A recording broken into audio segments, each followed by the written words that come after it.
Perfect Superstar Chapter 471 to Chapter 555. In the Borui Club in the capital.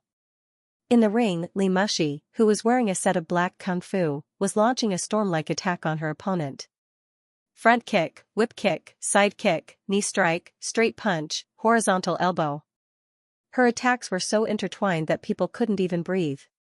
She was like a beautiful black female leopard, who was going to tear her prey to pieces on this small stage. There were a lot of people around the ring. They were all coaches and employees of the club. Everyone was cheering for Li Mushi, which made her attacks more and more powerful. However, Li Mushi's opponent was not weak. On the contrary, he was stronger. In the face of the former's fierce attacks, he dealt with them with ease. He dodged sideways, raised his arms to block, and raised his legs to protect himself. Although he retreated step by step, his defense was impeccable, so that Li Mushi's strength was gradually exhausted in the repeated attacks.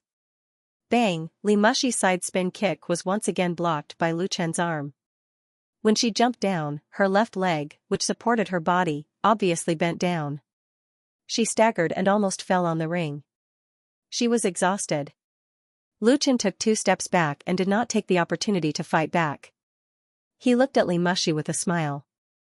Li Mushi's chest rose and fell violently a few times. She stared at Lu Chen with shame and annoyance. Finally, she was discouraged and said, "I don't want to fight with you. It's boring to fight with you. You are so soft and weak." Lu Chen smiled and said nothing. Li Mushi did not give up. "You are so busy now. You have to run to Hong Kong and the Mongolian prairie. How do you keep your kung fu?" Li Mushi was really not convinced. Since she lost to Lu Chen in the ring half a year ago, she specially hired a master in kickboxing and spent a lot of time practicing hard. She was confident that her strength had improved a bit. So this time when she knew that Lu Chen had returned to the capital, she dragged Lu Chen to the Borui Club to fight again.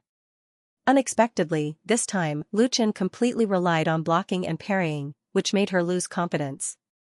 Lu Chen thought about it and said, "I'm very talented." The martial arts that Lu Chen mastered came from Mo Ran's memories, and he was very talented in this aspect. After more than a year of persistent training, it would not be a problem for him to reach Mo Ran's peak strength. Most importantly, Lu Chen liked the feeling of practicing martial arts very much. Practicing martial arts made him stronger and more energetic, and filled him with confidence and fighting spirit.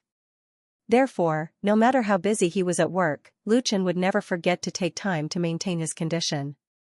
Li Mushi was improving, but he didn't regress. Instead, he became stronger. Li Mushi couldn't help but roll her eyes at Lu Chen's answer. She unwillingly licked her lips and hatefully said, "Don't be too proud. I'll definitely beat you next time." She had flaming red lips, pearly white teeth, and a fragrant tongue. There was a hint of wild danger in her beauty. That kind of unique charm made Lu Chen's heart beat faster. He smiled and cupped his fists at Li Mushi, "Anytime." Under the ring, Wan Yong, the coach of the Borui Club, secretly gave Lu Chen a thumbs up. Lu Chen blinked and smiled. After leaving the ring, they went to the locker room to take a shower and change their clothes. The two sat down in the lounge by the window. The club's waiter served coffee and tea. Li Mushi, who had dressed up again, seemed to be a different person. A light-colored office lady suit restored her usual elegance and beauty, without the slightest aggressive aura. But Lu Chen knew that she was just temporarily restraining her claws and teeth. "Lu Chen, do you have any good suggestions for the future development of our company?" Li Mushi took a sip of coffee, put down the cup, and asked, "I invited you here this time to listen to your ideas. Now the company's expansion has encountered great resistance. Mukin Crowdfunding Network Company, Limited was officially established in September last year. The crowdfunding website was launched in the same month, and it obtained a commercial creative copyright protection certificate, enjoying a 1-year legal protection.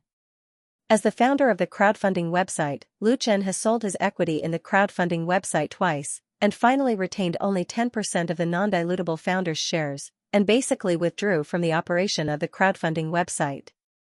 Over the past year, as a new online business model, under the management of Li Mushi, relying on the resources and contacts of the Li family, the crowdfunding website has developed rapidly, the volume of business has risen steadily, and profits have been realized early. At present, there are hundreds of employees under Mukin crowdfunding, and at the same time, the number of online crowdfunding projects has exceeded 500 at most. The total amount of crowdfunding funds has reached an astonishing level. The profit model of the crowdfunding website is not complicated, and the website is quite simple. To be able to create such good results in a short period of time, commercial creativity is undoubtedly the key. And creativity is the easiest to imitate and learn. Many internet and financial tycoons have long been eyeing this attractive cake.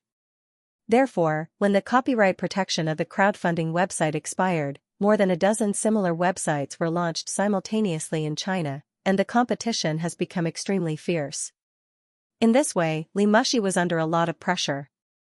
It should be known that among her opponents, there were several giants with powerful strength, strong backgrounds, and abundant funds. Since they had their eyes on this piece, they would not be satisfied until they got a piece of meat.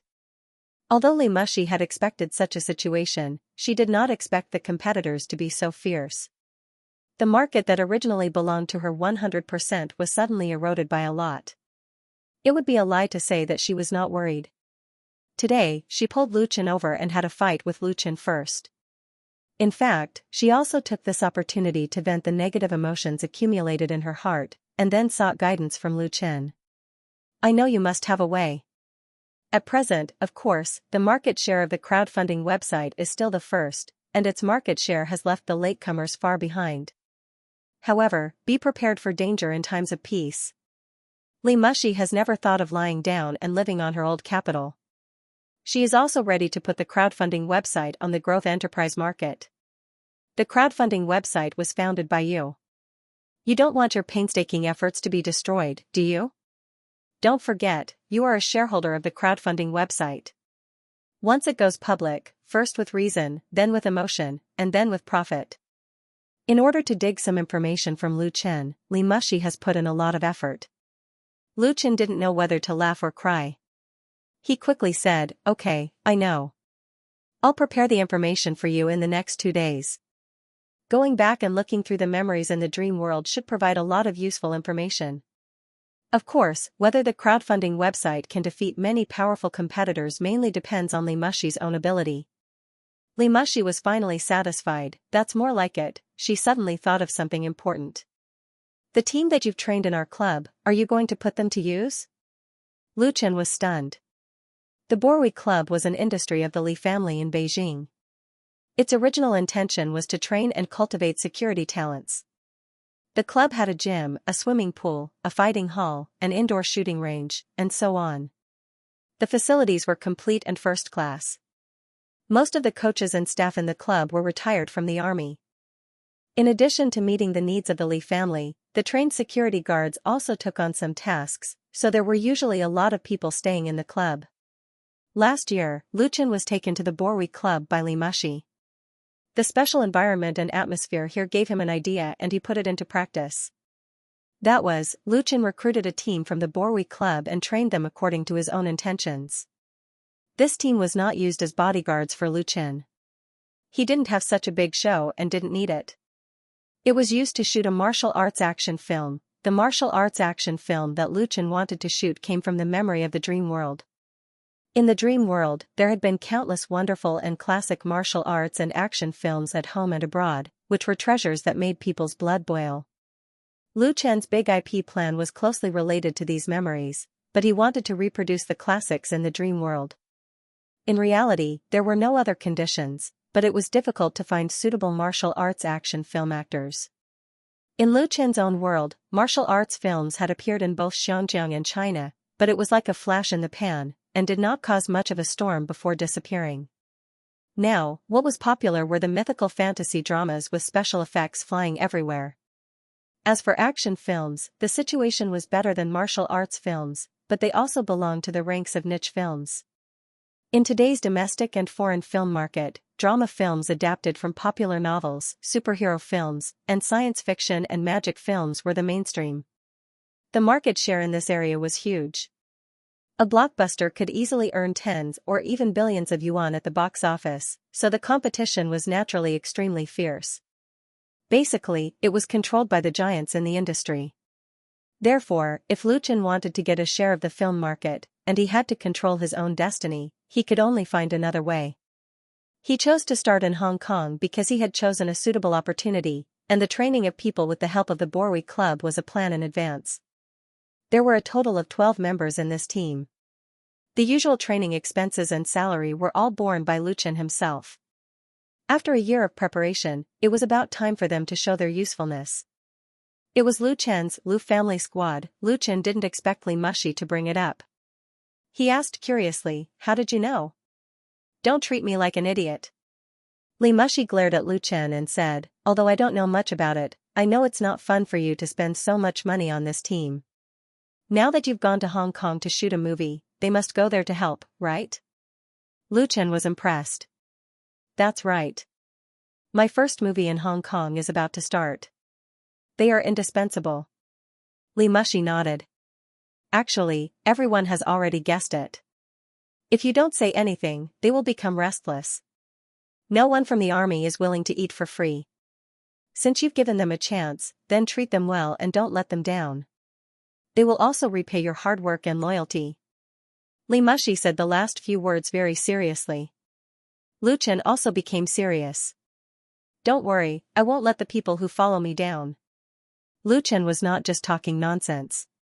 Since he experienced that strange dream and set foot on the road to the entertainment industry, those who trusted him and followed him had never been disappointed.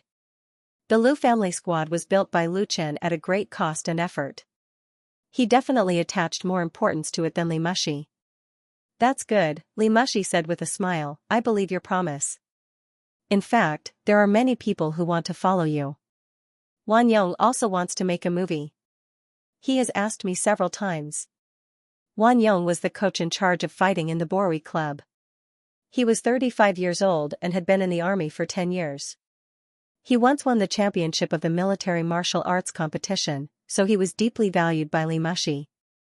In the Borui Club, Wan Yong was undoubtedly the backbone of the club. Li Mushi was willing to let him go, which inevitably surprised Lu Chen. "Are you willing to let him go?" Li Mushi said, "There is no reluctance. The main thing is that he has such an idea. When I asked him to come, I promised him that it would be up to him to leave or stay. Of course, I can't break my promise." Lu Chen pondered and said, "Well, I'll ask him again. It's naturally the best if he can help me." With Wan Yong's strength and prestige in the club, it was undoubtedly the best choice for him to be responsible for training and managing the Lu family squad, which could also save Lu Chen countless troubles. In addition, Wan Yong's skills and image were actually quite suitable for shooting martial arts films and action films. He could be the protagonist. But he was the villain. Thinking of this, Lu Chen couldn't help but smile. He just didn't know what Wan Yong's expression would be when he understood his thoughts, happy or depressed. Li Mushi was suspicious. "Your smile is very evil. What bad things are you thinking about?" Lu Chen coughed, got up and said, "That's it. I'm going to find Brother Yong now." Li Mushi was unhappy. "What's the hurry? Let's have dinner together tonight." Lu Chen regretted. "I can't tonight. I have an appointment.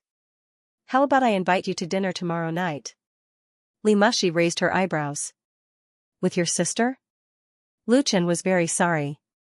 "Oh, I remember that I have a dinner tomorrow night. I'll contact you another day." After that, Lu Chen quickly disappeared. This guy, looking at his figure leaving in a hurry, a faint smile appeared on Li Mushi's lips.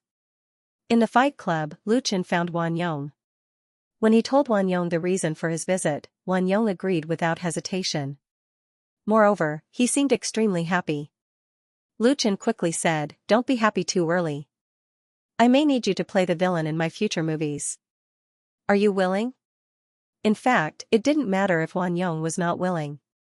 He could find another special actor to train. It was just that Wan Yong was undoubtedly the most suitable candidate that Lu Chen could find now.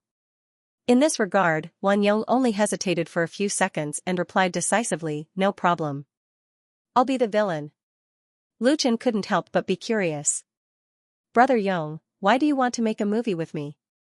Ordinary people wanted to make movies for nothing more than to be famous, but Lu Chen felt that Wan Yong didn't seem like the kind of person who liked to be famous. Wang Yong was a little embarrassed, but he still explained, I heard that making movies is very profitable. I want to make more money. Wang Yong's salary in the Borui Club was not low, but he had already settled in Beijing. His biggest wish was to buy a big house in Beijing so that his family could live comfortably. However, everyone knew the housing prices in Beijing. Although Li Mushi valued Wang Yong very much, there was no reason to give him a house worth millions of yuan for free. Therefore, after knowing that Lu Chen was training a team to make movies, he had an idea. Lu Chen understood and said with a smile, I see. Then believe me, it won't take many years for you to buy a house you like in Beijing. This was the promise that Lu Chen gave him. The dinner party in the evening was invited by Sister Li at the Regent Hotel in Beijing. She booked a small box, and the people she invited were Lu Chen and Lu Shi, while she brought her son Zhang Juanji. Compared with the last time they met, Zhang Juanji is obviously more mature and sensible. The entertainment industry is a very realistic place, and it is also very good for sharpening people. Although his debut time is very short, the young man has already shown the temperament of a star. As the captain of the Little Tiger Group, Zhang Juanji is now one of the most popular new artists in the circle. He and his other two partners made their debut in Singing China, and they won countless attention as soon as they appeared. The number of fans in the Waves blog has been rising, and he has become an idol in the hearts of many boys and girls. Most importantly, Zhang Juanji did not become famous overnight. When he played the role of young Yin Juanji in Autumn in My Heart, he accumulated a lot of popularity, and with the help of the Little Tiger Group, he completed a gorgeous turn. A song, Butterflies Fly, tailor-made by Lu Chen for the Little Tiger Group, has now gained a high degree of popularity, especially in primary and secondary schools all over the country, and has become a daily radio track. The Bionics, MSN, and today's Little Tiger Group, Lu Chen really seems to have a magic that makes people succeed easily, so the nickname Golden Hand circulated in the circle will spread to Hong Kong. Seeing Lu Chen, Zhang Juanji seemed very happy. He called him teacher and served tea and water, respectful and polite. Lu Chen said with a smile, you don't have to be so polite. It must be hard to participate in the talent competition, right? Shortly after the end of Beijing Television's 2016 Singing China, the Little Tiger Group stood out in the highly anticipated live singing talent competition and won the third place. Although they lost to two powerful opponents in the final, the performance of the three teenagers was remarkable, and they could be said to be glorious in defeat. Lu Chen also watched the live broadcast at that time. Zhang Juanji sat down and said, fortunately, it's not very hard. Mom has been with me all the time. She works the hardest. Lu Shi said, then you must be filial to your mother in the future. Zhang Juanji nodded, I will, Sister Lu Shi. Sister Li looked at her handsome and obedient son, her eyes filled with pride and love.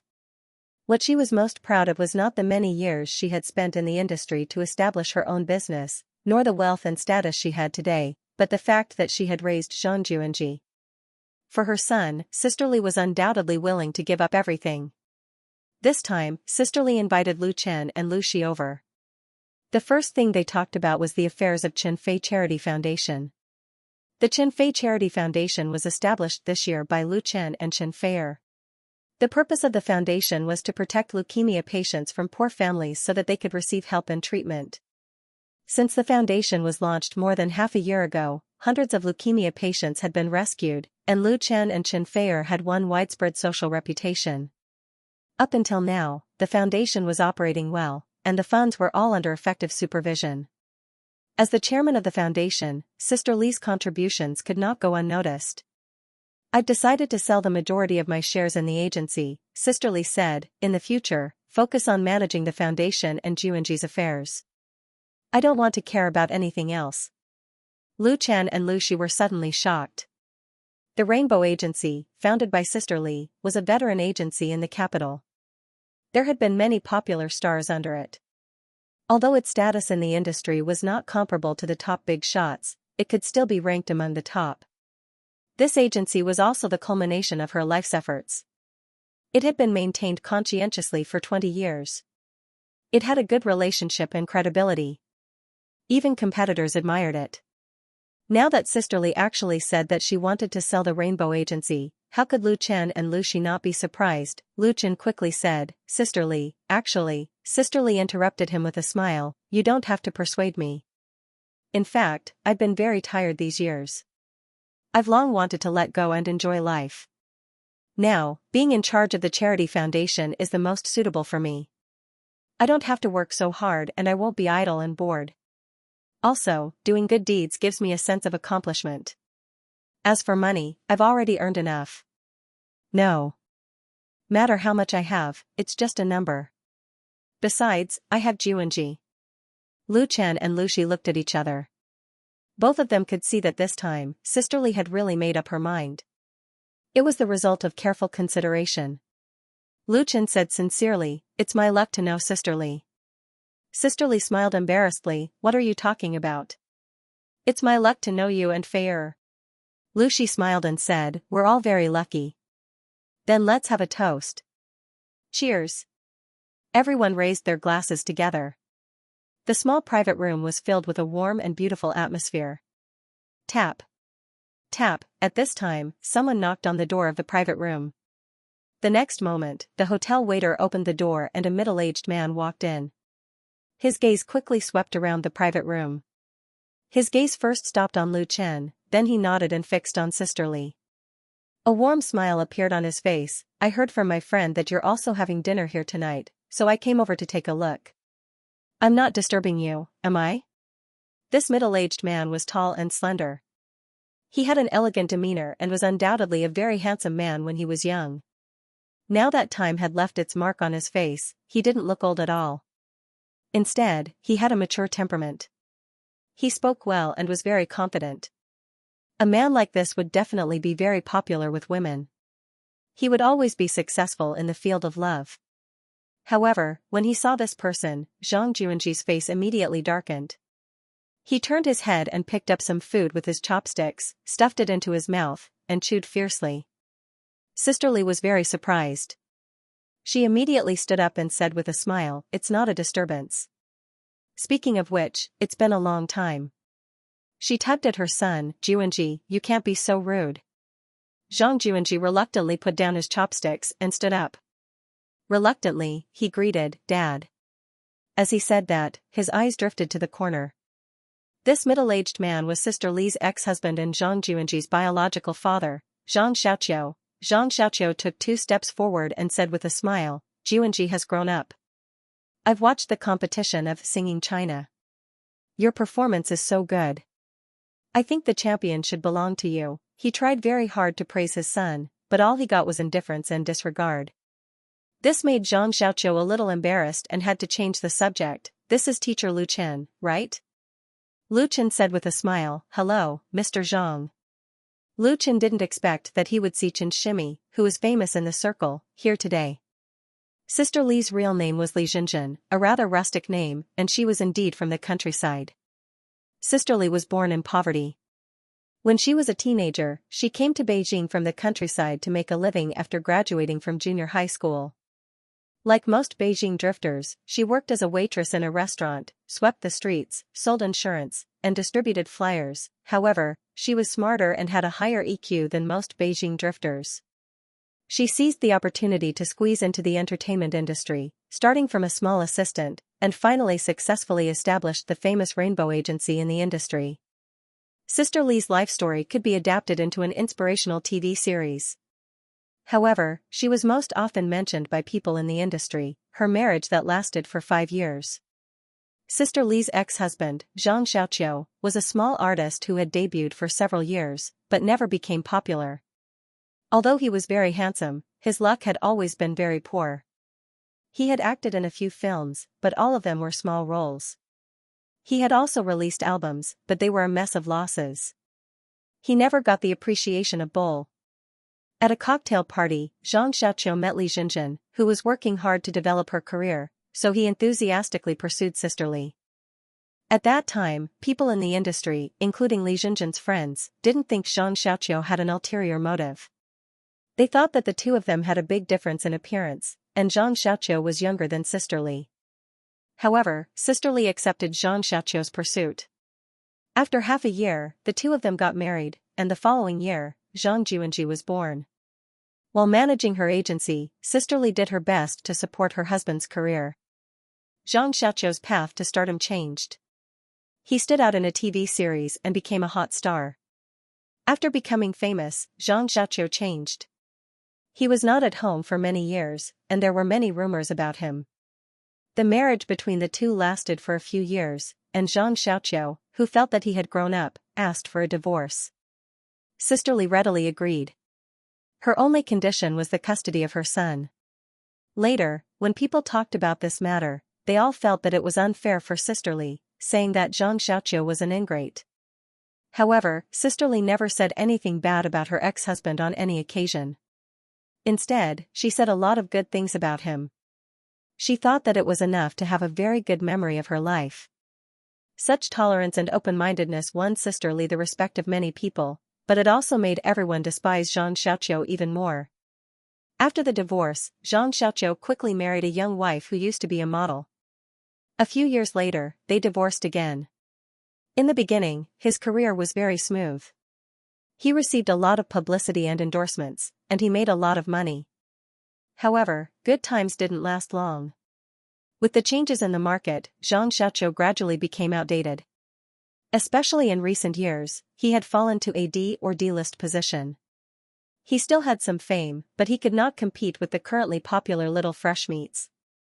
His acting and singing skills could not compete with many rivals, so his position in the industry was awkward. Most importantly, even if Sister Li was very tolerant and never used her connections in the industry to suppress him, there were still many people who didn't like him. Never forget a friend from the poor, and never give a wife from the poor. This was a virtue that the Chinese had abided by for thousands of years. Even if it was out of time for the current entertainment industry, not many people would like an ungrateful person like Xianxia. Lu Chen didn't like it either. He put on a fake smile. Hello, hello. Xianxia was very thick-skinned. He smiled and extended his hand to Lu Chen. Nice to meet you. Lu Chen shook his hand lightly. Sister Li frowned and asked, what else do you want? Xianxia was stunned. In his memory, his ex-wife was very obedient and gentle to him. Even after the divorce, she still took care of his face. Whenever they met again, she would be amiable and never fell out with him. Now, Sister Li was obviously dissatisfied with him, which made him feel very uncomfortable. After all, Xianxia was not an ordinary person. He quickly suppressed the surprise in his heart and said with a smile, it's nothing special. I just happened to run into you and Jiwenji. Listening to him, Sister Li's face softened a lot, as if she was recalling the good times of the past. She looked at Xianxia and asked softly, Xiaoqiu, today, Lu Chen and Lu Xi are here. In front of our son, I'm not afraid of being embarrassed.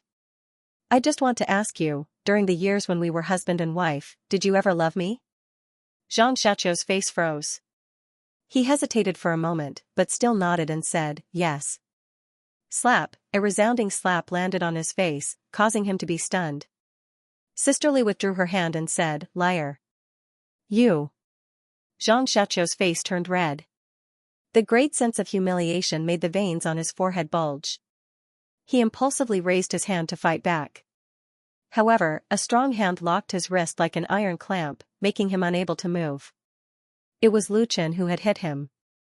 Lu Chen said coldly, Mr. Zhang, you are not welcome here. He swung his hand, and Xianxia couldn't help but take 2 steps back, almost hitting the door. At this time, Xianxia finally calmed down a little. He realized that he would be humiliated if he continued to stay, so he turned around and left in a very embarrassed manner. Sister Li let out a long sigh of relief and said to Lu Xi with a wry smile, I'm sorry for making you laugh. Lu Xi shook her head and said, well done. She wasn't a fool. How could she not see that Xianxia's visit was strange? Most likely, he had an ulterior motive. Moreover, this guy looked refined, but his words and actions always revealed a sense of performance. In other words, he was a hypocrite. There was no doubt that Sister Li had already seen through his true colors. Maybe she had been blinded by love, but now she had woken up. Kindness was not cowardice, and tolerance was not forbearance. This slap was good. As a woman, Lucy understood and supported Sisterly. Sisterly said to her son apologetically, Juanji, I shouldn't have. Zhang Juanji directly interrupted her. Mom, I think Sister Lucy is right. Sisterly nodded, opened her arms and gently held her son in her arms. Her eyes were filled with tears. On November 18, Lu Chen led the newly formed team, a total of 15 people, to Xianxia. On the same day, The Proud Wanderer was released in Xinhua Publishing House in the capital. 1,000 hardcover editions and 2,000 paperback editions were all sold out on the first day. The printing plant of Shanghai Publishing House worked at full speed. The finished products were supplied to the local market in the capital, and they were continuously sent to all over the country. From the internet to the real world, The Proud Wanderer entered a larger and more suitable world. It was like a greenhorn swordsman who came to the real world. The sword rose waves. At 2:00 in the afternoon of November 18, Lu Chen and his team arrived at Hong Kong International Airport. Just like the first time he came to Hong Kong, Lu Chen was very low-key. He didn't explain his schedule on his blog, and only a few people in the studio knew his whereabouts. However, what Lu Chen didn't expect was that as soon as he walked out of the passenger passage, more than a dozen reporters holding cameras and microphones suddenly rushed out of the crowd outside and surrounded him in an instant. Mr. Lu Chen, can I interview you? Lu Chen, what's your relationship with Lu Gangxing, Lu Tianwang? Mr. Lu Chen, what do you think of Qin Yuanchen's evaluation of your music work? Mr. Lu Chen, some people say that you came to Hong Kong to make a movie to steal the opportunity of the same industry in Hong Kong. What's your opinion on this? The flashlights flashed frequently, and the microphones tied with different media logos rushed to be in front of him. The surrounding passengers all cast curious or surprised gazes. There were also questions and questions that came at him like a storm.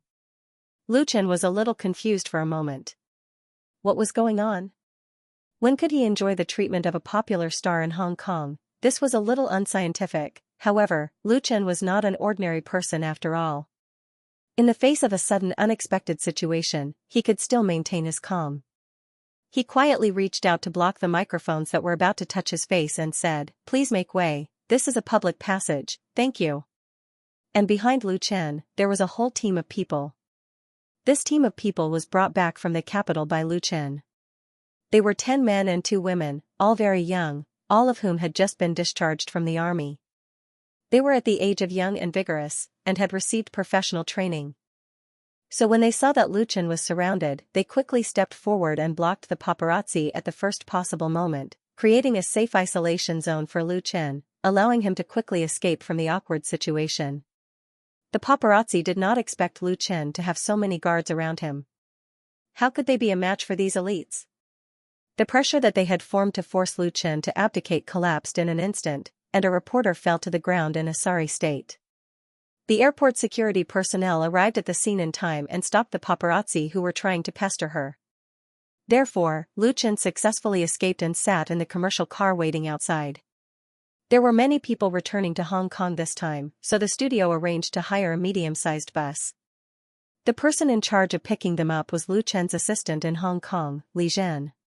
Li Zhen saw the chaotic scene just now. She said embarrassedly, Young Master Lu, I'm really sorry. I didn't expect there to be so many paparazzi.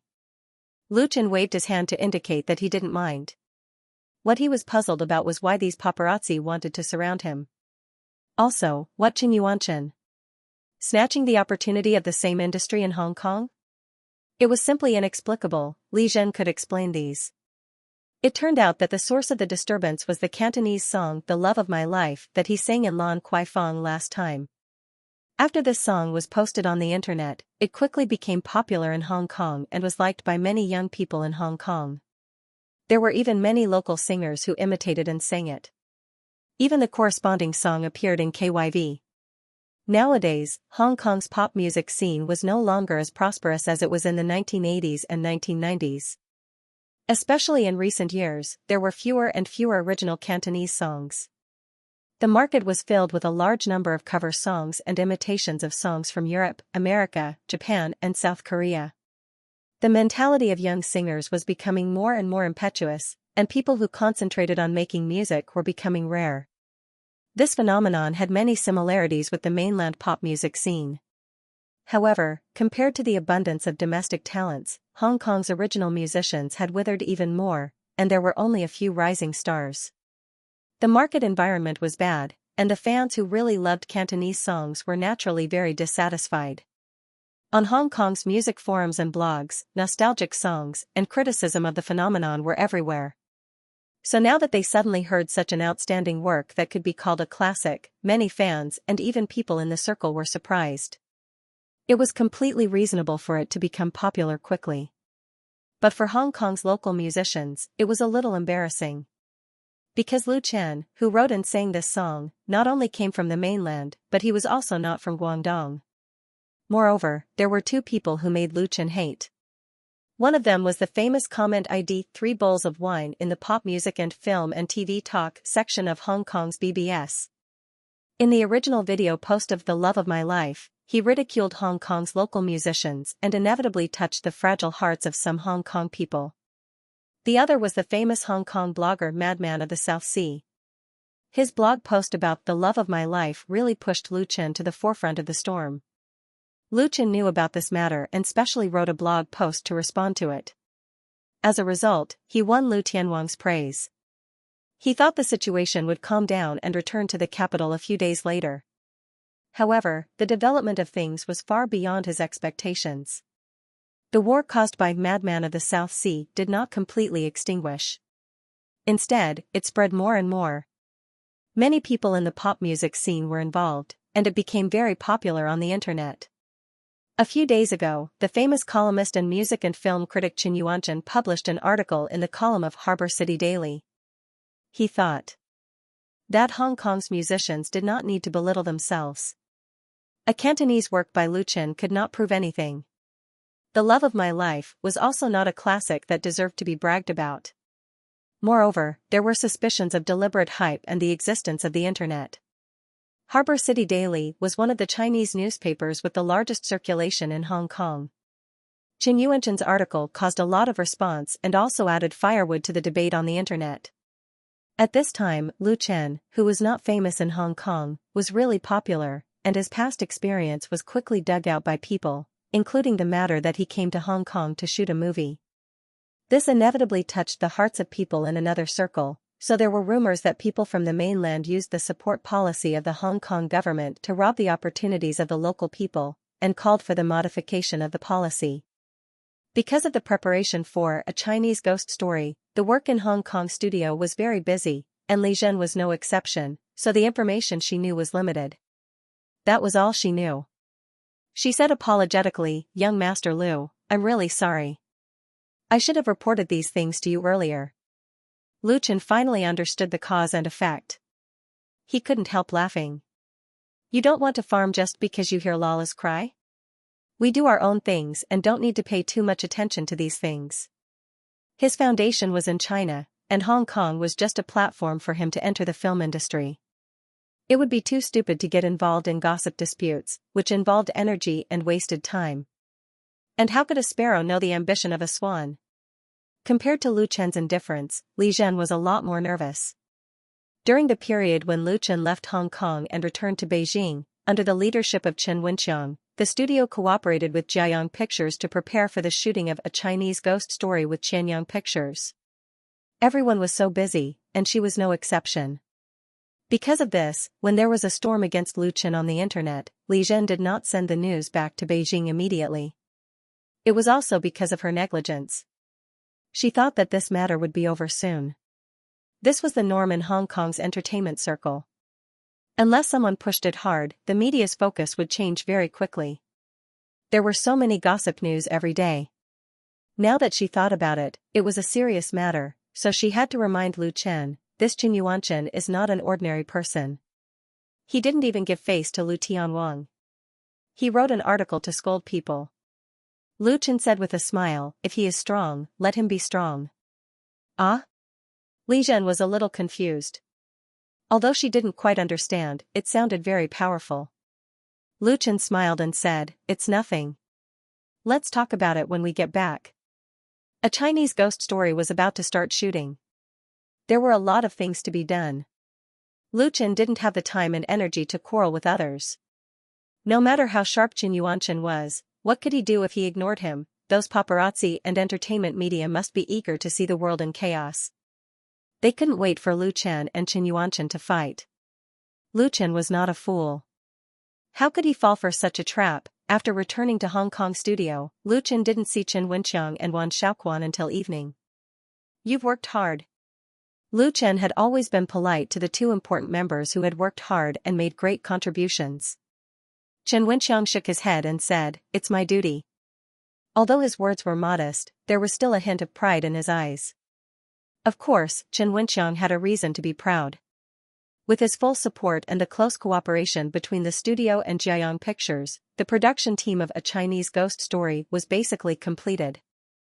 The funds, staff, and venue were all in place, and they could start filming at any time. In this process, Chen Wenqiang could be said to have done all he could, running around cautiously. In particular, he did a lot of work and used a lot of connections to coordinate with the Lion Rock Film City. As the director of a film studio, Chen Wenqiang's efforts were impeccable. When Lu Chen was in Beijing, he kept in touch with Chen Wenqiang, so he knew the situation like the back of his hand. Wan Xiaoquan agreed. Old Chen really had it hard. I learned a lot from following him around. He came to Hong Kong more or less to be banished, which was the result of his helpless choice. However, ever since he came into contact with the local circle of Xianxia, Wan Xiaoquan realized that it was not a bad choice to come here. The movie market here was promising, and it was suitable for him to display his abilities again. Chen Wenqiang laughed and said, "Director Wan is joking with me again. This is all I can do. It's still up to you to film." The two had been partners for a period of time, and their relationship was quite good. Seeing such a scene, Lu Chen was completely relieved. In the evening, Lu Chen acted as the host and booked a big box in a nearby restaurant. He invited the new members of the studio who had just arrived in Hong Kong and the original team to a banquet, which could be regarded as a meeting between the new and the old. During the banquet, Lu Chen introduced Wan Yong and the others to Chen Wenqiang and Wan Xiaoquan. "They are a martial arts stunt team signed by our studio. To the public, they are called the Lu Family Squad." Lu Chen explained in this way, simply using the banner of Lu Family Squad. In the Xianxia film and television industry, there were many martial arts masters who worked part-time as stunt actors. They had good basic skills and were also very hardworking. They often acted as stunt doubles for star actors to complete some dangerous actions and fight scenes. Low income and obscurity were the norm for these people. Chen Wenqiang was inevitably surprised that Lu Chen did not recruit in Hong Kong, but recruited such a young team from the capital, because the cost of such an approach was undoubtedly high. The price of hiring a stunt martial artist was not expensive, at least it was much cheaper and less troublesome than raising a group of people. Of course, Chen Wenqiang would not choose to spoil the mood at this time. He was polite to Wan Yong and the others. However, Chen Wenqiang's disapproval was still felt by Lu Chen. He could more or less guess Chen Wenqiang's thoughts, but now was not the time to explain. Lu Chen said, "Uncle Chang, I'll have to trouble you to handle their work visas and residence permits tomorrow. Mainlanders who wanted to work and live in the three major special zones of Taiwan, Hong Kong, and Macau needed to apply for the corresponding documents, otherwise there would be great trouble in life." Chen Wenqiang patted his chest and said, "No problem, leave it to me." Lu Chen was very relieved that he could handle it. He picked up his glass and made a toast to express his gratitude. After 3 rounds of drinking, everyone began to talk. Chen Wenqiang told Lu Chen a lot of recent things in the circle, and they talked about the controversy caused by Lu Chen on the internet. There was also Qin Yuanchen. Qin Yuanchen is one of the representatives of Hong Kong, Chen Wenqiang said. "The characteristic of Hong Kong members is that they must put the interests of Hong Kong people first in everything, and reject foreign competition and immigrants." It is said that he intends to run for parliament next year. I suspect that it is very likely that he is using you as a target in this matter. The rumors on the internet are probably deliberately released by someone, so you can't take it lightly. Don't underestimate their incitement. Previously, Li Jin told Lu Chen that Qin Yuanchen was very sharp, but Lu Chen did not pay much attention to it. Now that Chen Wenqiang revealed the deep inside story to him, he had to pay attention to it. In many cases, even if you don't look for trouble, trouble will come to you.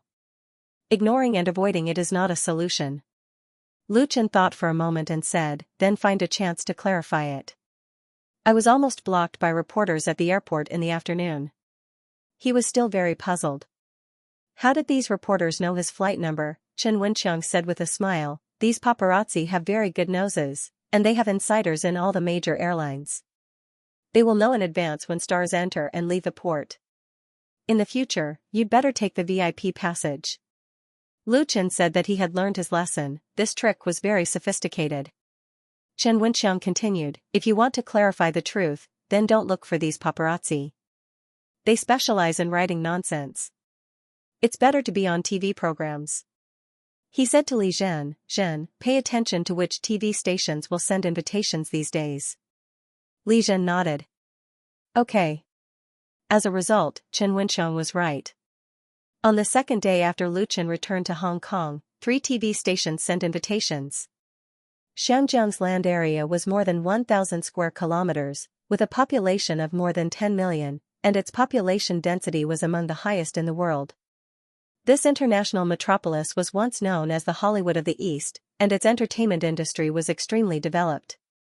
Although there were signs of decline since the beginning of the new century, it was still one of the important industries of Xinjiang. As the most important part of the entertainment media, Xinjiang had a considerable number of television stations, mainly including 2 major wireless stations and more than a dozen small and medium-sized cable stations. Among them, Xinjiang Satellite Television, Xinjiang Satellite TV, and Asia Television, ATV, were the 2 hegemons in the industry, jointly occupying more than 70% of the market share. Pearl TV, Hong Kong Cable TV, Kowloon TV, and other cable TV stations divided up the remaining 30%. The competition between them was very fierce, creating the prosperity of Xinjiang's television media. The invitations to Lu Chen Studio were from ATV, Pearl TV, and Hong Kong Cable TV. Without any consideration, Lu Chen accepted ATV's program invitation. Asia Television was the first television station in Xinjiang, and also the first Chinese television station in the world. It had a long history and a glorious past. Although its current strength and scale were slightly inferior to the rising star Xinjiang Satellite TV, ATV's background was still very strong, and it had a great influence in Xinjiang and even in Southeast Asia. ATV had 12 channels, and the program that invited Lu Chen was the variety channel's entertainment 3 People Talk. This program had been on the air for more than 10 years. It was hosted by ATV's famous host, Shen Shuling. Every episode would invite a star in the entertainment industry and a special guest to interview the current entertainment hot topics. Its average ratings had always been in the top 3 among similar programs. The reason why Entertainment 3 People Talk invited Lu Chen was undoubtedly because of the dispute he had caused on Hong Kong's internet. It was about Xinjiang's pop music and Xinjiang's movies. Lu Chen still attached great importance to ATV's program invitation. After getting the program script, he took some time to study it and also looked through a lot of previous videos of Entertainment 3 People Talk. Assistant Li Zhen was very active in advising Lu Chen, and even recommended a famous stylist to him. Her excitement was not without reason. Lu Chen had only been in Xinjiang for a few days, but his name had already spread in Xinjiang's entertainment industry and even caused quite a stir. A song stirred up the entertainment industry and attracted the attention of ATV. As Lu Chen's assistant, Li Zhen felt honored. This was the famous ATV. Moreover, Li Zhen was a fan of ATV host Shen Shuling. Of course, she fervently hoped that Lu Chen would have a wonderful and outstanding performance on 3 People in Entertainment. The program 3 People in Entertainment was recorded in advance, so after receiving the program invitation, the studio communicated with ATV, and the official recording time was set for the afternoon of the 21st. On the same day, Lu Chen arrived at ATV's headquarters on time with his 2 assistants. The headquarters of ATV is also located in the Westport Business Center of Xiangpun. It is only a few hundred meters away from the Rongjin building where Lu Chen Studio is located, but the former is a building that has been built for 30 years. This 39-story light gray building was not eye-catching among the various modern and luxurious high-rise buildings around it.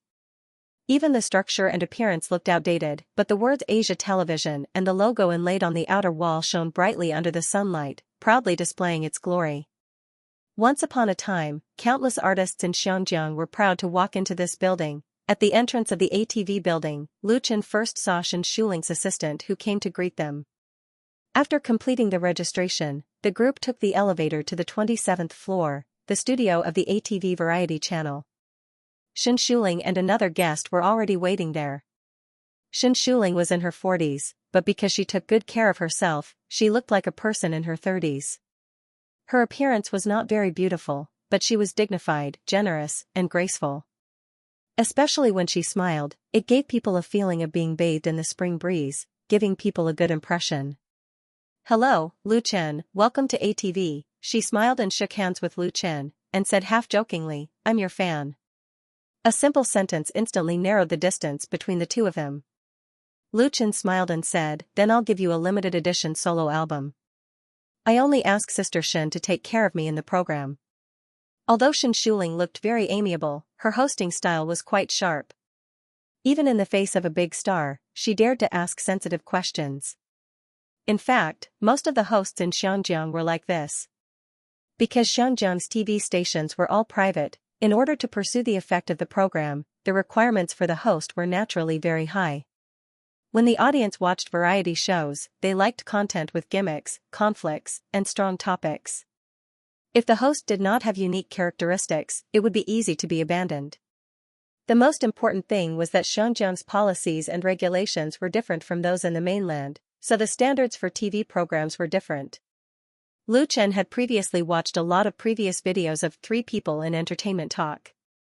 Of course, he had some understanding of Shen Shuling's hosting personality, so although it was a joke, it was also serious.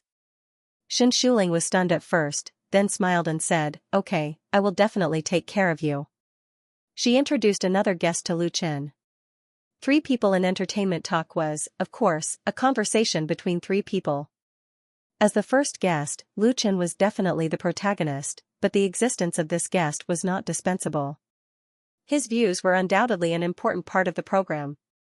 This guest was called Zhuang Dong. He was a writer, a critic, a reporter, and so on. He was a celebrity in the literary and entertainment circles. He had published many books and had more than 500,000 fans on Hong Kong blogs. Zhuang Dong was thin and a little tanned. He was wearing a suit and glasses. After the introduction, he shook hands with Lu Chen and said, "Hello, nice to meet you." Lu Chen smiled and said, "Hello, Mr. Zhuang." Zhuang Dong's eyes were quite sharp. He stared at Lu Chen and asked, "Mr. Lu, I want to ask. What is the main purpose of your development in Xianxia? Or what is your goal?" Lu Chen was stunned. The program had not even started recording, and this person had already started to ask aggressive questions. He looked quite unfriendly. He thought for a moment and replied in a neither servile nor overbearing manner, "I came to Xianxia to make friends." This answer was undoubtedly completely out of Zhuang Dong's expectation. Maybe he wanted to catch Lu Chen off guard, but he was dumbfounded by Lu Chen's response. Shen Shuling, who was standing on the side, had a flash of smile in her eyes.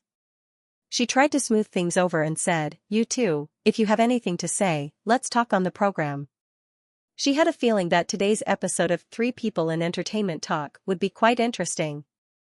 At least the guest was not wrong. It was already 8 o'clock in the evening, when all the houses in Hong Kong were brightly lit.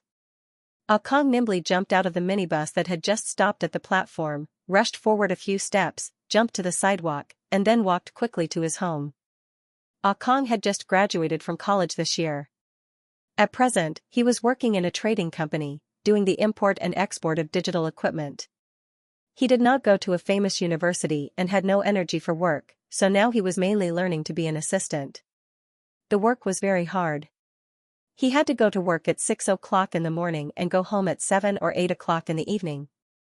The salary was very low, and he had to do all kinds of chores. It was very undignified to be ordered around by the boss. But Ah Kong was a very optimistic boy. He worked very hard and studied very hard. He looked forward to the day when he could open a small company and buy a big house for his family. His dream was a villa. Ah Kang's home was in Dawai, Sha Tin. A 50 square meter house accommodated 3 generations of 6 people. The so-called HOS referred to the low-cost housing built by the Hong Kong government in the 1970s under the Home Ownership Plan, which was equivalent to the affordable housing in the mainland. The price was 30% to 40% lower than that of similar commercial housing. It was mainly sold to public housing tenants and qualified low- and middle-income residents.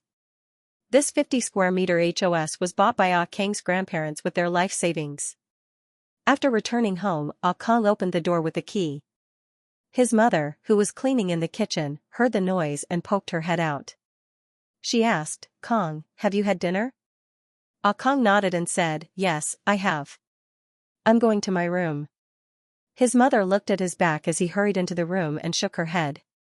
Although the house was very small, in order to meet the living needs of the family, it was still divided into 3 rooms, one for his grandparents, one for his parents, and one for him and his sister. There was no other way. Although Ah Kang was already an adult and his sister was in high school, this HOS was very good compared with many families who lived in public housing or even cage houses.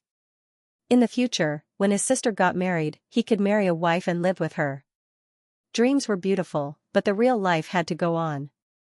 His sister was sitting at the desk copying homework. Ah Kang did not disturb her. He sat on his bed and turned on the small LCD TV hanging on the wall. Ah Kang bought the TV with his first salary so that he wouldn't have to fight with his family over the TV. He liked movies and TV dramas. He also liked pop music and surfing the internet. Now that the computer was occupied by his sister, Ah Kang had no other choice but to watch TV. Most importantly, there were programs that he wanted to watch at night. Beep, just as he turned on the TV with the remote control, the phone in his pocket suddenly rang twice. Ah Kang took out his phone and looked at it. It was a message from Xiaowei, asking if he had arrived home. Ah Kang quickly replied, "I'm home. I just turned on the TV." Xiaowei replied very quickly, "ATV Variety Channel, 8:30 p.m. Entertainment 3 People Talk." Ah Kang couldn't help but smile. His fingers moved quickly. Understood, Xiaowei was a girl he was pursuing. She was a clerk in another company. Although she was not very beautiful, she could be considered delicate and charming. She had no lack of pursuers. Ah Kang knew that his family was ordinary and his conditions were ordinary. He didn't really expect to win her favor. However, by chance, Ah Kang discovered a little secret of Xiaowei, and then the two unexpectedly started dating. Although it was far from the level of boyfriend and girlfriend, it was enough to become a happy thing in Ah Kang's life. Xiaowei liked music and singing very much. She often went to Lan Kuifeng Bar with her friends to listen to songs. Her common ID on the internet was Viviani. Isn't it a nice name? Xiaowei recently fell in love with a young artist from the mainland, and tonight, the artist would appear on the ATV Variety Channel's Entertainment 3 People Talk program. Not only did she want to watch it herself, but she also wanted her friends to watch it together. Ah Kang was no exception. He exchanged text messages with Xiaowei. The long advertisement before the start of the program had no effect on Ah Kang. Unfortunately, the good times didn't last long. Entertainment 3 People Talk started on time at 8:30 p.m. First, the familiar opening music and the familiar program logo were played. The camera quickly turned to the host. Ah Kang was no stranger to the ATV Variety Channel's Entertainment 3 People Talk, especially the host, Xianxia. When he was still in primary school, she was already active on the screen and looked very kind. "Welcome to Entertainment 3 People Talk." The dignified and beautiful Xianxia smiled at the camera, and the two guests sat on her left and right. "Who is this? He's so handsome." Ah Kang couldn't help but turn his head at the sudden sound. He saw his sister standing beside him, staring at the TV screen with glowing eyes. Ah Kang knew who she was asking about and explained, "Lu Chen, an artist from the mainland. He sings very well. Have you heard the song, 'The Love of My Life'?" He looked at Lu Chen on the screen. Although he was a little unhappy, he had to admit that Lu Chen was really handsome. There were many handsome young artists in Hong Kong, but this artist from the mainland had a special temperament. Ah Kang couldn't tell, but he felt that he was different from other stars. Is this song sung by him? His sister suddenly understood and sat beside him to watch the program together. High school was very busy. If she wanted to go to a good university, she had to work hard. Ah Kang's sister usually didn't have much time to play or watch TV or surf the internet, because her goal was to surpass her brother. But she had also heard the song "The Love of My Life." First of all, let's welcome Lu Chen. He comes from the mainland and is currently shooting a movie in Hong Kong. He is also shooting a movie? His sister's surprise made Ah Kang even more unhappy. If he had known this, he would not have turned on the TV. But in this way, he and Xiaowei would lose an important topic, and maybe they would be put into another book by the other party. The program continued. No one knew if it was specially arranged by the TV station. At the beginning of the program, another guest, Zhuang Dong, attacked Lu Chen and asked several sharp questions, mainly about the pop music of Hong Kong. His sister was indignant. Why is he like this? If he has the ability, he should write a good song. In the face of Zhuang Dong's attack, Lu Chen dealt with it calmly and confidently. Lu Chen praised the great contribution of Hong Kong pop music to the Chinese music world, and also pointed out the common problems faced by pop music at present. He hoped that more talented musicians could emerge in the music world and reproduce the glory of Chinese music together. The watertight answer made Zhuang Dong's attack in vain. Perhaps he realized that this problem was not difficult for Lu Chen, so he quickly changed the topic to Hong Kong movies and the film support policies of the Hong Kong government. Before I invited you to this show, I noticed that there were a lot of rumors on the internet. Shen Shuling's pair of phoenix eyes stared at Lu Chen without blinking. Her voice was so pleasant from beginning to end, but the taste in her words was not necessarily gentle and harmless. Someone said on a blog that the new support policy issued by the Hong Kong government could bring back the glory of the Hong Kong film industry. But first of all, it has attracted the wolves, which will undoubtedly have an impact on the Hong Kong film industry and further intensify the fierce competition. He suggested that the Hong Kong government should adjust the policy and impose restrictions on foreign actors.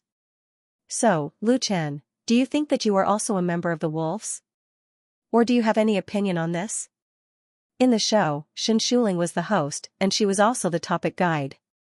Maybe she didn't take any position, but she interacted with the guests objectively and neutrally.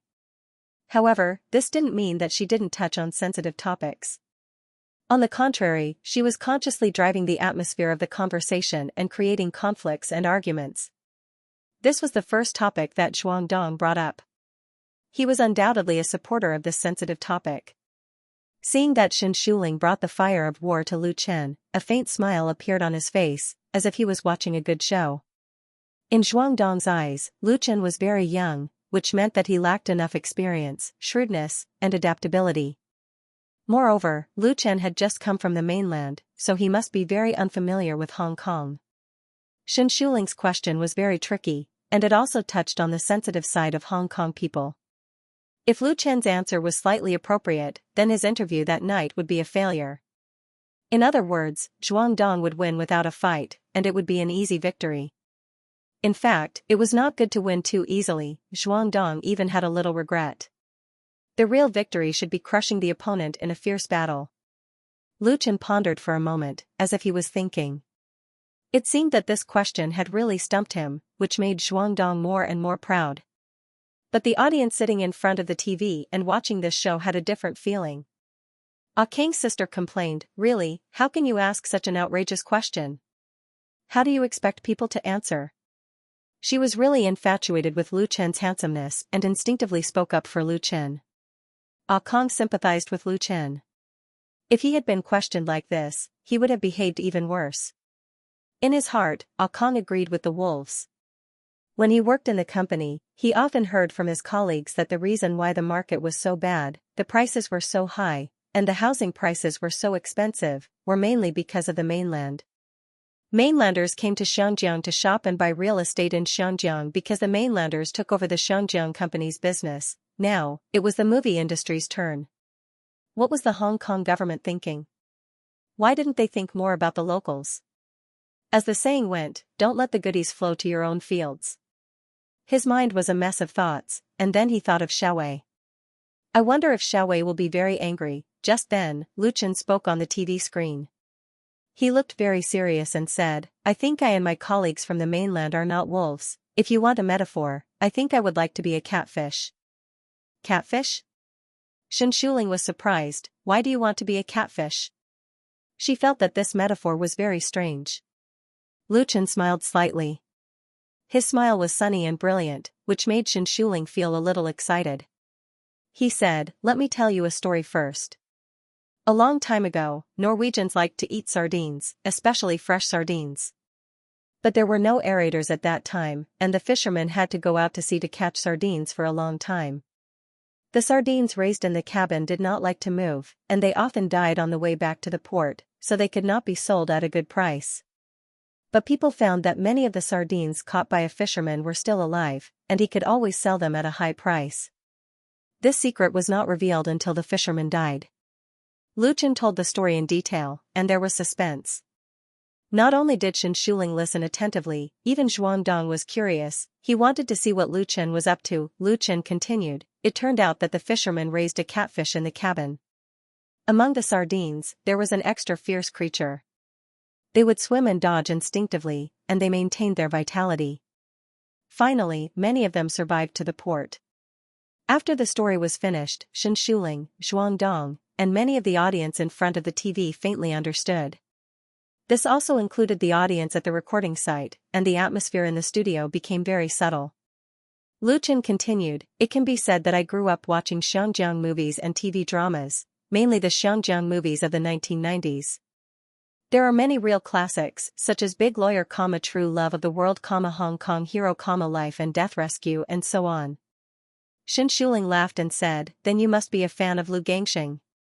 Lu Chen also laughed, nodded, and said calmly, "Yes, the wish that I want to realize in Xianxia includes meeting my idol, and being able to say a few words to him." Shen Shuling laughed, "Then your wish will definitely come true." Lu Chen's admiration and respect for Lu Gangxing made the Xianxia audience in front of the TV suddenly have a better impression of him. Lu Gangxing could be said to be the symbol and representative of the Xianxia people's hard work. His legendary life experience, who knew how many Xianxia young people to work hard. His songs and films all had a profound influence in Xianxia. Lu Chen said, "At that time, when Xianxia's classic movies and TV dramas were broadcast in the mainland, they could all win very high box office and ratings, especially TV dramas. It was not an exaggeration to say that tens of thousands of people turned out to watch them. But now, how much market does Xianxia's movies and TV dramas still have in the mainland?" A faint smile appeared at the corner of his mouth, and the fierce counterattack was hidden in the implicit words, "As far as I know, I'm afraid there is not even 1% left." Shen Shuling was silent. The muscles on Zhuang Dong's face twitched. He wanted to refute, but found that he was unable to refute. Because what Lu Chen said was completely right. The once glorious Xianxia film and TV had long lost the ability to summon wind and rain in the mainland, and could only fight in their own territory and the traditional market in Southeast Asia. Lu Chen's words ruthlessly revealed the current situation of Xianxia's film and TV industry. Combined with the story he told before, anyone with a little bit of intelligence could understand what he wanted to express. Xianxia's film and TV industry was like sardines crowded in a narrow cabin, and they would die sooner or later. Unless there was a catfish that stimulated them. The story of catfish originated from Lu Chen's dream world memory. In the dream world, there was a special term called catfish effect, which meant introducing competition to stimulate the vitality of enterprises or industries. The story itself was actually fabricated, not real. Lu Chen used this fresh story that did not exist in this world to debate. It was undoubtedly very vivid and brilliant. Everyone could understand it and understand his meaning. Most importantly, Hong Kong's film and television industry was in urgent need of a real reform. The last glory of Hong Kong's film and television industry was in the 1990s, and it began to decline after entering the new century. Hong Kong's practitioners clung to the glory of the past and did not want to make progress. They did not realize the great changes in the market with the advent of the internet and were finally abandoned by the market. Now, although Hong Kong's film and television industry was still very developed, its influence was far less than before. What was worse was that the themes of the films and TV series were successful. Plagiarism and imitation were common on the screen, and the content of sh*t and sh*t had not changed for 10 years. Even Hong Kong's audience was beginning to get tired of it. How could they still hold the territory of the mainland and Southeast Asian markets? The future of the industry was in danger, so the Hong Kong government cooperated with the relevant domestic departments to issue support policies to allow mainland film and television companies to invest in Hong Kong and share preferential support. To put it bluntly, it was to stimulate the local practitioners. It was ridiculous that some people in the circle did not reflect on their own problems and blindly rejected foreign competition. In the end, they would die together like sardines. In fact, there were also many problems in the mainland's film and television industry, but the prevalence of big IPs brought prosperity to the market, and the film box office rose year by year. If Hong Kong wanted to regain its glory, it had to control the mainland market again. Regarding this problem, Lu Chen simply said it openly and did not avoid it. The biggest problem of Xianxia's film and TV series is the lack of popular IP and fresh creativity. Xianxia does not lack talents in the film and TV field, nor does it lack channels and resources, and has accumulated rich experience for decades, but now it has fallen behind the times. Hearing his words, many TV viewers nodded secretly. People in Hong Kong liked watching movies very much.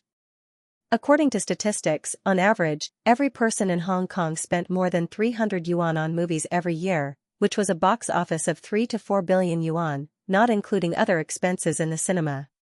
However, many people in Hong Kong, especially young people, liked and enthusiastically pursued Hollywood blockbusters, as well as Japanese and Korean movies or TV series. Xianxia asked, "Is this the reason why you chose to come to Hong Kong to make a movie?" Lu Chen said that he wanted to be a catfish in the Xianxia film and television industry. The most direct way to express it was definitely the new movie he was going to shoot. Otherwise, it would just be empty talk. One of the reasons, Lu Chen nodded without hesitation and said confidently, "This movie of mine will be an innovative and thoughtful work." Needless to say, Lu Chen's personal image was tall, handsome, and full of masculinity. As he continued to achieve achievements and improve his status in the industry, he naturally had a confident temperament that made people believe in him and trust him. His confidence not only affected the people present, but it could also be felt by the audience through the screen. Ah! In Ah Kang's room, his sister screamed and hugged her brother's arm tightly. She shook it hard and said, "Lu Chen is so handsome. I hereby announce that from today onwards, I am a fan of Lu Chen." Ah Kang couldn't help rolling his eyes and feeling sour in his heart. Xiaowei liked Lu Chen, and his sister became a fan of Lu Chen. The charm of this mainland artist was too great. Although he had to admit that Lu Chen, who was sitting on the set and talking with confidence at this moment, was very handsome and outstanding. Among the younger generation of Hong Kong artists, there were not many who could be compared with him. Zhuang Dong was very unconvinced and couldn't help but say, "If I remember correctly, this is your first movie?" The implication was that he dared to boast about his first movie. Wasn't he afraid of being cut by the wind? Lu Chen smiled faintly and said, "I debuted last year, and my first album sold more than 3 million copies. The first TV series I created and starred in broke 3% of the domestic audience rating and exceeded 30% in South Korea." Zhuang Dong was speechless without the need for a heavy hammer to strike the drum. His first album sold triple platinum, and his first TV series broke 3% of the mainland audience rating. It was also a great success in South Korea. Such dazzling achievements were beyond Lu Gongxing's reach in the first few years of his debut. What qualifications did Zhuang Dong have to think that Lu Chen's first movie would not be good? Lu Chen took the opportunity to advertise his new film, "Welcome to my first film, a Chinese ghost story," at that time. Please give me more valuable comments. In fact, Lu Chen was quite wronged when he was bombarded on 3 men in entertainment this time, because before him, many domestic film and television companies had already gone to Hong Kong to prepare to shoot movies. These film and television companies were far more famous and powerful than the newly established Lu Chen's Hong Kong studio. As a result, it was the latter who was shot down. Although he vigorously fought back against those unfavorable comments on the show, Lu Chen still wanted to get back some money. Xianxia couldn't help laughing. Although it was normal for stars to advertise their records or movies on the show, it was rare for Lu Chen to do it so openly. However, this showed his frankness. Xianxia said with a smile, "When your new movie is released, I will definitely support you with a movie ticket." Lu Chen put his palms together to express his gratitude. "Thank you, Sister Shen. 1. Can you take your husband with you? Xianxia laughed heartily, she was really amused. The same laughter sounded in the audience, and the atmosphere in the studio became extraordinarily harmonious, and the original sense of hostility disappeared. At this moment, when 3 Men in Entertainment was broadcast, Xianxia was sitting in the director's room and paying attention to the ratings of her latest episode of hosting. She saw her overjoyed look on the monitor, and a smile appeared on her face again. Now in retrospect, there were still many things that could be discovered from Lu Chen, but unfortunately, the time was too short. Ring ring, the phone in the director's room suddenly rang, and a staff member immediately picked it up. He said a few words into the microphone, and then stretched out his right hand to Xianxia, spreading his 5 fingers. 5%. Even though she had many years of experience in hosting and was used to great storms, Xianxia's heart jumped fiercely. The staff member told her through gestures that the ratings of this episode of 3 Men in Entertainment had reached 5%, far exceeding the normal average of about 3%. Absolutely successful. Xianxia was one of the 3 major special administrative regions. Whether it was the area or the resident population, it was far inferior to the capital, but the population density was big, surpassing the latter. The economy was developed, trade was prosperous, and the media was abundant. There were 2 major wireless hegemons in the TV station alone, Xiangyang Satellite TV and ATV, and many small and medium-sized cable TV stations, so the competition for program content was very fierce. Even a difference of 0.1% in the ratings could cause a difference of several places. Although Xiangyang Satellite TV and ATV steadily occupied 2 out of 3 parts of the world, and the common market share of the 2 had never been less than 70%, in recent years, they had also been strongly challenged by Pearl TV and Hong Kong cable TV. Whether it was program resources or ratings, they had been eroded little by little. There was no need to mention the competition between Xiangyang Satellite TV and ATV. The grudges between the 2 major TV stations could shoot a long TV series with hundreds of episodes. In terms of ratings, they had long been competing. The veteran ATV had not gained the upper hand in this confrontation between the giants in recent years. There were also many problems within ATV. The competition for resources between the channels was very fierce, and the internal friction was serious. As one of the trump card programs of the variety channel, the 3 in Entertainment was also facing a severe test. As a variety talk show broadcast during primetime, the average audience rating of the 3 in Entertainment was around 3%, but this figure was calculated based on the audience rating of 10 years. If it was shortened to the last 3 years, then it would fall to around 2%, sometimes even lower than 2%. This was undoubtedly a dangerous sign. Xianxia, who hosted the 3 in Entertainment, was well aware of this. She also tried her best to improve the quality of the content of the program. She did not want to end up being axed in the end. The market was extremely cruel, and ATV was also a charity home for the elderly. A group of newcomers were eyeing her covetously. Xianxia looked very impressive on the surface, but in fact, she had always been trembling with fear.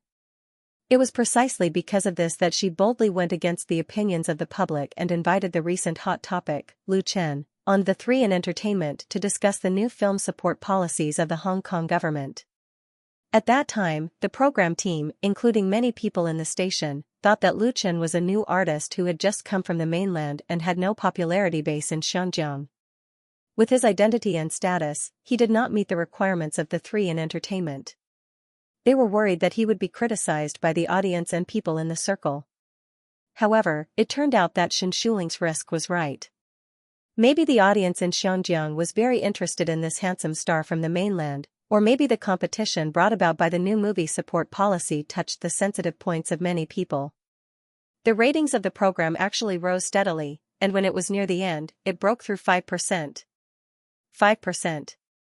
This was quite an amazing result, enough to be comparable to those real big-name programs. The last time Entertainment 3 People Talk reached this rating was the result of inviting the heavenly queen of film, television, and song, Yan and I. Not only did Lu Chen on the 3 in not lower the level of the program, but it had the program of the big stars. The program had also brought the program to of stars. Not only did the program of the 3 in programs of the program of the program of the program of the show, but also brought it. Instead, it. Xianxia believed that his handsomeness, temperament, and style of conversation would inevitably become a hot topic. The host of the ATV program seemed to see a new star rising in the sky of Xianxia. The program was still going on, but it was coming to an end. Xianxia said, "Actually, the first time I met Lu Chen was on a Hong Kong blog, and then someone forwarded the video to me. At that time, you were in a bar in Lan Kwai Fong, right?" Lu Chen nodded. "Yes, that was the first time I came to Xianxia. My friend recommended Lan Kwai Fong to me."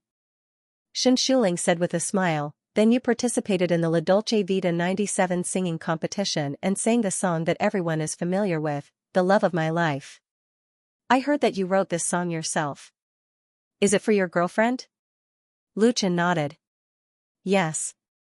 The first part of the program was almost a debate session, and there were more disputes and conflicts. Now that it was almost the end, the atmosphere was relaxed, so it was time to talk about gossip." Xianxia controlled the rhythm of the conversation very well. Of course, he was also happy to cooperate. The only one who was not happy was probably the other guest, Xuandong. Ever since he was hit by Lu Chen's several consecutive counterattacks, he was basically silent and no longer aggressive. Everyone's eyes were sharp. They had to admit that they lost the debate.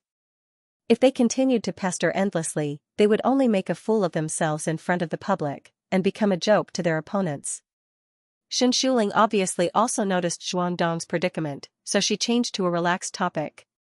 She turned to face the camera and said with a smile, "Many of our friends in front of the TV may not know, but Mr. Lu Chen's girlfriend is the domestic pop music queen, Miss Chen Fei-er. Moreover, Miss Chen Fei-er's 2 recent TV series have created miracles both at home and abroad. It must be noted that the screenwriter and male lead of these 2 TV series are both Lu Chen. Then, Lu Chen, in your first movie, is the female lead still Miss Chen Fei-er?" This time, Lu Chen shook his head. "No, the female lead is a new actress from Xianxia. In addition to the male lead and the director of A Chinese Ghost Story, most of the other actors are from the same industry in Xianxia, including our partners. The new film support policy issued by the Xianxia government had restrictions. For example, in the movies submitted for review, local actors in Xianxia needed to account for more than 60%.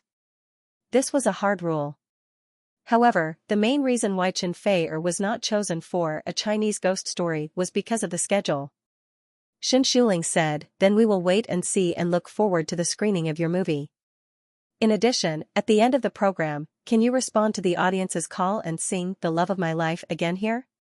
She added, "I also like this song very much." Lu Chen was pleased. "Thank you. Of course, that's no problem."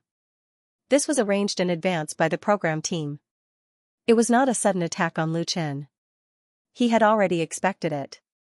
Without the official release of the official version of The Love of My Life, only relying on a mobile phone video, had almost become Lu Chen's current label. This classic Cantonese song had helped him to integrate into the entertainment industry of Xianxia to a large extent. It had an influence among the young people of Xianxia and could be considered to have played the greatest role.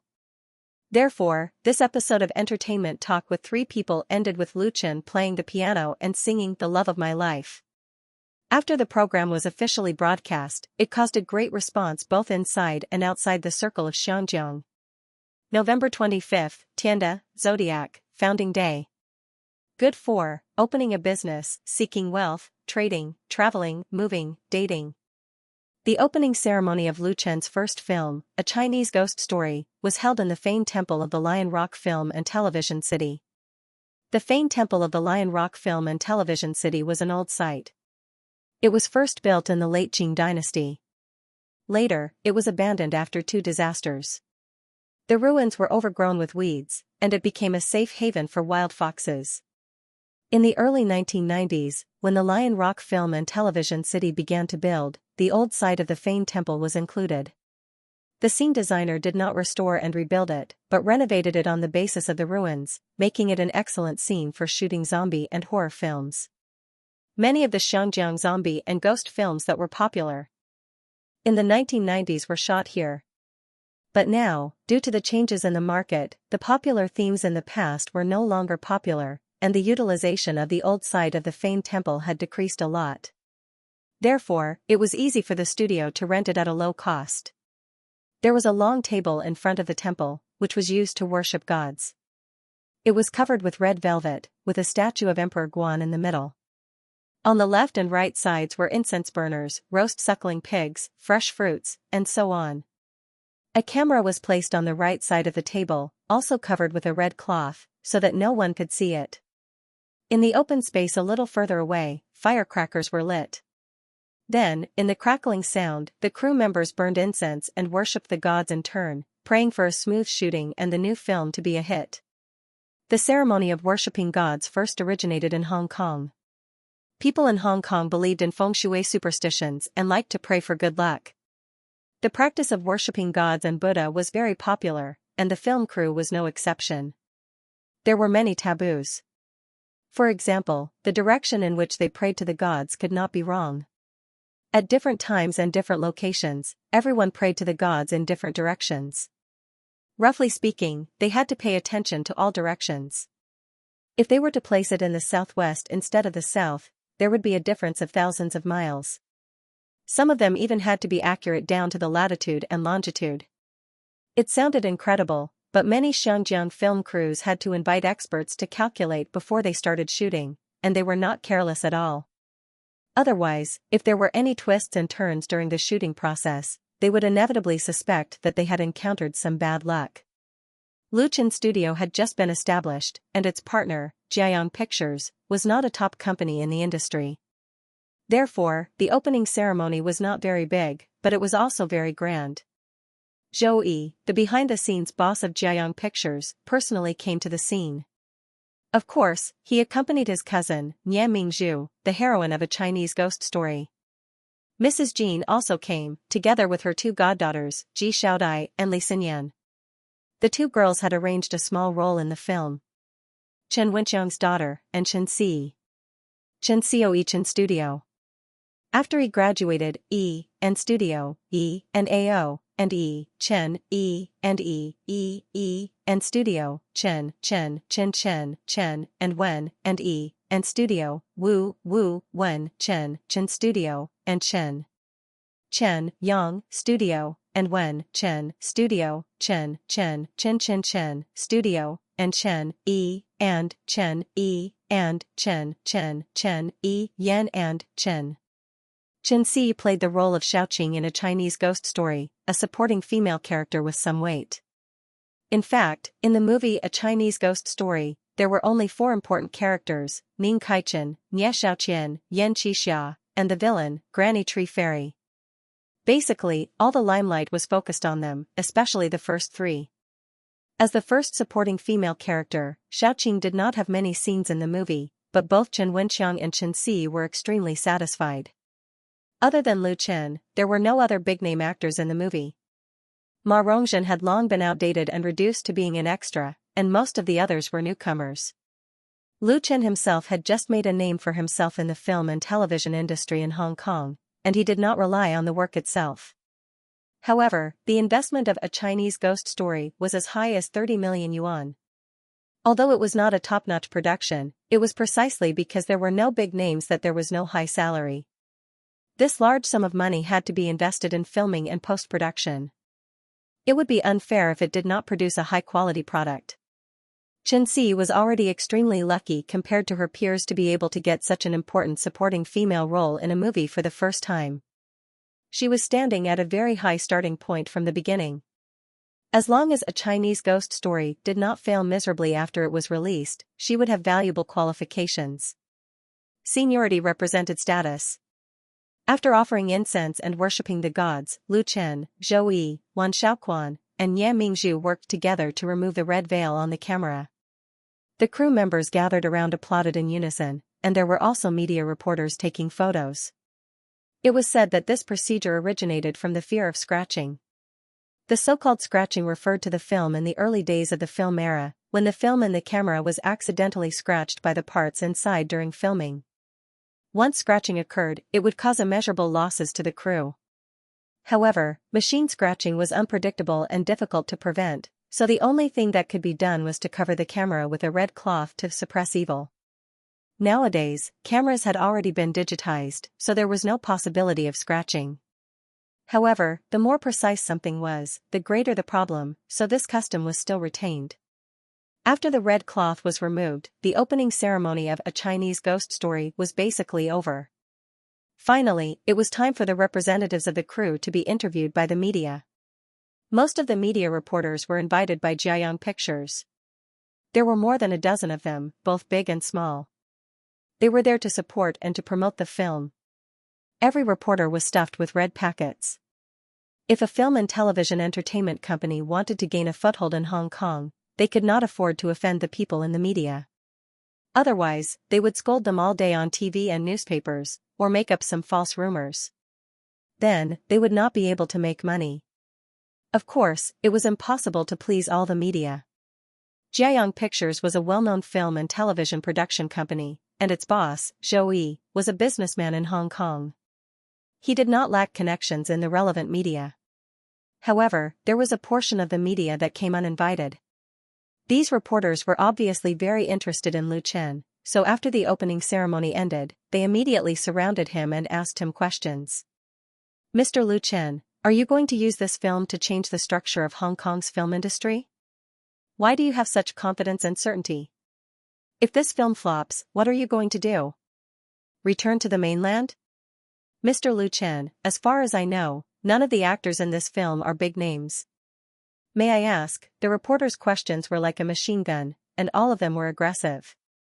Chen Wenqiang and Wan Xiaoquan, who were standing at the side, had their faces turned black on the spot. Zhou Yi was very shrewd, and there was a hint of displeasure in his eyes.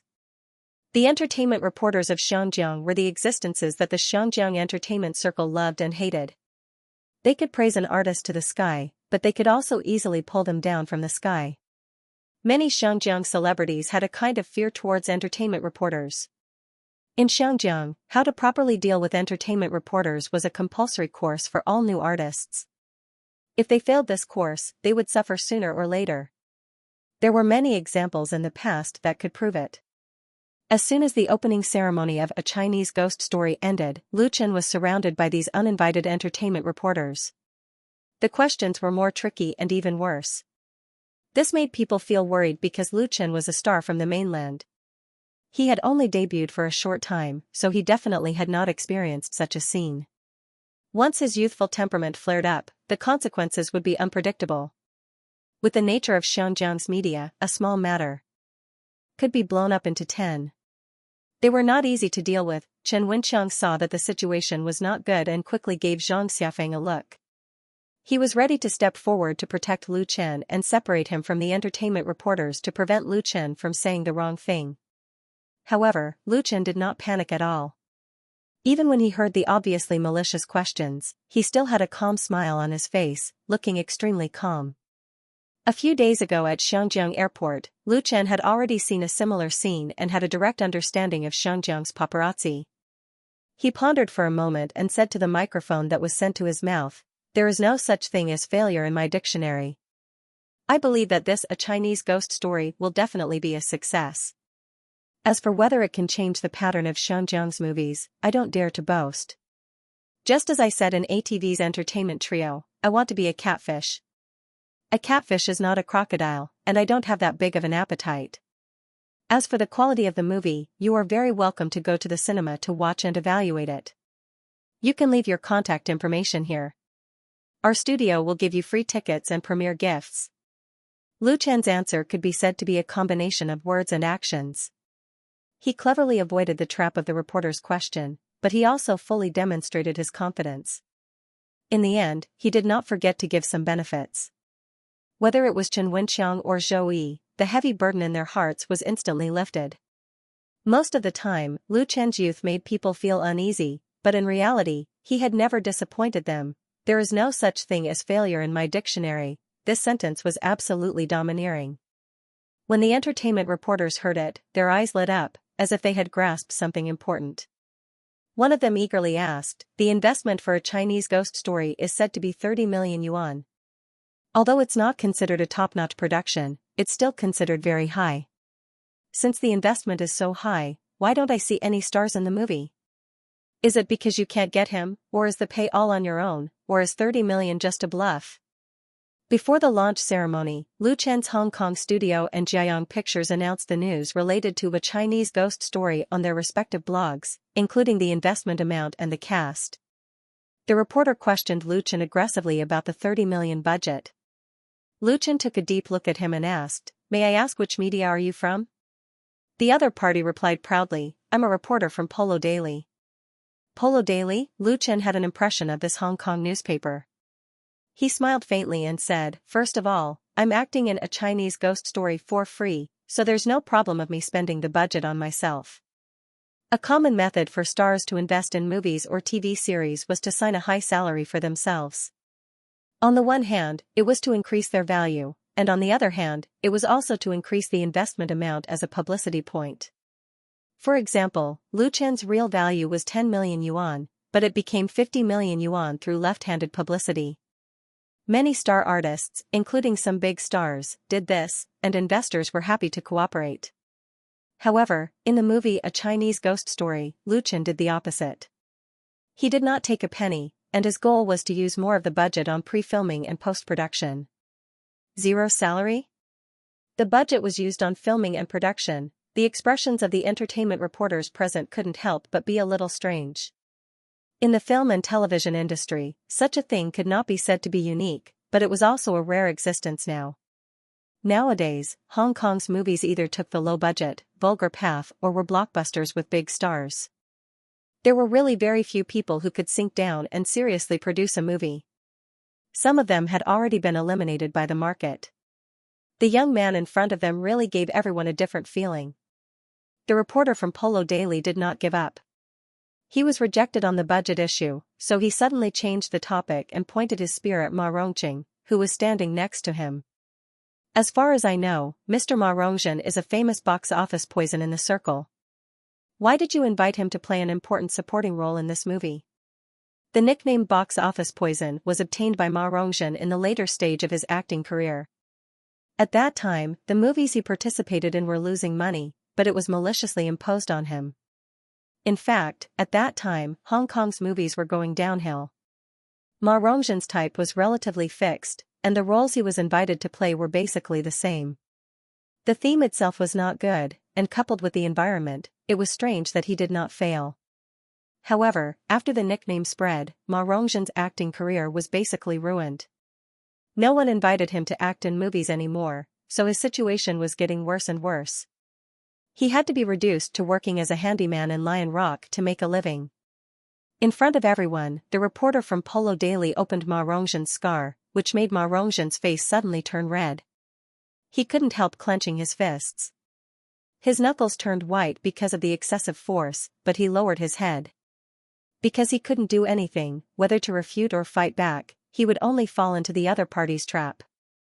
Ma Rongqing didn't want to lose this precious opportunity, so he could only silently endure the humiliation. Lu Chen noticed Ma Rongqing's expression, and his eyes flashed with an imperceptible sharpness. He said without hesitation, "I have never heard of box office poison.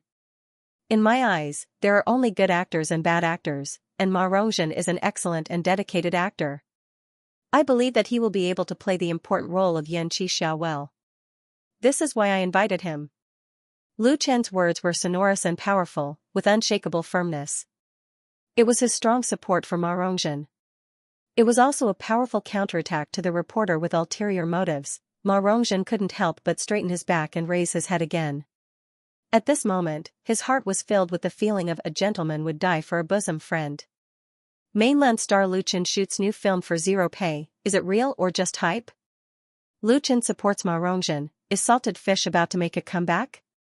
Industry insiders assert that mainland actors are afraid of not acclimatizing to Hong Kong, and their prospects are worrying. Is it arrogance or confidence? Is an investment of 30 million yuan a waste of water? The box office poison of the past is shooting a new film today.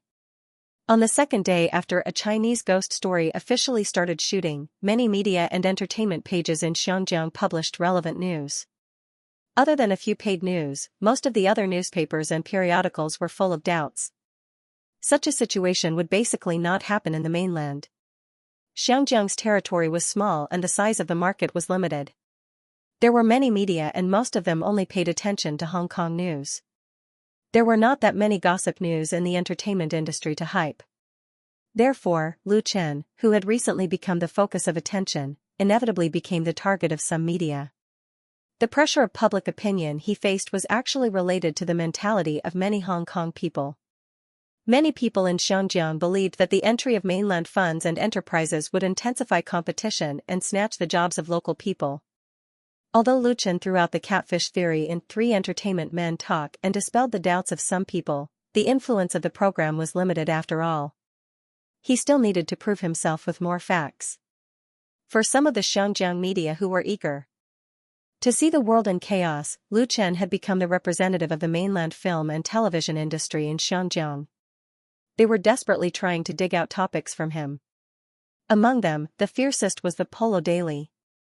This well-known newspaper in Xianxia published 3 reports in its entertainment section at the same time, questioning Lu Chen's zero pay, ridiculing the box office poison Ma Rongzhen, and asserting that a Chinese ghost story would not be successful. One of the articles listed the data seriously and quoted the analysis and comments of so-called industry experts. In the end, the conclusion was that the mainlanders represented by Lu Chen would not be able to gain a foothold in Xianxia's entertainment industry for long. There were many criticisms and few praises. There were very few neutral people. The citizens of Xianxia watched the liveliness, and to a large extent, it promoted a Chinese ghost story, which had just started shooting. The crew of A Chinese Ghost Story, who had already entered the shooting state, had no time to care about the outside world. They were busy working on the set of Lion Rock Film City, trying to finish shooting before the new year. Crack! Wan Xiaoquan frowned, waved the loudspeaker in his hand, and said loudly, "What's wrong with the lighting here? Adjust it immediately and reshoot." Wan Xiaoquan, who picked up the microphone again, felt as if he had been given a new life. He had inexhaustible energy. His position in the crew was very special. He had the title of assistant director. In the future, his name would not appear at the beginning or the end of the movie that was broadcasted in the mainland, including the publicity. The reason was obvious. For at least 2 years, Wan Xiaoquan would have to tuck his tail between his legs. The nominal director of A Chinese Ghost Story was Lu Chen, but in fact, the film was directed by Wan Xiaoquan. It was nothing more than to avoid the policy. Because of this, Wan Xiaoquan paid more attention to this movie than Lu Chen. Before the shooting started, he studied the script all night and discussed the plot and characters with Lu Chen. He put all his attention into it. Wan Xiaoquan was good at shooting movies with costume themes. Many of his previous works had been successful at the box office and received good reviews. Moreover, he was known for his serious and meticulous work in the circle. Otherwise, Lu Chen would not have chosen him to direct his first movie. With Lu Chen's full support, enough funding, and away from the domestic right and wrong, Wan Xiaoquan is very scary when he is serious. After a few days of shooting, the members of the crew have been convinced by the director from China, and there have been no troublesome incidents of overtly complying but covertly opposing. Of course, the participation of Jiayang Pictures was indispensable during the shooting process. Today's scene was the scene where Ning Kaichen met Nya Xiaoqian for the first time in Lanrua Temple. Lu Chen, who was dressed like a scholar, had a great change in temperament under the careful makeup of the makeup artist. Because of the mistakes in the lighting, the reshooting went smoothly. It was already past noon when the shooting was finished. Wan Xiaoquan finally let go of the starving crew members and told them to quickly fill their stomachs. The stage manager's assistant brought over the incubator, which was filled with stacked lunch boxes. Although there were not many roles in A Chinese Ghost Story, the crew members who should not be missing were all there. Big and small people added up to nearly 100 people, so that the shooting progress could be ensured. With so many people busy on the set, they certainly could not go to restaurants outside to eat. Otherwise, it would waste a lot of time going back and forth, and it would also affect their working state. Therefore, whether it was in China or in Hong Kong, the crew members basically ate takeout lunch boxes. The staff contacted the restaurant in advance, ordered the quantity and price of the lunch boxes, and delivered them on time. Let's eat. Everyone gathered around and went to take the lunch boxes, then found a place to sit down and eat. Although Lu Chen was an investor, the screenwriter, and the lead actor, he and director Wan Xiaoquan also ate the same lunch boxes. There was no special treatment, and it could be said that they shared the joys and sorrows with everyone. But today's situation was a little special. When Lu Chen opened the lid of the lunchbox, he could not help but frown. Because the quality of the lunchbox in his hand was really a little terrible. The rice was yellow, as if it was steamed with old rice. A few pieces of vegetables and cucumbers were wilted, and a few were not fresh.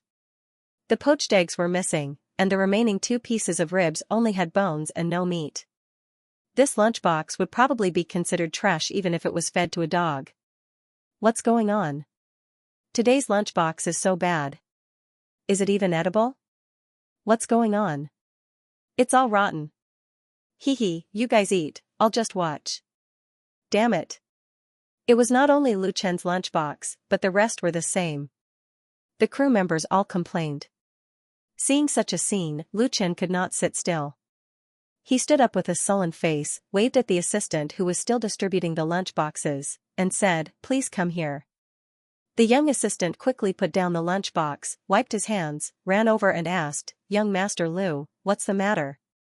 Lu Chen handed the lunchbox in his hand to him. "What do you think?" The assistant looked at the lunchbox, then looked at Lu Chen, and said awkwardly, "Young Master Lu, I don't know." Lu Chen twitched the corner of his mouth and said lightly, "Then invite Old Merchant over." Old Merchant was a staff member of the crew of A Chinese Ghost Story, a veteran in the circle sent by Jiayang Pictures. Logically speaking, under his management, such a thing should not have happened. There must be something wrong. Old Merchant soon arrived. He was in his 40s and had a short stature and small eyes. He gave people the impression that he was very smart and eloquent. He was very good at coordinating all aspects. Although they didn't know each other before, Lu Chen was very satisfied with Old Merchant's ability after a few days. A crew member was the person in charge of daily affairs during the filming process. His main task was to take care of the basic necessities of the crew members, such as food, clothing, housing, and transportation. It was tedious but essential. If a crew didn't have a good crew member, there would often be a lot of problems.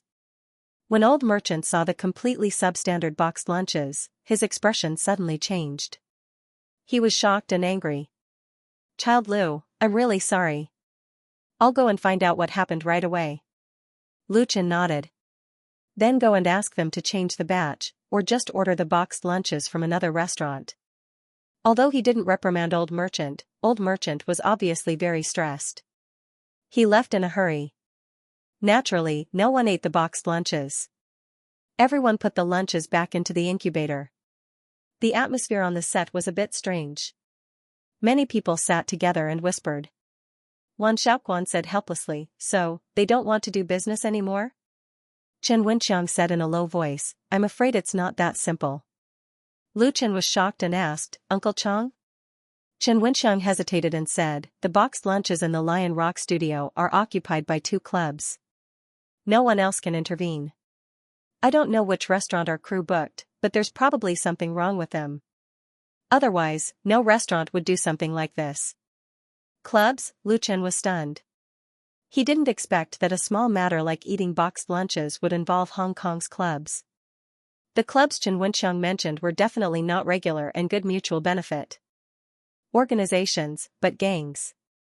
In layman's terms, they were Hong Kong's underworld gangs. The gangs in Hong Kong were once very popular in the 1970s and 1980s. At that time, the activities of Xianxia, Sinan, Hongtang, and other triad organizations were rampant. There were hundreds of thousands of gang members, and their forces were spread all over Hong Kong, Macau, Treasure Island, and several countries in Southeast Asia. They even established branches in the Chinese areas of Europe and the United States. These big gangs and societies operated drug trafficking, smuggling, prostitution, piracy, gambling, and so on. The small societies under them collected protection fees and dominated the market, causing the public order of Xianxia to be very bad. At that time in Xianxia, even the rich and powerful felt insecure and had to bring bodyguards with them when they went out. Otherwise, they might be kidnapped and blackmailed by a few daring gangsters. On July 15, 1987, the long-accumulated conflict between the two gangs, Xianxia and Hung Tang, broke out. Thousands of gang members from both sides fought on the streets of the prosperous areas of the new territories, resulting in the tragic result of 78 deaths and 154 serious injuries. There were countless minor injuries, and several innocent passers-by were killed by stray bullets. The bloody case of the new territories on July 15 shocked the whole of Hong Kong, causing the people to protest on the streets. It also prompted the Xianxia government to finally make up their minds to solve this cancer, and specially applied for help from the troops stationed in Hong Kong. In March 1988, in the crackdown carried out by the Xianxia government, many triad organizations that had been rampant in Hong Kong for decades were uprooted.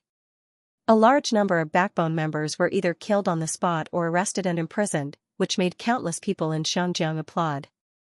At this point, the public order of Xianxia had been fundamentally improved. However, the triad organizations that had great influence in Xianxia society did not completely disappear. After the old gangs such as Xianxia, Sinan, and Hong Tang collapsed, new gangs emerged again. However, these new gangs no longer brazenly engaged in illegal activities. They registered companies to engage in legal operations and secretly did some business. The members of the gangs no longer easily wielded knives and guns, and the means of making money were more hidden. They even hired lawyers as legal consultants. This kind of new gang was even more difficult to deal with. Dealing with them was undoubtedly a very troublesome thing. And the gangs in Xianxia had deep entanglements with the entertainment industry. Many film and television entertainment companies had the background and power of gangs in the past. Although they were basically washed clean, they were still secretly connected. In just a few minutes, Old Merchant came back with 3 people. Old Merchant's face was very ugly. He introduced to Lu Chen, "Young Master Lu, this is Manager Jiang of Honghua Restaurant Management Limited. Our crew's lunchbox is ordered through Honghua Restaurant. Manager Jiang and the others have something to talk to us about." This Manager Jiang of Honghua Restaurant was a middle-aged man with the head of a mouse and the eyes of a mouse. His hair was thickly oiled and he was worried that even flies would not be able to stand on it. He was wearing a suit and a tie, and he also wore a pair of nondescript gold-rimmed glasses, giving people the impression that he was wretched. "Young Master Lu, hello." Manager Jiang nodded and bowed to greet Lu Chen, opening his mouth to reveal a mouthful of gold teeth. Following behind him were 2 burly men. Their faces were expressionless, and their bare arms were covered with dark green tattoos. Their bulging muscles made them look like they were very powerful. Lu Chen immediately understood when he saw this posture. He nodded and lightly said, "Okay, let's talk somewhere else." It was definitely not okay here. The surrounding crew members were all watching, and many people's eyes were full of doubt. The place chosen for the conversation was a meditation room in the temple, which was also used as the crew's temporary office. After sitting down, Lu Chen went straight to the point and asked, "Manager Jiang, can you explain what happened to our crew's lunchbox today? Did we not pay the fees that we owed you?" Manager Jiang said with a smile, "Young Master Lu, your crew's food and beverage fees were paid on time. We are also very sorry that there was a problem with today's lunchbox. I can guarantee that this kind of thing will not happen again." But, he suddenly changed the topic and said, "The prices in Xianxia are very high now. Recently, the prices of vegetables and pork have risen greatly. If we follow the original price, our company will lose money, so what?" Manager Jiang did not say any more and looked at Lu Chen with a smile. Lu Chen calmly continued for him, "So you want to raise the price?" "I'm really sorry." Manager Jiang rubbed his hands, and the smile on his face became even wider. "There is nothing we can do about the price increase. Our company's employees also have to eat." Lu Chen interrupted his verbose words, "Just say it, how much do you want to raise it?" Manager Jiang gave Lu Chen a thumbs up. "Young Master Lu is really straightforward, worthy of being a big star from the mainland. In fact, it's not much. In the future, pay 55 yuan for a lunchbox, we guarantee the quality 55 yuan, if Lu Chen remembered correctly. The original price of the lunchbox was 30 yuan, and now the price was increased to 55 yuan, which was equivalent to nearly doubling. The crew of A Chinese Ghost Story had nearly 100 members. If the temporary hired extras were added, there would be more than 100 people. Even if 100 people were counted, 2 meals a day would require a total of 200 boxed meals. Originally, 30 yuan per box, the basic cost of meals per day would be 6,000 yuan. Now that it had soared to 55 yuan, that was 11,000 yuan, they had to pay an additional 4,500 yuan. The scenes involved in this movie were basically all in the Lion Rock film and television base. In the case of no outdoor shooting, the crew would need to stay for at least a month, which meant that they had to pay an extra 100,000 to 200,000 yuan. Honghua restaurant was really black-hearted. According to the boxed meals from yesterday, it was at most 15 yuan in the mainland. If the quantity was large, they could still get a discount. Their profit itself was already very good. The prices in Xianxia were high, but not to this extent. Wan Xiaoquan, who was sitting next to Lu Chen, couldn't stand it anymore. "You guys are," before he finished speaking, he was stopped by Lu Chen. Lu Chen's expression didn't change. He nodded and said, "If you can guarantee the quality of the food, then we can accept the price of 55 yuan, but we won't pay for this batch of boxed meals at noon." Manager Jiang obviously didn't expect Lu Chen to be so easy to talk to. He asked for an exorbitant price, but Lu Chen actually agreed so easily. Even with his cunning, he couldn't help but be stunned. "Really?" Lu Chen hooked his finger and knocked on the table, saying lightly, "I'm not kidding." That's good." Manager Jiang suddenly showed a proud smile. His eyes flashed a touch of greed, and he continued to say, "In addition, the boxed meals are boxed meals, and the delivery will cost more." Was Honghua crazy? Even Chen Wencheng looked angry. "Manager Jiang, this is against the rules, isn't it?" Clubs also had their own rules, especially the whitewashing clubs. Even if they were to bully others, they still had to follow the rules. Otherwise, if they caused public anger, they would be the unlucky ones. Previously, Manager Jiang asked for an exorbitant price. He nearly doubled the price of the boxed meals, and Lu Chen agreed. Now, he actually wanted to pay for the delivery. It was simply a naked extortion. There was something wrong with the smell inside. Manager Jiang glanced at Chen Wencheng meaningfully and said, "Brother Cheng, rules are set by people. Don't you know that in this circle? That's the rule in our company now." He looked at Lu Chen as if he was looking at a fat sheep. "Young Master Lu, you are a big star who makes a lot of money every day. If you come to Xiangyang to shoot a movie, you will definitely make a lot of money. You don't need our hard-earned money, do you?" Hee, Lu Chen smiled, but there was no smile in his eyes. "I don't like trouble. If I can solve the problem with money, then I don't mind spending some money to avoid disaster. But this doesn't mean that I'm afraid of trouble. Since your company doesn't have the sincerity to cooperate, then you don't need to send boxed meals anymore. I believe that our crew won't be starving because of this." To be honest, the main reason why Lu Chen chose to start his film career in Xiangyang was because of the new film support policy issued by the Xiangyang government. With this policy, he could easily enter the domestic film market, and he could also establish a foothold in Xiangyang and radiate to Treasure Island, Australia, and Southeast Asian countries. The benefits were self-evident. However, shortcuts were not easy to take. Lu Chen really didn't consider the gangs and clubs in Xiangyang at that time, because there was basically no such problem in domestic movies or TV series. As the saying goes, a strong dragon can't suppress a local snake. Lu Chen was not a strong dragon, so he was willing to spend more money in exchange for peace.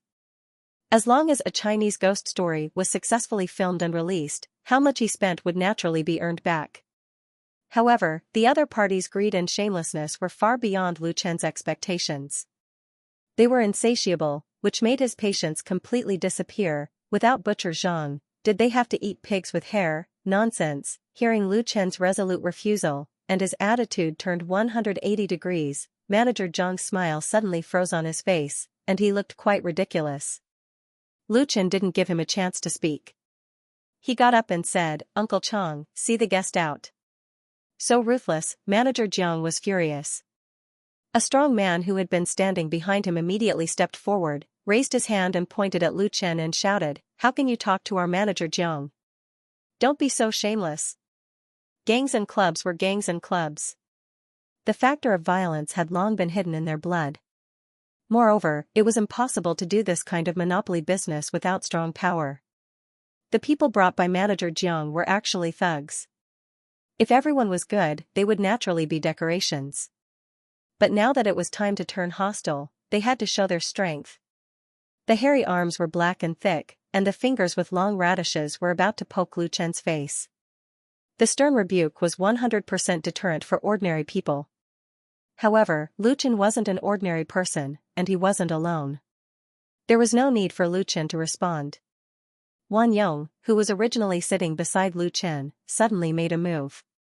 He grabbed the opponent's finger with lightning speed and pulled it up. Ah! The burly man involuntarily let out a blood-curdling scream, startling everyone present.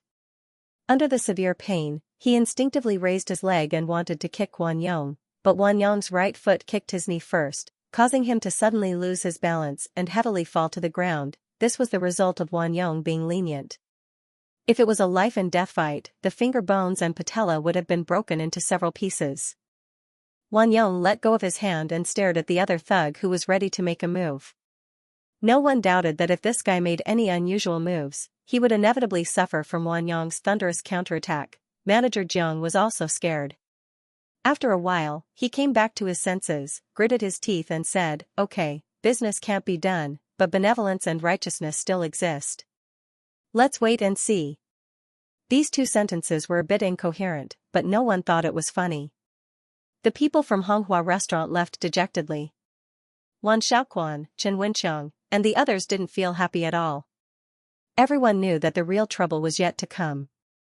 The other party wouldn't let it go so easily.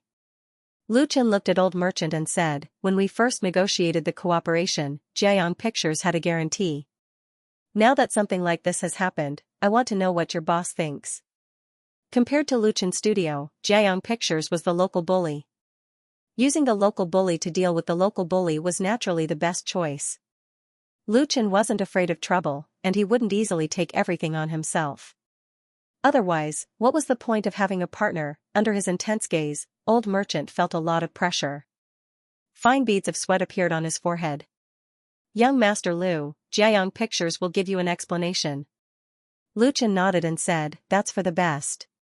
However, in his heart, he didn't think that Jiayang Pictures would succeed. It was impossible for Honghua to not know about the existence of Jiayang Pictures. Manager Jiang was here to slap them in the face. Let's wait and see. After driving away Honghua's people, the hundreds of people in the crew of A Chinese Ghost Story still had to eat. This problem was easy to solve. Lu Chen asked Chen Wenqiang to drive to the nearest restaurant to buy lunch boxes. Honghua Catering couldn't monopolize all the big and small restaurants around Lion Rock Mountain, could it? He gathered the crew members and gave them a brief explanation, asking them to overcome their difficulties for the time being. Of course, the crew members expressed their understanding. Even if many of them were muttering in their hearts, they all supported Lu Chen, the real boss, on the surface. It was not a big deal to eat late. They wouldn't die even if they skipped a meal. By the time Chen Wenqiang came back with the lunch boxes and everyone finished eating, it was already 2 p.m. The crew of A Chinese Ghost Story was not large. Most of the staff were sent by Jiayang Pictures. The news spread quickly inside, so everyone basically knew what had happened. This made the people in the crew a little anxious. As a result, the shooting in the afternoon went wrong frequently. Wan Xiaoquan didn't know how many NGs he had made, which made him annoyed and his voice a lot rougher. Seeing this situation, Lu Chen decisively called it a day and asked everyone to go back to rest early.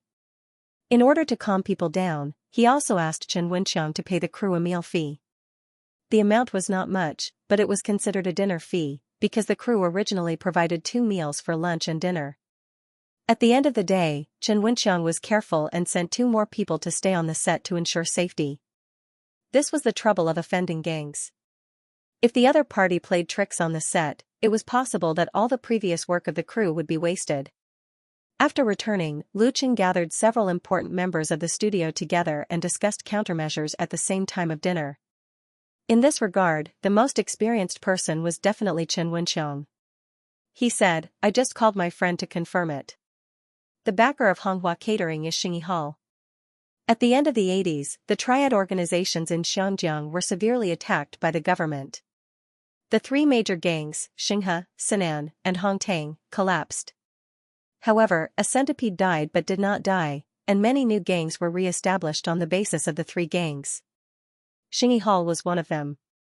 The Jiang family that established and controlled Xingyi Hall was quite famous in Xianjiang.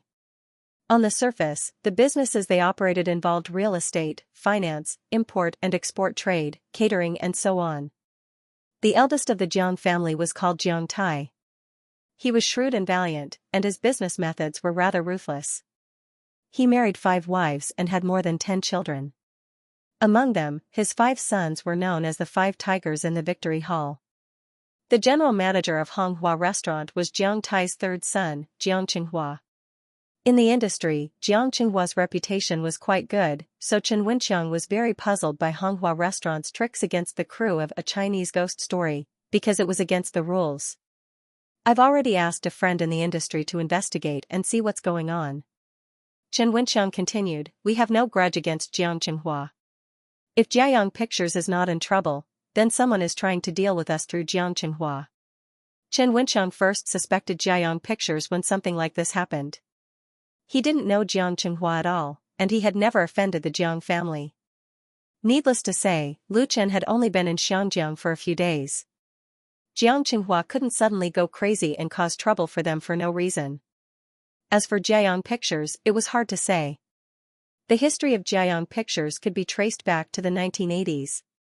At that time, the gangs in Xianjiang were very powerful, and they had a great influence on the film and television entertainment industry.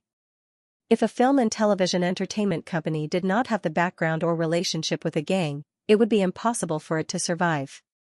At this point, who could guarantee that there weren't any old grudges left behind? In addition, there was Zhou Yi, the behind-the-scenes boss of Jiayang Pictures.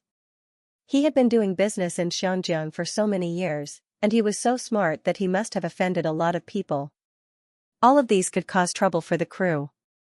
Wan Xiaoquan frowned and asked, then what should we do? He wouldn't encounter such a thing when he was filming in China. What happened today made him feel very bad. He originally wanted to shoot the movie seriously, but he didn't expect that there would be new problems as soon as they started. Lu Chen said, I've already asked Jiayang Pictures to give us an explanation. Our shooting plan should not be changed for the time being. Tomorrow's lunchbox will be bought by Brother Zhang outside. It won't be troublesome if there are people in cars. Although that was what he said, everyone knew that things would not be so simple. Honghua hadn't achieved his goal, and it was impossible for him to stop. However, in the current situation, he could only take one step at a time and deal with the situation as it came. Wan Xiaoquan and Chen Wenqiang looked at each other and nodded. Ring, ring, ring. At this time, Lu Chen's cell phone suddenly rang. He took it out and looked at it. It's Zhou Yi. He pressed the call button, and the slightly feminine voice of the boss of Jiayang Pictures came through the receiver. Master Lu? Lu Chen replied in a deep voice, hello, Boss Zhou. What can I do for you? Even a clay figurine had some anger. When they first cooperated, Jiayang Pictures promised that they would be able to finish filming A Chinese Ghost Story smoothly. Other than the filming and production, they would be able to take care of everything else. Everyone had seen the result. Thinking of the half a day wasted and the emotional turmoil in the crew, how could Lu Chen not be angry? Through the microphone, Lu Chen seemed to be able to see the bitter smile on Zhou Yi's face at this moment. Young Master Lu, you're treating me like an outsider. I already know what happened today. The problem is very big. Can we talk face to face? Lu Chen thought for a moment and asked, when? Zhou Yi, let's do it now. Is it convenient for you? Lu Chen, sure. Zhou Yi gave him an address. It was not far from where Lu Chen was eating, so he brought Wan Xiaoquan, Chen Wenqiang, and the others to the appointment. The place to meet was called Oaken Clubhouse. This private clubhouse was located in the bustling business district of Shenghuan. It was a place frequented by the upper class of Xianjiang, and the membership fee was more than 1,000,000 yuan a year. Zhou Yi booked a private room in the clubhouse. He brought an assistant and Yan Mingzhu with him. When they met, Zhou Yi's first words were, Master Lu, I'm really sorry this time. Lu Chen suddenly had a bad feeling in his heart. Because from Zhou Yi's tone, it seemed that he was planning to withdraw. Once Jiayang Pictures gave up on the collaboration, it meant that Lu Chen would have to rebuild the crew and even choose a new female lead. All his previous efforts would be in vain. People who knew and understood Zhou Yi thought that he was a real businessman. Businessmen valued profits over friendship. A real businessman often had great courage in the face of rich interests and dared to challenge the rules. Now that trouble had just appeared, Zhou Yi actually wanted to retreat, which really surprised Lu Chen. In this cooperation between the two sides, Lu Chen has given up a large part of the benefits. He is very confident about the box office of A Chinese Ghost Story. This work, which is regarded as a classic in the dream world, will inevitably shine its due light. The 30 million production cost was very likely to bring several times or even 10 times the profit. Of course, Zhou Yi definitely did not know the origin of A Chinese Ghost Story, but it was impossible for him to be ignorant of Lu Chen's influence and appeal in the mainland. Otherwise, he would not have actively promoted the cooperation. So what made him give up? Lu Chen was prepared for the worst in his heart. He said calmly, "Mr. Zhou, you're exaggerating. Let's sit down and talk slowly." They all knew each other, so there was no need to introduce each other and greet each other politely. Everyone sat down together. Zhou Yi personally picked up the teapot and poured a cup of hot tea for Lu Chen. He sighed and said, "Child Lu, you must be suspecting that Jiayang Pictures or I have a grudge against Xingyi Hall, which is behind Honghua. But I can tell you frankly that I have never offended anyone from the Jiang family. If it's just the boss of Honghua, Jiang Qinghua, I'm not afraid. But his father, Jiang Tai, I don't even have the right to talk to him as an equal." It's not a problem with Jiayang Pictures. Lu Chen was stunned. What was going on? Zhou Yi obviously understood what he was thinking and continued, "I've already asked someone to find out what's going on with Jiang Qinghua. I believe there should be accurate information in the next 2 days. And according to my guess, the boss of Jiayang Pictures hesitated for a moment, but he did not say anything. Lu Chen smiled faintly and said, "Mr. Zhou, if you have something to say, just say it. It doesn't matter even if your guess is wrong." Zhou Yi smiled and said, "I'm guessing that Honghua wants to take a stake in this movie. I heard that Jiang Qinghua recently has plans to set up his own entertainment company and enter the film industry. But in the current situation, it's not easy for him to find a suitable partner, so you chose my movie as your stepping stone?" Lu Chen immediately laughed. "I'm just a newcomer from the mainland. In his eyes, I'm a fat sheep, right?" Zhou Yi's expression was a little awkward, obviously agreeing with Lu Chen's words. "This is just my guess. The real situation still depends on the other party." Lu Chen pondered for a moment.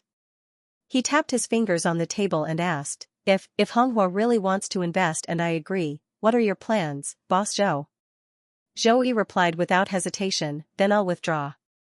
I can't afford to offend the Jiang clan." His answer was very straightforward, directly admitting that he was afraid. Lu Chen understood what he meant. "What if I don't agree?" Zhou Yi's answer was still straightforward. "Jiayang Pictures is willing to continue the cooperation, but we can't directly confront the Jiang clan. If Jiang Tai asks, then I can only withdraw." Lu Chen understood. Although Zhou Yi said that he didn't dare to offend the Jiang clan, the premise was that the boss of the Jiang clan, Jiang Tai, was also involved in this matter. Otherwise, Jiayang Pictures would not give up the cooperation. But it was not realistic to count on Jiayang Pictures to deal with Honghua. Zhou Yi's behavior was typical of a businessman to seek benefits and avoid harm. It was not an exaggeration to say that it was a little shameless. But he was blunt and had the demeanor of a real villain. Everything was laid out on the table for discussion. Lu Chen wasn't angry. He thought for a moment and said, "Then let's leave it at that for now. Boss Zhou, please find out more useful information about Honghua. If it involves any costs, our studio is willing to bear them." "You're too kind, too kind." Zhou Yi waved his hand and said, "Once there's news, I'll inform you immediately." Lu Chen nodded. Things could only be like this for the time being. The shooting had to continue tomorrow. He couldn't just stop farming when he heard Lala Goose cry. He didn't want to run back to the mainland with his tail between his legs. If he didn't have a brave and fearless heart, even if he had the wealth of a world, how could he climb to the real peak? Before leaving, Nian Mingzhu, who had been silent, poured a cup of tea for Lu Chen. She said to Lu Chen, I like the script very much, and I like the role of Xiaoqian very much. Thank you for giving me this opportunity. I hope we can continue to work together happily. Lu Chen didn't quite understand Nian Mingzhu's attitude, but he accepted her kindness. After leaving Oaken Club, Wan Xiaoquan expressed his dissatisfaction with Zhou in the car. This person is too cunning and unreliable. Do we really want to continue working with him? Lu Chen explained, if we give up working with Jiayang Pictures now, things will become more troublesome. First, we have to figure out Honghua's real intentions, and then we'll make plans. It was good that Zhou had made things clear. When the time came, Lu Chen would be justified in kicking them out. Most importantly, in the conversation just now, Lu Chen felt that Zhou had a trump card. He wasn't afraid of the Jiang family as he had said, and it seemed more like he was testing Lu Chen's attitude. As a result, the next day, something happened at the Fane Temple film set in Lion Rock Studio. Someone had thrown 2 dead cats into the set, and they were unlucky black cats. The necks of the cats were broken. They must have been thrown in secretly in the early hours of the morning, Wan Yong said to Lu Chen, who had just arrived at the set. I asked Xiaoqian to take care of it. I didn't tell anyone else. This was purely a disgusting method. The other party didn't steal or rob, but deliberately did something to disgust people. It was useless to call the police. The Xianxia police wouldn't take such a small matter seriously. Moreover, after calling the police, it would be easy for the paparazzi to take photos and put them on the media. It would only have a greater impact on the crew. Lu Chen listened to Chen Wenxiang's advice and asked him to secretly control the news and not spread it. Lu Chen was very glad that he had arranged for 2 more people to be stationed at the set last night. Otherwise, if there were loopholes in the management, it would be easy for the other party to take advantage of them, and they might cause even more damage. However, what he didn't expect was that before noon, the news of the dead cats being thrown on the set had spread among the crew. Everyone had a strange look on their faces, and many of the crew members were absent-minded. The shooting process was also not smooth. In the afternoon, someone proposed to quit the crew. The composition of a regular film crew was quite complicated. In addition to the actors, there were also producers, production directors, producers, planners, art directors, cinematographers, and so on. In addition, there were stage managers, makeup artists, art designers, lighting artists, and prop masters. Together with the financial assistants, the number of people could easily exceed 100, and even a few hundred was common. The crew of A Chinese Ghost Story was relatively small. Because there were not many characters in the film, the number of actors was relatively small. However, the necessary people could not be missing. Apart from the dozen or so members of Lu Chen Studio, most of the crew members were sent by Jiayang Pictures. Some of them were temporarily hired by the latter and did not belong to Jiayang Pictures. This was very normal. Otherwise, with the scale and strength of Jiayang Pictures, it would be impossible to support so many people. Even large film companies would pay attention to the number of employees. In the film and television industry, there were specialized agencies to solve this problem. Once a film company needed people for a new project, whether it was actors, scriptwriters, cameramen, recording artists, or even directors, they could be hired through an agency. This saved money to a great extent. There were 5 people who suddenly proposed to quit the crew. They were all assistants and handymen in the logistics department. They were not important people, and the crew could still operate without them. However, this was undoubtedly a dangerous signal. The dead cat incident on the set had caused the hearts of the crew of A Chinese Ghost Story to become very unstable. The filming plan was facing a serious situation. But it was not over yet. In the afternoon, the car that the crew had parked in the parking lot of the film and television city had its tires punctured, and all 4 tires were punctured. Zhang Xiaofeng had brought people to buy lunch boxes in this car yesterday and at noon. The intention of the saboteur was very obvious. Call the police. Lu Chen said to Chen Wenxiang, complain to the Film and Television City's Management Committee again. Lu Chen could still tolerate the dead cat being thrown at the set in the morning, but now he could not take it anymore. He knew very well that neither calling the police nor complaining would solve the problem. Even if the troublemakers were caught, the punishment would not be severe. They would be released after a few days in jail, and they could continue to cause damage. Moreover, it was still unknown whether they could find the culprit. This was not a criminal case.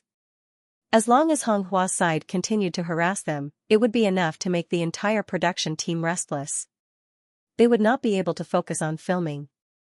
The most disgusting thing about these gangs was that they could still achieve their goals without resorting to violent means of killing. In the face of such trouble, if the crew did not have strong enough connections, they would have no choice but to submit, pay protection fees, or share the profits to avoid the disaster.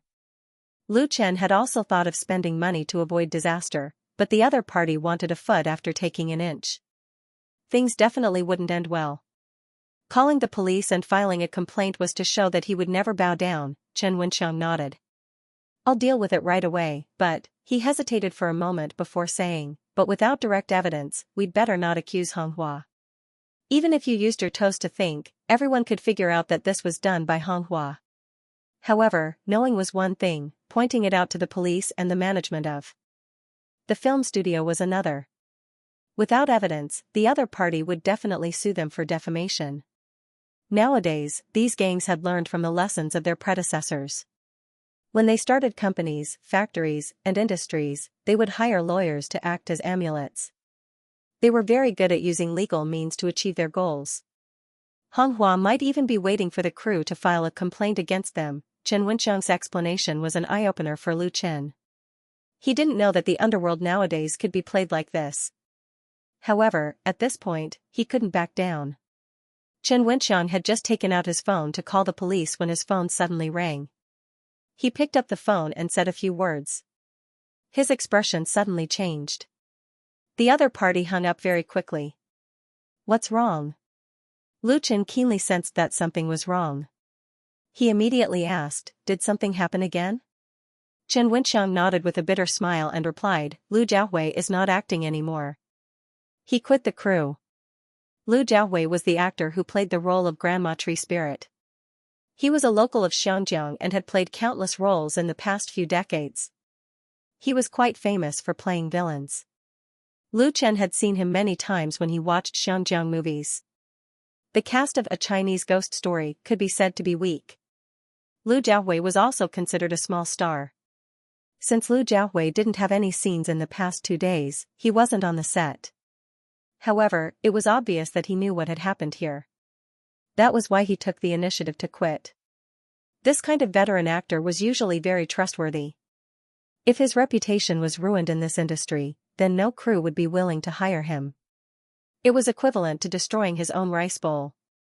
If it wasn't for the great pressure, Lu Jiahui definitely wouldn't break the contract like this. Mother ****. The more Chen Wenxiang thought about it, the angrier he got. He couldn't help but curse. This original actor was really a grandma. Lu Chen was almost amused by Chen Wenxiang's curse. Wasn't Lu Jiahui hired by Jiayang? This role was fought over by Jiayang Pictures during the negotiation.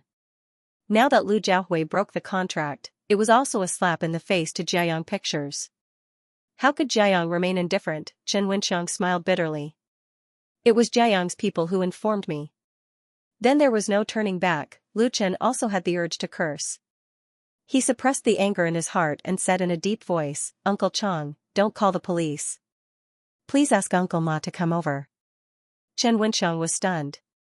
He immediately understood what Lu Chen meant. Lu Jiahui ran away. If the other more important supporting actor, Ma Rongzhen, also ran away, then the crew would be paralyzed. It would be a complete mess. Compared to Lu Jiahui, who was doing well in the industry, Ma Rongzhen, who had always been a flop, was probably even weaker. Therefore, at this time, Lu Chen couldn't panic. He had to find a way to stabilize the crew's morale. The first step was to ensure that an important role like Ma Rongzhen wouldn't go wrong. Ma Rongzhen soon arrived. Ma Rongzhen was also a supporting actor, and he also didn't have any scenes to shoot. Ma Rongzhen was different from Lu Jiahui, who disappeared after the opening ceremony. He had been with the crew the whole time and even helped with some chores. Maybe because he had lost it before, Ma Rongzhen knew how to cherish this opportunity. He didn't brag, but used his actions to show his efforts. young Master Lu, you wanted to see me? Lu Chen asked directly, Uncle Ma, did anyone ask you to leave the crew?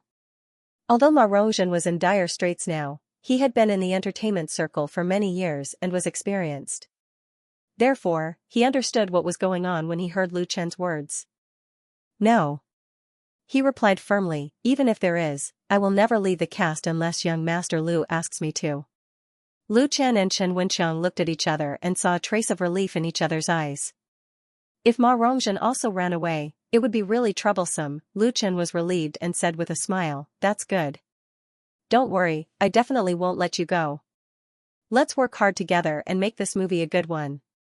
The character of this veteran actor was undoubtedly trustworthy. Ma Rongzhen asked with concern, Master Lu, does Lu Jiahui not want to make the movie? Lu Chen and Chen Wenqiang were both stunned. The latter asked in surprise, Brother Rongzhen, how did you know? This man, Ma Rongzhen's eyes flashed a touch of disdain and said, he is not only cunning, but also extremely afraid of death.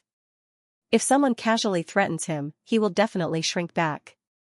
There is nothing strange about it. It could be seen that Ma Rongzhen despised Lu Jiahui very much. They probably had some grievances in the past.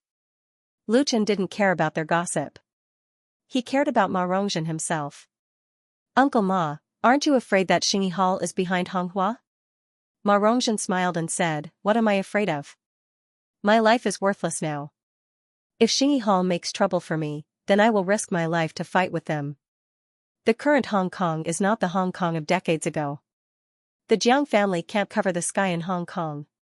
Ma Rongzhen said frankly, if Xingyi Hall makes trouble for me in the past, maybe I will shrink back like Lu Jiahui. But now I'm really not afraid of anything. My wife and children have long run away, and I am the only one left at home. If they are not afraid of causing public anger, then they can do whatever they want. If Jiang Qinghua dares to ruin my life, I will dare to lie in front of his father's door with my mother. Let's see who will lose face. Lu Chen was a little speechless, but he was finally relieved about Ma Rongzhen. Still, you have to pay attention to your safety. Be careful of their dirty tricks. Ma Rongzhen smiled. Young Master Lu, I don't think they will chase me away. I don't have a good reputation in the industry. Box office poison. Lu Chen suddenly remembered Ma Rongzhen's nickname and laughed involuntarily. Ma Rongzhen sighed and said, actually, when encountering such a situation, the best solution is to find a big shot. Unfortunately, I don't have any face now. I'm sorry that I can't help you. You can't say that, Lu Chen shook his head and said, Uncle Ma, you're helping me by insisting on staying in the crew. Although the crew was facing constant troubles, the filming work could not be interrupted because of this, otherwise the loss would be great. Lu Chen did not hold back any of those who chose to quit the cast. Anyone who wanted to leave could leave. Nothing that was forced would not be sweet. As for Lu Jiahui, he was invited by Jiayang Pictures. Naturally, Jiayang Pictures would give an explanation. That night, Zhou Yi, the boss of Jiayang Pictures, called Lu Chen again. Through a middleman, Honghua gave a settlement condition. Buying shares is a must. Zhou Yi said over the phone. His voice sounded very tired and weak. As for how much shares, we need to sit down and discuss it. The middleman's bottom line is no less than 35%. Honghua will set up a new film company to participate in the shooting and distribution of the new film as the main shareholder. They wanted at least 35% of the film shares. The last bit of hope in Lu Chen's heart was gone. These gangs and societies were so greedy that giving them even 1% wasn't a good idea. But he still listened to Zhou Yi patiently. In addition, Honghua suggested that they choose someone to be the director and producer. The male and female leads can remain the same. Well, Lu Chen could not listen to it anymore. The most important members of a film crew would always be the director and producer. Sometimes the two might be one, but most of the time, they jointly controlled the fate of the film.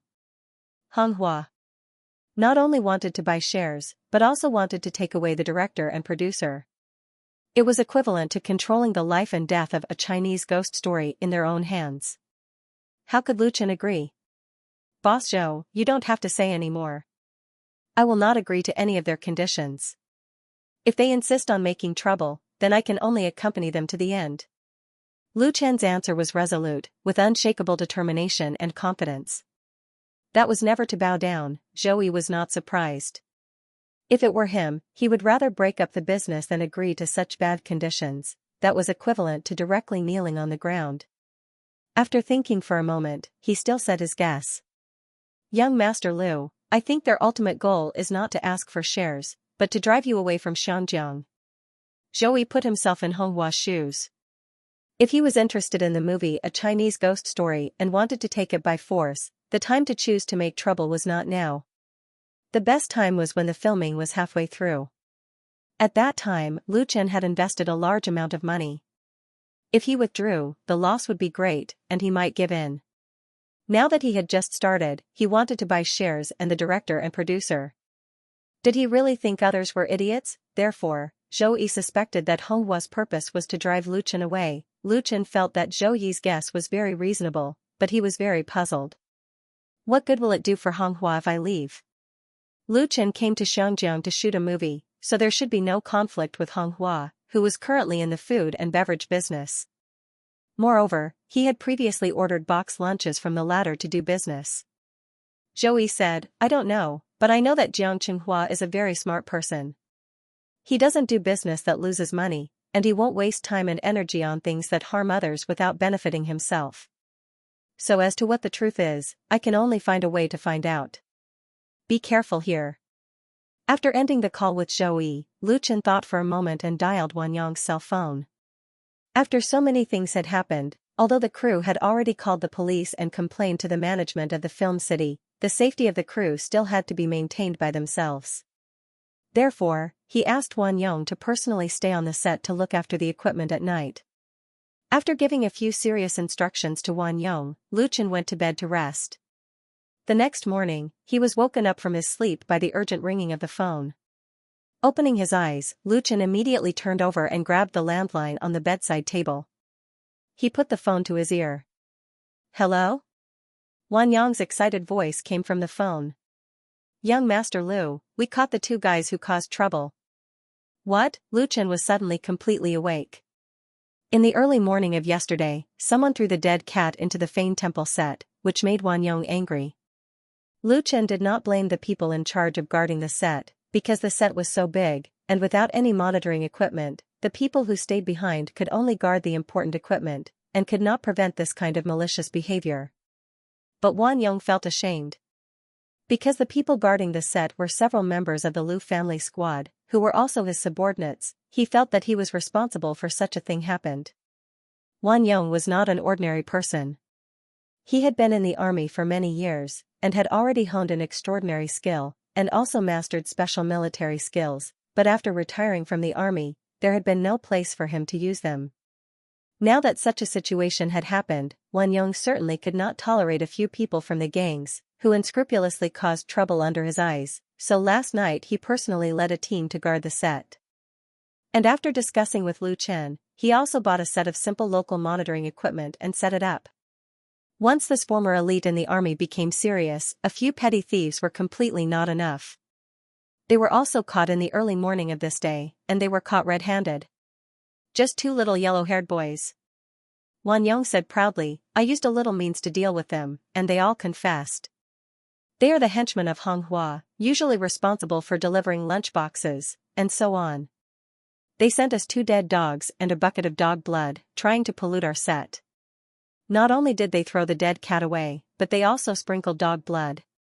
Lu Chen finally saw the shamelessness and filth of this kind of gang.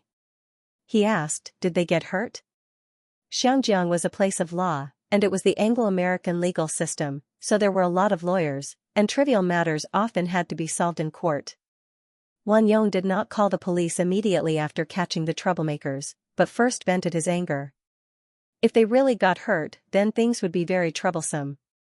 At that time, Honghua would definitely use this as a pretext, and the crew would become unreasonable. Wan Yong smiled and said, don't worry about my methods. Even if I send these 2 guys to the hospital for an MRI scan, they definitely won't be able to detect any injuries. Originally, I had prepared more than 10 methods, but in the end, before I even finished 2 of them, they already confessed everything with snot and tears on their faces. Lu Chen didn't know whether to laugh or cry because it sounded like Wang Yong wasn't satisfied. He said, "You've done a good job. I'll come over now and call the police when I arrive." If he was present when the police arrived, he should be able to put some pressure on them.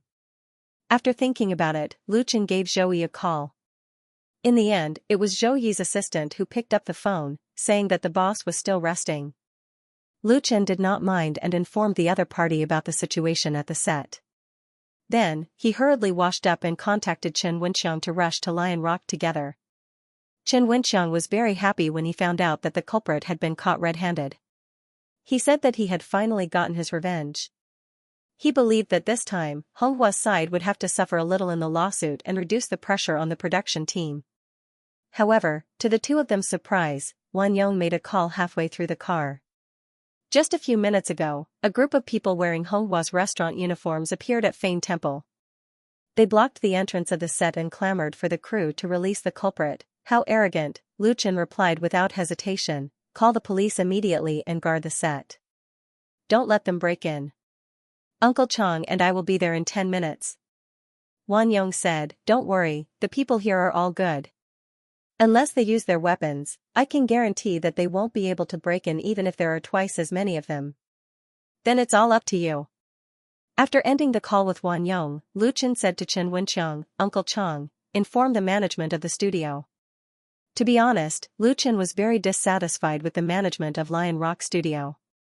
It was impossible for them to be completely unaware of such a problem that the crew of A Chinese Ghost Story had encountered, but they pretended to be deaf and dumb.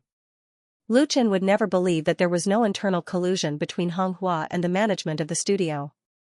It was nothing more than taking advantage of the fact that he was an outsider. But even though he was angry, Lu Chen still had to do what he had to do. No matter what the management's reaction was, he had to clearly express his attitude. The Mercedes-Benz MPV carrying the two of them sped up. Zhang Xiaofeng displayed his driving skills without saying a word. The distance that would normally have taken 10 minutes to complete took only 5 minutes to reach the destination. After parking the car in the parking lot, the three of them hurried to the set. From afar, they saw a group of people surrounding the gate of Fane Temple, confronting Wang Yong and several crew members. The police had not arrived yet, and the people from the studio were nowhere to be seen. However, there were a few paparazzi sneaking around with cameras in their hands. They were probably hired by Honghua. There were about 20 or 30 people surrounding the set. They were all very young and wore blue uniforms with the Honghua restaurant logo printed on them. They looked very arrogant. "Release them immediately, or don't blame us for being rude. Brothers, the mainlanders have detained our brothers. Can we agree? Release them. Apologize. Pay up.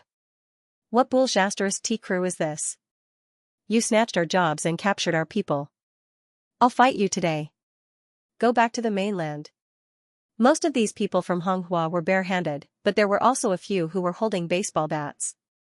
As early as the 70s and 80s, when the gangs in Xinjiang were at their strongest, the fights between the major triad organizations were extremely fierce, and people were often killed. At that time, machetes and daggers were a necessity for everyone. Pistols and even rifles had appeared in gang fights. At that time, ordinary people in Xinjiang felt insecure. They were afraid that they would be stabbed or eaten by a stray bullet while walking on the street. Some gang members were simply unreasonable and dared to kill people over trivial matters. This kind of social reality was also reflected in Xinjiang's movies and TV series. Gangster movies were popular at that time, and the protagonists in the movies were often members of gangs.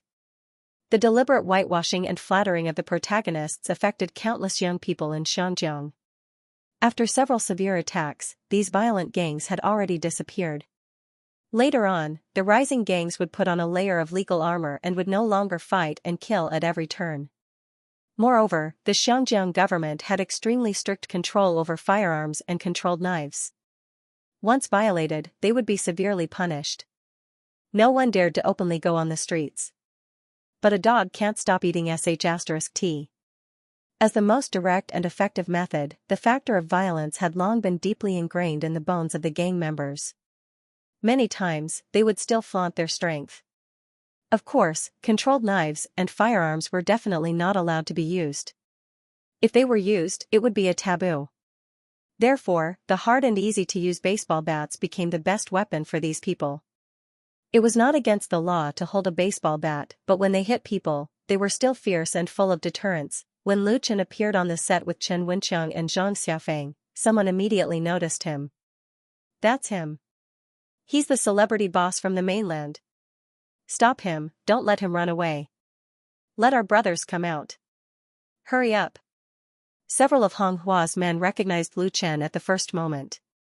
As if they had found a treasure, they quickly surrounded Lu Chen while shouting and shouting. Each of them had an ominous glint in their eyes. One of them was a young man with a flat-top haircut. There was a dark blue tattoo on his neck and he held a wooden baseball bat in his hand. He rushed to Lu Chen at the fastest speed. As he rushed, he cursed, "Bastard, how dare you detain my brother? Go to hell." At the same time, he raised the baseball bat in his hand high. The bat was shiny and reflective in the morning sun, which was very deterrent. Seeing that the situation was not good, Xianxia immediately rushed to protect Lu Chen. Lu Chen reached out to stop him and said in a deep voice, "You protect Uncle Chang. I'll deal with him." While speaking, Lu Chen did not stop and rushed to the other side without showing any weakness. The young man with a flat-top haircut was very surprised. In his impression, a delicate and noble star artist like Lu Chen is the most timid in the face of violence and intimidation. He believes that as long as he puts on a good posture, he can definitely scare Lu Chen to the point of wetting his pants. Then his goal would be achieved. However, what the young man with a flat-top haircut never expected was that in the face of him and the baseball bat in his hand, not only did Lu Chen not show the slightest fear, but he also put on a posture to fight. This is not right. The young man with a flat-top haircut didn't really want to hit Lu Chen, because if he really hurt someone, especially a celebrity from the mainland, the consequences would be absolutely serious. Even his boss might not be able to protect him. The Hong Kong government's crackdown on violence was very strict, not to mention that the victim was a celebrity. However, if the young man with a flat-top haircut chose to retreat at this time, he would lose his face. With so many brothers watching, he would become a joke in the martial arts world if it was spread out. As a member of a club, his head could be chopped off and his blood could flow, but he could not afford to lose face. At this moment, several thoughts flashed through the young man's mind. In the end, the violent emotions hidden deep in his heart prevailed. He growled and swung the baseball bat at Lu Chen's left shoulder. Otherwise, it would be no problem to smash someone's head to smack them to death. Moreover, he still reserved some strength. As long as he could successfully scare Lu Chen, it would be enough to let Lu Chen suffer a little. This was also specially instructed by the people above. The young man with the crew cut could be considered a smart person, but unfortunately, he was facing Lu Chen. When he saw the other party brandishing his weapon, Lu Chen suddenly sped up. His body rushed forward like an arrow shot from a bow, like a ferocious beast pouncing on its prey. In the blink of an eye, he collided with the young man with the crew cut. At the moment of collision, Lu Chen turned his body sideways and rammed the back of his shoulder into his opponent's chest. Bang, accompanied by a dull, low sound, the young man with the crew cut flew out involuntarily, as if he had been hit head-on by a raging bull. He collided with a few of his companions behind him, and instantly became a gourd rolling on the ground. Ah! Screams, cries of pain, and the sound of bodies colliding intertwined, causing the other people of Hong Hua to be stunned. What was going on? The result of the collision was too unexpected, and they felt that their common sense had been subverted. Many of these street gangsters chased after celebrities, but they never thought that the awe-inspiring actors and actresses in the movies and television had real skills. For people like them, if they had a machete in hand, it would not be a problem for them to chop down 18 or 19 kings and queens. The young man with the crew cut was a small leader of Hong Hua, and he was a very combative member of the club. Although he did not hold a machete in his hand, his baseball bat was not to be trifled with. However, in just one round, the young man with the crew cut was KO'd by Lu Chen, and even the others were unlucky. This did not make sense. Don't even think about escaping.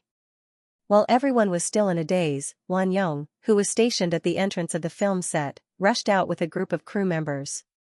They didn't have many people, and there were only a mere 8 of them including Wan Yong.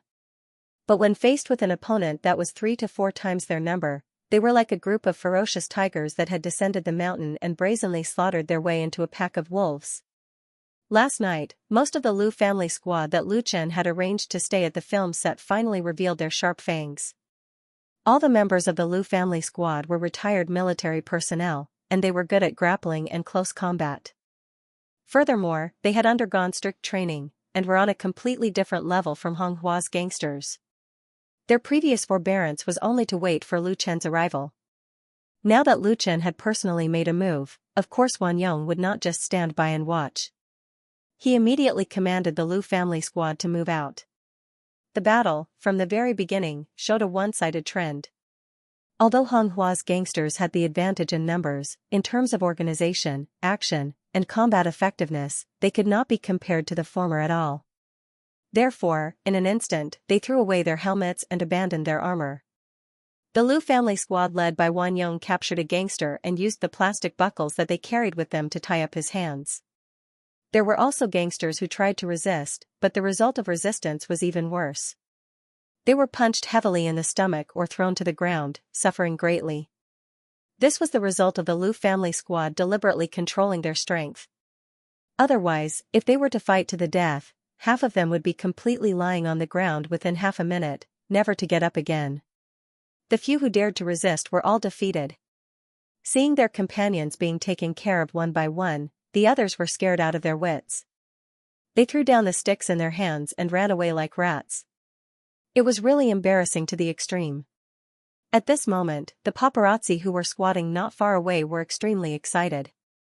They raised their respective long and short cameras and took pictures of the scene, for fear of missing a wonderful scene. Of course, Lu Chen saw it, but he had no intention of interfering.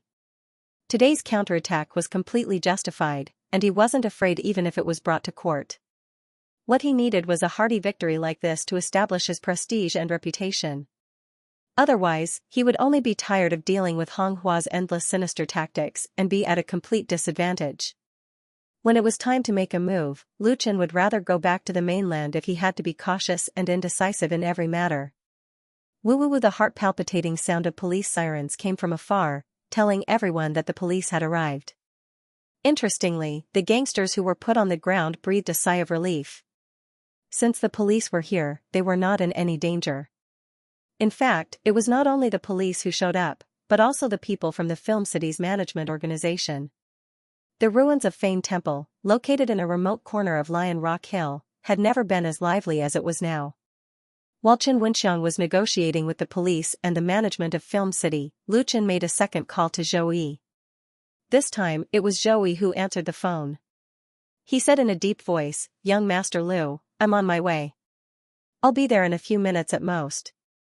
Zhou Yi was a very shrewd businessman, and in many cases, shrewdness could also be interpreted as cunning. When it came to dealing with Honghua, Zhou Yi was very cunning and was unwilling to share the pressure for Lu Chen. But now, his attitude was impeccable. As a well-known businessman in Xianxia, Zhou Yi's strength and status could not be compared with the top tycoons. He was not an ordinary rich man, and he had a considerable status. His coming to the set in person was undoubtedly another sign of support for Lu Chen. Lu Chen was too lazy to guess what Zhou Yi was thinking. He first briefly described what had just happened on the phone, and finally said to Zhou Yi straightforwardly, "Boss Zhou, I'm going to hold a media conference immediately to clarify the truth of the matter to the media and the public, and denounce Honghua's bad behavior at the same time. I want to know, how many influential media can you help me invite now?" Lu Chen emphasized the word influential. He believed that Zhou Yi understood what he meant. Of course, Zhou Yi understood that Lu Chen was going to fight with Honghua, and if Zhou Yi came forward to invite important media reporters, it meant that he was firmly tied to Lu Chen's chariot. It was impossible for him to waver like before, and he had to clearly support Lu Chen. Young people nowadays were really amazing, Zhou Yi was silent and also thinking. However, Lu Chen did not let him delay, and said very bluntly, "Boss Zhou, if you can't do it, then you don't have to come." This was Lu Chen's last ultimatum. If he wanted to continue to cooperate, then he had to show a cooperative attitude. Otherwise, everyone would break up. Zhou Yi sighed and said, "Give me half an hour." Of course, he did not want to directly go against the Jiang family. A moment of pleasure would not help his business at all, and it would cause unnecessary trouble instead. Zhou did not like trouble. What he liked was to earn money easily and quickly. However, in the current Xianxia, it was already very difficult to make money. The competition in the industry was extremely fierce. Even 1% of the profit might require 100% of the effort, and even a little bit of effort would cause one to lose everything. That was why Zhou had acquired Jiayang Pictures to invest in multiple areas. He did not want to put all his eggs in one basket. Zhou was also very optimistic about Lu Chen's movie project. Based on his serious understanding of Lu Chen, he realized that this young man, who had debuted in the country less than 2 years ago, had already created many miracles. Those who followed Lu Chen, trusted Lu Chen, and supported Lu Chen had all received generous rewards. Because of this understanding, when faced with a choice, Zhou placed all his chips on Lu Chen. Of course, he also had a trump card. A smile finally appeared on Lu Chen's face, and his tone became gentle. An hour is fine. The press conference is scheduled to be held at 9:30. I have prepared the materials here. After making up his mind, Zhou immediately showed the decisiveness that a real businessman should have. Okay. The matter of holding the press conference was officially settled. As soon as Lu Chen ended the call with Zhou, Chen Wenxiang came to him with a policeman. This is our boss, Mr. Lu Chen. Chen Wenxiang introduced, this is Sergeant Feng from the Kowloon Tang police station. Hello, Sergeant Feng. Lu Chen immediately took the initiative to extend his hand to him. Thank you for your hard work. Sergeant Feng was a tall and thin middle-aged man. He shook hands with Lu Chen and said, hello, Mr. Lu Chen. The Lion Rock Film and Television City is within the jurisdiction of our police station. It is our duty to protect the safety of the filming crew. It's a pity that such a thing happened. We will increase the intensity of our patrols in the future. Lu Chen said with a smile, thank you. Sergeant Feng nodded. His eyes swept over Wan Yong and the other members of the Lu family squad, and he said casually, the people in your crew are very good at martial arts. It was more than good, of course. Sergeant Feng was very clear about the background of the mastermind of the disturbance, Hong Hua. He had even heard rumors that Hong Hua was dealing with a crew from the mainland, so he had been mentally prepared for what would happen today. But what he didn't expect was that Hong Hua, who came to make trouble, actually suffered such a big loss. More than 20 people were subdued on the spot, and they were so fast that he could only clean up the mess when he arrived with his team. This made Sergeant Feng vigilant. In the 70s and 80s, there was a special force in Hong Kong called the Big Circle Gang. Its members were all from the mainland, and their methods were particularly cruel. Later, they were the most severely suppressed. When Sergeant Feng was a child, he had a deep impression of the Big Circle Gang. The powerful members of the Lu family squad made him have some subtle associations. Lu Chen said with a smile. They are martial arts masters in charge of staying on the set. They are all retired soldiers. Fortunately, they are. Lu Chen's words were meaningful. Hearing the word soldier, Sergeant Feng's pupils suddenly shrank, and his expression instantly froze. The soldiers of the Republic had a special deterrent power to the people of Hong Kong. After Hong Kong returned to the mainland, there had always been a garrison in Hong Kong. Later, when the Hong Kong government took action to crack down on the evil forces, the garrison participated in it, and their outstanding performance made the whole world look at them. But Sergeant Feng reacted very quickly, and immediately said with a smile, no wonder, no wonder. But we have to bring these troublemakers back to the police station for interrogation. Please believe that the police will definitely deal with them impartially. Imperceptibly, he was a little more polite to Lu Chen. Thank you, Sergeant Feng. Lu Chen shook hands with him again. Then I'll leave it to the police to deal with. Because the incident was a little big, the Kowloon Tang police station sent a number of police cars, including a riot police car. There were more than 20 police officers, so when they brought the troublemakers back, it was quite a big scene. Probably because the news had spread, there were more and more reporters around the set. Many paparazzi came out of nowhere and kept taking pictures of the police and the arrested Hong Chinese. Some reporters even went straight to Lu Chen. Mr. Lu Chen, I'm a reporter from the Kowloon Express. Can you tell me what exactly happened? Lu Chen stopped Xianxia, who was about to stop the reporters, and said, "Our crew will hold a media conference here at 9:30. All reporters are welcome to come and interview." After saying that, he ignored the reporters who were trying to continue asking questions and turned around to return to the set. "Lu Chen, Mr. Lu Chen." The other reporters who had just surrounded them could only see Lu Chen's back as he left. At 9:30 a.m. on November 30th, the temporary media conference of the cast of A Chinese Ghost Story was held at the former site of the Fane Temple, which was the movie set. The media conference was held by Lu Chen's studio and Jiayang Pictures. In addition, the Lion Rock Film City administration also sent a representative to the scene. The media invited to the scene included ATV, Ming Pao, Hong Kong Daily, Polo Daily, Entertainment News, Kowloon Radio Station. Except for a portion of the reporters who had rushed over after receiving the news, most of the others were invited by Zhou Yi using his connections. Otherwise, the major media outlets would not be interested in reporting on the incident itself. Zhou Yi used this opportunity to show off his strength. The layout of the media conference was very simple. There were 2 long tables put together and covered with a cloth as a podium. The chairs that the reporters sat on were temporarily borrowed from the management of the film city, so it looked quite simple. However, there was a projection screen and projector set up behind the podium, which gave people a very different feeling. When it was time, there were about 30 media outlets at the scene, with 40 to 50 reporters and photographers. The atmosphere at the scene was quite good, and it was not chaotic. Lu Chen and Zhou Yi were the first to take their seats, followed by Wan Xiaoquan, Chen Wenxiang, and then the representative of the Film City administration.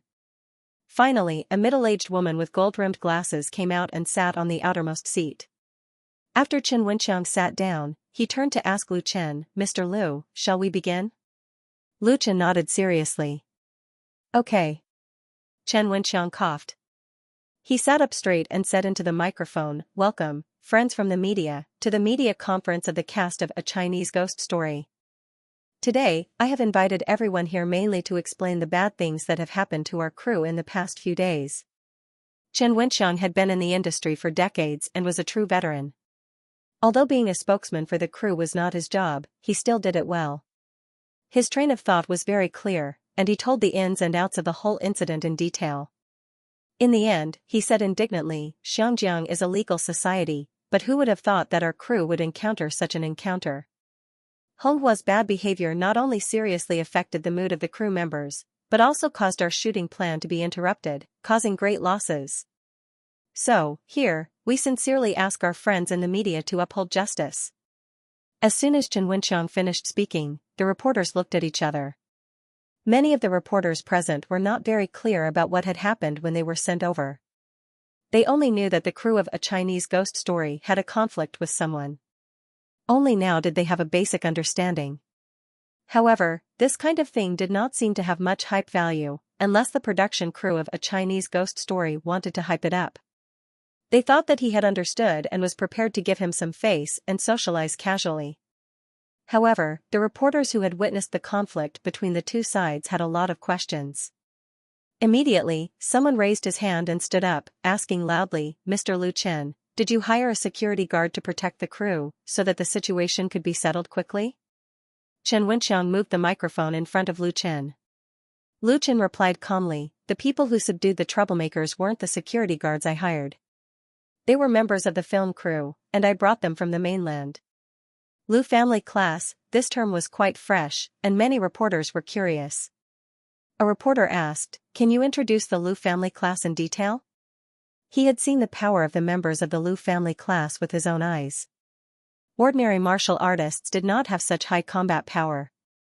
Lu Chen smiled faintly and said, "The Lu family class is a martial arts class that I personally organized and trained. At present, there are a total of 12 members and a head coach. They are responsible for filming the action scenes and stunts involved in the film and TV series." Taking advantage of this opportunity, Lu Chen officially pushed out the Lu family class. Although the Lu family class was still unknown and did not have any works, Lu Chen believed that in a few years, everyone in the Chinese circle would know this name. In the face of the reporters' questions, Lu Chen's answers were always calm and composed. Even if the other party's questions were a little over the top, he would easily avoid the trap, leaving no loopholes for the other party to exploit. If that was all, it would definitely not be enough to form a public opinion attack. Fortunately, Lu Chen had prepared for it. After answering a reporter's question, Lu Chen said seriously, "In fact, as far as this matter itself is concerned, although our crew suffered a certain loss, I believe that with the police handling it, they will definitely be able to seek justice for us. There is no need to mobilize so many people to invite you here." First, he flattered the police a little, and then Lu Chen's words suddenly changed. Was it not to seek justice for himself through the media? The reporters present were stunned. They felt that what Lu Chen said was too hypocritical. If it was not that, then what was it? Lu Chen saw their looks in his eyes, and the corners of his mouth curled up. He said calmly, "First, please watch a video. It was shot by the staff who stayed behind in our crew through the surveillance this morning. The screen and projector that were set up at the back were finally put to use. Under the control of the crew, the surveillance footage from this morning was quickly displayed in front of everyone's eyes. When the video was taken, it was already dawn. Coupled with the fact that the surveillance equipment was more advanced, the footage was very clear. Everyone could see two people sneaking around the set from outside. They were each holding a plastic bucket and a long plastic bag in their hands.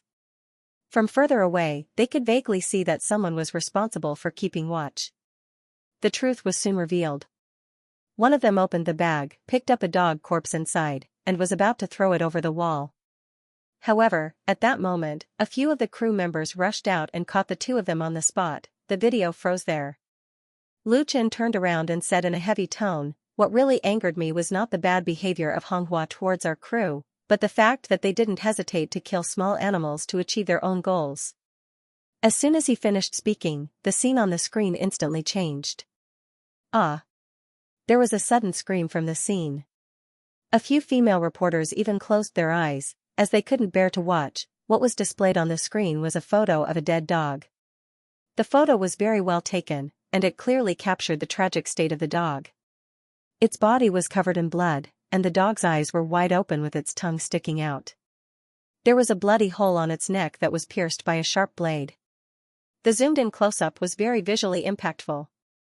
Using dead cats and dogs to intimidate people was a common tactic used by the members of the gangs.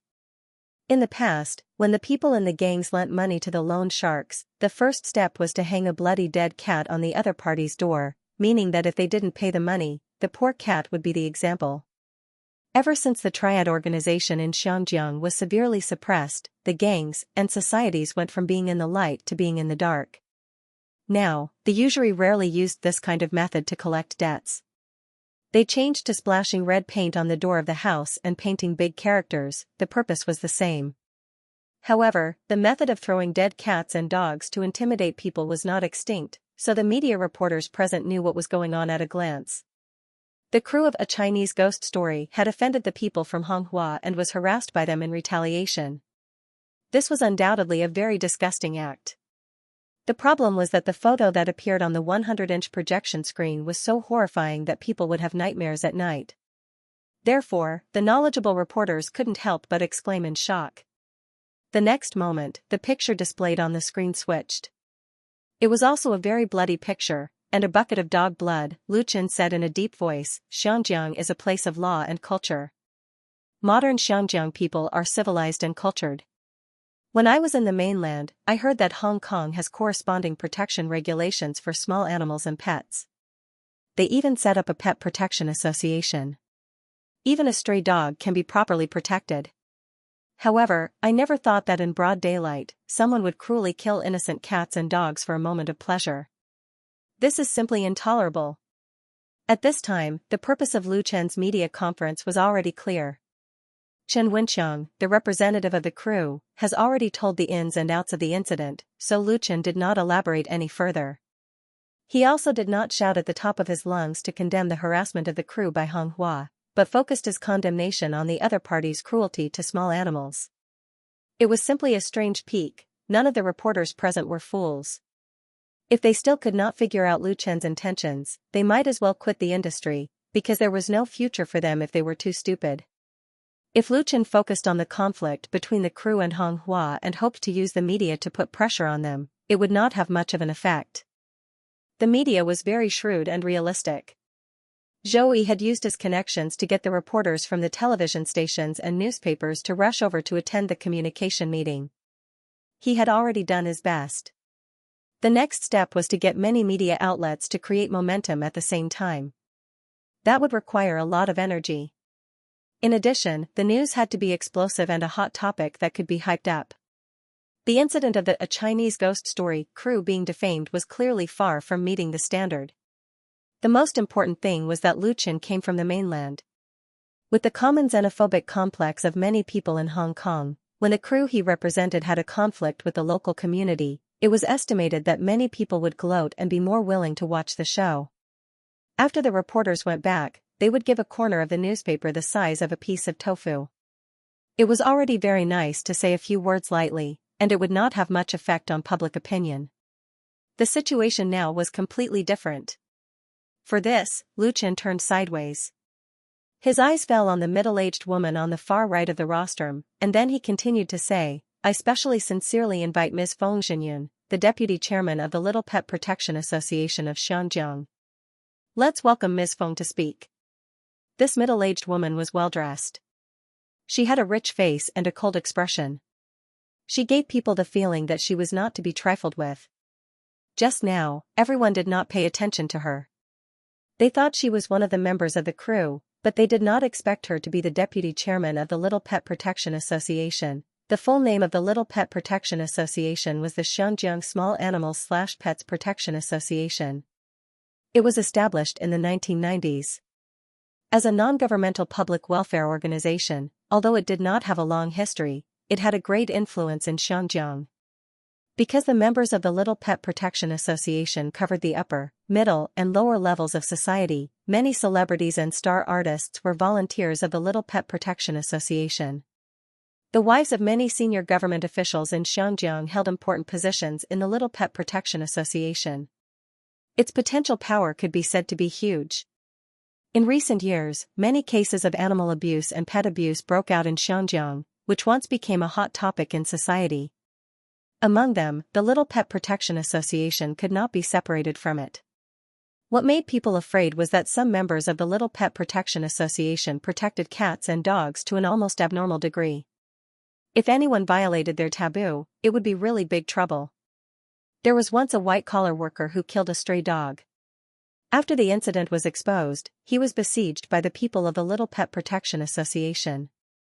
Not only did he lose his job, but he was also forced to kneel at the dog's funeral, which made a lot of noise.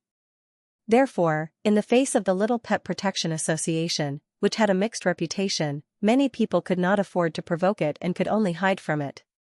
Even the dog meat stalls in Xianjiang disappeared, and famous dishes such as dragon and tiger fight also disappeared from the menu.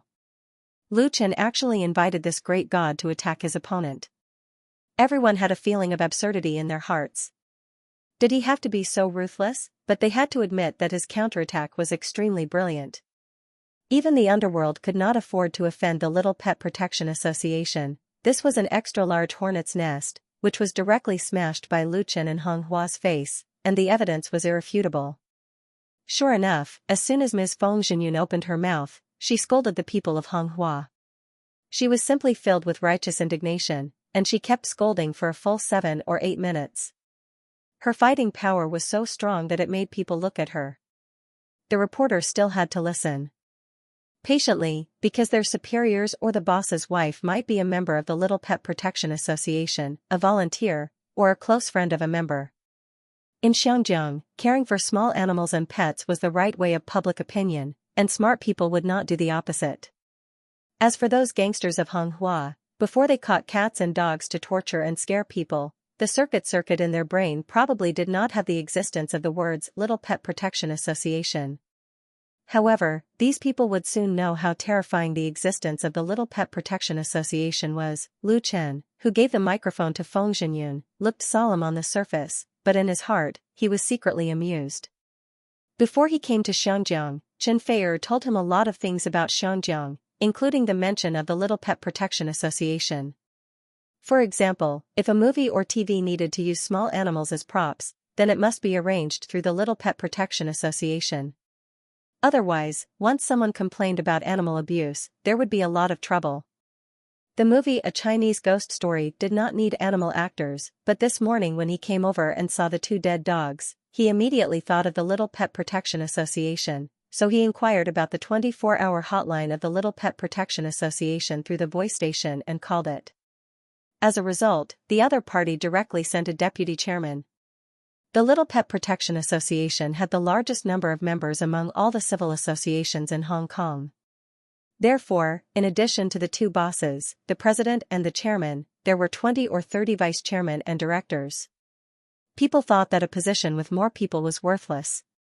Those who could be a director in the Little Pet Protection Association were basically celebrities and the families of high-ranking officials in Hong Kong. Needless to say, Feng Xinyan's identity was 100% capable of controlling the situation. The media reporters present knew how powerful she was. They didn't dare to explode or ask sensitive questions. They obediently completed the questioning process of Feng Xinyan so that they could write something when they went back. After Feng Xinyan scolded to her heart's content, she returned the microphone to Lu Chen. Lu Chen said, "Thank you very much, Ms. Feng Xinyan. I think it is the responsibility of the whole society to protect small animals and pets. Similar tragedies should not happen again, so on behalf of the crew of A Chinese Ghost Story, I have decided." Speaking of this, Lu Chen's tone paused. The reporters were suddenly refreshed. Their professional sensitivity made them realize that new information was about to be revealed.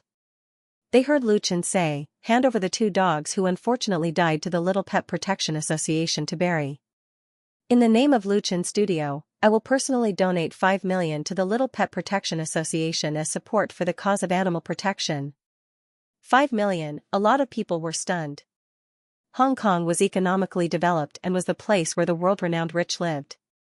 It was not big news that celebrities often took out tens of millions or hundreds of millions to do charity donations. Compared with the amount of money donated by these rich people, 5 million was really nothing. But considering the current situation and the object of the donation was the Little Pet Protection Association, Lu Chen's generosity was really big. Lu Chen undoubtedly used this money to declare his determination and confidence to fight to the end with Hong Hua. In Hong Kong, it was recognized common sense not to fight with the rich. With the 5 million Lu Chen spent, at least he had made a big ally in the Little Pet Protection Association, so he definitely couldn't bear the loss in front of him. His opponent was in trouble. Many reporters were gloating for Hong Hua, sympathizing with the latter for choosing the wrong target and catching a big shark. How could someone who could casually take out 5 million be easy to deal with? They quickly recorded it down. These were all revelations that could be used in gossip news. More reporters rushed to stand up and ask questions. Mr. Lu Chen saw the different performance of these media reporters before and after, and knew that he had made the right move. Although this 5 million donation was a little baffling, the effect it brought was undoubtedly very good. First of all, he had won the support of the Little Pet Protection Association, allowing him to defeat Hong Hua and the Jiang family behind it. Secondly, this sum of money could also be used as a marketing fee for A Chinese Ghost Story. It was normal to spend another 10 to 20 million on marketing for a movie with an investment of 30 million yuan. 5 million was not much. The most important thing was to let the media hype it up and let the general public in Hong Kong know about it. The money spent would be worth it. The media conference started at 9:30 and ended at 10:45. At the end of the meeting, all the reporters present received a red packet. This was the default rule. However, the reporters no longer cared about the thickness of the red envelope. They were all in a hurry to rush back to their respective places, ready to release the news as soon as possible. Of course, all the media received a copy of the information, which included the surveillance video and the high-definition photos that had been projected and played earlier. It could be said that there were pictures to prove the truth. Lu Chen and Zhou Yi sent Madame Feng Xinyan off together. Watching the other party's car leave, Zhou Yi's mood was extremely complicated. He had never thought that Lu Chen would actually play such a beautiful counterattack, turning Hong Hua's intimidation into a big handle that they could use against him. He reckoned that he would not be able to rest in peace even if he died. The final donation of 5 million made Zhou Yi look at him in a different light. He suddenly realized that he might have underestimated Lu Chen. His previous wavering stance was undoubtedly a mistake. Fortunately, he had come personally in the morning. Thinking quickly, Zhou said decisively, "I will send someone to keep an eye on the media. You don't have to worry about the expenses. I guarantee that it will make the headlines of several newspapers." Making the headlines meant that he had to spend a lot of money. Lu Chen knew that Zhou was expressing his attitude, so he smiled and said, "Then I'll leave it to you, Boss Zhou." Although Zhou Yi's previous performance was not very good, which made Lu Chen unhappy, the other party still chose to stand with him, so the cooperation between the two could still continue. The movie produced by Lu Chen Studio was inseparable from the support of the local film company. The 5 million plus the Little Pet Protection Association and the power of a few photos were quickly shown through the media. The first to leak the news were a few online media, and then there were photos and videos on Hong Kong's forums and blogs, which attracted the attention of many netizens. Especially the bloody and horrifying photos of the dead dog, it aroused the anger of many people. They all left comments online, condemning such inhumane behavior. And this was only the beginning. That night, ATV's Current Affairs channel was the first to report the incident on TV. The next day, Ming Pao, Hong Kong Daily, Polo Daily, and other important newspapers all published the same dog abuse news. Many small and medium-sized newspapers even made the headlines. Public opinion was in an uproar. The proportion of wealthy people in Hong Kong raising pets was very high. Especially in the upper class. Those celebrities and rich wives would raise famous dogs and cats. Every year, they would hold a pet beauty contest, and the prize money was very high. Therefore, the pet industry in Hong Kong was a very profitable market. The influence of the Little Pet Protection Association had a wide base of people. So when the news of the killing of cats and dogs appeared again, with the media adding fuel to the fire, it naturally caused a wave of public opinion. It could even be said to be a storm. The big newspapers still had a bit of professional ethics. They pixelated a few of the bloody pictures, but the smaller newspapers didn't have so much integrity. They directly published the original pictures, coupled with sensational bold and black headlines, and the effect was very good. The initiator of the incident, Honghua Restaurant, was like a big hornet's nest. That afternoon, the company's gate was surrounded by a group of indignant protesters. A few of the company's gangsters couldn't stand the abuse, and wanted to come out with baseball bats to drive the people away. As a result, before they could get out of the gate, they were attacked by rotten tomatoes and rotten eggs like raindrops, and retreated awkwardly. In desperation, the person in charge of the company could only call the police for help. In the end, what they waited for was a summons from the police station, telling them to go to the police station to explain the situation. The dog abuse incident was blown out of proportion. The Jiang family's mansion was located at 15 Changjia Road, Banshan District. The Banshan District of Hong Kong was a high-class residential area, located between the top of Taiping Mountain and the Central Ring. The location was excellent, and many buildings could directly overlook the busy Victoria Harbour. Therefore, it was favored by Hong Kong's rich and affluent immigrants. There were many historic villas and mansions in the Banshan District, and the Jiang family's mansion was one of them. It was built 50 years ago by the Jiang family's grandfather with all his savings. It was a combination of Chinese and Western style, and it was quite famous among the mansions in the Banshan District. The Jiang family had gone through ups and downs for decades, and there was a time when they were close to bankruptcy. However, the Jiang family had never thought of selling this valuable ancestral house, because this big house represented the roots of the Jiang family, and it was a symbol of the spirit of maintaining the unity of the family. Only those who lived in the Jiang family's mansion were qualified to lead the entire Jiang family. Jiang Qinghua moved out of the Jiang family's mansion 10 years ago. As an independent child, he rarely came back unless it was necessary. This was because this luxurious and imposing mansion always gave him an oppressive feeling, making it difficult for him to breathe. He didn't know how comfortable it was to live outside. But today, he had no choice but to come, because the owner of this mansion, his father, was in a terrible rage. The moment he stepped into the gate, Jiang Qinghua couldn't help but smile bitterly. If there was medicine for regret in the world, he would buy one even if it cost him tens of millions of yuan to turn back time to a week ago. In this way, Jiang Qinghua could prevent a tragedy from happening. As the boss of Honghua Restaurant, he had been under great pressure from all sides in the past few days. Jiang Qinghua really didn't expect that a small matter that he thought could be easily solved would turn into a storm of public opinion against him. The dog abuse incident had been hyped up in Hong Kong, and Honghua Company had been thrown a lot of rotten eggs and rotten tomatoes, forcing them to temporarily close down. And he himself had become a street rat. His fair-weather friends had all avoided him, and the beautiful women who often appeared around him had all disappeared. Everyone was afraid to avoid him. When did Jiang Qinghua fall into such a situation? Things happened too fast, and the opponent's means of stirring up public opinion was simply vicious.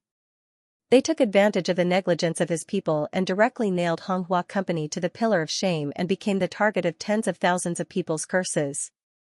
Now, the fire had spread to the Jiang family. After all, his surname was Jiang. The more Jiang Qinghua thought about it, the angrier he felt. He couldn't help but pull the tie around his neck. "Young master's son, you're here?" The white-haired butler was waiting in the hall. He looked at Jiang Qinghua with a slightly reproachful gaze and said softly, "Young master is waiting for you in the study. He hasn't eaten today, so don't make him angry again." Jiang Qinghua had always been arrogant and unyielding, but in front of this senior statesman who had served the Jiang family for 50 years and had served forefather Jiang, Jiang Qinghua's grandfather, and was now serving Jiang Qinghua's father, Jiang Tai, Jiang Qinghua did not dare to be rude. "Ninth uncle, I know I was wrong." The old housekeeper smiled and said, "It's good that you know you were wrong. Quickly go in." Jiang Qinghua agreed and hurried to the study on the second floor. When he arrived at the study, Jiang Qinghua knocked on the door and entered. He saw his father sitting behind the desk. There were 7 or 8 people sitting on the left and right, including his 2 brothers and several executives of the Jiang group. Everyone's eyes fell on him. Some were sympathetic, some were condemning, some were hating him for failing to meet their expectations, and some were gloating. The ones who were gloating were undoubtedly his 2 brothers, who were outwardly harmonious but inwardly hostile. Seeing such a situation, Jiang Qinghua really wanted to retreat immediately. However, under Jiang Tai's fierce gaze, he had no choice but to bite the bullet and greet him. "Father, are you looking for me?" Jiang Tai snorted and said, "I know it's very difficult for me to invite you, the 3rd young master of the Jiang family. However, our Jiang family has reached a moment of life and death. You are also a member of the Jiang family. You can't just stay out of it, right?" Life and death, Jiang Qinghua was shocked. Was the matter so serious? Although the dog abuse incident by the Honghua employees had put him in a passive position, there was still a way to solve it. Anyway, the people who did it had been detained by the police. They could just directly plead guilty and pay compensation. As for the public opinion, as long as they were sincere in admitting their mistakes and spent more money to clear up the media, the situation would actually pass quickly. It was impossible for everyone to keep staring at this matter. The Little Pet Protection Association was a very big problem. However, the Jiang family could completely contact them through various connections. It was just a little bit of money and they would naturally be able to pass. No matter what, it was impossible to shake the foundation of the Jiang family. "Father, I'm already thinking of a way to solve this matter." "It's nothing more than lowering our heads and admitting our mistakes," Jiang Qinghua asked in disbelief. "Do you want the Jiang family to pay with our lives just because you killed a few dogs?" Jiang Tai's face was as still as water. He did not speak. A middle-aged man sitting on his left coughed and said, "Third young master, the 2 factories we invested in on the mainland were raided by the tax bureau yesterday. The financial accounts have been seized. We may face a heavy fine. In addition, the Environmental Protection Bureau also came today to conduct a major environmental inspection." This time, Jiang Qinghua was really confused. Since the reform and opening up, the economic development level of the mainland had been growing rapidly. The huge market, rich products, and human resources had made the mainland the first choice for Xinjiang entrepreneurs to invest. The top 10 richest people in Xinjiang all had a lot of investments in the mainland. They relied on the mainland to earn astronomical wealth. Of course, the Jiang family would not miss the opportunity to make a fortune. As early as 20 years ago, they began to follow the trend. A few years ago, the Jiang's group, which had tasted the sweetness of the new wave of economic growth in the mainland, had invested in the construction of 2 new large-scale factories in the mainland. they had only recently put into production and sales. The two projects had hooked up most of the Jiang family's funds, including a bank loan of hundreds of millions. Seeing that they had begun to make profits, they had unexpectedly been raided by the tax bureau. Jiang Qinghua was very clear that the two large factories of his family in the mainland, whether it was tax or environmental protection, were 100% fishy. Once they were checked, they would definitely be found out. This was actually a common problem of many Xinjiang enterprises investing in the mainland. However, the local government often turned a blind eye to the economic development. As long as it was not too excessive, they could get by. Moreover, the Zhang's group also paid great attention to the communication with the local government agencies. But now something had happened. Jiang Qinghua's intuition told him that the Zhang's group's investment projects being checked in the mainland could not be separated from the matter of him dealing with the small film crew. Although this association was very absurd and unbelievable, Jiang Qinghua did not think of other possibilities. "It's all your fault." Jiang Tai's thunderous roar made Jiang Qinghua's premonition come true. It really did have something to do with Lu Chen. But he couldn't understand and couldn't help saying, "How is that possible? I've had people investigate him. He's just a small-time artist from the mainland. He just debuted and he's already hooked up with a female star. Where did he get so much power?" Someone who could make the Tax Bureau and the Environmental Protection Bureau move out one after another to find trouble with a Hong Kong company with a huge investment was definitely not something an ordinary person in power could do. It must have been incited by the higher-ups of the mainland. Jiang Qinghua wasn't a fool. Before he dealt with the crew of a Chinese ghost story, he had learned about Lu Chen's situation. Now it seemed that he had most likely been deceived, or that the other party's background was too deep. At this moment, Jiang Qinghua felt really helpless. Jiang Tai sneered, "Investigated? You believe whatever people say. You don't even know that you've been played." Jiang Qinghua's heart jumped. His father was clearly implying something. He didn't deal with Lu Chen on his own. He had been incited and promised benefits. Jiang Tai obviously already knew the truth. And Jiang Tai's sarcasm and rebuke aroused Jiang Qinghua's rebellious mentality. "Not necessarily." "Then brother Dong." "Brother my ass." Jiang Tai was furious. He grabbed the ashtray on the desk and smashed it at Jiang Qinghua. Bang, accompanied by a muffled sound, Jiang Qinghua's forehead was smashed by the crystal ashtray, and dark red blood immediately flowed down. His body swayed, but he actually endured it without making a sound. The rest of the people present were all startled. Even a vicious tiger would not eat its cubs. Seeing his son's miserable condition, Jiang Tai, who had impulsively attacked, more or less regretted it. He sat down dejectedly and said, "Wipe your own **T. I'll deal with the mainland. The other party has already sent word through a middleman." Jiang Qinghua didn't even wipe the blood on his face. He asked, "What did they say?" Jiang Tai said lightly, "This is just a warning. If something like this happens again, the Jiang family should never come to the mainland again." Jiang Qinghua nodded silently. The blood flowed to his lips. It was salty and exceptionally bitter. He opened his mouth with difficulty and said, "I know what to do." Nowadays, Xinjiang was already inseparable from the mainland. If the families in Xinjiang only did business in Hong Kong, then they would never be able to become big. The Zhang's group had placed a heavy bet on the mainland. Once they were obstructed by the higher-ups, then the loss would be immeasurable. Once the news of the two factories being investigated got out, the stock price of the Zhang's group would definitely plummet. "It's never too late to mend the pen after the sheep are lost." Jiang Tai waved his hand, indicating that he could leave. With heavy footsteps, Jiang Qinghua left the Jiang family mansion. At this moment, he hated the fellow who had instigated him to the bone. Of course, the most important thing for him right now was to calm down this storm and obtain forgiveness from Lu Chen's side. As for how to do it, Jiang Qinghua thought about it. Killing someone was just a matter of nodding his head. At most, he would just kneel down. While Jiang Qinghua was struggling to think of a solution, as the other party to the incident, Lu Chen was dealing with the backlog of documents in the office of his own studio. Because the dog abuse incident was too big, coupled with the previous incident, the morale of the crew had collapsed and many people had left, so Lu Chen simply stopped filming and let Chen Wenxiang and Wan Xiaoquan be responsible for reorganizing and recruiting new staff. He himself returned to the studio, ready to restart filming in a few days when the situation was clear. In addition, Lu Chen was also waiting for the reaction of Honghua or the Jiang family. In this invisible war, he now had the upper hand, so naturally, there was no need to be anxious.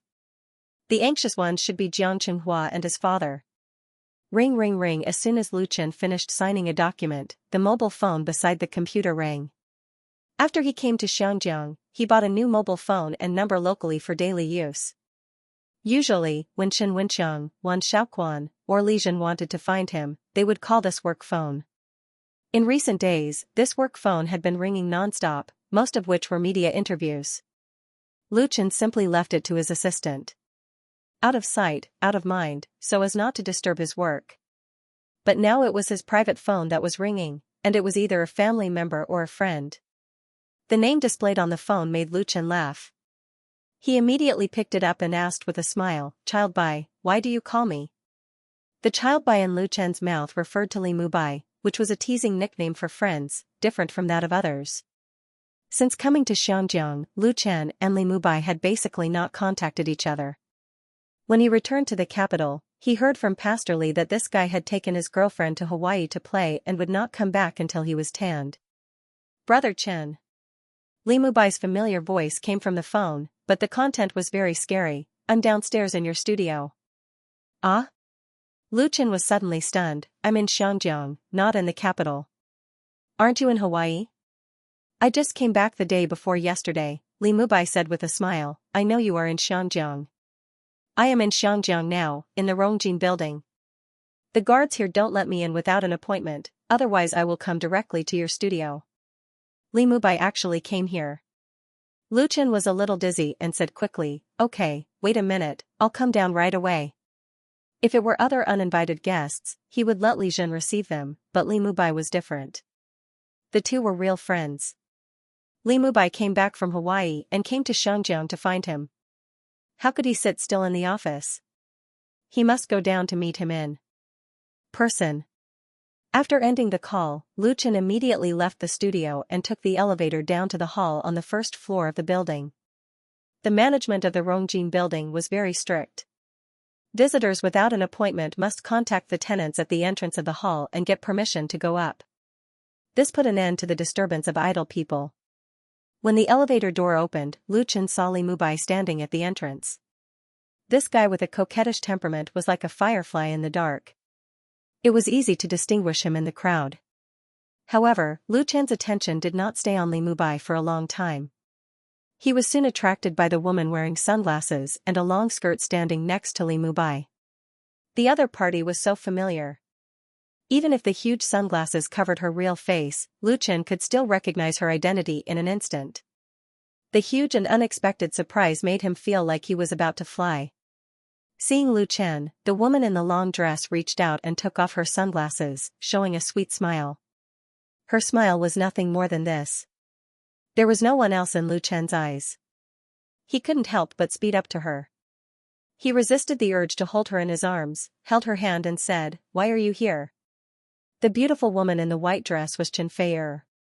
Filming on the Mongolian prairie, her skin was a little tanned, but this did not damage her charm at all.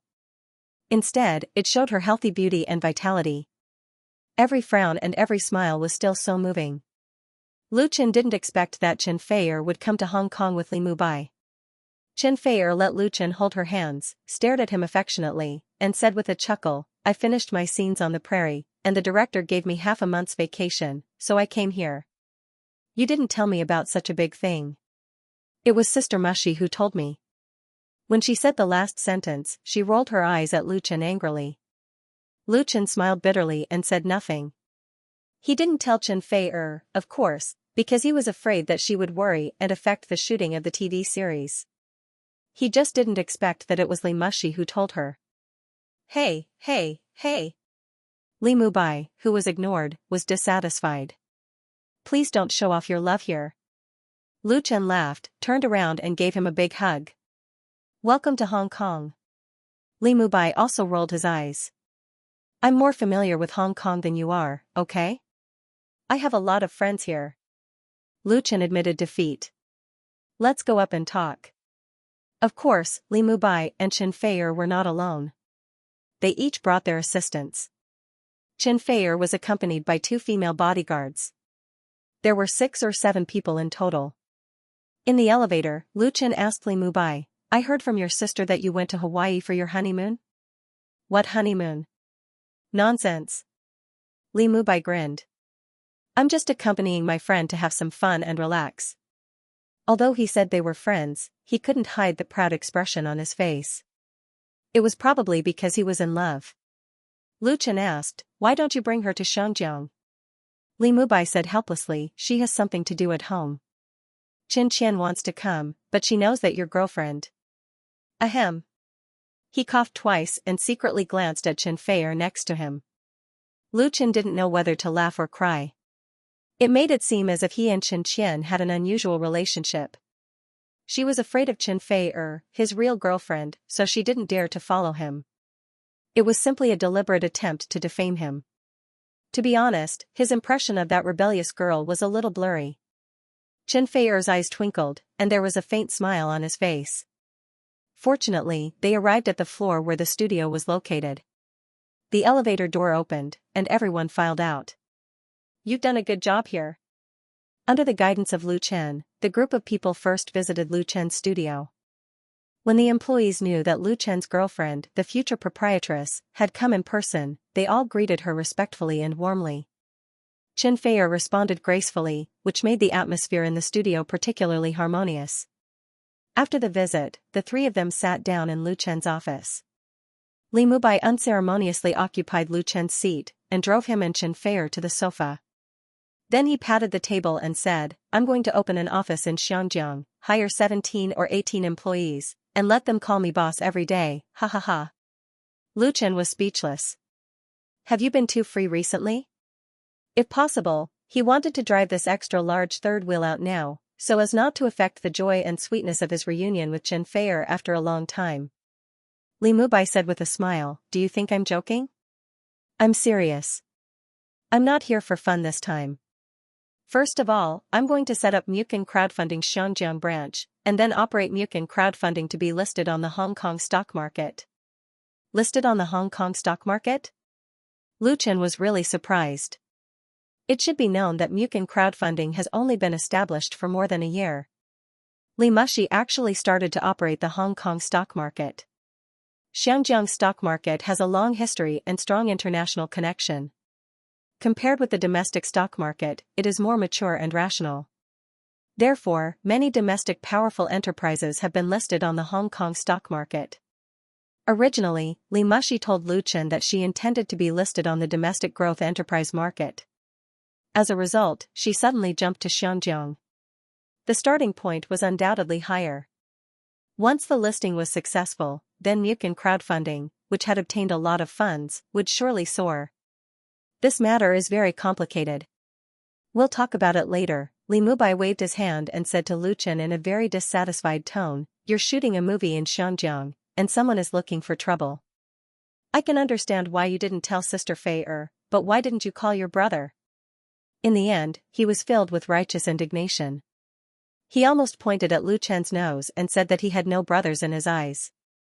Not loyal, Lu Chen said with a wry smile, in fact, it's not a big deal. I want to solve it by myself first. If it doesn't work, I will definitely ask you for help. When he was maliciously provoked by Hong Hua, Lu Chen also had the idea of asking the Li family for help. But as the saying goes, it's better to ask for help than to ask for help. He couldn't ask for help from others when he encountered a little difficulty, so this idea only flashed in his mind for a moment. In the end, he relied on his own strength to complete a beautiful counterattack against Hong Hua. Now Hong Hua was like a drowning dog. He had become the target of everyone in Xiangyang.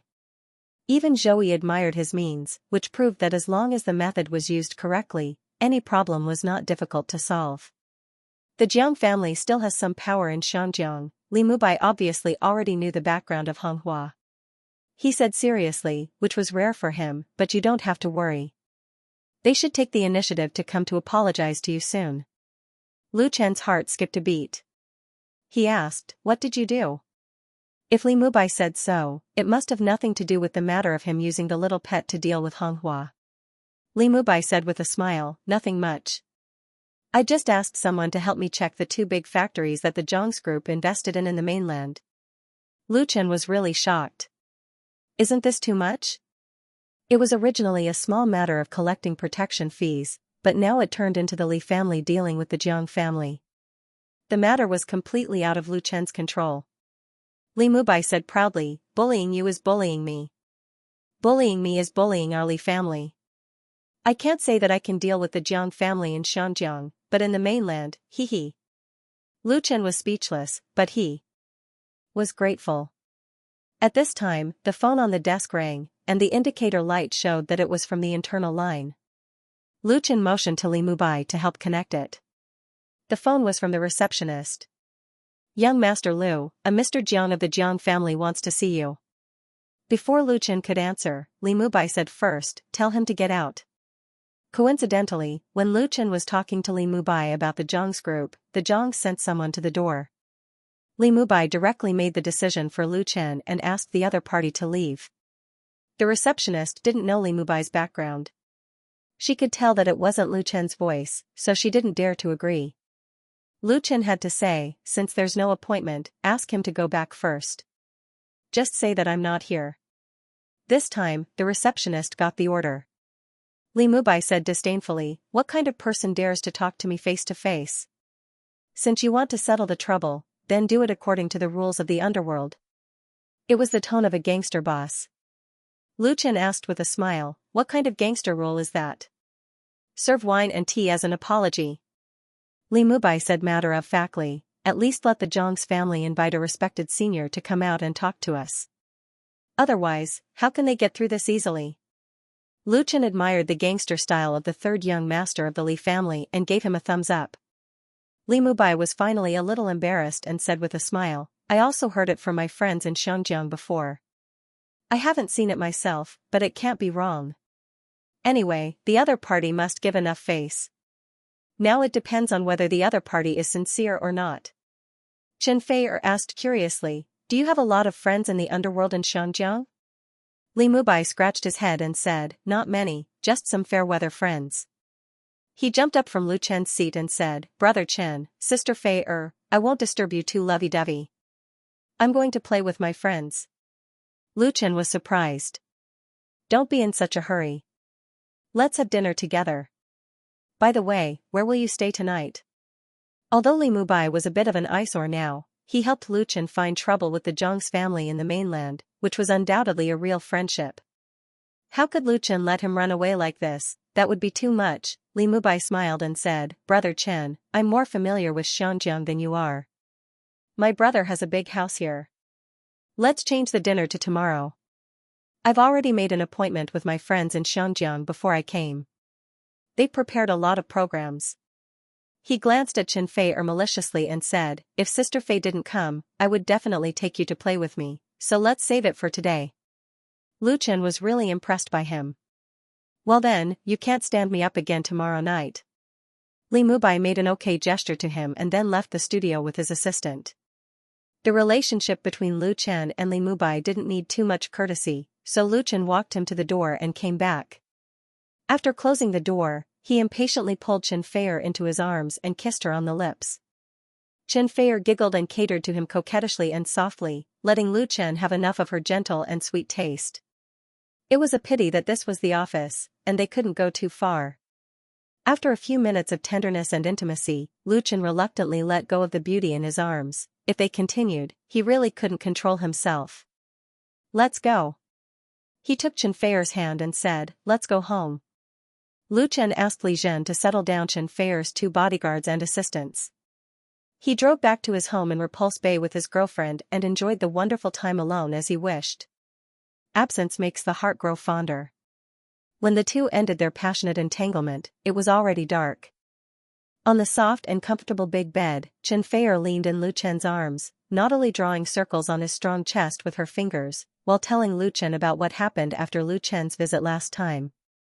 Filming on location was very hard work. The role that Chen Feier played was very important, and the director's requirements were very high. She gritted her teeth and persevered. Finally, she successfully finished her scenes and got half a month's vacation. The shooting cycle of a big drama like Golden Long Songs was calculated in years. There were many characters involved, the plot was complicated, and the details were exquisite. Naturally, the requirements for the actors were very high. So although she suffered a lot, through this sharpening, Chen Feier's acting skills had greatly improved, and she was recognized by the director and her colleagues. She was still very proud of this. After listening to Chen Feier's story, Lu Chen kissed her on the face and said, "It's worth praising. Then I'll take you to a big meal to reward you." Chen Feier coquettishly rolled her eyes at him and said, "Do you think I'm a little girl?" Although she said so, she still got up and dressed happily. She dressed up again and went out with Lu Chen. Both of them were well-known stars in the mainland. In Xianxia, they were not as famous as the big stars in Hong Kong, so they didn't have to worry about running into crazy fans on the road. In addition, it was night, so they didn't wear sunglasses and masks. In fact, Chen Feier came to Xianxia far more often than Lu Chen, and she also bought a house in Xianxia, so she was more familiar with Xianxia than Lu Chen. As a result, she even found the place to eat. The two had a warm and sweet seafood dinner together, and then walked around Central while holding hands. In the luxury store at the Landmark Square, Lu Chen also bought her the latest bag. It was already late at night when they returned home. After washing up, they went to bed. When he woke up the next morning, Lu Chen reached out and touched his girlfriend who was sleeping beside him. He felt like he was dreaming. As he touched the fire and woke Chen Feier up. Then, in her coquettish voice, the passionate scene played again. The two were like all young couples in love, never tired of loving each other. It was not until 9 o'clock in the morning that Lu Chen turned on his two mobile phones. As a result, his work mobile phone had just been turned on, and only a few seconds later, a call came in. The call was from Chen Wenxiang, who called Lu Chen. The director of the studio couldn't contain his excitement and said, "Young Master Lu, Honghua has admitted defeat. Jiang Qinghua sent a message through a middleman. They are willing to hold a feast to apologize to you." Chen Wenxiang had been under a lot of pressure some time ago. He was the last person he wanted to see Lu Chen's movie go wrong, because it was not only related to his job, but also affected his beloved daughter's future in the film and television industry. Although Lu Chen had completed a beautiful counterattack, Chen Wenxiang was secretly worried that it would completely anger the Jiang family and bring more trouble to the crew. So when he received the news this morning, he couldn't believe his ears. Jiang Qinghua admitted defeat just like that. Chen Wenxiang, who didn't know the deeper inside story, was extremely happy. He called Lu Chen again and again to tell him the good news. Until now, the call went through. Li Mubai was right, Lu Chen wasn't surprised. He gave Chen Wenxiang a few instructions and hung up. However, just as he put down his mobile phone, it rang again. This time, it was Zhou Yi. Zhou Yi told Lu Chen over the phone that Jiang Qinghua from Honghua had invited an old senior to apologize to Lu Chen through him and arrange a banquet at the Hentang Hotel tomorrow night to apologize to Lu Chen in person. This senior was highly respected in the circle and was very famous. Zhou Yi could be considered as his junior. Jiang Qinghua had probably paid a very high price to bring out this god, and it also proved his sincerity. Lu Chen thought for a while and said, "All right then, I'll also give face to the senior and come on time tomorrow night." "That's really great," Zhou Yi said with a smile. Jiang Qinghua almost kowtowed to the ground. "It's not good for us to be ruthless. Harmony breeds wealth. By the way, when will we start filming again?" Zhou Yi was actually a proud person, but his pride had always been hidden in his bones and he would not easily show it. There were really not many people in the Xianjiang industry who could catch his eye. But for Lu Chen, a young man who was more than 10 years younger than him, he was now really convinced. His original thoughts had long disappeared and he sincerely wanted to continue this cooperation. Lu Chen replied, "We'll resume filming today." Time was precious and could not afford to waste any time. Being delayed by Honghua for a week, the loss of money was secondary. The key was that the filming plan was disrupted, which made Lu Chen quite angry. Now that Jiang Qinghua had admitted defeat, it was reasonable for the crew to resume filming today. Zoe asked with concern, have you found the actress who will play the role of Grandma Tree Fairy? Lu Chen could not help but feel a little strange. Although Zoe had acquired Jiayong Pictures and became the boss of this old film company, he actually did not know much about movies. The specific matters were naturally done by his subordinates and he never asked about the details. Lu Chen had dealt with him a few times and had a certain understanding of him, so he was very puzzled. Not yet, but it won't affect the resumption of filming today. Is there a problem? Zoe said a little helplessly, it's nothing much. Lu Jiahui looked for me and said that he wanted to return to the crew. He even said that he wanted to serve tea to you as an apology. He's an old friend of mine and begged me with tears and snot. Lu Jiahui was the actor recommended by Jiayong Pictures to play the role of Granny Treant. Like Ma Rongjin, he was an experienced actor. However, an experienced actor might not have the strength of character. Under the threat of Hong Hua and the Jiang family, he was the first to retreat. Now that he had changed his mind and wanted to return to the cast, he must have heard the news. Lu Chen replied without hesitation, I can't afford to invite this person. You can reply for me. What kind of joke was this? If such a person was allowed to return, what would the people in the crew think? Lu Chen was not a good guy without principles. Zoe was not surprised by Lu Chen's rejection. He smiled and said, all right, I'll reject him. Actually, it's not like he has to come back. He's just a little scared. Lu Chen thought for a while and immediately understood what Zoe meant. Lu Jiahui had taken the initiative to withdraw from the cast because he was afraid of Hong Hua and the Jiang family. Now that Lu Chen's side had obviously won, he was afraid that Lu Chen would settle the score after the fall, so he put down his pride and begged Zoe. Returning to the cast was not his goal. His real goal was to beg for mercy. Understanding the key point, Lu Chen was really disgusted with Lu Jiahui. Let's not talk about this person anymore. It's boring. Zoe understood. Alright, let's meet at the Hentang Hotel tomorrow night. After hanging up, Lu Chen said to Chen Fei-er, who had finished dressing up, let's go? Chen Fei-er was sitting in front of the dressing table. She tilted her head and was putting on the last earring. She asked curiously, your crew is still short of actors? Lu Chen nodded and said, someone was originally chosen for Granny Treant, but they withdrew later. Lu Chen did not say much about the specifics. Anyway, Lu Jiahui had already been included in his list of people he would never work with. Granny Treant? Chen Fei-er had read the script of a Chinese ghost story, so she quickly remembered. The villain boss. Lu Chen smiled and said, yes, there are more scenes, so we have to choose a more reliable one. He had already asked Chen Wenqiang to handle the matter of the new casting. He believed that there would be some progress soon. Chen Fei-er blinked and suddenly said, I'll play Granny Treant, what do you think? Ah? Lu Chen was caught off guard by her sudden idea. What did you say?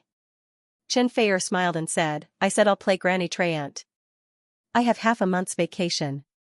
If I hurry up, it shouldn't be a problem to finish my scenes during this period, right? Of course, time was not a problem.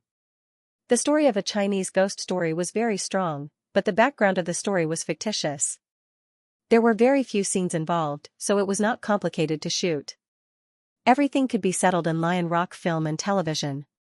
It was just that the post-production special effects would be a little troublesome.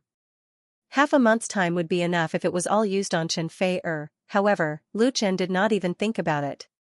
How can that do? Isn't that making you destroy your own image? No, no. It should be known that he originally thought of letting Chen Fei-er play the role of Nia Xiaoqian, but due to the scheduling inconsistency and the audience's aesthetic fatigue, Chen Fei-er did not follow him to Hong Kong. Now that he had asked her to play Granny Treant, the change in style was too drastic. Lu Chen was worried that it would have a negative impact on Chen Fei-er's image. However, Chen Fei-er was very serious. I think there's no problem. A real actor can't be fixed in the same role forever. You can play the positive character, but you can also play the negative character vividly. I'm very willing to accept such a challenge. As she said that, she got up and leaned into Lu Chen's arms. She said softly, you've done so much for this movie. I hope I can help you.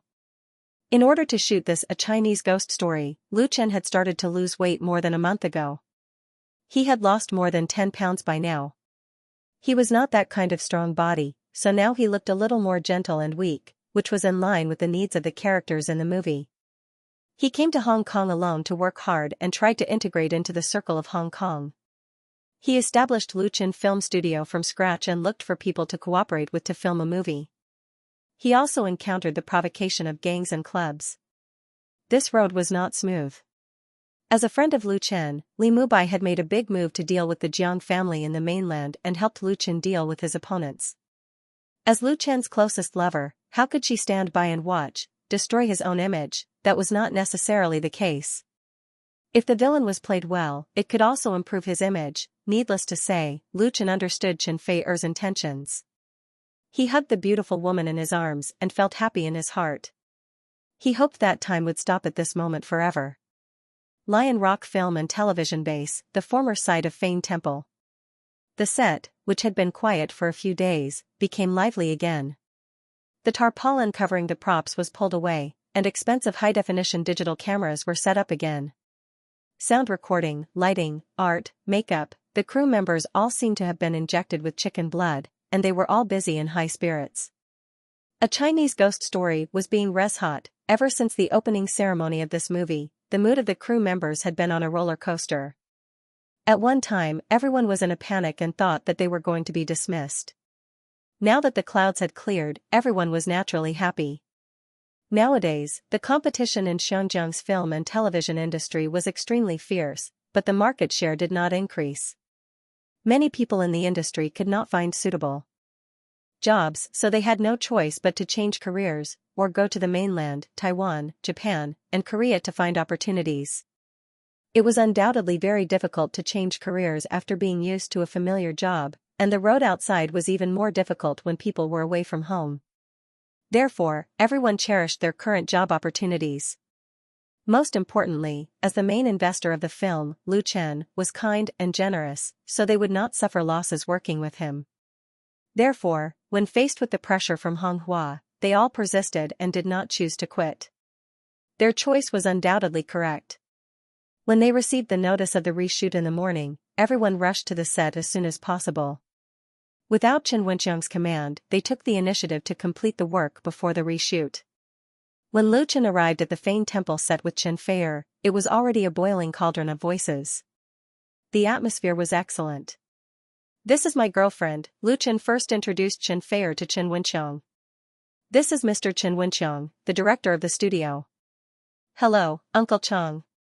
Chen Fei-er generously extended her hand to Chen Wenxiang. "Lu Chen told me about you several times. Thanks to your help, he can stand firm in Xinjiang." Chen Wenxiang was flattered. He quickly shook hands with Chen Fei-er and said, "You flatter me." "Hello, Miss Chen Fei-er. I've heard a lot about you. Young Master Lu is really lucky."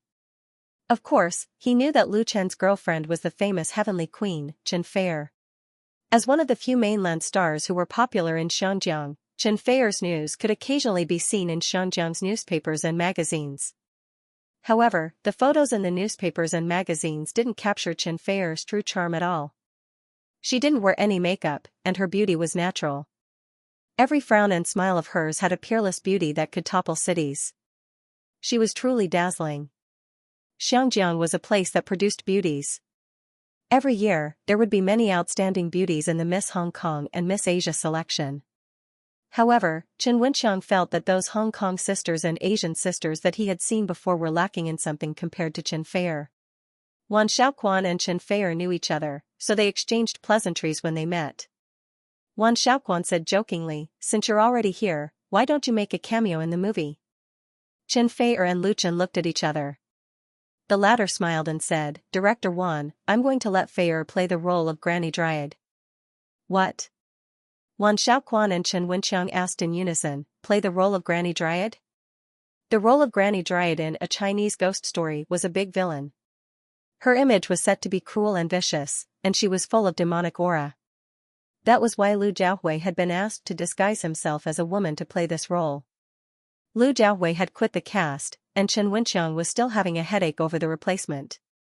This was because this role had very high requirements for the actor's temperament and acting skills. Otherwise, it would be easy for the actor to act out of place. Now that Chen Feier was actually going to play the role of Granny Dryad, how could the two of them not be surprised? Chen Feier pursed her lips and smiled. I want to challenge myself. This was undoubtedly a very strong reason. Lu Chen had seriously thought about it on the way here. This is what Feier requested. I think it's fine. The main thing is to modify the settings and put more effort into the special effects makeup. The effect will definitely not be bad. His original setting for Granny Dryad was based on the original version in the dream world. Now that Chen Feier was going to play the role, he definitely could not follow the original version. He had to make targeted changes. Wan Xiaoquan thought about it and said decisively, let's give it a try then. He had thought it through very clearly. First of all, Lu Chen's request could not be rejected.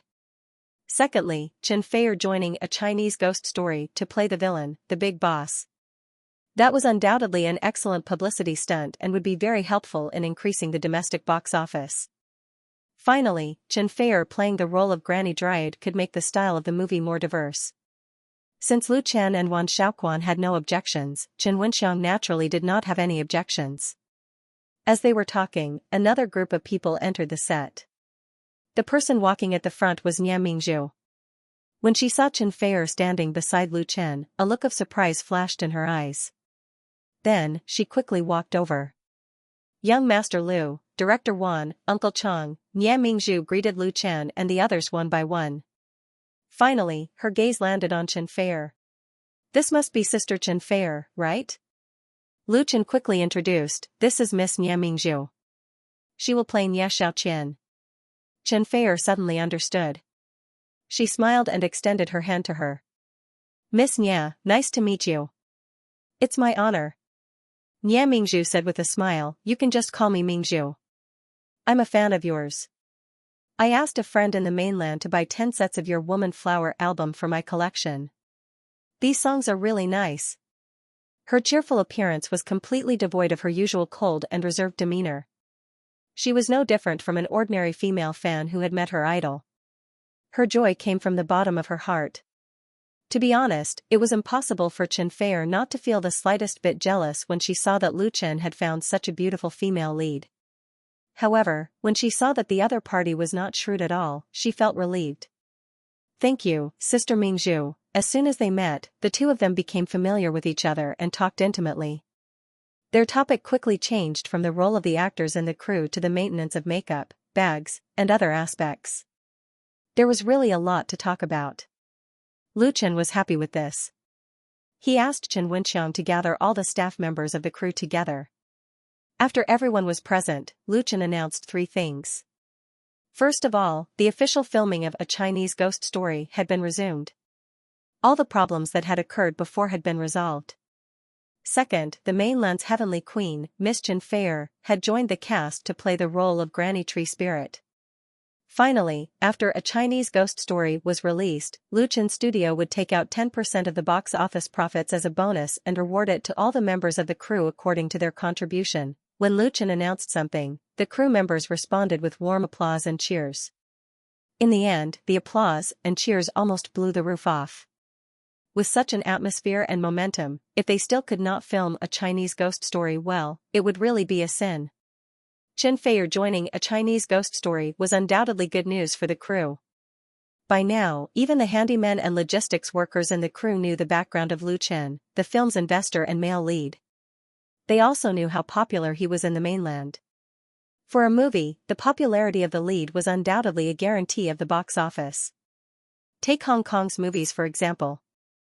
Lu Gangxing had made several bad movies, but these bad movies still sold well because fans were willing to support them. Now that another Heavenly Queen-level female star has joined the cast, the local box office of Hong Kong is unpredictable, but it is estimated that the big market in the mainland will not be bad. It should be known that Lu Chen and Chen Feier are the famous golden couple partner in the mainland entertainment industry. For these crew members, being able to participate in the production of a popular movie, regardless of the specific remuneration, the qualifications alone were very precious, and their voices in the circle would be much louder.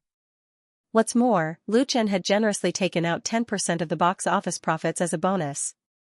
The morale of the crew instantly reached the maximum. A new shooting plan was quickly brought out.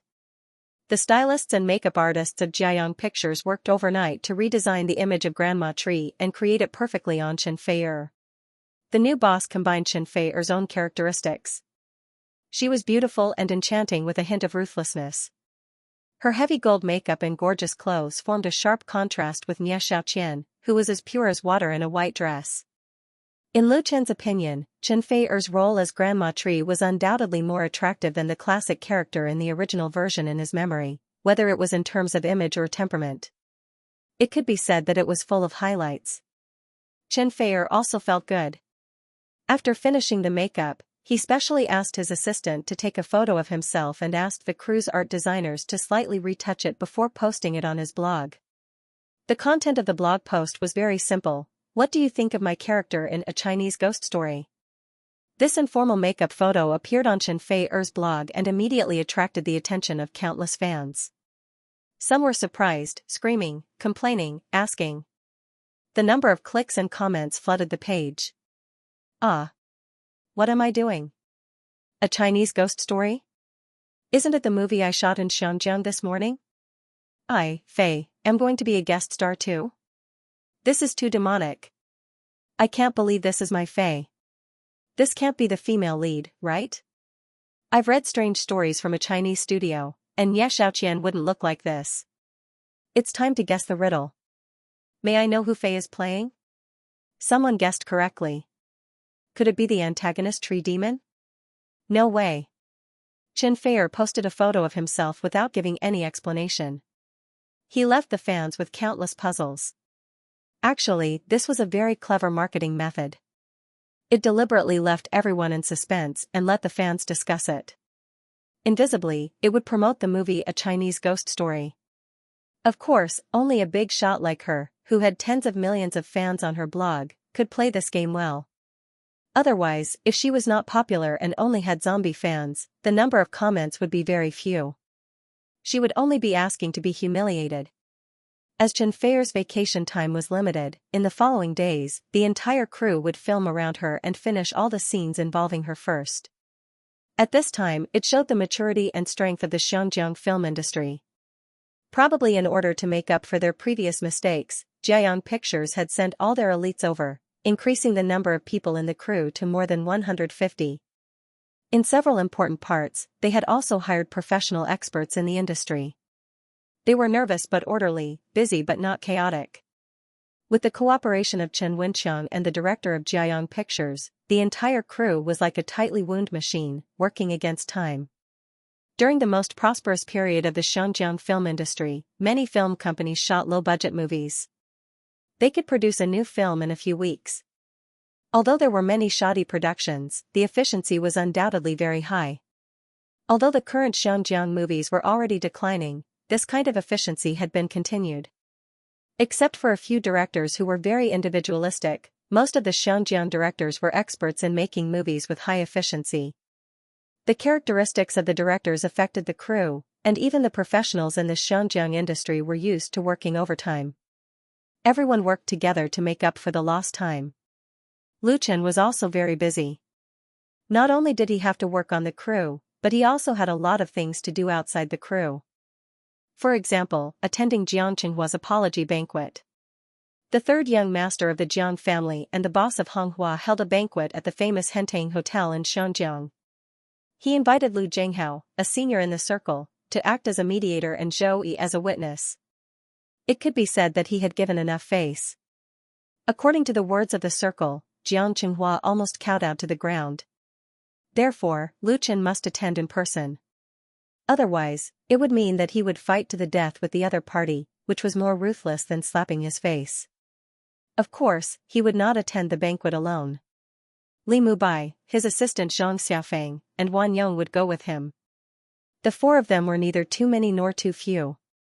If there were too few, they would appear weak. If there were too many, they would appear to lack confidence. Although the apology banquet was not a hongmen banquet, there were also many rules. As for Chen Fei-er, she was not suitable to attend such a banquet, so Lu Chen did not bring her. The Hentang Hotel was located in the prime area of the mid-mountain area, adjacent to the central business district. This five-star hotel built in the 1990s used to be one of the tallest buildings in Xianxia. The investor invited a famous German designer to design it. Now, it was not inferior to the surrounding high-rise buildings. When the car arrived at the hotel, Lu Chen got out of the car and entered the lobby.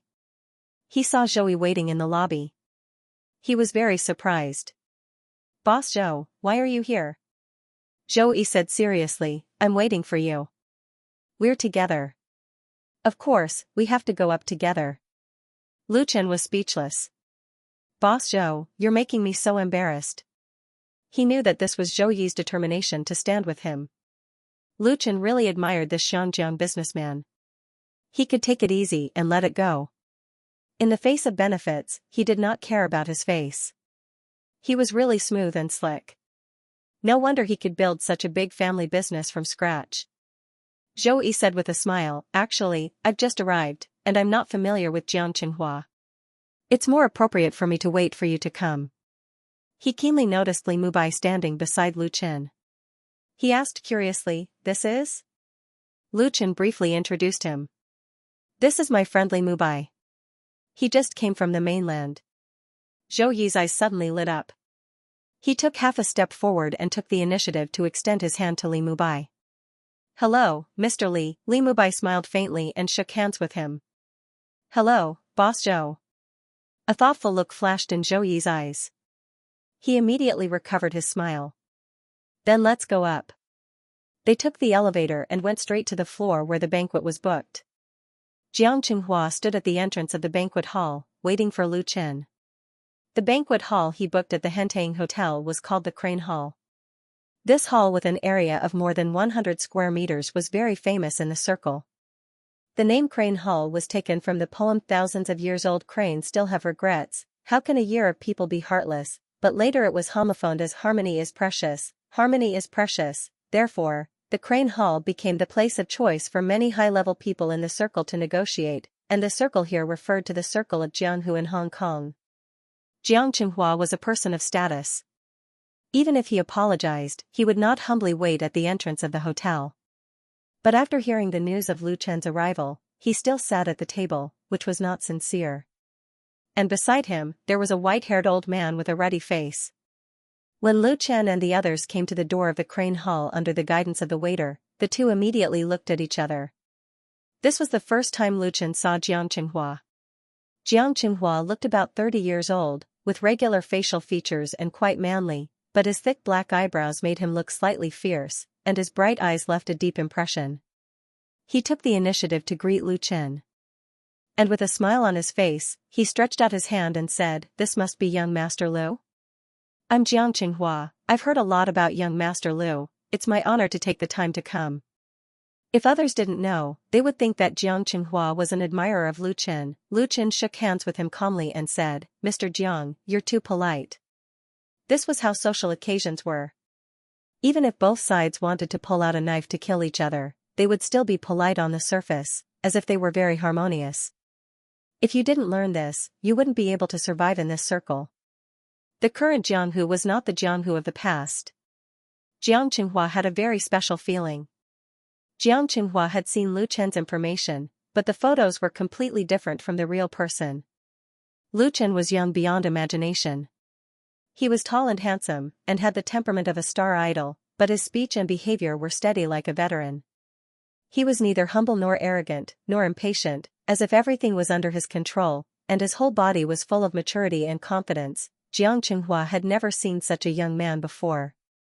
He wondered if he had known Lu Chen long ago, would he have listened to others' instigation to deal with Lu Chen? After all, Jiang Qinghua was not an ordinary person. He quickly came back to his senses. He introduced the white-haired elder to Lu Chen. "This is Lu Zhenghao, my senior." Lu Chen hastily cupped his hands in greeting. Junior Lu Chen greets Fifth Lord. He had heard from Zhou Yi that Fifth Lord Lu was a legendary figure in the circle. He was one of the leaders of the Hong sect and had many disciples. He had a wide network of friends in Hong Kong and had friends from all walks of life. Interestingly, Lu Zhenghao chose to retire before the storm of the Hong Kong government's crackdown on the Triad organization. Coupled with the fact that he had no criminal record, he escaped unscathed. Later, Lu Jianghao had been living in seclusion in the old house halfway up the mountain. Although he had retired from Jianghu, he still had a very high reputation and prestige in the circle. Even now, his words still carried considerable weight. However, in recent years, Lu Jianghao was getting old and did not like to be active and meddle in other people's business.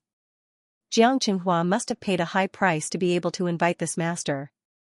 Lu Jianghao was wearing an ancient silk shirt and black cloth shoes. His hair and beard were all white, and he looked like a sage. He cupped his hands in greeting and said, "Hearing about you is not as good as meeting you in person. Young Master Lu is indeed a talent.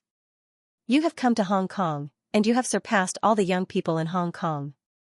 Everyone laughed, and the atmosphere was quite harmonious. Lu Chen smiled and said, "Fifth Lord, you flatter me." Lu Jianghao waved his hand and said, "Let's talk inside." So everyone entered the hall and sat down according to the position of host and guest.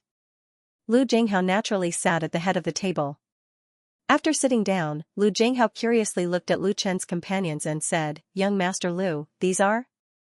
Lu Chen hurriedly introduced, "This is my assistant, Xianxia, and this is my assistant, Wan Yong." When Lu Chen introduced Xianxia, Lu Jianghao just nodded his head to show that he knew, but when he introduced Wan Yong, his eyes narrowed and his expression became serious. "So this is the Lu family's class leader who is famous in Hong Kong. He is a real man." Previously, when Hong Hua's people surrounded the set, Wan Yong led his people to guard the gate to prevent them from entering. He persisted until Lu Chen returned, and then led his people to kill Hong Hua's henchmen. He single-handedly put down 4 or 5 gangsters, and his performance was even more eye-catching than Lu Chen's. At that time, the scene was captured by the paparazzi on the scene, and the video was quickly posted on the internet. Therefore, inadvertently, the Lu family class became famous, and their identity and origin were revealed by the people in the crew. As the head of the Lu family class, Wan Yong actually had a lot of fans on the internet. His burly and strong body, superb skills, and cold and fierce appearance all became the focus of heated discussion, reminding many people of the Big Circle gang that once ran amok in Hong Kong. Although the Big Circle gang was notorious back then, there were a lot of young people in Hong Kong who worshipped and respected them. Therefore, it was not surprising that Lu Jianghao knew Wan Yong. Wan Yong was not good at socializing, and for Lu Jianghao's praise, he forced a smile and said, "Thank you." Lu Jianghao did not care, he had seen similar people before, and knew that the other party just did not like to talk. Jiang Qinghua took another look at Wan Yong. He knew that Wan Yong was a retired soldier, and the whole Lu family class was. If he had known this, he would have been much more cautious, at least he would not have casually let his subordinates do things that he did not pay attention to. But now, he had to hold a feast to apologize, which made him lose face. Lu Chen finally introduced Li Mubai. "This is my good friend Li Mubai." Li Mubai smiled, and imitated Lu Chen's manner of cupping one hand in the other before his chest and said, "Hello, both of you." Lu Jianghao was a little unhappy, feeling that this young man was not polite, but Jiang Qinghua's face suddenly changed, looking at the other party with a very complicated expression. Li Mubai, surnamed Li, it was said that the person who caused trouble in the Jiang family's 2 big factories in the mainland was related to a certain surnamed Li. Even his father could not find out more inside information, only knowing that the other party was a high-level figure in the mainland. Surnamed Li, and also a good friend of Lu Chen, Li Mubai's identity was obvious, and he came to this apology feast with him. Jiang Qinghua felt a dull pain in his testicles. He thought he was smart all his life, but he actually rashly picked a fight without knowing the details of his opponent. This failure was really asking for humiliation, and he had lost all his face. Since he lost, he had to admit it, but Jiang Qinghua did not intend to bear it alone. Compared to Lu Chen, he actually hated another person more. After guessing Li Mubai's origin, Jiang Qinghua not only had a headache, but his head hurt even more. He has been wearing a dark gray hat, even after Lu Chen and others came, he didn't take it off. It's not that Jiang Qinghua doesn't understand social etiquette, nor is it that he is arrogant, but the hat covers the bandage wrapped around his head. Jiang Tai's ashtray hit was very heavy. Not only did it break Jiang Qinghua's head, but it also caused a slight fracture of his skull and a concussion. If it weren't for the wine to apologize, he would probably still be in the hospital. Therefore, Jiang Qinghua understood very well how angry his father was at that time. The root cause was probably this mischievous playboy in front of him. After knowing the identity of Li Mubai, Jiang Qinghua's attitude became even more polite and cautious. He swallowed a mouthful of bitterness, stood up, picked up the teapot on the table, and slowly poured a cup of hot tea. Then, this arrogant child of the Jiang family brought the tea to Lu Chen with both hands and said, "Young Master Lu, I have eyes but failed to recognize Mount Tai. I hope young Master Lu can forgive me for my previous offense." This cup of tea was very particular. It represented Jiang Qinghua's most formal attitude of apology, which was equivalent to spreading his face on the ground. It depended on how Lu Chen would respond. If Lu Chen wasn't satisfied and refused this cup of tea, it would be equivalent to stepping on Jiang Qinghua's face, and the two sides would fight to the death. Of course, the premise was that Jiang Qinghua had the strength to fight to the death. Otherwise, he would certainly lose his face and would no longer be able to survive. Lu Chen pondered for a moment. Previously, Jiang Qinghua's Honghua had caused so much trouble for him, and the shooting of the crew had to be interrupted. If he simply forgave the other party, then he would undoubtedly be degrading himself. Li Mubai snorted and tapped his fingers on the table. He said in a strange tone, "Just a cup of tea and it's over? How can there be such a good thing in the world? Next time I go to Fuyuan and Pengfei factory and throw 2 dead dogs, at most I'll just pour a cup of tea." Jiang Qinghua's heart trembled. He finally confirmed Li Mubai's identity.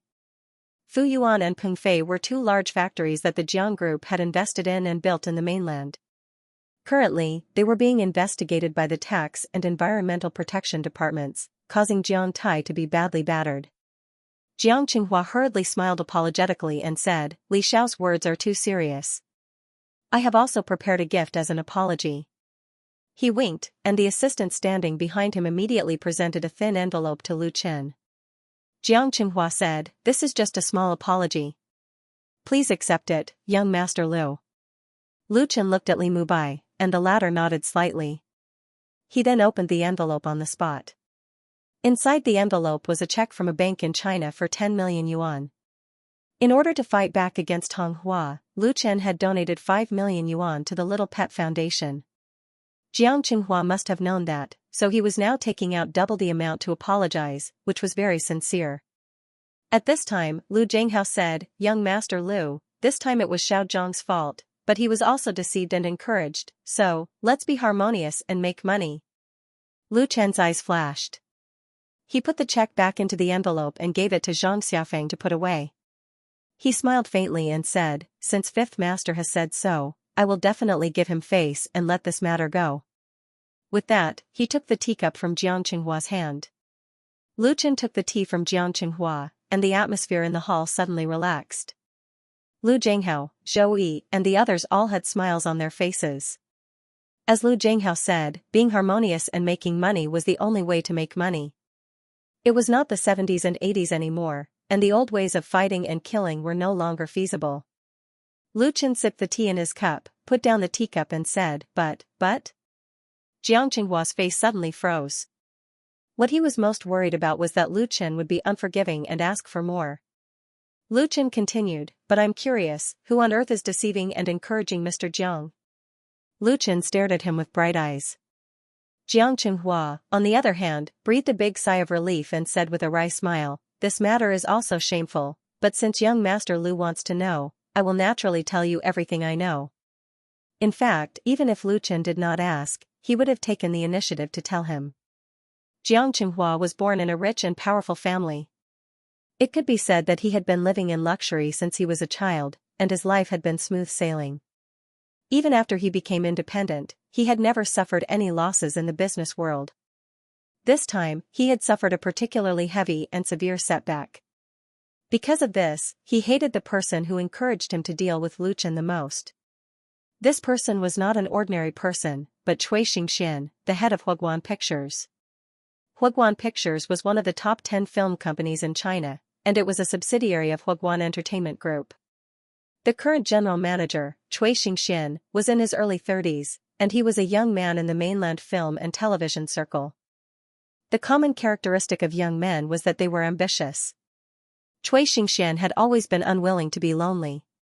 This time, the Hong Kong government and the State Administration of Radio, Film and Television issued a new film support policy, and he saw an opportunity. As soon as the news came out in the industry, Huaguan Pictures took the lead in setting up a branch in Hong Kong, and Xianxia was personally in charge of Hong Kong. At present, the new film was already in the process of shooting. Xianxia said, "I met Xianxia at a cocktail party, and I wanted to cooperate with him. Then he proposed to deal with you, and promised to participate in my film company after it was done. Do you know why he wants to deal with us?" Lu Chen was very puzzled. He knew about Huaguan Pictures, but he didn't know Xianxia at all, and there was no grievance between the two sides. Xianxia directly sold Xianxia out. "First of all, the film you made is in conflict with theirs. Your film is called A Chinese Ghost Story, and his film is called The Painted Skin." The Painted Skin, Lu Chen suddenly realized that The Painted Skin was also a story in Strange Tales from a Chinese studio. In this way, the two sides had the same theme, and when they applied for the policy support quota in the future, they would inevitably face direct competition. The first batch of new film support policies in Hong Kong only had 20 places, and the competition was very fierce. If the same type of film collided, Huaguan Pictures had every reason to cause trouble for A Chinese Ghost Story. Lu Chen couldn't help sneering and said, "Huaguan Pictures really thinks highly of me." Whether in terms of strength, scale, or status in the industry, Lu Chen's studio, which had just entered the film industry, was much worse than Huaguan Pictures. Unexpectedly, Xianxia made trouble for them. Lu Chen was really a little speechless. Xianxia hesitated for a moment and said, "Also, I heard that Xianxia once pursued Chen Fei'er." Lu Chen was speechless.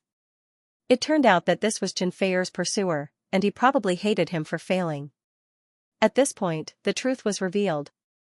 Ever since he started dating Chen Fei'er, Lu Chen had been aware that he would be hated by others. As a popular singer in the domestic pop music industry, Chen Fei'er was definitely one of the top people in the circle, whether it was her talent, character, or appearance. Naturally, she had many pursuers. And those who had the confidence and ability to pursue her were definitely not ordinary people. Unlike many people in the circle who treated love as casual as eating and drinking, Chen Fei'er was very conservative in terms of love. Although there were several rumors, they were all proved to be fake news or deliberately hyped up. Therefore, when her relationship with Lu Chen was made public, it caused a great shock in the circle. Among those who had painstakingly pursued her but failed, there were really too few people who had no grudges or resentment in their hearts. Lu Chen just didn't expect that he would come across a former pursuer of Chen Fei'er in Hong Kong. Should we teach Xianxia a lesson?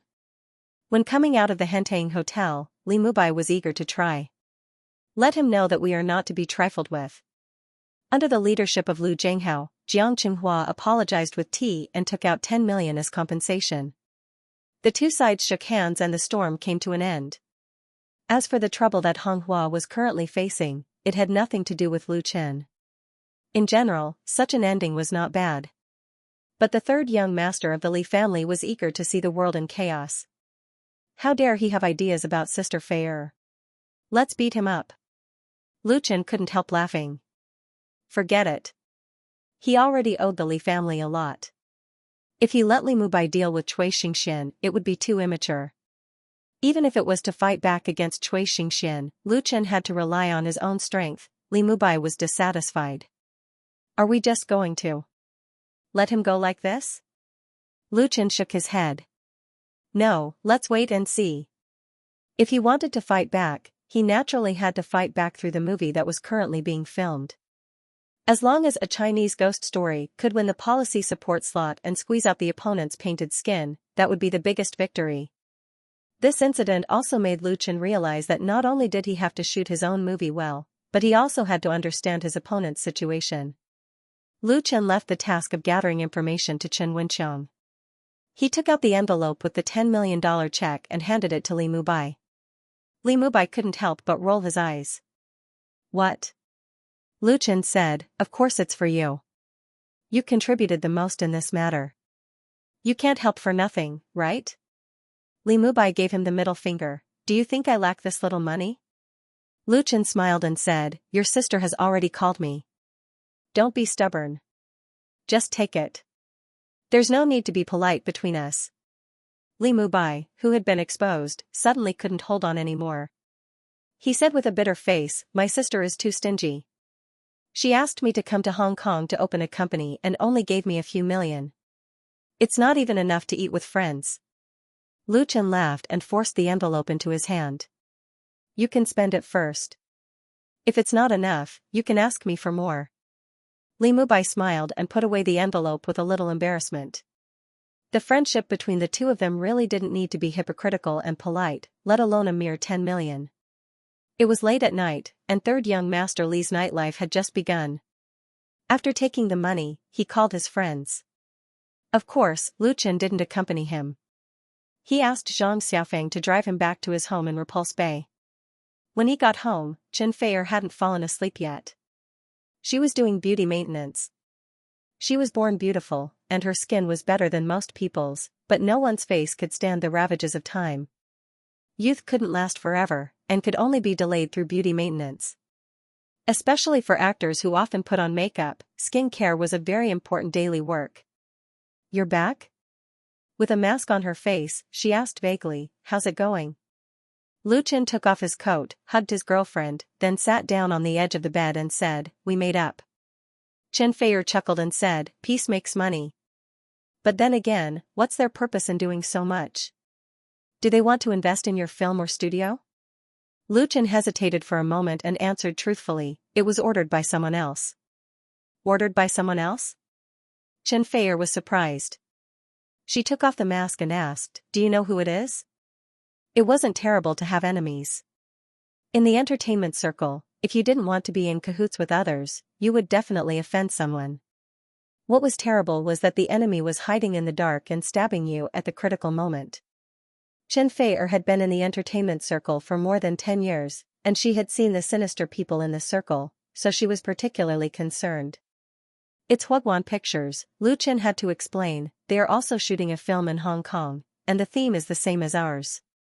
It's also based on the story and strange stories from a Chinese studio, so there's a direct competition. Huaguan Pictures? Chen Feier frowned and said, I've seen the general manager of Huaguan, but Cui Xingxian, she shook her head, and there was a trace of disdain in her eyes. He's arrogant and feels good about himself. Let's not talk about this, Lu Chen smiled and held her in his arms.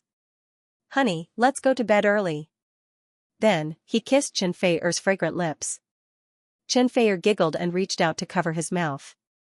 I haven't taken a shower yet. Lu Chen had to let go of her reluctantly. Chen Feier slowly got up and walked to the bathroom.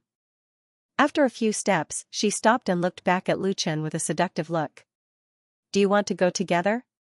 Lu Chen was overjoyed and jumped up. It was a charming night. The next day, the shooting of A Chinese Ghost Story continued. Chen Feier, who had begun to get into the mood, performed better and better. The number of NGs was pitifully few, which made director Wan Shaoquan very satisfied. Now that the trouble had been completely solved, the operation of the crew was smooth, and the morale of the crew was high.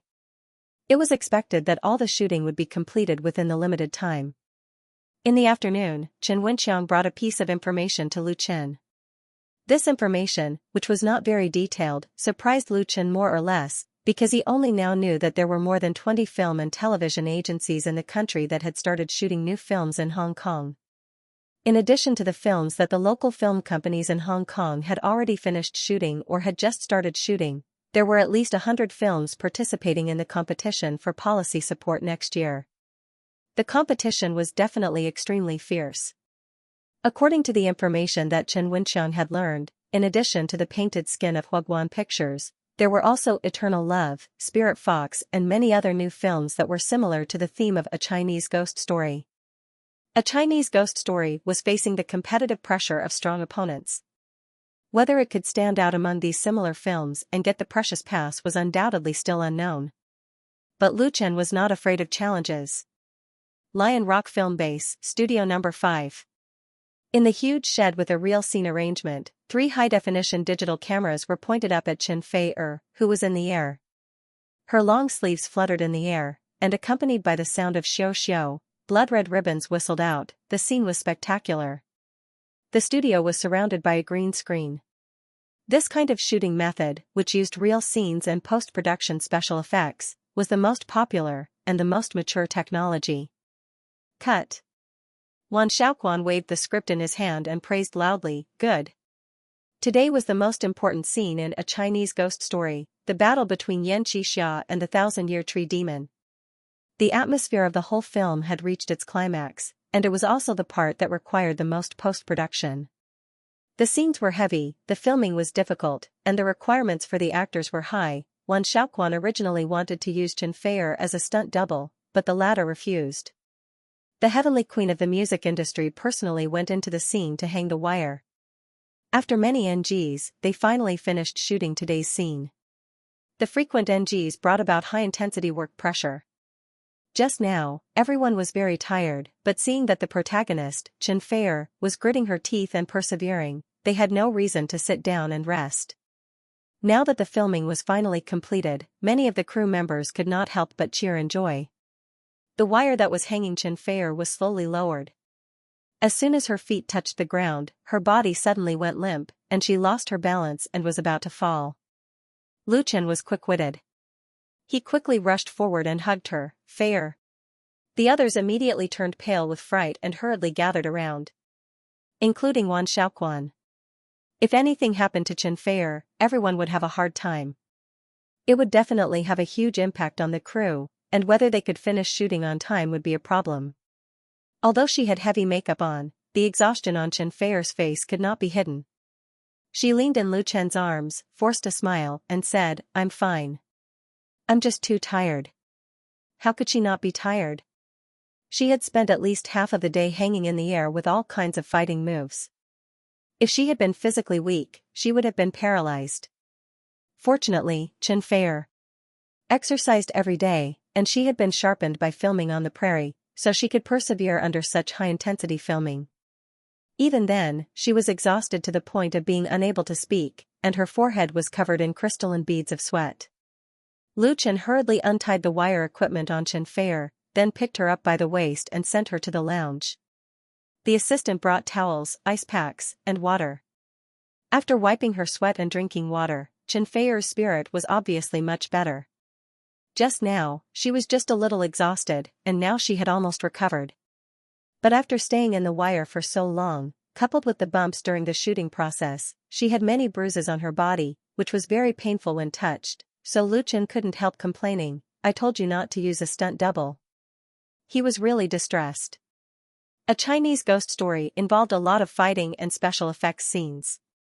The battle between Xianxia, the villain boss, Grandma Tree Fairy, and Ma Rongzhen Xianxia was the most important. The movie's action director was jointly held by Lu Chen and another professional. Lu Chen referred to many scenes from the original version of the dream world in his memory, which was very different from the previous ghost movies. At the same time, there were higher requirements for the actors. Considering that Xianxia had never filmed an action scene, Wan Xiaoquan proposed to let a member of the Lu family replace her, which was also agreed by Lu Chen. However, he did not expect Xianxia to firmly refuse and insist on doing it herself. She shook her head and said, "It won't be fun if you use a stunt double. Besides, this is your first movie." There was a big difference between using a stunt double and using the real person. The real person was naturally the most ideal and easiest to shoot, but the premise was that the real person could perform the required actions. In fact, it was not a problem for actors to use a stunt double, because some dangerous actions could only be done by stuntmen. Moreover, if an actor was injured and hospitalized during a dangerous scene, it would drag down the entire crew. It was just that nowadays, many star artists, especially young actors, would habitually use a stunt double when they encountered a slightly more difficult scene, and did not work hard to improve their own ability level. Many directors and producers, in order to catch up with the progress, often tacitly agreed or even supported this. The consequence of this practice was that when the audience watched a movie or TV series, they would always feel that the scene of a stunt double was fake and unreal, and even exposed. Xianxia was turning to film and television. Her requirements for herself were obviously not satisfied with the female lead in Autumn in My Heart.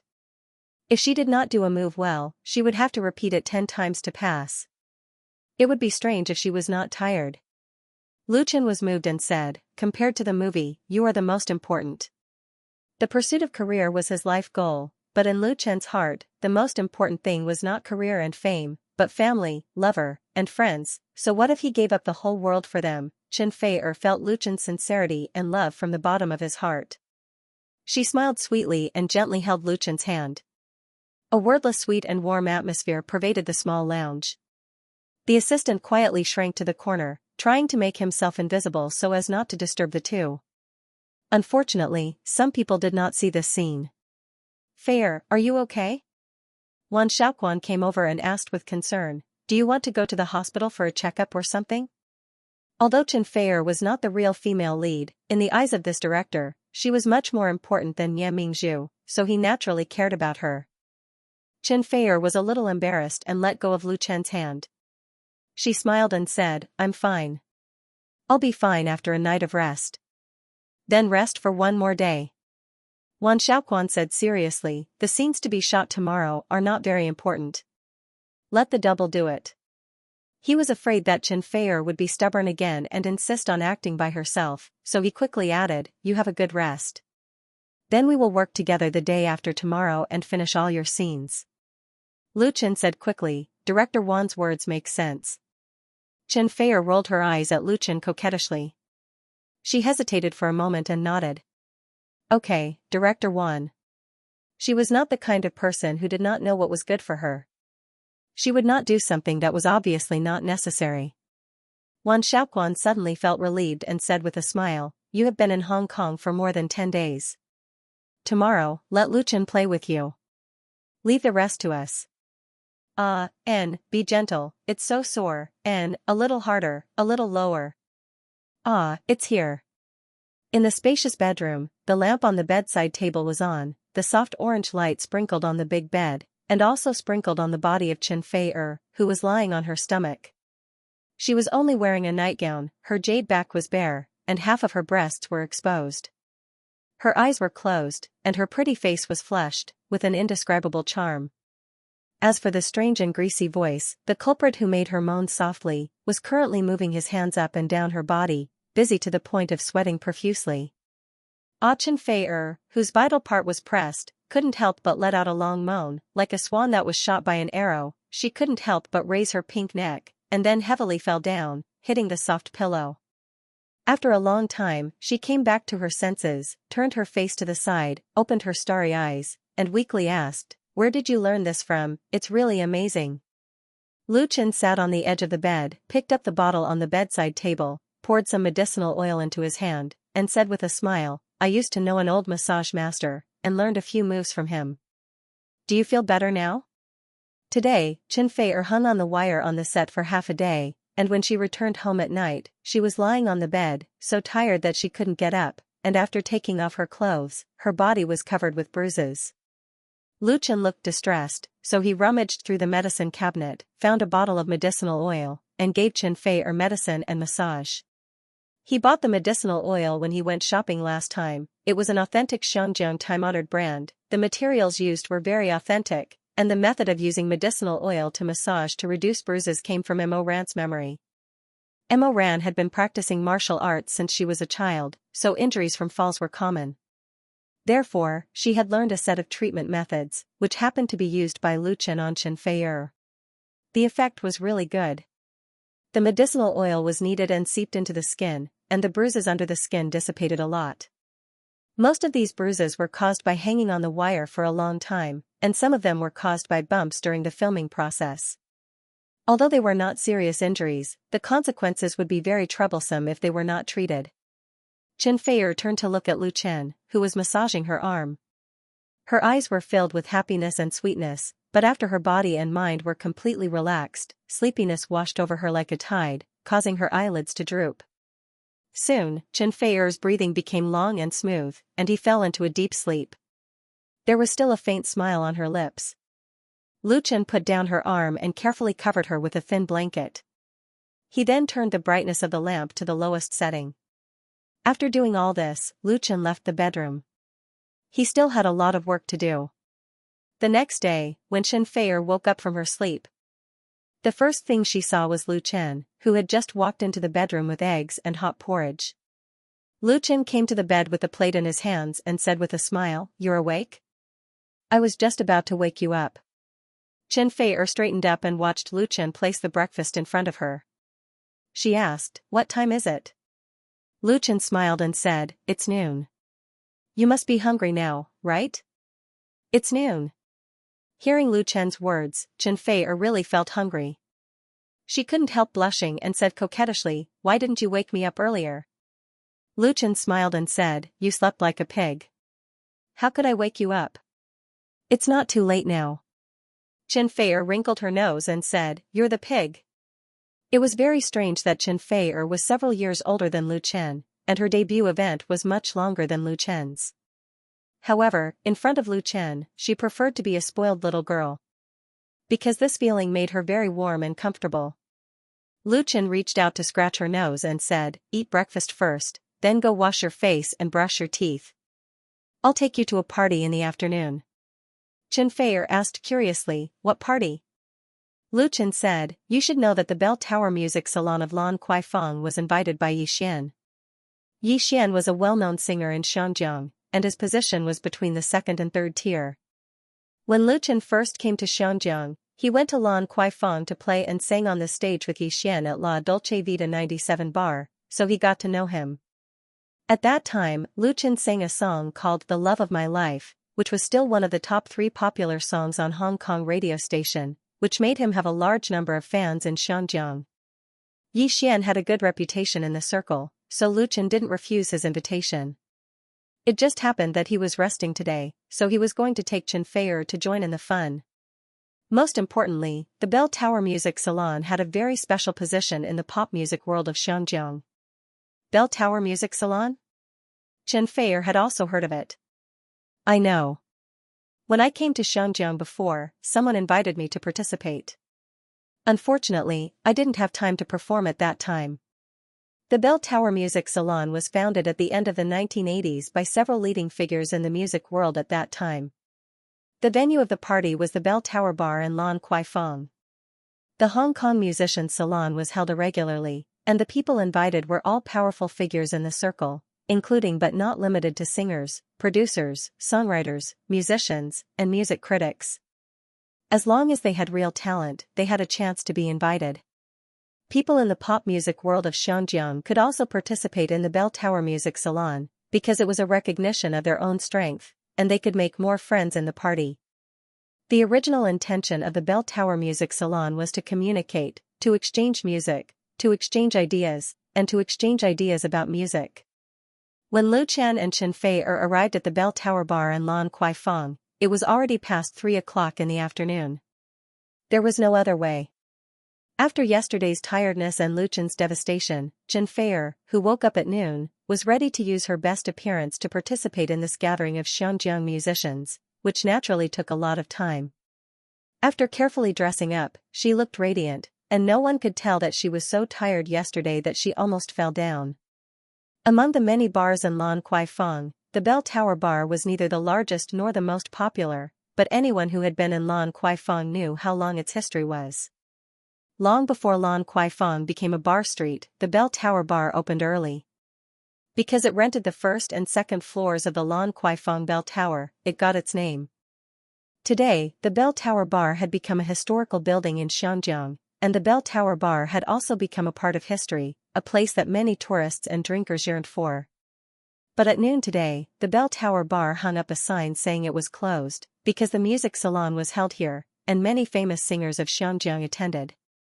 The 7-story European-style bell tower stood out among the buildings in Lan Kuaifeng. The vicissitudes of 100 years had left indelible traces on this building. It still stood proudly in the wind and rain, silently witnessing the rise and fall of Hong Kong. Compared with the other bars in Lan Kuaifeng, which were full of neon lights, the exterior decoration of the Bell Tower Bar had a lot more taste of the precipitation of time. It was deep and restrained and rich in style. A simple copper signboard with beautiful hand-engraved characters, under the orange light of the antique lamps, inadvertently attracted the attention of passers-by and tourists. Unfortunately, the Bell Tower bar was not open to the public tonight, but there were many figures holding long and short cameras wandering on the street outside the bar. There was no doubt that they were paparazzi who got the news and came to grab the news. The Bell Tower Music Salon was a gathering of Hong Kong musicians. The initiator was a famous figure in the Hong Kong pop music world. The time of the event was not fixed, and the people invited were also not fixed. But those who were qualified to be invited were all people with identity, status, or ability in the circle. Therefore, it was very normal for paparazzi to appear outside the bar. They had the most sensitive sense of smell. Any movement in the circle would be known, and they would appear in a specific place as soon as possible. At 4 o'clock in the afternoon, far from the time when Hong Kong's nightlife began, most of the bars in Lan Kwai Fong had opened for business, and the streets were full of people, many of whom were tourists from all over the world. Suddenly, flashes were lit in the crowd, accompanied by high and low screams. Wu Yanan! Jiang Wei! Look, it's Zhu Wenhua! These names represented the shining stars in the Hong Kong pop music world, so they immediately attracted the attention of passers-by, and everyone gathered around to watch the fun. Those celebrities recognized by the paparazzi quickened their steps and walked into the bar under the cover of their assistants. The bar had already arranged security personnel at the door, and idlers and paparazzi who were not invited could not enter. In fact, as a celebrity gathering, the Bell Tower Music Salon was not very private. No matter when it was held, the news would spread to the circle in a very short time, and the paparazzi who heard the news would more or less bring some trouble to the participants. However, this trouble was nothing for the people who participated in the party. Although the Bell Tower Music Salon was just a gathering of people in the circle, its influence on the Hong Kong pop music world could not be underestimated. To a certain extent, it had become the wind vane of Hong Kong pop music. However, it must be admitted that the status of Hong Kong pop music was quite embarrassing, far from the glory of the past. The influence of the Bell Tower Music Salon was also declining, but it was becoming more and more popular. When Lu Chen and Chen Fei arrived at the Bell Tower bar, there happened to be a well-known singer in front of them. The paparazzi's attention was on the other party, so they ignored them. The paparazzi's and Lu of Bell Tower bar. And they saw a. The interior of the Bell Tower bar was decorated in an extraordinary style. The designer's painstaking creativity could be seen everywhere. On the right side of the door was a long starlight wall, on which hundreds of celebrity photos were hung. Mr. Lu Chen, Mississippi Chen Fei the one who welcomed Lu Chen and Chen Fei was a middle-aged man with an elegant demeanor. He wore a white casual suit and had a warm and gentle smile. He had the charm of a mature man. I am the host of this Bell Tower Music Salon, Guo Huayan. Welcome. Of course, the host of the Bell Tower Music Salon was not an unknown person. This Guo Huayan was a famous host of Hong Kong satellite TV, a famous speaker in the news circle, and a columnist. Guo Huayan came from a famous family in Hong Kong and had a wide range of contacts in and out of the circle. In addition, he had a good character, so he had been the host of the Bell Tower Music Salon for several consecutive years. When Yixian called to invite Lu Chen, he specifically mentioned this host. In fact, with Yixian's status in the Xianxia pop music world, he was not qualified to directly invite Lu Chen and Chen Fei to participate in the Bell Tower Music Salon. However, as a participant of many music salons, he recommended to the promoter. After getting the latter's approval, he called Lu Chen. The invitation was sent to Lu Chen's studio yesterday. Hello, Mr. Guo. Lu Chen and Chen Fei shook hands with him. When shaking hands with Chen Fei, Guo Huayan's eyes flashed with amazement. He said half-jokingly, I found it was a mistake to invite Mississippi Chen Fei here today. Chen Fei was stunned. Huh? Guo Huayan immediately smiled and said, because you are more beautiful in real life than in the photo. When everyone's attention is focused on you, no one will pay attention to me, the host. Lu Chen and Chen Fei couldn't help laughing. Guo Huayan was an interesting person, and his jokes were very good. The most important thing was that he used standard Mandarin to talk to the two of them, not Cantonese. Lu Chen and Chen Fei were both from the mainland. This was a respectful attitude. Chen Fei smiled and said, I think Mr. Guo's humor is enough to make everyone ignore my existence. Guo Huaiyan laughed and said, Miss Chen is really good at joking. He said to the two of them apologetically, there are still many guests coming, so please excuse me. How about we talk later? Lu Chen smiled and said, thank you. The overall layout of the Bell Tower bar was similar to that of many ordinary bars. It was divided into 2 floors, with a performance stage suspended in the middle. However, because of the need to hold a salon, most of the tables and chairs had been removed and replaced with more comfortable sofas. Of course, there was a buffet table covered with a white tablecloth, on which all kinds of delicious food had been placed. Braised lamb with herbs, grilled filet steak, American-style fried bacon, fruit salad, cream cake. The silver tableware was very tempting, and the fragrance was simply mouth-watering. It was said that the independent dinner of the Bell Tower Music Salon was prepared by famous Western chefs in Hong Kong. The selection of ingredients was excellent, and the standards were quite high. Although it was not yet time for dinner, the buffet was probably prepared early to take care of the needs of the guests. There were already 20 or 30 guests in front of Lu Chen and Chen Fei'er. They were either sitting on the sofa in 2s or 3s, talking and laughing, or holding champagne or enjoying delicious food. The atmosphere was warm but not noisy. Lu Chen reached out and asked a waiter for 2 glasses of champagne, one for Chen Fei'er. Then he was going to find a place to sit. However, before he found a place, someone found him first. Lu Chen. In the entertainment industry of Hong Kong, Lu Chen was a complete newcomer. Although he had gained considerable popularity and fame in Hong Kong with the song The Love of My Life and the incident of A Chinese Ghost Story, he could not be regarded as a real person in the entertainment circle. Therefore, even though Lu Chen had received the invitation to the Bell Tower Music Salon, he did not have any friends or acquaintances here, including the person who had taken the initiative to greet him. He had only met him once.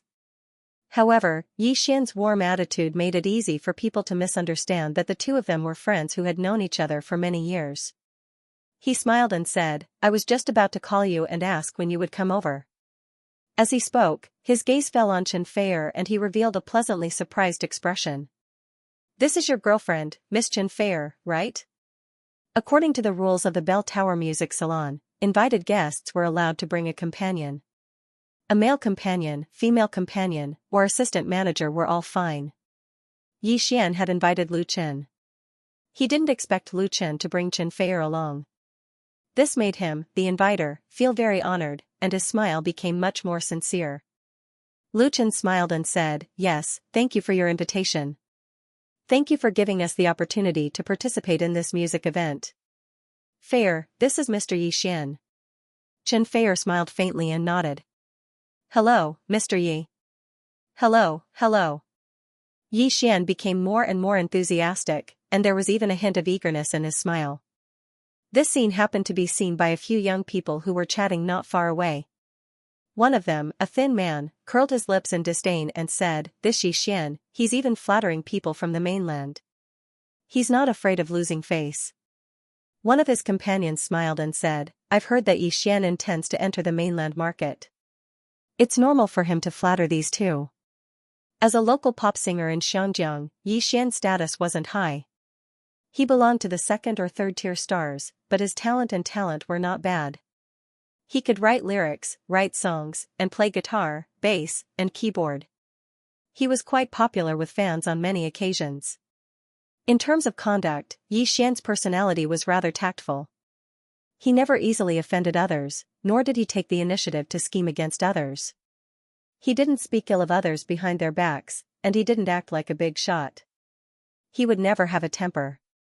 This made Yi Xian quite popular in the circle, which was why he was able to participate in the Bell Tower Music Salon so many times.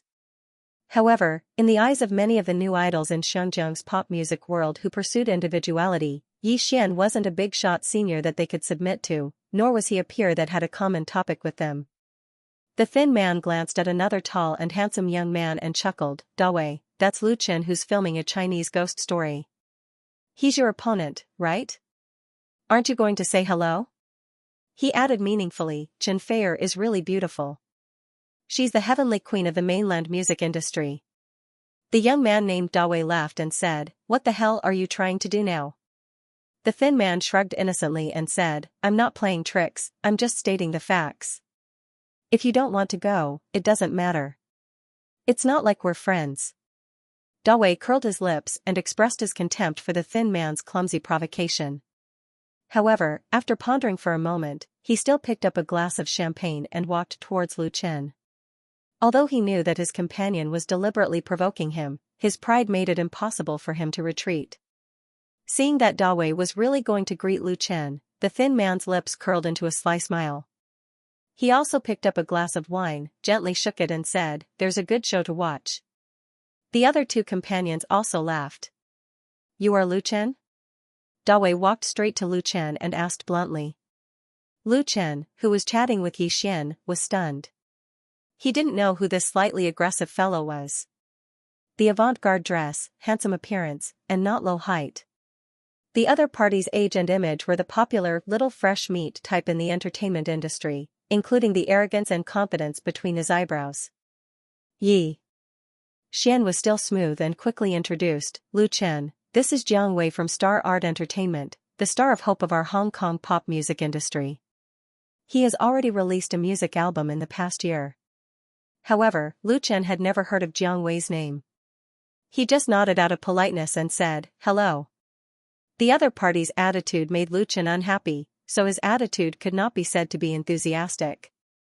Is the star of hope of Hong Kong pop music very powerful? However, Lu Chen's cold attitude made Jiang Wei very unhappy, and what annoyed him was that Lu Chen did not have any reaction to his name, as if he did not exist in his eyes at all.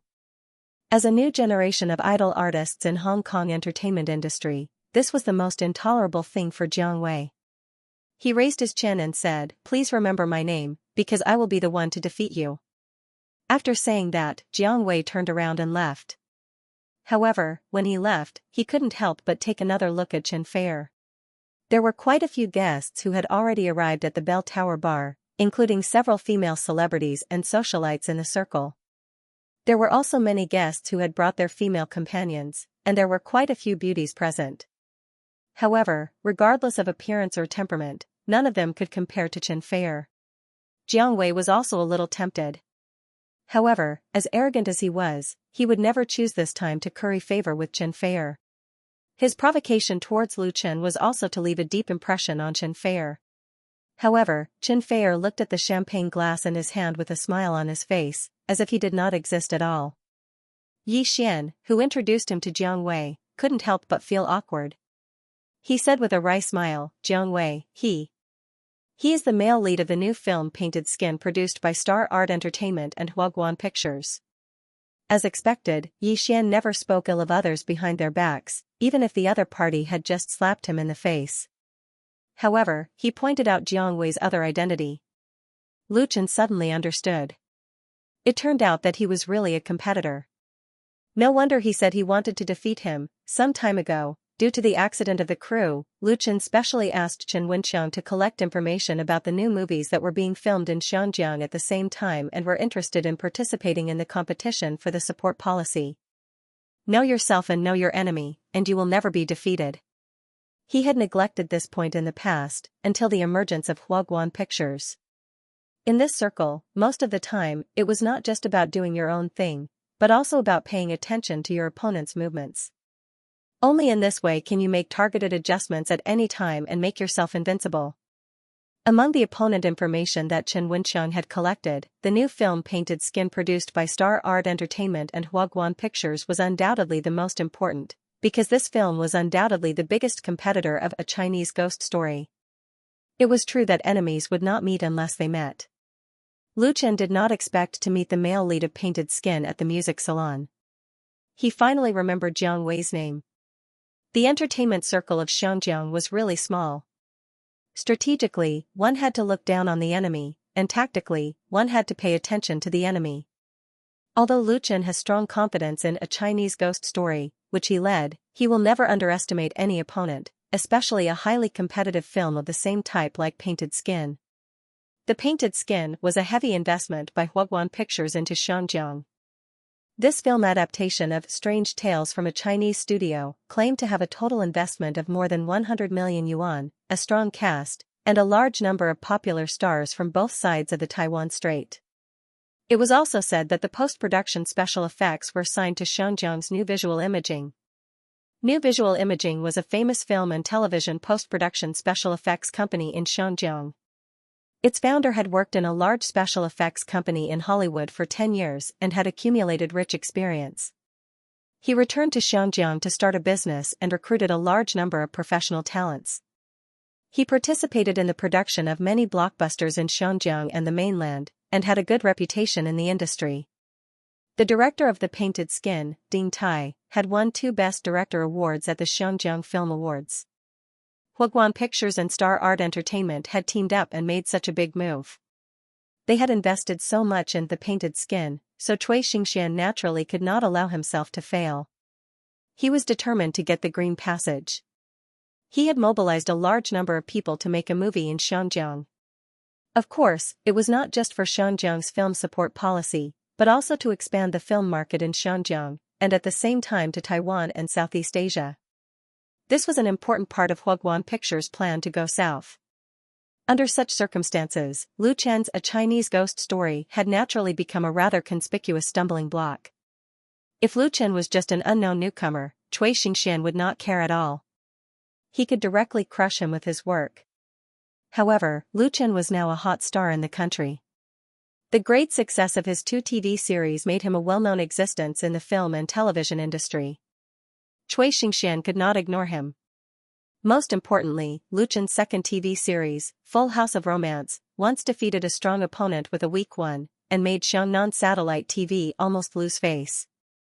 TN, Romantic House, when Full of Romance first aired, Shonan TV's annual drama Sea of Love was competing with it in terms of viewership ratings. As a result, the latter was forced to change its broadcast time to avoid the spotlight. With such a vivid example in the past, Cui Xianxian naturally regarded Lu Chen as the #1 threat. Even if A Chinese Ghost Story was big and weaker than The Painted Skin in terms of investment and cast, he did not dare to let his guard down. If he repeated the mistakes of Sea of Love, Cui Xianxian would be in big trouble.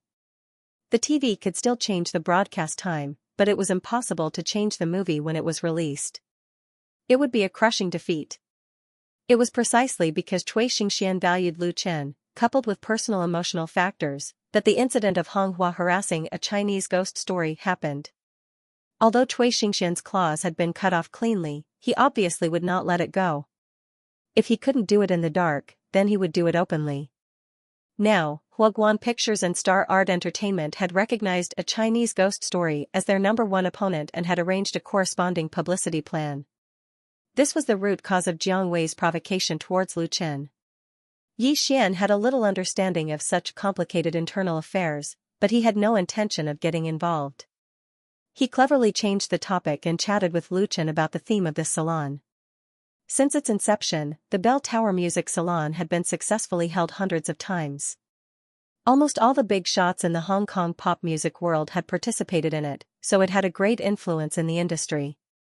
According to the convention, every music salon had a topic for discussion. The topic could be very broad or very focused, such as the development trend of Chinese pop music or the style evolution of Cantonese love songs. A free and relaxed discussion atmosphere was the characteristic of the Bell Tower Music Salon. And the theme of today's music salon was a little big. The past, present and future of Hong Kong pop music. To be honest, such a big topic was enough to write a thick collection of essays.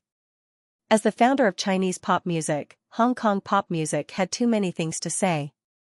Of course, Yi Xian knew that this topic was too big and he couldn't explain it clearly in a short time, so he didn't talk about the past and future of Hong Kong pop music. He only talked about the present, indicating that he wanted to hear Lu Chen's opinion. Even outsiders could see the dilemma that Hong Kong's pop music industry was facing. However, it was undoubtedly very difficult to break out of the trap. As the saying goes, the onlookers are confused. Perhaps an excellent musician from the mainland like Lu Chen might be able to give some useful advice. Perhaps it was because this topic had piqued the interest of the guests in the salon. Soon, many people gathered around.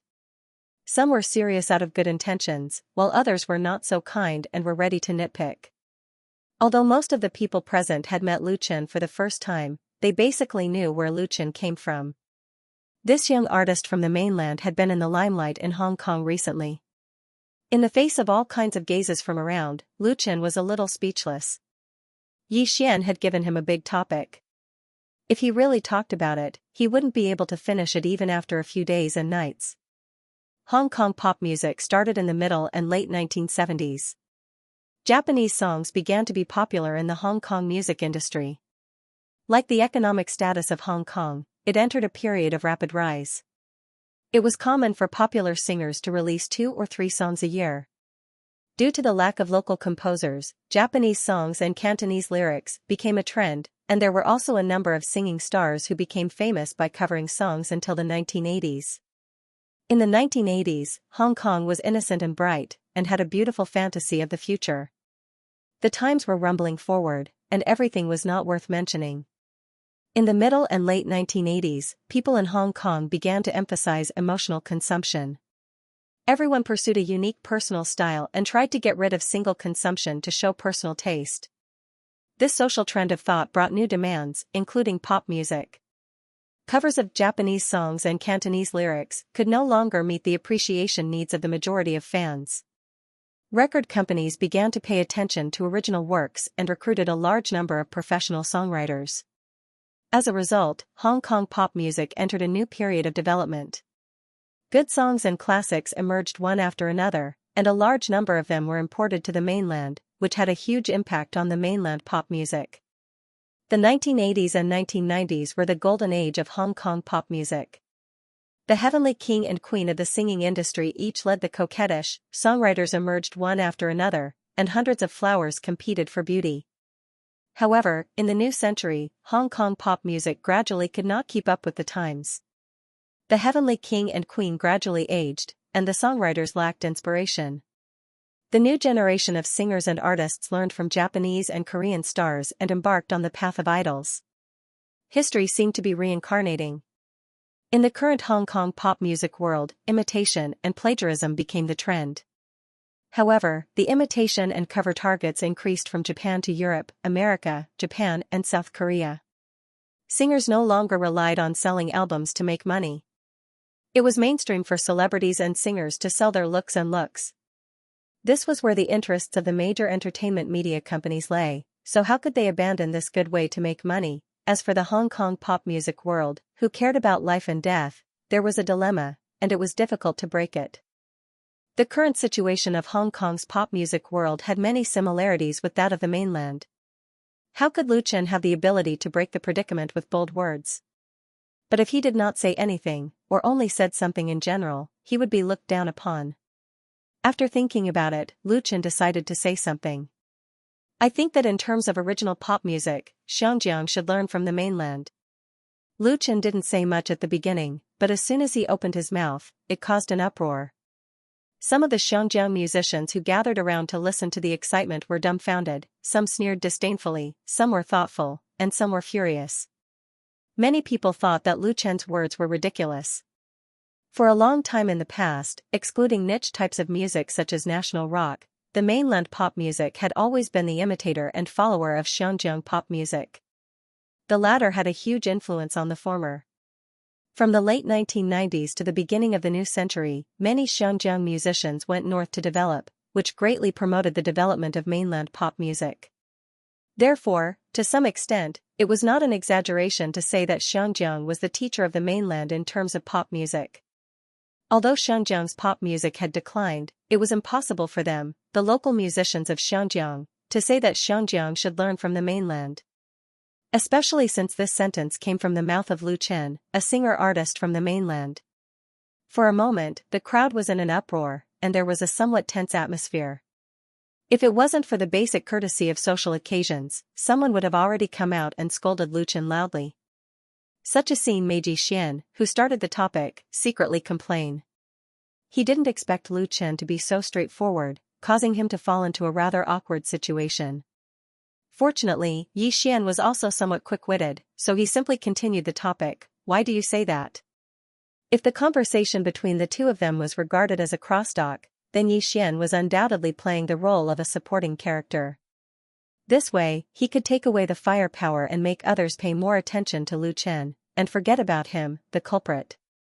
Lu Chen smiled and said, because in some aspects, the mainland is indeed doing better than Xianxia. His voice was not loud, and it was even quite gentle, but his words were filled with unshakable confidence. In fact, domestic pop music is also facing a similar problem as Hong Kong. Plagiarism and imitation are common, and local original works are dispirited and deeply influenced by Japan, South Korea, Europe and the United States. However, many domestic musicians have long been aware of this problem and have made changes in many aspects. The simplest example is that in the past 2 years, domestic music talent shows have paid more and more attention to originality, and even launched programs such as Super Singer and so on. Although the producer of Super Singer is Shonan TV, and there are strong commercial interests behind supporting the original work, Lu Chen is still supportive of the program itself. Because it could allow many outstanding singers and composers to stand out and condense the power of original music. Moreover, the treatment of domestic songwriters has been greatly improved. With the recovery of the pop music market, capable songwriters are becoming more and more popular with entertainment agencies. In contrast, the entertainment industry in Xianxia is complacent and has no courage and determination to change the status quo. They are obsessed with playing the leftovers from Europe, the United States, Japan, and South Korea. They frequently launch idol artists to hype and publicize, stare at the pockets of young people in Xianxia and never take originality seriously. Especially in Xianxia's talent show, Miss Xianxia, Miss Asia, Idol Awards, and so on occupy the mainstream. It looks lively and glorious, but after taking off the gorgeous and noisy coat, what's left inside, Lu Chen said bluntly, when I was a child, I listened to a lot of excellent and classic Cantonese songs, but now I still listen to those old songs. Isn't this the problem of Xianxia pop music in terms of originality? Many people around fell into silence, because what Lu Chen said was completely true, and they could not refute it. Some people were not convinced and asked, is the original work in the mainland really better than in Xianxia? Lu Chen smiled and said, I'm not modest to say that it's true. I'll take myself as an example. I'm also a songwriter. At present, my personal studio's offer to the public is 1 million yuan per work. 1 million yuan per song. There was a sudden sound of light exclamations and gasps around, because this price was completely beyond their expectations. It should be known that the best songwriter in Xianxia, Ouyang Durong, was only around 300,000 yuan for a song. The height determines the thickness and level. With Lu Chen as a benchmark, the value of the original work in the mainland must not be low, at least far beyond the level of Xianxia. Someone muttered doubtfully, is it true or not? When Lu Chen first came to Xianxia, when he attended a charity auction, he took out a work as an auction item and sold it at a high price of 1 million yuan. This matter was also spread in the circle, but not many people took it seriously, because many charity auctions were just hype. A so-called modern art painting with random graffiti could be sold for tens of millions of yuan. Everyone in the industry was well aware of the trickery involved. But now that Lu Chen said it himself, it was different. If he bragged, he would become a joke in the circle. Of course it's true. Someone answered for Lu Chen decisively, Mr. Lu Chen is the most outstanding music composer in the mainland. As far as I know, his studio's work has been arranged until 2018, and he has temporarily stopped booking. Everyone's eyes were focused on the other party. Madame Jean. It was Jean Mingxiu, the boss of Madame Jin's entertainment company, who came forward to testify for Lu Chen. The doubters were suddenly speechless. Jean Mingxiu was born in a famous family. When she was in her 20s, she founded an entertainment company, involved in the production of movies and TV variety shows, and trained artists and singers. For decades, she had sent a large number of talents to the entertainment industry in Xianxia. Famous actors Lu Jian, Gu Rong, singers Gao Mingfeng, Li Li, and so on were all taught by Madame Jean. In the entertainment industry in Xianxia, she was definitely at the top. Although she did not have the status of a superstar, any superstar or queen would give her some face. Her testimony naturally carried a lot of weight. Jean Mingxiu ignored the surprised eyes around her and said to Lu Chen with a smile, Lu Chen, long time no see. Then, this famous figure in the entertainment industry in Xianxia walked forward and held Chen Feier's little hand, with a look of surprise as if they had not met for a long time. Feier, you are getting more and more beautiful. Chen Feier grinned and said, "Sister Jean, you are getting younger and younger." Madame Jean shook her head. "Don't make fun of Sister Jean. If I had known that you two were invited to participate in the salon, I would have come earlier." Holding Chen Feier's hand, she looked around and said seriously, "I just listened to a few words, and I feel that what Mr. Luchan said is very reasonable. The current situation of Xianxia's pop music needs us to work together to change it. It's not enough to just talk. We need action. I suggest that we create a competition to encourage and support original music. It's not a problem to use the form of a real talent show. As long as we can let Xianjiang's pop music and Cantonese songs regain their glory, it will be worth it no matter how much we pay." Madame Jin's aura was undoubtedly strong. As soon as she appeared, she attracted everyone's attention and also pulled the topic caused by Luchan to a higher level. The Bell Tower Music Salon was a gathering of Hong Kong musicians, but the invitees were not limited to Hong Kong musicians. In addition to singers and songwriters, there were also many executives in the media and entertainment industry. But in Hong Kong's pan-entertainment industry, they undoubtedly stood in a high-level position. The atmosphere in the music salon was very relaxed, and there were not many rules and regulations. The initiator of the salon would choose a theme, and then the participants would be free to express themselves, talk, discuss, and even give impromptu speeches or performances on the stage. The theme of the exchange would never change. However, it was rare for Mrs. Jean to make a clear and unambiguous proposal here.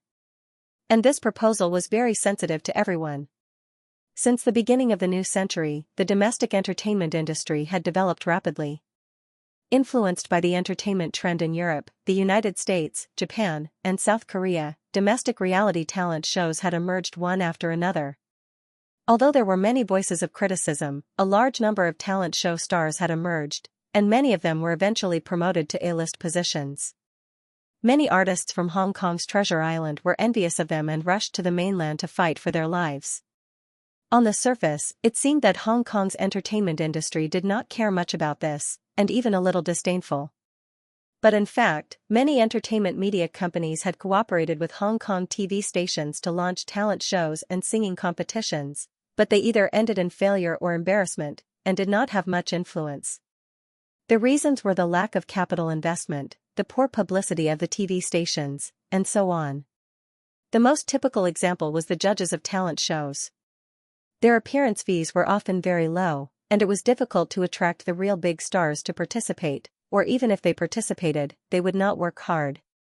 As for the rewards won by the winner, it was not worth mentioning compared to the winner of the domestic talent show. All kinds of problems made Hong Kong's talent shows, except for Miss Hong Kong and Miss Asia, were not good enough, and had no influence in the mainland at all. Therefore, although Mrs. Jin's proposal was lofty, it instantly caused an awkward silence.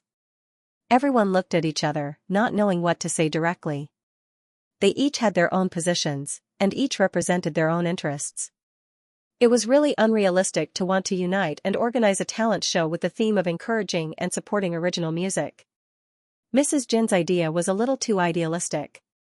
It was not that they did not want to give face to Mrs. Jean, but this matter was really too complicated. There were few people who agreed. Madame Jean sighed to herself when she saw the scene. A look of disappointment flashed across her eyes.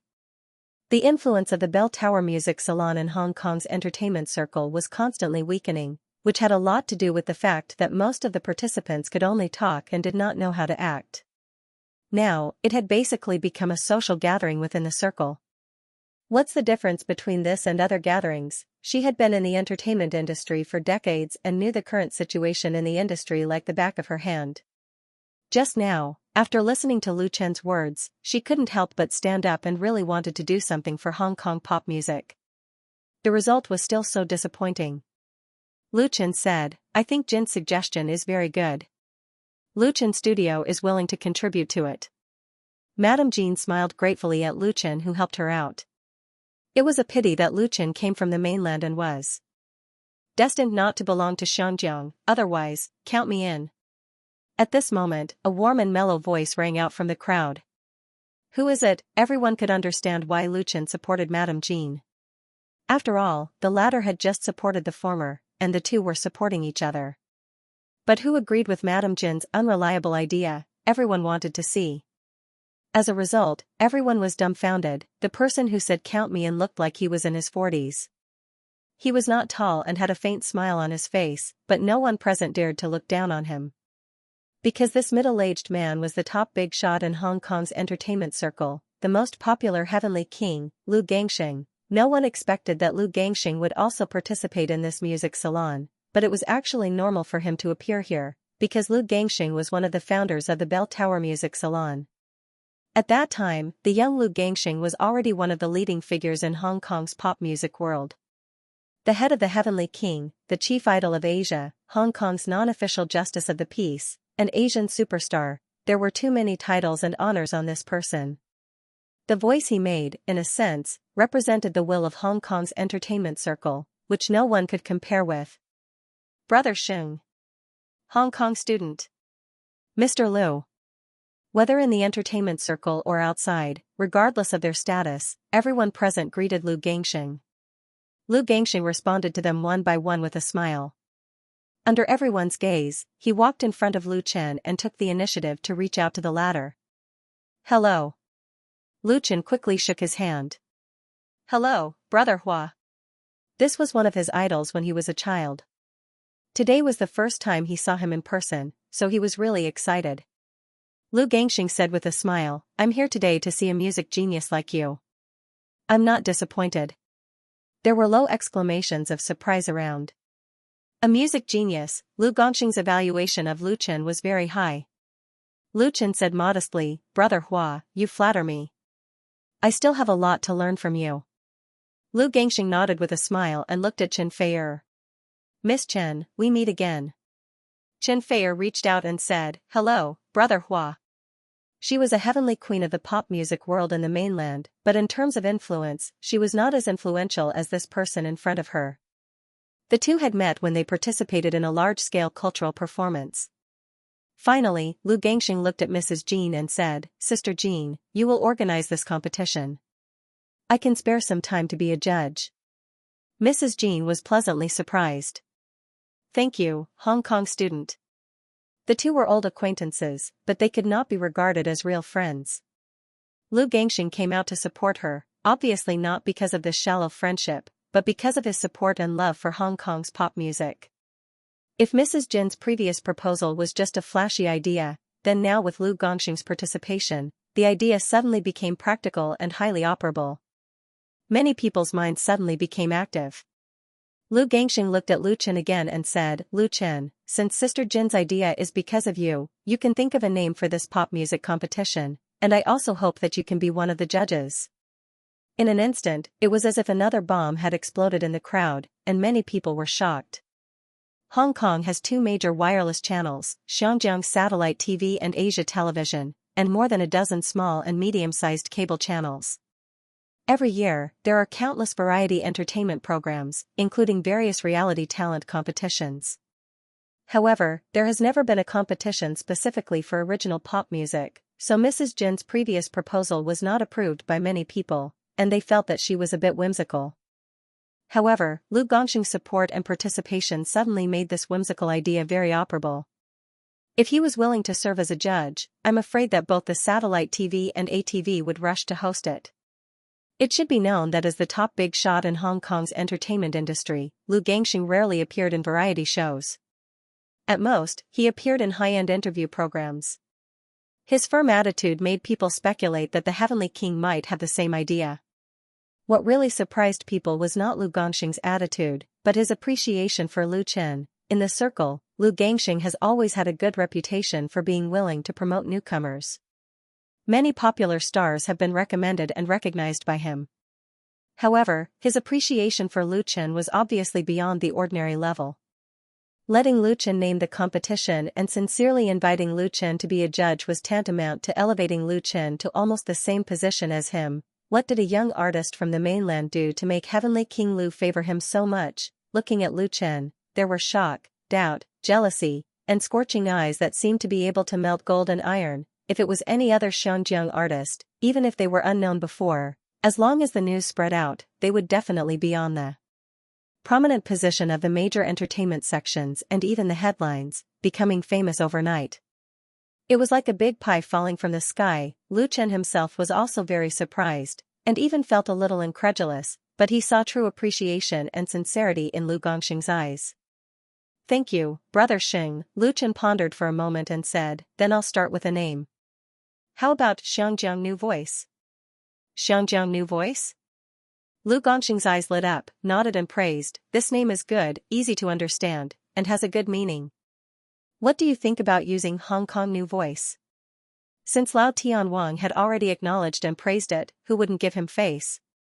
Moreover, the name was indeed not bad. It was straightforward and catchy, which was very good for publicity.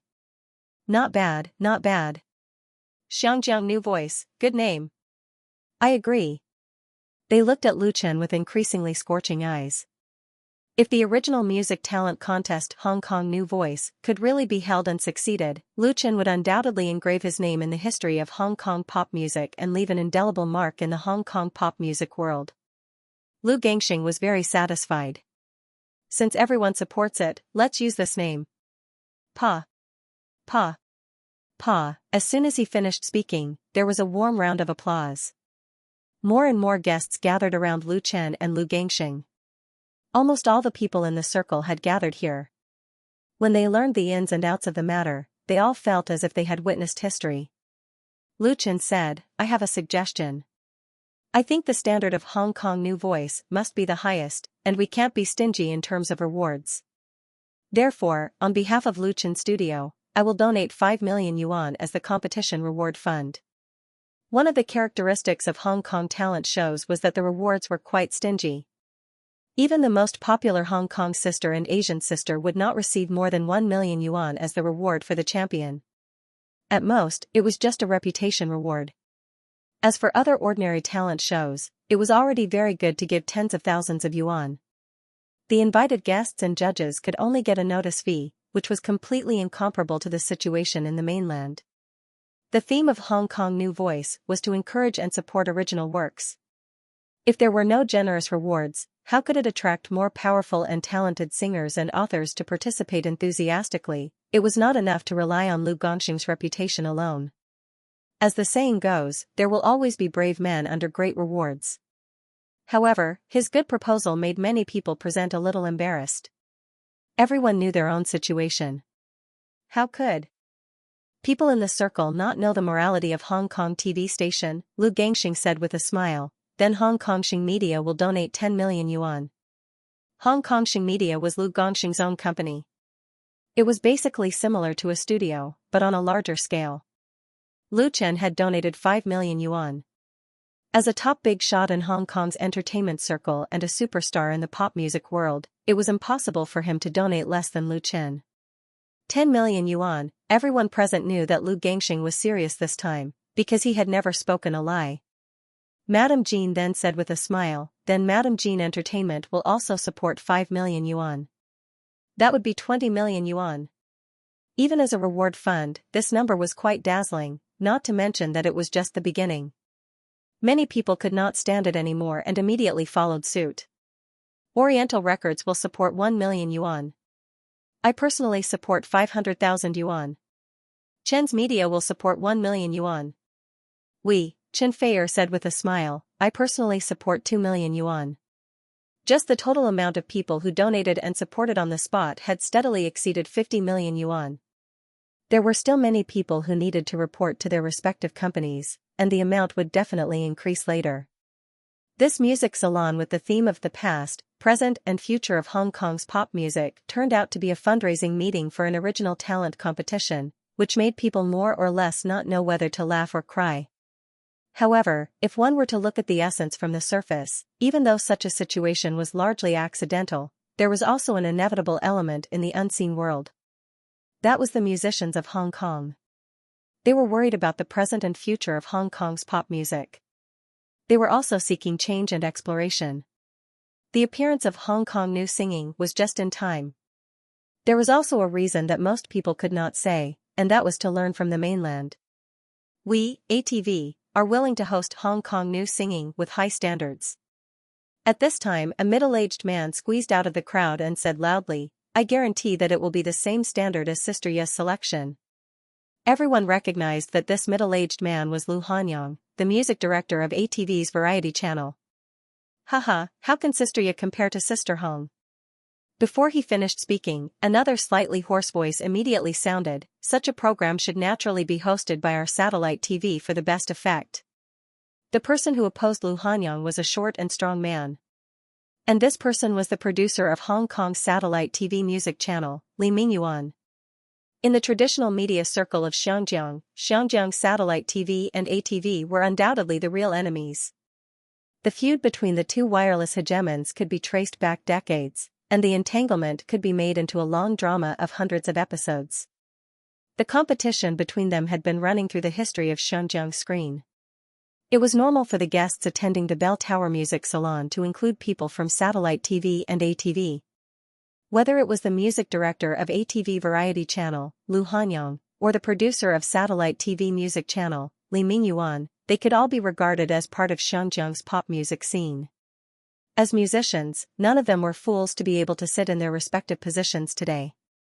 From the topic of Lu Chen, to Madame Jin's idea, to Lu Gongxing's expression of support, it finally evolved into a grand event of Xianxia's musicians. Lu Hanyang and Li Mingyuan were keenly aware of the smell of opportunity. When it came to variety shows, satellite TV and ATV were the best organizers. Every year, the ratings of satellite TV's Hong Kong sister selection and ATV's Asian sister selection had never been lower than 20%. However, it was an indisputable fact that the ratings of the two big sisters were decreasing year by year. Last year, the ratings of the semi-finals of the Hong Kong sister selection once touched the bottom line of 20%. Xianxiang satellite TV spent a lot of effort and resources to finally not break the red line. The situation of the Asian sister selection was not much better. The reason was very simple. Under the impact of the internet, the traditional media did not have a good time. After decades of Hong Kong sister selection, there were no new tricks to play, and the audience began to feel aesthetic fatigue.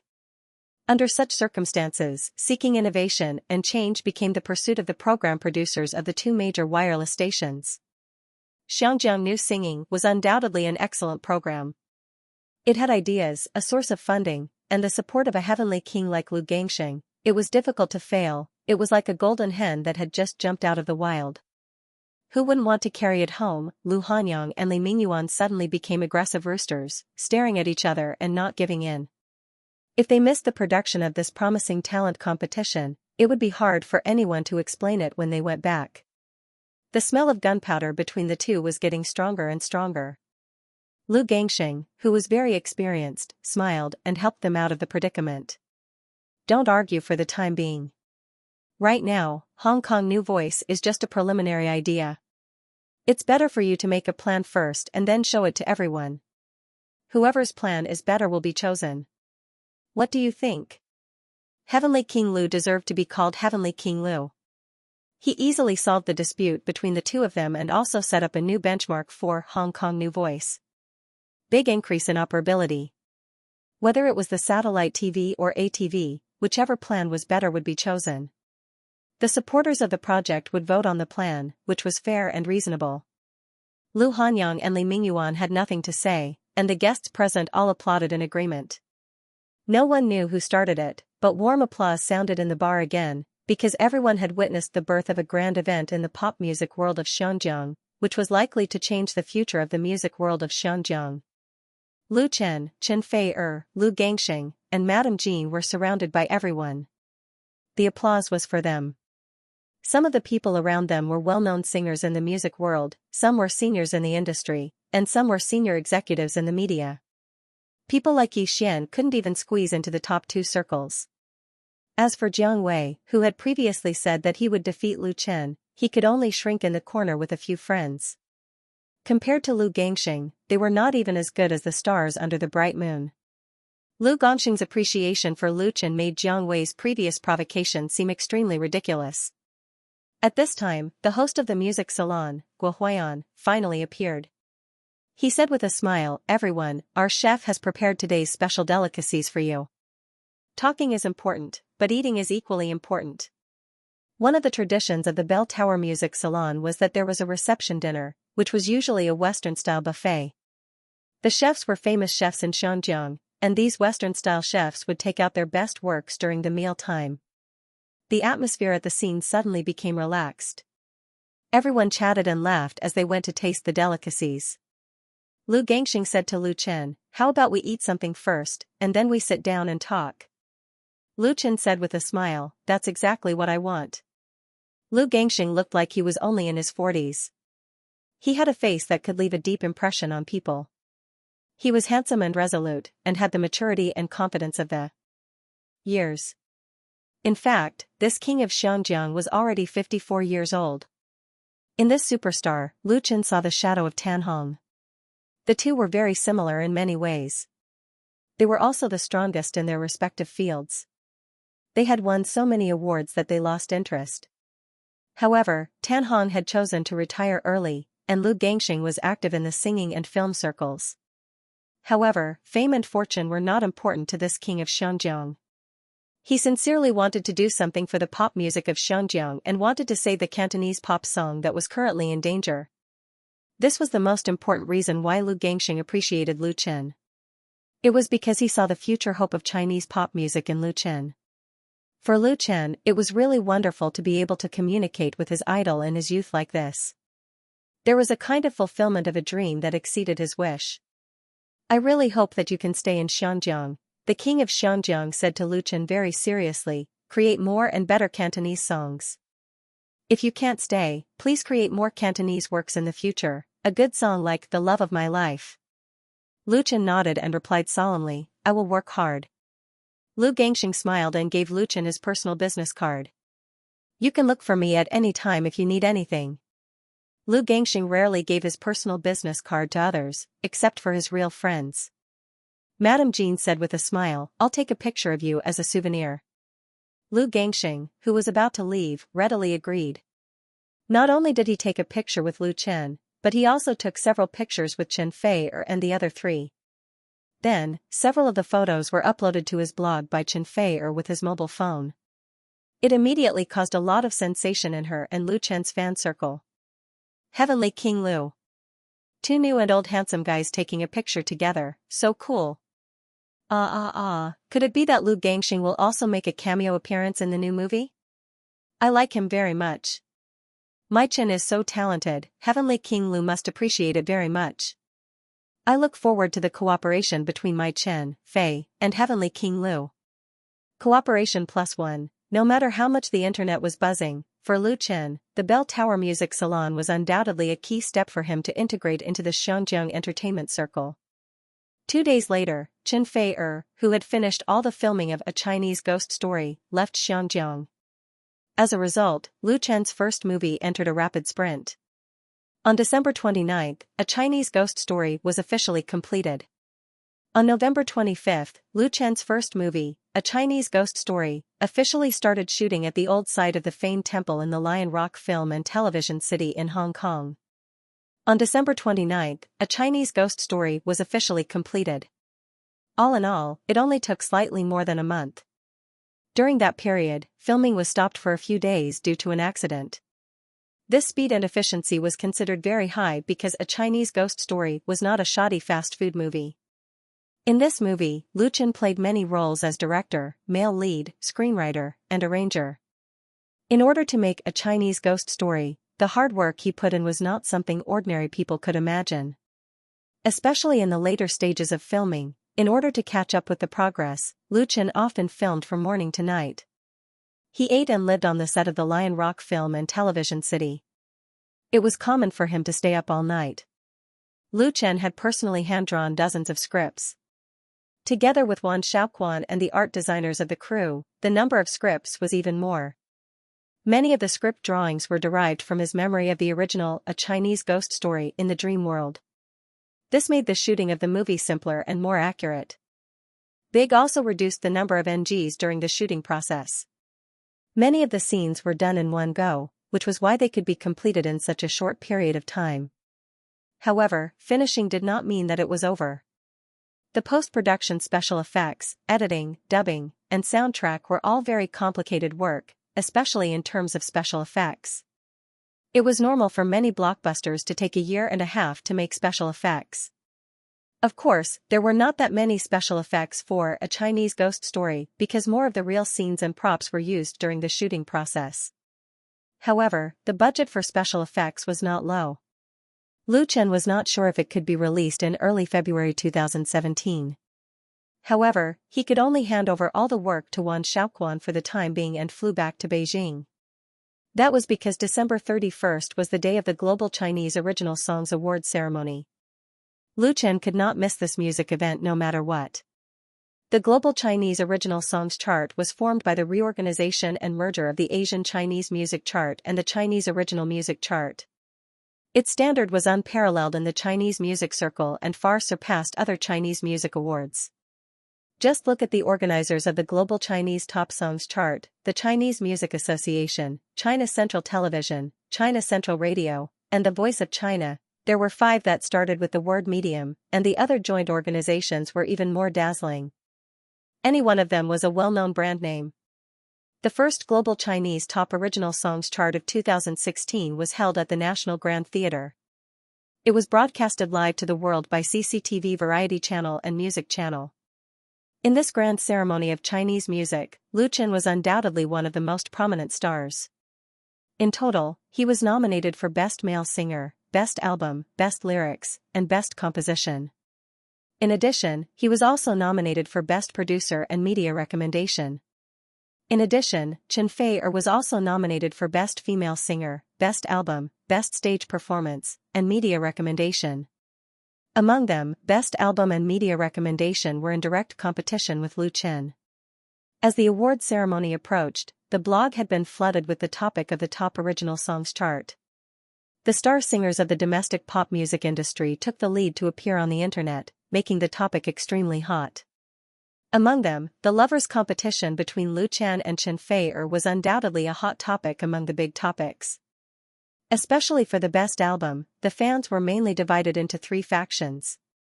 One faction supported Lu Chen, one faction supported Chen Fei-er, and the other faction was happy no matter who won the award. The best album must be my phase. Which album in 2016 can compare with Woman Flower? Isn't Woman Flower my Chen's credit? Hee, the best album is not the best lyrics and best composition. It doesn't matter who wrote the song, understand? Personally, I think the overall quality of The Ordinary Road is better than Woman Flower. The best album doesn't mean it's the best-selling album, so I bet on Lu Chen to win. I support Chen Fei-er. She sang so well. I love Woman Flower and Sea of Faces. Stop arguing. Whether it's The Ordinary Road or Woman Flower, I support them both. According to the selection rules of the Global Chinese Top Original Songs Chart, there were at most 5 nominees for an award, and only one winner. There would be no double yolk eggs or triple yolk eggs that people could not complain about. Therefore, the awards were very valuable. The high value also meant that the competition was fierce. It was said that it took the organizing committee a whole month to determine the nominees for the 24 awards of the Chinese Top Original Songs Chart. As the biggest event of the year for Chinese pop bands, the Chinese Top Original Songs Chart not only meant the highest glory of the Chinese pop music industry, but also rich benefits, such as high bonuses and official recommendations. Have you ever thought about how many awards you'll get? At night, in the love nest built by the two of them in the Xianxia district of the capital, Lu Chen, who had just flown back from Hong Kong, was leaning against the bed and reading the blog on his tablet. Chen Fei-er, who was wearing a nightgown, lay lazily on Lu Chen's body and naughtily used her hair to tickle his ear. She asked while tickling him, 2? 3? 4? Today was the first time for the two of them to meet in more than half a month. After their passionate love, they turned their attention back to the Global Chinese Top Original Songs Chart that would be held the night after tomorrow. Chen Fei-er returned to the capital yesterday.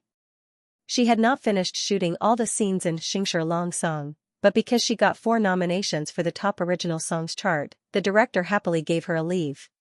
In the pop music industry, Chen Fei-er was also a person who had won many awards, but she was particularly interested in the first Global Chinese Top Original Songs Chart.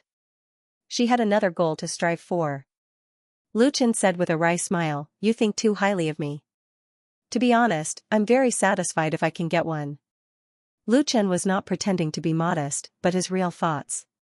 Although he got 6 nominations on the Chinese Top Original Songs chart and was unparalleled among the younger generation of musicians, he faced strong competition for every award he was nominated for. It was still unknown who would win the award. Nominations and awards were two different things. In many music and film awards, it was common to hold a lot of nominations but get nothing in the end. The reasons involved were very complicated. Therefore, Lu Chen did not get carried away by the 6 nominations. He set his goal very low. He typed his answer on the keyboard and replied to a blog fan who asked the same question. "My goal is to win a prize." 9 o'clock in the evening is the peak time for netizens to surf the internet. In addition, mobile internet has become the mainstream trend, so as the largest social media in China, Wave's blog naturally has a high number of users. When Lu Chen's reply was sent out, it immediately attracted the attention of countless fans. Lu Chen's achievements today are inseparable from the support of loyal fans. Looking back on his journey of becoming famous, it is also closely related to the internet. He has the most supporters on the internet, one of which is represented by the growing number of Lu Jiejun. Many of the backbone of this fan support group are his loyal fans when he was doing live broadcasts on the internet. After becoming famous, Lu Chen not only did not forget these fans, but also paid more attention to interacting with fans on the internet. Some time ago, when he stayed up late to shoot in Hong Kong, he did not forget to take some time to chat with fans on his blog and talk about his work. This approach has made Lu Chen's fans very loyal. They feel that their idol is not unattainable. He is more like a friend who they don't often meet in life, and they are very grounded. For Lu Chen's reply, the fans responded more enthusiastically, and there was a flood of comments on the blog. "A prize? Boss, you're too modest. At least 3 awards, the best male singer, the best lyrics, and the best composition. What about the best album? Give the best album to me, Faye. After all, we should keep the goodies to ourselves. If I can't get more than 2 big prizes, I will live broadcast eating my keyboard on my blog. I will not go back on my word." Eat it too. Some comments are interesting, and some are very exaggerated, but basically, there are more support and praise, and more confidence in Lu Chen to win the prize. This to a large extent reflects the popularity of Lu Chen today. Although he went to Hong Kong to shoot a movie some time ago, the number of fans of Wave's blog has increased. More and more people fell in love with Lu Chen's songs and his works. Many people got to know Lu Chen through the 2 popular TV series Autumn in My Heart and Full House of Romance, and then listened to his songs. As a result, they became Lu Chen's fans. As his fans, they naturally hoped that Lu Chen could achieve success on the global Chinese Top Songs chart. After all, the first Chinese Top Songs chart represented the highest achievement in the Chinese pop music world. For Lu Chen, having such a group of passionate, kind, and adorable fans was undoubtedly a very heartwarming thing. He tried his best to reply to some of the comments, unknowingly forgetting the passage of time. When Lu Chen turned off the tablet, he found that Chen Feier, who was leaning against his arms, had fallen asleep. Saturday, December 31st, the last day of 2016. The rainy weather that lasted for many days finally ended, and the capital ushered in a rare sunny day at the end of December. The early winter was not too cold. Beautiful women in beautiful long dresses could be seen everywhere in the streets and alleys, letting their long legs exposed in the wind, showing off their youthful beauty. In the afternoon, traffic control was implemented on the roads around the National Grand Theatre, and further places were blocked, so the traffic department had to send more people to clear the way. It was not dark yet, and the welcome signature wall in front of the main entrance of the National Grand Theatre had been set up. A long red carpet was spread out for 100 meters, and countless media reporters with long cameras and short cannons were waiting on both sides of the red carpet, waiting for the ceremony to begin. Behind the reporters, there was a large number of audience, most of whom were young people. Many of them were holding fluorescent cards or support sticks with their names written on them. Their excited faces made the atmosphere of the scene more and more enthusiastic. A large number of security personnel were on guard, because they knew that there were many stars walking on the red carpet today. It could be said that the top stars of the Chinese music industry from both sides of the Taiwan Strait and the three regions had gathered. Once the fans saw their idols and went crazy, the scene would not be easy to control. At about 5 o'clock in the evening, the lights on both sides of the welcome signature wall were turned on, and the people gathered in the square in front of the National Grand Theatre had reached its peak.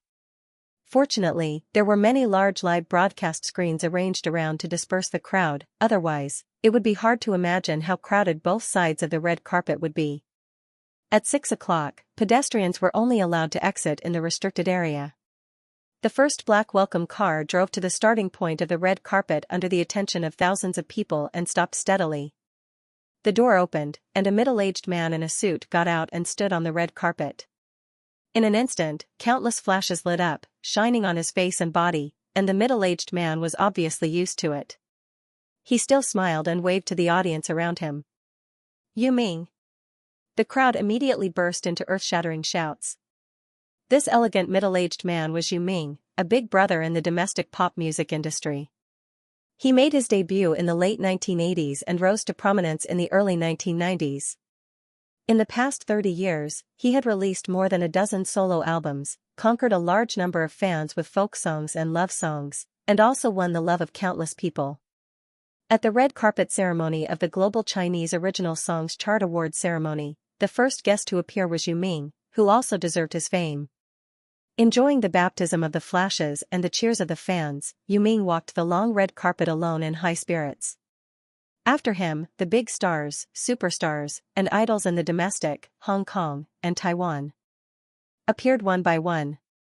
Tan Hong, Liao Jia, Su Yingying, Lu Gangxing, and N. The thunderous names kept ringing in the square in front of the National Grand Theatre, and the light from the flashes never stopped. The Chinese music industry ushered in the first original songs chart, and also ushered in the real glory moment. Lu Chen appeared in the 12th place. Although it wasn't his first time walking the red carpet, when the door opened and he got out of the car, he was greeted by the sound waves and dazzling lights, which made his heart jump. Tonight, the National Grand Theatre was the stage of the pop music festival. Was it also a stage that belonged to him? Lu Chen took a deep breath. He saw in the crowd not far away, someone was desperately holding up a fluorescent card with his name written on it. Lu Chen. Lu Chen. The big shots in front of him did not affect Lu Chen's popularity. In the crowd of onlookers, who knew how many fans were shouting his name, as well as the long and short guns aimed at him. This was also a glorious moment for him, this feeling was intoxicating. Lu Chen smiled, then turned around and reached out his hand to the car. He did not come alone. Chen Fei-er. Chen Fei-er. The cheers from the crowd suddenly became louder. Fluorescent signs with Chen Fei-er's name written on them were raised high, and the pink light shone on the young faces. These were Chen Fei-er's hardcore fans. They had rushed to the front square of the National Grand Theatre in advance and waited for several hours just for this moment. In waves of cheers, Chen Fei-er, who was wearing the latest Chanel dress, got out of the welcome car. 2 moving cameras followed her and Lu Chen walking hand in hand on the red carpet. This scene was transmitted to thousands of TV screens and the internet at the speed of light through the live camera. It was witnessed by hundreds of millions of people, and it also made countless fans of the two excited. Nobody knew when it started, but the scene of Lu Chen and Chen Fei-er holding hands began to appear frequently on the camera. Everyone also realized that the same scene would appear many, many times. The two held hands and walked on the long red carpet unhurriedly. The media reporters on both sides pressed the shutters desperately to record this beautiful moment. Today, Lu Chen was wearing a custom-made Armani suit. The master-level design matched with first-class fabric and excellent tailoring, which made him look even more handsome. He strode with his long legs, as if he was walking on the scene of a fashion show. Chen Fei-er's plain white sleeveless dress was a perfect match for him. The hot queen of pop music was half naked, and she was extremely sexy and charming. It made the cameramen on the scene feel that it was worth it no matter how much memory they used. Among the guests who came to the Global Chinese Golden Songs Awards ceremony at the National Grand Theatre, Lu Chen and Chen Fei-er were undoubtedly not the most famous or the most popular stars, but they were definitely the most eye-catching couple. They came to the front of the guest signature wall together, and the etiquette lady handed them autograph pens. Lu Chen and Chen Fei signed their names on it respectively, and then took a photo to leave a message. When they came down from the autograph table, a reporter from CCTV came over to interview them. The big camera was aimed at them first. The beautiful female reporter smiled and asked, "Mr. Lu Chen, Miss Chen Fei, how many awards are you going to take home today? Have you ever thought about it?" Lu Chen and Chen Fei looked at each other and smiled. The two of them had been asked this question countless times on the blog. The two of them had a total of 10 nominations, 2 of which overlapped, so in theory, they could take home a maximum of 8 awards. But this was obviously unrealistic. Lu Chen smiled and said, "My goal is to win one. I don't want to be satisfied with nothing." Chen Fei smiled lightly and said, "Me too." The female reporter laughed and said, "The two of you are really the best couple in the pop music industry. Your thoughts are the same and you are both very humble. In the online media survey, your popularity index is very high." She asked again, "But if you can only win one award, which one will you choose?" This question was a bit tricky. "That depends on the judges," Lu Chen said, "I don't mean what I say. But personally, I hope it's the best male singer." Big and small awards were included in the Global Chinese Gold Songs chart, and the best male singer was undoubtedly one of the most important and valuable awards. Modesty was necessary. Excessive modesty would appear hypocritical. If Lu Chen really had to choose among the 6 nominations, he hoped to win this award the most. Moreover, he had enough confidence. Looking back at the entire Chinese music industry in 2016, Lu Chen was definitely one of the most eye-catching male singers. After his second album, The Ordinary Road, was officially released, not only did it sell well, but it also surpassed last year's You Who Sat Next to Me in terms of evaluation. He was unique in the pop music industry and established his own position. If You Who Sat Next to Me was a work that made him famous, then The Ordinary Road was a work that made him stand out. His work even changed the rules of the original music chart. Undoubtedly, he deserved to win the Best Male Singer of the Year. Of course, there were many factors for winning the highest level of music awards like the Global Chinese Gold Songs chart. Strength, popularity, reputation, luck and even connections were all important. But in Lu Chen's heart, the best male singer was the best affirmation of himself. "What about Miss Chen Fei?" The CCTV female reporter pointed the microphone at Chen Fei again. "Which one will you choose?" Chen Fei looked at Lu Chen and said with a smile, "The best female singer." Lu Chen chose the best male singer, and she chose the best female singer. It was a little unexpected, but reasonable. If Lu Chen was qualified to win the best male singer, then the best female singer was basically reserved by Chen Fei. In the pop music world in 2016, there was no more brilliant female singer than her. The album Woman Flower sold 5 or 6 million copies, creating the best result in the music industry in the past 10 years. No one could match the achievement of the crown, and it made Chen Fei's status as the heavenly queen unshakable. Most importantly, with the help of Woman Flower, Chen Fei completed a gorgeous transformation. She transformed from the queen of sweet songs to the queen of love songs, and her career took a new step. In the online survey of CCTV, Chen Fei received 78.49% of the support for the best female singer, leaving several other competitors far behind. Although this online survey did not affect the results of the awards, the torrential public opinion could not be ignored by any judge. "Then I wish the two of you can achieve your wishes and win the best male singer and the best female singer at the same time," the CCTV female reporter gave her blessings and said, "Achieve a good story in the Chinese Gold Songs chart." Lu Chen and Chen Fei replied at the same time, "Thank you." If the two really won the Best Male and Female Singer award, it would really be a good story to talk about. And those fans sitting in front of TVs and computers, or holding tablets and mobile phones to watch the live broadcast, were also aroused by the blessings of the CCTV female reporter. Especially in the Lu Chen anchor room of Whale TV, it was instantly flooded with barrage. According to the past practice, the Lu Chen anchor room broadcast the whole process of the Global Chinese Gold Songs chart award ceremony. Although Lu Chen was not the host himself, the number of online fans still exceeded the 1 million mark, and it was still increasing. Since Lu Chen's debut, this has been one of the important positions of his fan support group. Many fans began to pay attention to him when Lu Chen was unknown. Until now, they still have not abandoned him and love him more and more. The focus of everyone's discussion immediately shifted to the topic of the best male and female singers. I bet 50 cents that the best male and female singer will definitely fall into my Chen's hands. Put away your 50 cents and go home to buy a popsicle to eat.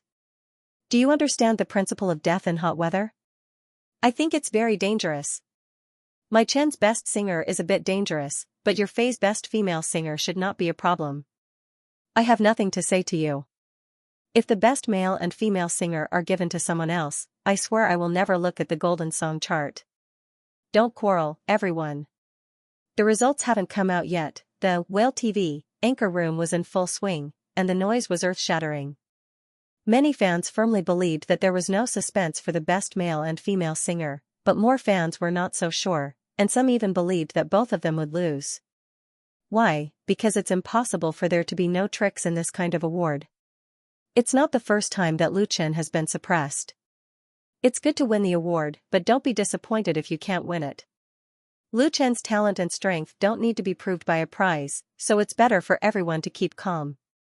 As they talked, many fans were influenced and felt that they should lower their goal. For example, the best composition or best lyrics are also good. As Lu Chen said, it's good not to get nothing. Otherwise, it would be too shameful to get nothing out of 6 nominations. Just as the internet was abuzz with discussion, Lu Chen and Xianxia entered the main hall of the National Grand Theatre hand in hand and sat in their seats. As early as February this year, Lu Chen came to the National Grand Theatre. At that time, he participated in the Asian Chinese Music Chart and received 4 nominations.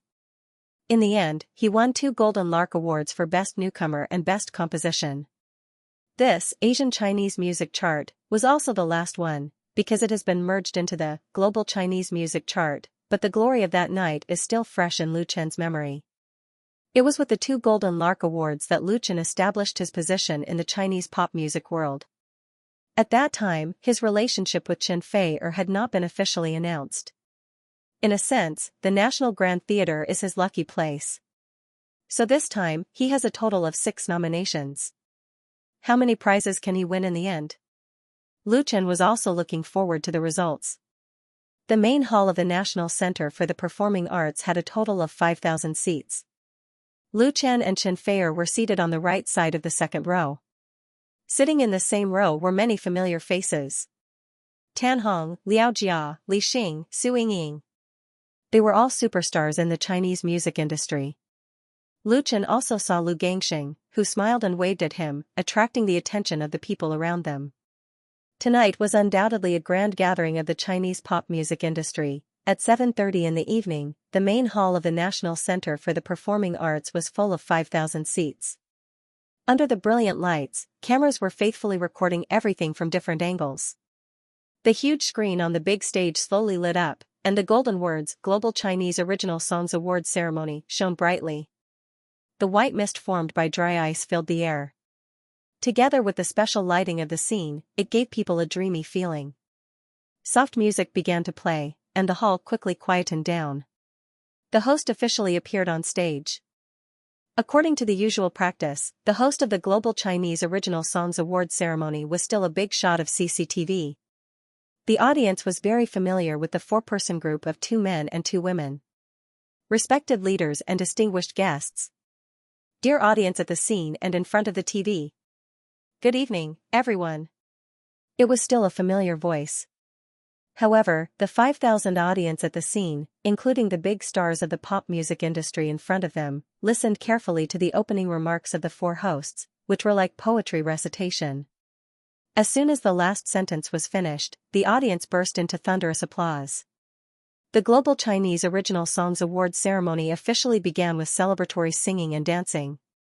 Interestingly, as the first song and dance performance of the opening program, they actually chose Lu Chen's I Love You, China as the theme song, and the singer was a well-known singer. Her singing skills were better than Lu Chen's. She sang the essence of this work with a strong theme in the bel canto style, and also brought a wave of climax to the atmosphere of the audience. You wrote this song really well. Tan Hong suddenly turned his head and said to Lu Chen, "Write a few more similar songs in the future. It will be good for you." Tan Hong won the Lifetime Achievement Award at the last Asian Chinese Original Songs Award. Now he had basically said goodbye to the music industry and rarely appeared in public. This time, Tan Hong didn't get any nomination for the first Global Chinese Original Songs chart, but he was invited to come to support. His seat was next to Lu Chen. For Tan Hong's kind reminder, Lu Chen quickly replied, "I know, brother Tan." During this time, Lu Chen had finished filming TV shows and movies. He sang less and wrote less, but he did not forget his roots. He was preparing to release his third album in the middle of next year. There was also a solo concert, which was already in the studio's plan. Tan Hong smiled and patted him on the shoulder, saying, "You have always done a good job. Keep it up." Lu Chen nodded hard. While they were talking, the song and dance performance was over. The four hosts appeared again and announced the first award. The first award of the Global Chinese Original Songs Award was the Best Newcomer of the Year award. There were a total of 5 nominees, all of whom were newcomers in China, Hong Kong, and Taiwan this year. After some suspenseful comments, the famous singer Yu Zhaoan finally revealed the mystery. The winner of the Best Newcomer of the Global Chinese Original Songs Award is Xianxia. As soon as his voice fell, 4 of the 5 candidates on the background big screen disappeared in an instant, and the remaining one was enlarged and highlighted. The sky was full of flowers, and the celebratory music rang through the whole audience. "Congratulations, Xiaoyao." In the corner of the audience, several people jumped up excitedly, hugged and shouted at each other. The camera's lens swept over and fixed on one of the beautiful women, which was displayed on the big screen. It gave the protagonist a close-up with tears streaming down her face. There was a warm applause in the audience. They went on stage, received the award, gave a speech, thanked. The second award was the Best Newcomer Group of the Year. Among the 5 nominated groups, the Little Tigers, which had just been established this year, was included. Sisterly, with her son and the members of the Little Tigers, sat in the third row, more than 10 meters away from Lu Chen and Chen Fei. It could be seen that Sisterly was still very nervous, so she did not notice the 2 people looking at her with concern.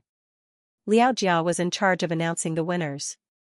This big brother in the music industry, who was famous for his straightforward temper, did not play any suspense. He directly tore open the envelope and drew out the list of winners. His eyes were fixed on the thin paper. Then he said 3 words, "The Little Tigers." Little Tiger Group. When Liao Jia read out these 3 words, Zhang Juanji, Yu Yang and Hu Yiran, who were nervously waiting for the result, were stunned at first, and then as if awakening from a dream, they jumped up from their seats with a smile on their faces. Jumping up together with them were the fans of the Little Tiger Group. They held up their support fluorescent signs and shouted the names of the 3 people. They were as excited as if they had won a prize. These fans have one thing in common, that is, they are very young. Many of them appeared at the scene accompanied by their parents. Although the number of people was not very large, the atmosphere created was extremely warm. Global Chinese Original Gold Songs List, Best Newcomer Group of the Year, Little Tiger Group. The Little Tiger Group is a boy group that was just formed this year. It has only been a short time since their debut. However, relying on their debut album Butterflies Fly and their excellent performance on Singing China, they quickly gathered a large number of fans and became the most dazzling newcomer group in the domestic pop music world. The Little Tiger Group focuses on the style of youth. The 3 handsome teenagers have conquered countless peers with their excellent singing voice, handsome style, and enthusiastic dance steps. The sales of their debut album have exceeded 2 million. This year, the domestic pop music world was a year of explosive physical album sales.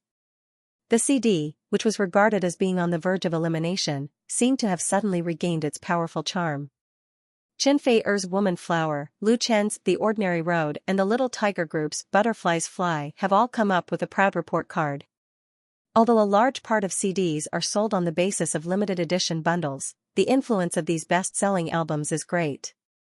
The albums released by many singers this year have significantly increased the sales of CDs, and even the very small number of professional CD players have been sold several times more than in previous years.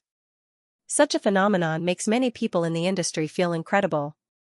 Because of the weakness of CDs' low capacity and low portability, it is the general trend to be completely replaced by digital music. Nowadays, the sales of singers' albums include digital albums and storage media such as USB drives. Who would have thought that the traditional CD would make a comeback, and the albums sold by the Little Tiger Group, single CD accounts for only a small proportion. Most of them are bundled with peripheral products, earning higher profits. Among the 12 to 18-year-old age group, this boy group already has great popularity. Therefore, there was no doubt that they would win the Best Newcomer Duo of the Year tonight. After Zhang Juanji jumped up, he immediately turned around and hugged his mother. Big close-up shots of the mother and son were immediately given by the live camera. The hundreds of millions of viewers at the venue and in front of their televisions could clearly see the tears flowing down Sister Li's face. They were sparkling tears of joy. Those who knew and understood Sister Li all knew about her past and how hard it was for Zhang Juanji to obtain the glory he had today. All of them gave her a warm round of applause. The audience burst into thunderous applause. The three youths ascended the stage one by one and received the award from the hands of the presenter. Zhang Juanji gave an acceptance speech on behalf of the Little Tigers. He first waved the golden trophy in his hand and then said to the microphone, "Thank you, everyone. Thank you for the Global Chinese Original Songs Committee's recognition. Here, I would like to thank my mother first. If it wasn't for her, I wouldn't be here. If it wasn't for her, I wouldn't be here today and tomorrow. So, I would like to say, Mom, I love you." The last sentence was almost shouted out by Zhang Juanji at the top of his voice. In the main hall of the National Grand Theatre, applause exploded again. Everyone was cheering for his speech. Sister Li was still crying, but her smile was particularly happy. After calming down his excitement, Zhang Juanji went on to say, "In addition to my mother, I would like to thank Teacher Luchin second. You are our best teacher, and we love you too." The camera quickly gave a close-up shot of Luchin in the guest seat. Luchin raised his arms with a smile on his face and gave a thumbs up to the stage at the same time. Zhang Juanji continued, "I hope you can win all the nominated awards." Was this a child's babble? Laughter rang out in the guest seats and the audience, and then there was applause. The sincerity of the youth was the easiest to move people's hearts. After the Best Newcomer Group, it was the Best Male Group and Female Group. Among them, MSN was nominated for the Best Female Group and won this important award with the album Not Yet Lovers.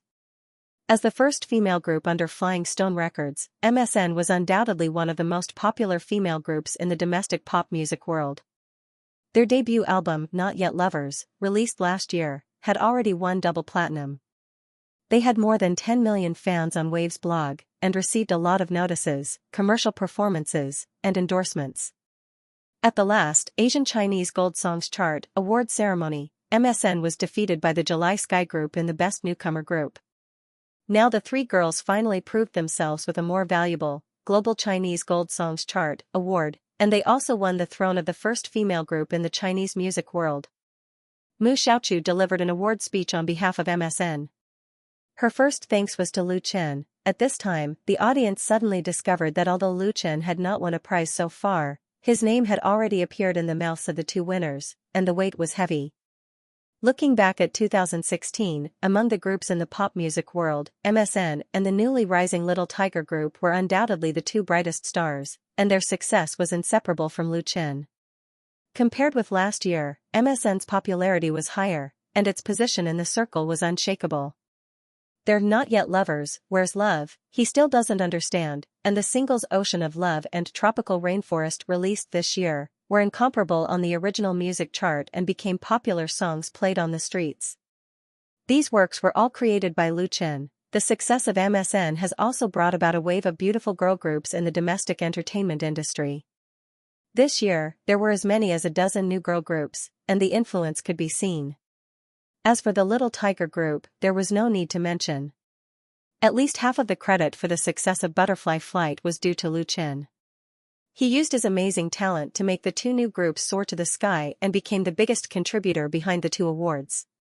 The glory of MSN and the Little Tiger Group was also the glory of Lu Chen. After the two best male and female groups, there were several other awards that had nothing to do with Lu Chen, such as Best Music Video, Best Arrangement, etc., each of which had its own winner. Then his first nomination appeared, Best Producer. Among the 24 awards in the Global Chinese Original Gold Songs list, the Best Producer is a very important award, because the producer itself belongs to a very high level of existence in the circle. A truly excellent music producer, professional quality and talent are indispensable. He is more reclusive behind the scenes, and his name is hidden in the corner of the cover of the CD record, but his importance is beyond doubt.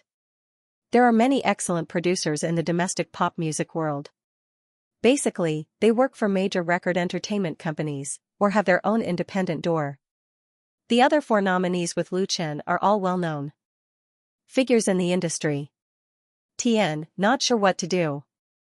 Lu Chen was nominated for Best Producer with his own The Ordinary Road.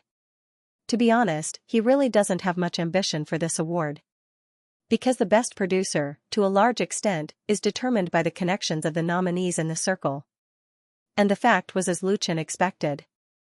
The winner of the Best Producer is Tan Hong, as the guest of honor, opened the envelope and calmly announced the name of the winner, Zhu Yu. His award-winning work is If There Is Tomorrow! Accompanied by warm applause from the audience, a middle-aged man stood up a few meters away from Lu Chen. He waved his fist hard, hugged his friends and colleagues around him to congratulate him, and then went on stage to receive the award. Zhu Yu is the music director of Sunshine Records, a well-known domestic record company. He is a classmate of Lin Jijia, the director of Flying Stone Records. In his more than 20 years of career, he has supervised hundreds of records, and it is not the first time that he has won the Best Producer. His strength is recognized in the industry. It is completely reasonable for him to beat 4 competitors, including Lu Chen, to win this award, and his nominated album is indeed excellent. Of course, there are many people who are disappointed, especially the fans of Lu Chen in the anchor room of Whale TV. He didn't win the first one. It's a pity. Zhu Yu? Who is this? I've never heard of him. How can he win? Never heard of +1. To be reasonable, it's normal for you not to have heard of the producer. We only know the singer when we listen to the record. It's so disappointing. I bet that Lu Chen can win all 6 nominations. Haha, it's impossible to get all 6. Don't worry, there's still more. No matter what, I will always support Lu Chen. Although there were many fans who complained and made sour remarks, there were also those who treated them with tolerance and a normal heart. After all, it was completely unrealistic for Lu Chen to win an award with only 6 nominations. There was no point in keeping an eye on the Best Producer award that had already been lost. Moreover, many fans felt that the Best Producer award was nothing special. After the Best Producer award, there were a few more small awards in a row, and there was even a song and dance performance in between. Central TV was definitely a top-notch expert when it came to organizing galas. They had made the award ceremony look spectacular, and the program was also carefully selected. Not to mention the creative concept, just the strong cast and the brilliant background design were enough to make the audience feel pleasing to the eye. Of course, for the fans who couldn't wait to see Lu Chen win the award, it was a bit torturous. Lu Chen's second nomination was for the Best Lyrics Award, and his nominated work was The Ordinary Road. The Best Lyrics Award was worth a lot of money. Although it was generally believed that the importance of the composition of a song was big than the lyrics, good lyrics and bad lyrics had a completely different impact on the work itself. Just like producers, in the pop music circle, lyricists were also very strong. The winner of the Best Producer award is Li Yunfeng. In the end, the fans who were looking forward to Lu Chen winning the award were disappointed again. The Best Lyrics Award of the Global Chinese Original Songs chart was won by the famous writer and lyricist Li Yunfeng. Lu Chen's 2 consecutive nominations failed, which inevitably made people's hearts become subtle. In less than 2 years since his debut, Lu Chen has opened up a world of his own in the Chinese music world with his bare hands. His talent and popularity are obvious to all. He deserves to be nominated 6 times on the Golden Melody chart. Tien, not bad. However, being nominated didn't mean that he would win a big award, especially for a high-standard award like the Chinese Original Songs chart. The birth of any award might be accompanied by games and compromises. It was not incredible that Lu Chen, who had 6 nominations, won nothing in the end.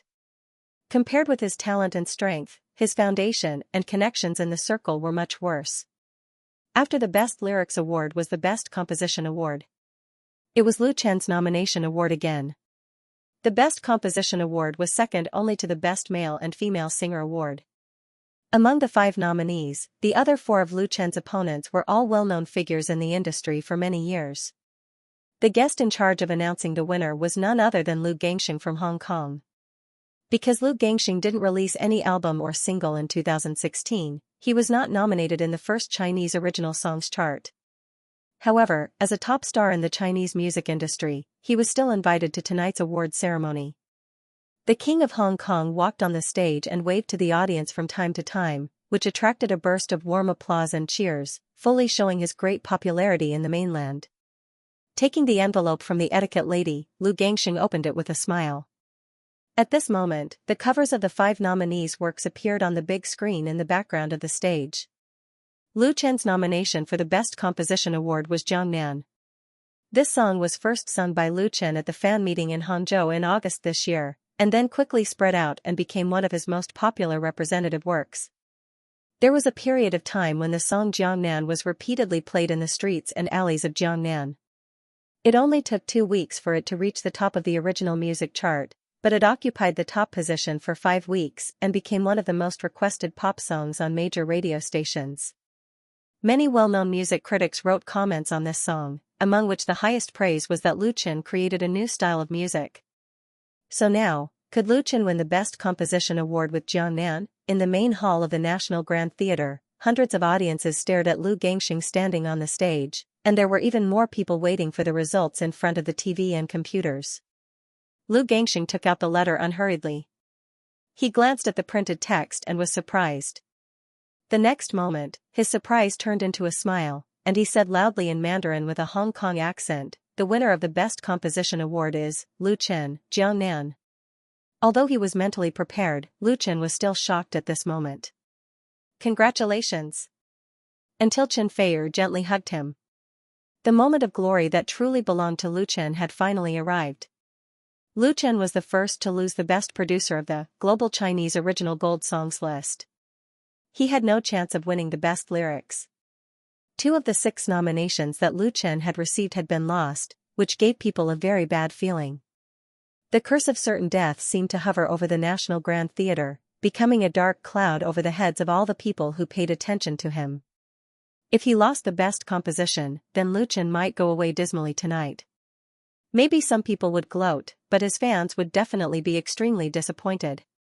When Lu Gangxing took out the letter, the atmosphere in Whale TV, Lu Chen's studio was very tense, even to the point of depression. Even the barrage became sparse, and no one gave any rewards. Then the next moment, they got the first surprise of the night. The winner of the Best Composition is Lu Chen. Lu Chen, it's really Lu Chen. He defeated 4 powerful opponents and won the crown of the Best Composition. The audience burst into thunderous applause. Looking back at the Chinese pop music world in 2016, there was indeed no better singer and composer than Lu Chen. His talent and originality was simply stunning. Not only did he bring himself to the peak of his music career, but he also had a huge and far-reaching impact on the music industry. In 2016, Lu Chen had created a lot of works, many of which were classics. Jiangnan was only one of the representatives, and it could not fully represent Lu Chen's strength. He deserved the Best Composition. The applause for Lu Chen was not only from the audience and fans, but also from the other 4 nominees. Many people even stood up to congratulate him. The live broadcast room of Whale TV was simply boiling. "Hooray, the Best Composition! Don't say anything. I'll reward an aircraft carrier first. Don't stop me. At this moment, only sprinkling fish balls can express my mood. My chin is mighty. Don't worry, it's just the beginning. There are still 3 big prizes behind.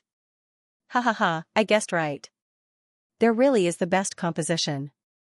Lu Chen, you can do it." Along with the crazy barrage of comments, there were fish balls falling like raindrops, as well as a domineering aircraft carrier. These aircraft carriers, which represented the highest reward amount, were not just 1 or 2 aircraft carriers. Instead, the number of aircraft carriers was increased by several times, or even more than 10 times, by the nouveau riche fans. The one with the most number of aircraft carriers had reached 100 combo. In other words, just this fan with the ID loves Lu Chen the most had sent 100,000 yuan to Lu Chen in less than a minute. Ever since Lu Chen entered the film and television industry, he had less time to interact with his fans in the live broadcast room. Such a scene had not appeared for a long time. Due to his great success through online live broadcasting, many star artists in the circle have noticed this huge fan market. Therefore, Whale TV signed a number of new idol artists in 2016, all of whom have gained high popularity, challenging Lu Chen's position as the #1 star anchor of Whale TV. Whale TV. But tonight, Lu Chen easily proved that his position in Whale TV was unshakable with the Best Composition Award. In just a few minutes, the number of awards he received broke the 1 million mark, setting a new record for Whale TV. Lu Chen hugged Xianxia, and then hugged Tan Hong and Liao Jia. These two big brothers in the music industry have given him a lot of advice and help. The help of these friends is indispensable for him to be able to go so smoothly in the pop music industry. In the continuous warm applause, Lu Chen walked onto the star-studded stage. Congratulations! Lu Gangxing handed the award in his hand to Lu Chen with a smile and gave him a big hug. Lu Chen nodded hard, "Thank you." Lu Gangxing patted him on the back and then stepped aside, willing to be the supporting role of the protagonist. Holding the golden and heavy award in his hand, facing thousands of guests and audiences, Lu Chen, who was standing in front of the microphone, was filled with emotion. The applause gradually subsided, and everyone's eyes were focused on him. Lu Chen thought for a moment, then said to the microphone, "First of all, I am honored to attend the award ceremony of the Global Chinese Original Songs Chart tonight. Thank you to the organizing committee for giving me such recognition and support. Most importantly, I am very grateful to the organizing committee for arranging Brother Hongxing to present the award to me, because he has always been my idol. Thank you, Brother Hongxing." There was warm applause again, and the camera of the live broadcast focused on Lu Gangxing. The superstar from Hong Kong smiled and cupped his hands. Lu Chen then said, "In the past year, I have written a lot of songs. Jiangnan is a very special work. Thank you for your recognition and love. I will continue to work hard to create more and better works in the new year. Thank you again." With that, he bowed deeply to show his respect. In the even more warm applause, Lu Chen walked off the stage with the award and returned to his seat. Xianxia asked with a smile, "Are you very happy?" Lu Chen smiled and said, "I'm very happy. Come and share it with us." He handed the award in his hand to Xianxia. Xianxia took it and almost dropped it to the ground. She said in surprise, "It's so heavy." The award for the Global Chinese Original Songs Chart was the same as the award for the Asian Chinese Original Songs Chart, and it still used the name Golden Lark, which was familiar to the public. However, compared with the original Golden Lark, the redesigned award was smoother and more outstanding. The lark spreading its wings and singing was lifelike, and the image of soaring into the sky was more meaningful. The change in the design was secondary. The most important thing was that the gold content of the award had been increased big. The original Golden Lark was made of copper and gilded on the outside.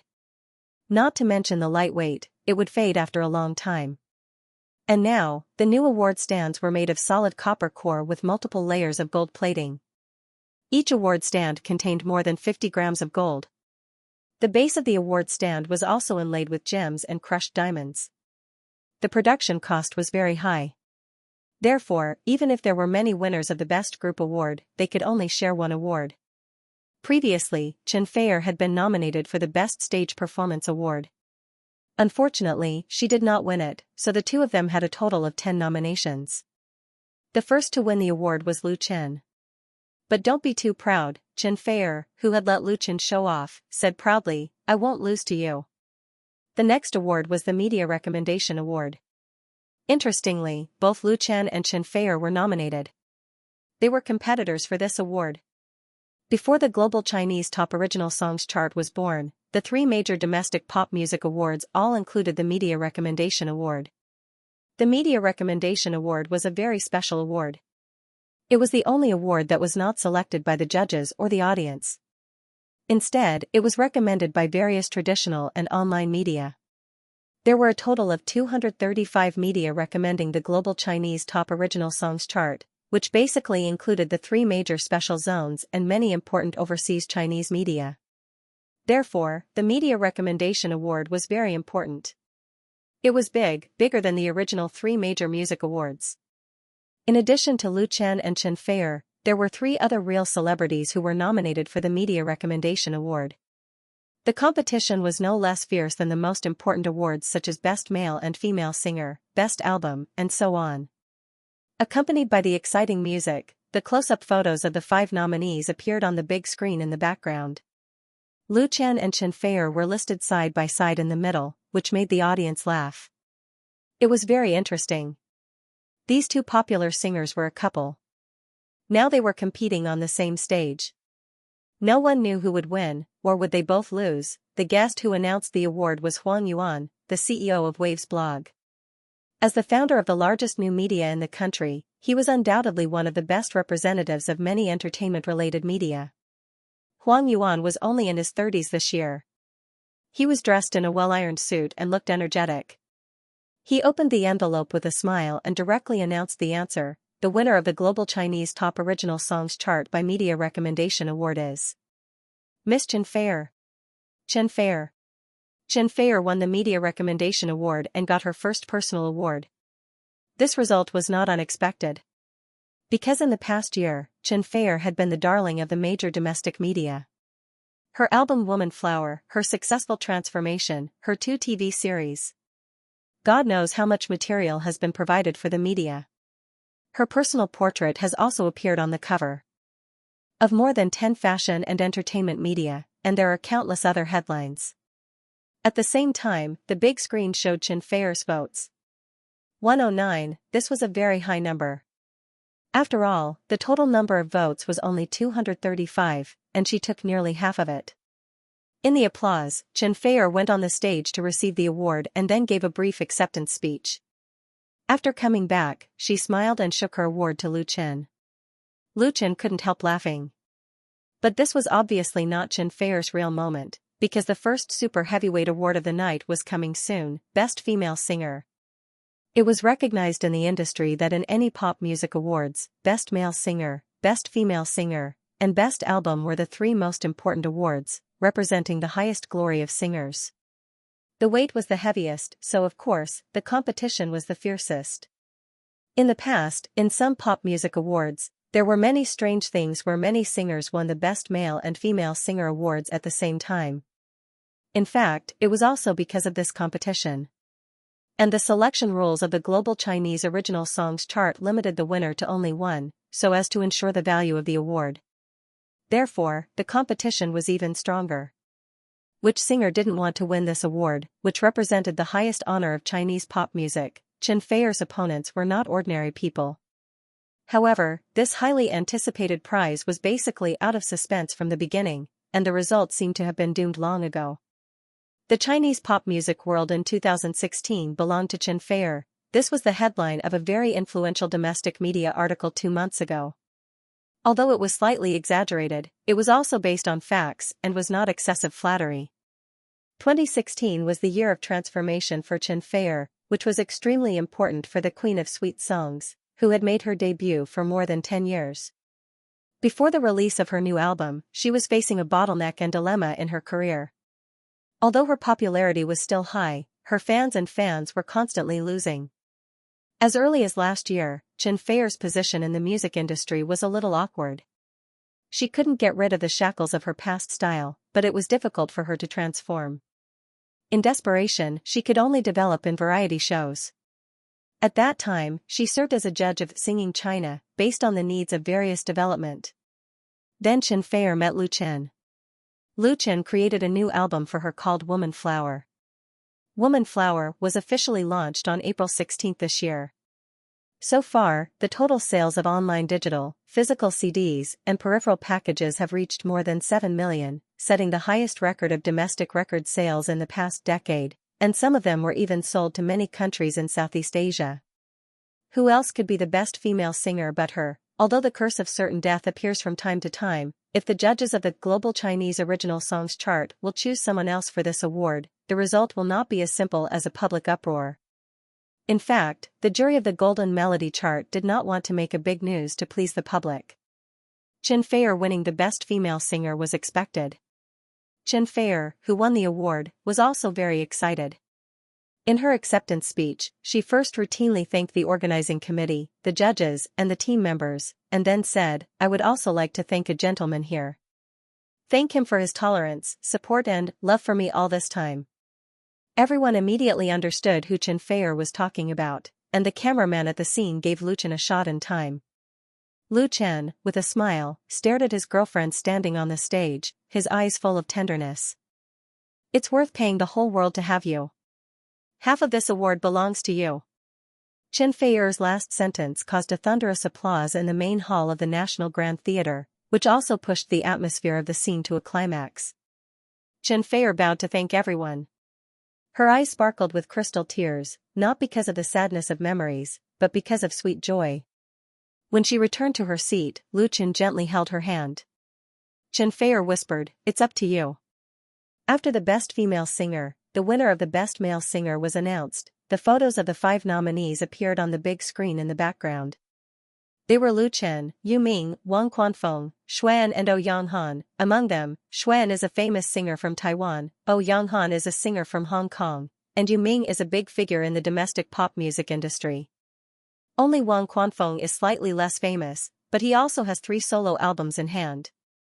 In terms of qualifications, they were all above Lu Chen, and their fame was not much less than Lu Chen's. A big shot like Yu Ming was above Lu Chen, and was undoubtedly Lu Chen's strongest competitor. Therefore, unlike the Best Female Singer, the winner of the Best Male Singer was still unknown. Lu Chen, Yu Ming, Wang Quanfeng, Xuan, and O Yanghan, the 5 nominees for the Best Male Singer of the Global Chinese Original Songs chart. In the Chinese music industry, which was full of talented people, male singers had always occupied more than half of the country. Therefore, no matter what music award, the Best Male Singer was the most important and the most eye-catching. Therefore, in some music awards in previous years, there were even strange things that several male singers won the best at the same time. There was only one Best Male Singer of the Global Chinese Original Songs chart. The main hall of the National Grand Theatre suddenly became very quiet. The 5,000 audience and guests all held their breath, waiting for the most important award to be announced. Even those who were watching the live broadcast of the music festival in front of their TVs and computers. Among the 5 singers who were nominated, Yu Ming was undoubtedly the most popular. The 40-year-old singer had a brilliant resume. In his more than 20 years of singing career, he had released a total of 15 solo albums and accumulated a total of more than 22 million album sales. He was undoubtedly one of the top figures in the domestic pop music industry. In terms of qualifications, prestige, fame, and connections, Yu Ming was firmly ahead of the other 4 competitors, including Lu Chen. Among the 5 nominees, Lu Chen was second only to Yu Ming in popularity. Xuan and O Yanghan were not weak and had their own wonderful performances in 2016. However, they came from Taiwan and Hong Kong respectively. Participating in the highest domestic pop music evaluation was undoubtedly a loss of geographical location and social harmony. Of course, these 2 were still nominated for the Best Overseas Male Singer later.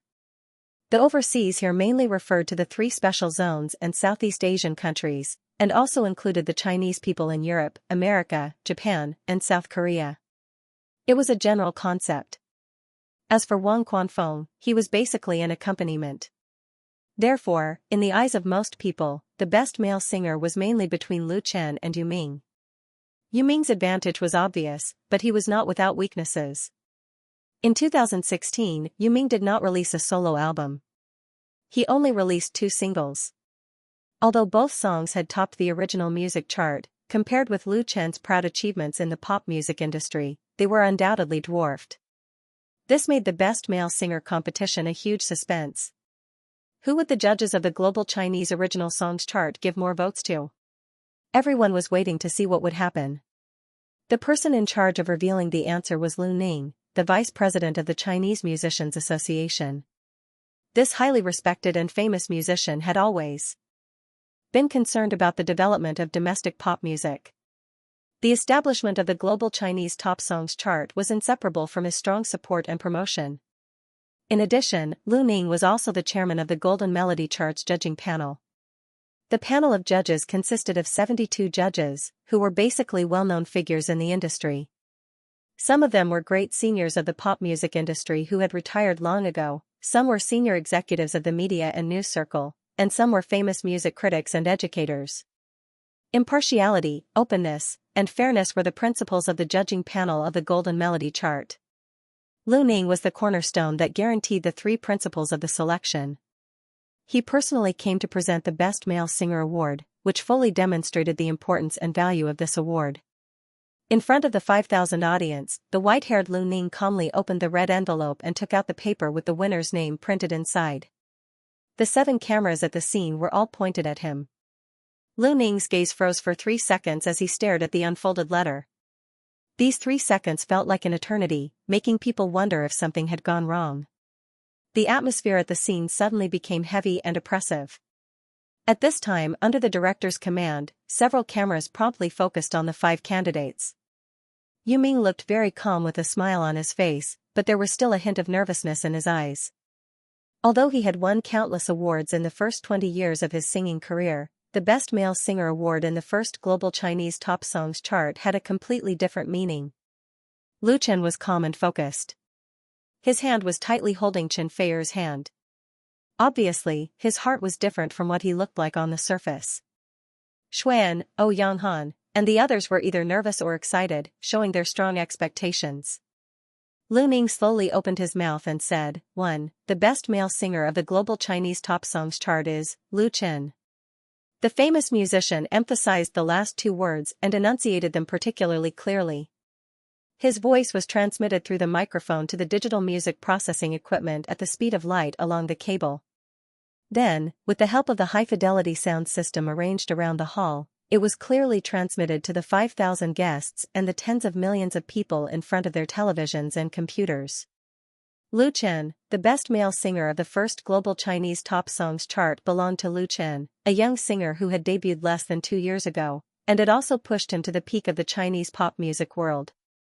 It was a little incredible, but it was so reasonable. Looking back at the whole of 2016, there was really no more outstanding male singer than Lu Chen in the Chinese pop music world. The original works he created and sang had a deep impact on the whole music world. To a large extent, he reversed the original trend of a large number of domestic pop songs covering, plagiarizing, and imitating European, American, Japanese, and Korean works. From the second half of 2015 to the first half of 2016, Lu Chen's works frequently appeared on the original music chart. His second album, The Ordinary Road, created excellent sales results. The first of the 10 works in the album was a fine work, and he became popular all over the country. Lu Chen deserved to win the Best Male Singer of the Year. Even those who didn't like him couldn't deny the achievements and popularity he had gained in the past year, and his contribution to the pop music world couldn't be ignored. Congratulations, Lu Chen. As Lu Chen's biggest competitor, Yu Ming, who lost this important award, was the first to stand up and applaud, sending his sincere congratulations to the winner. Although he was very sorry, he was not very disappointed, nor was he dissatisfied at all. Even if he had lost to a very young junior, he would not be able to do so. Because Lu Chen's performance in 2016 was really too good, the voting result of the top songs charts judges was fair. Congratulations. Chen Feier first gave Lu Chen a big hug, full of joy. Then the guests and the audience stood up one after another, and the messy applause soon became neat, like a summer storm sweeping through the main hall of the National Grand Theater. Congratulations. Tan Hong, Liao Jia, and others sitting next to Lu Chen hugged Lu Chen one by one, patting him on the back to encourage and support him. Thank you. Thank you. Lu Chen didn't know how many blessings and congratulations he received along the way. This was his peak moment. Stepping on some erratic footsteps, Lu Chen once again boarded the award stage of the global Chinese original songs chart. He respectfully received his second Golden Lark from Lu Ning, which was also the most important award, and bowed to express his gratitude to the senior musician. Then Lu Chen turned around, straightened his back, and raised the award in his hand high to everyone. The atmosphere in the main hall of the National Grand Theatre suddenly reached its climax. Because the 5,000 guests and audiences present were witnessing a period of history and a story in the Chinese pop music world. They were witnessing the journey of a young singer to the top.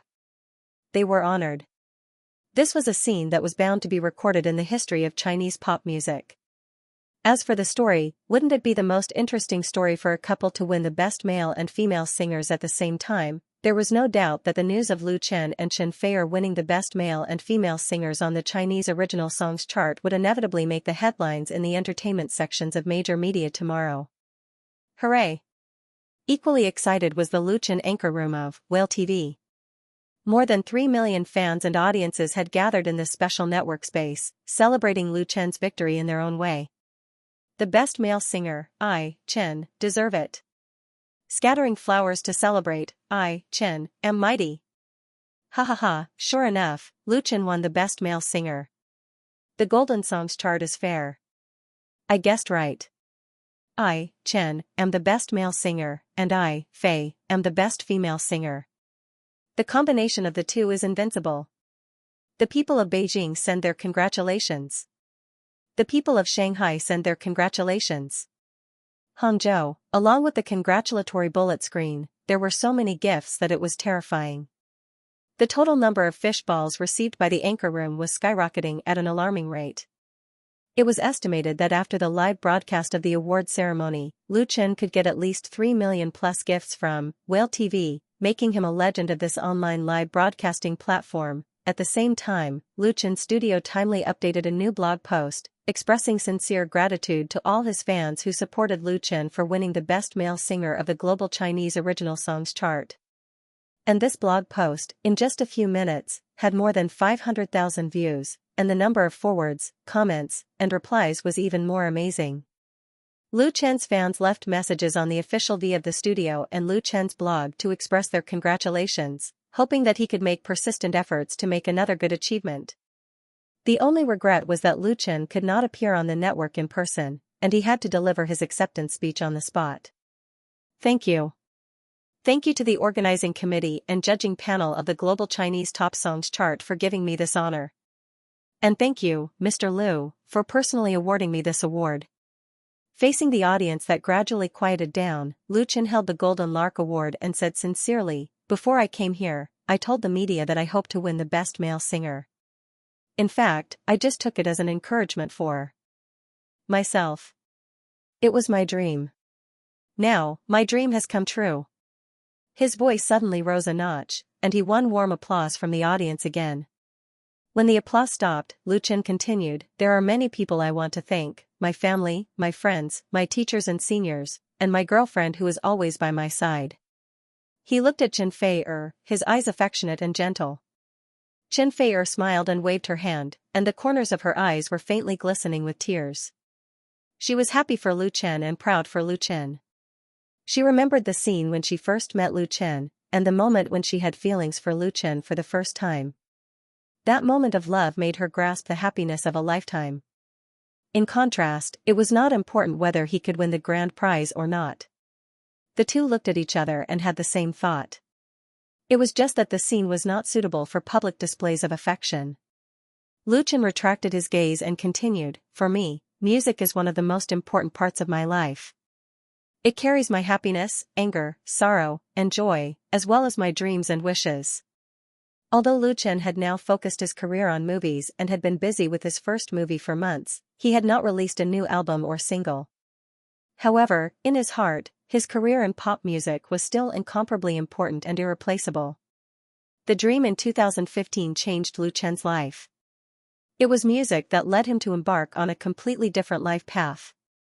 It was music that made him and Xianxia connect, and it was music that gave him thousands of fans. Music had become an indispensable part of Lu Chen's life. He fell deeply in love with music. He liked to hold the guitar and sing by himself. He liked to stay in the recording studio and pursue perfect performance over and over again. He liked to sing loudly in front of thousands of fans. "One day, when I am old and look back on this day, I think the glory that music has brought me at this moment will make me have no regrets," Because I love music as my life. Lu Chen's voice echoed over the main hall, sonorous and powerful. Thank you for witnessing this moment together. Thank you, everyone.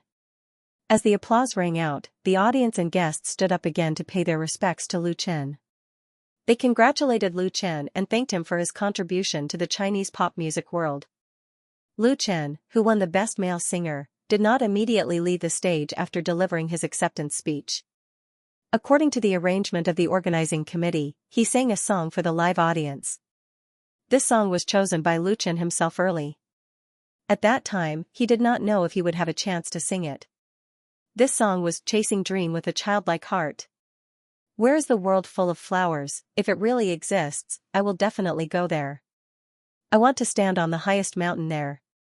I don't care if it is a cliff or not, live hard and love hard even if I have to sacrifice my life. I don't ask for anyone's satisfaction, as long as I am worthy of myself. I have never chosen to give up my ideals. Even in the dusty days. Run forward, facing the cold eyes and ridicule. How can you feel the vastness of life without going through hardships? Fate can't make us kneel down and beg for mercy. Even if our arms are full of blood, keep running, with the pride of a childlike child. How can you see the shine of life if you don't persist to the end? Instead of lingering on, it's better to burn to your heart's content. One day it will sprout again. At this moment, only this song can sing the love and passion in Lu Chen's heart. From nothing to the top, he used less than 2 years to finish the journey that countless singers have never walked in their lives.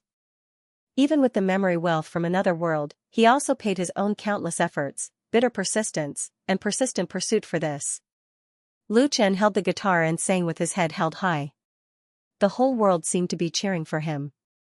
On this stage where everyone was watching, his light was so dazzling. Lu Chen opened his eyes in a daze, and his consciousness was not very clear. It was completely out of daily habit. Lu Chen reached into the quilt beside him, but he touched nothing. Lu Chen was a little puzzled.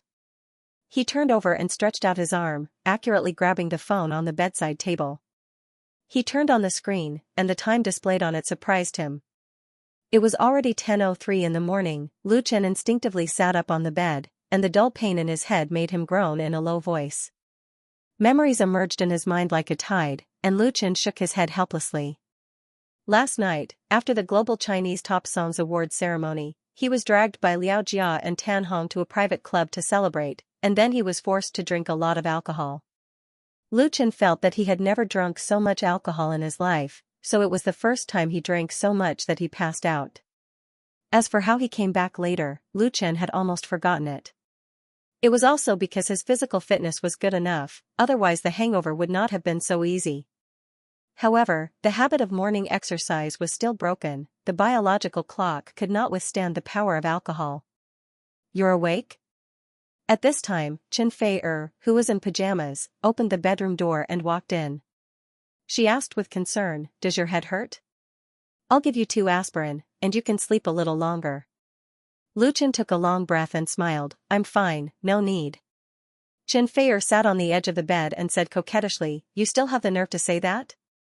You drank so much last night, and I couldn't even persuade you. They are really bad people, and Brother Tan didn't stop them."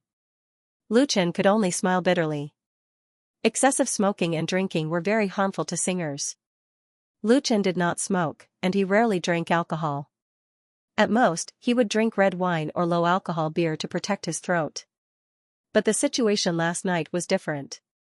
In addition to the 2 brothers, Liao Jia and Tan Hong, there were also Yu Ming, Lin Jijia, and other big names in the circle.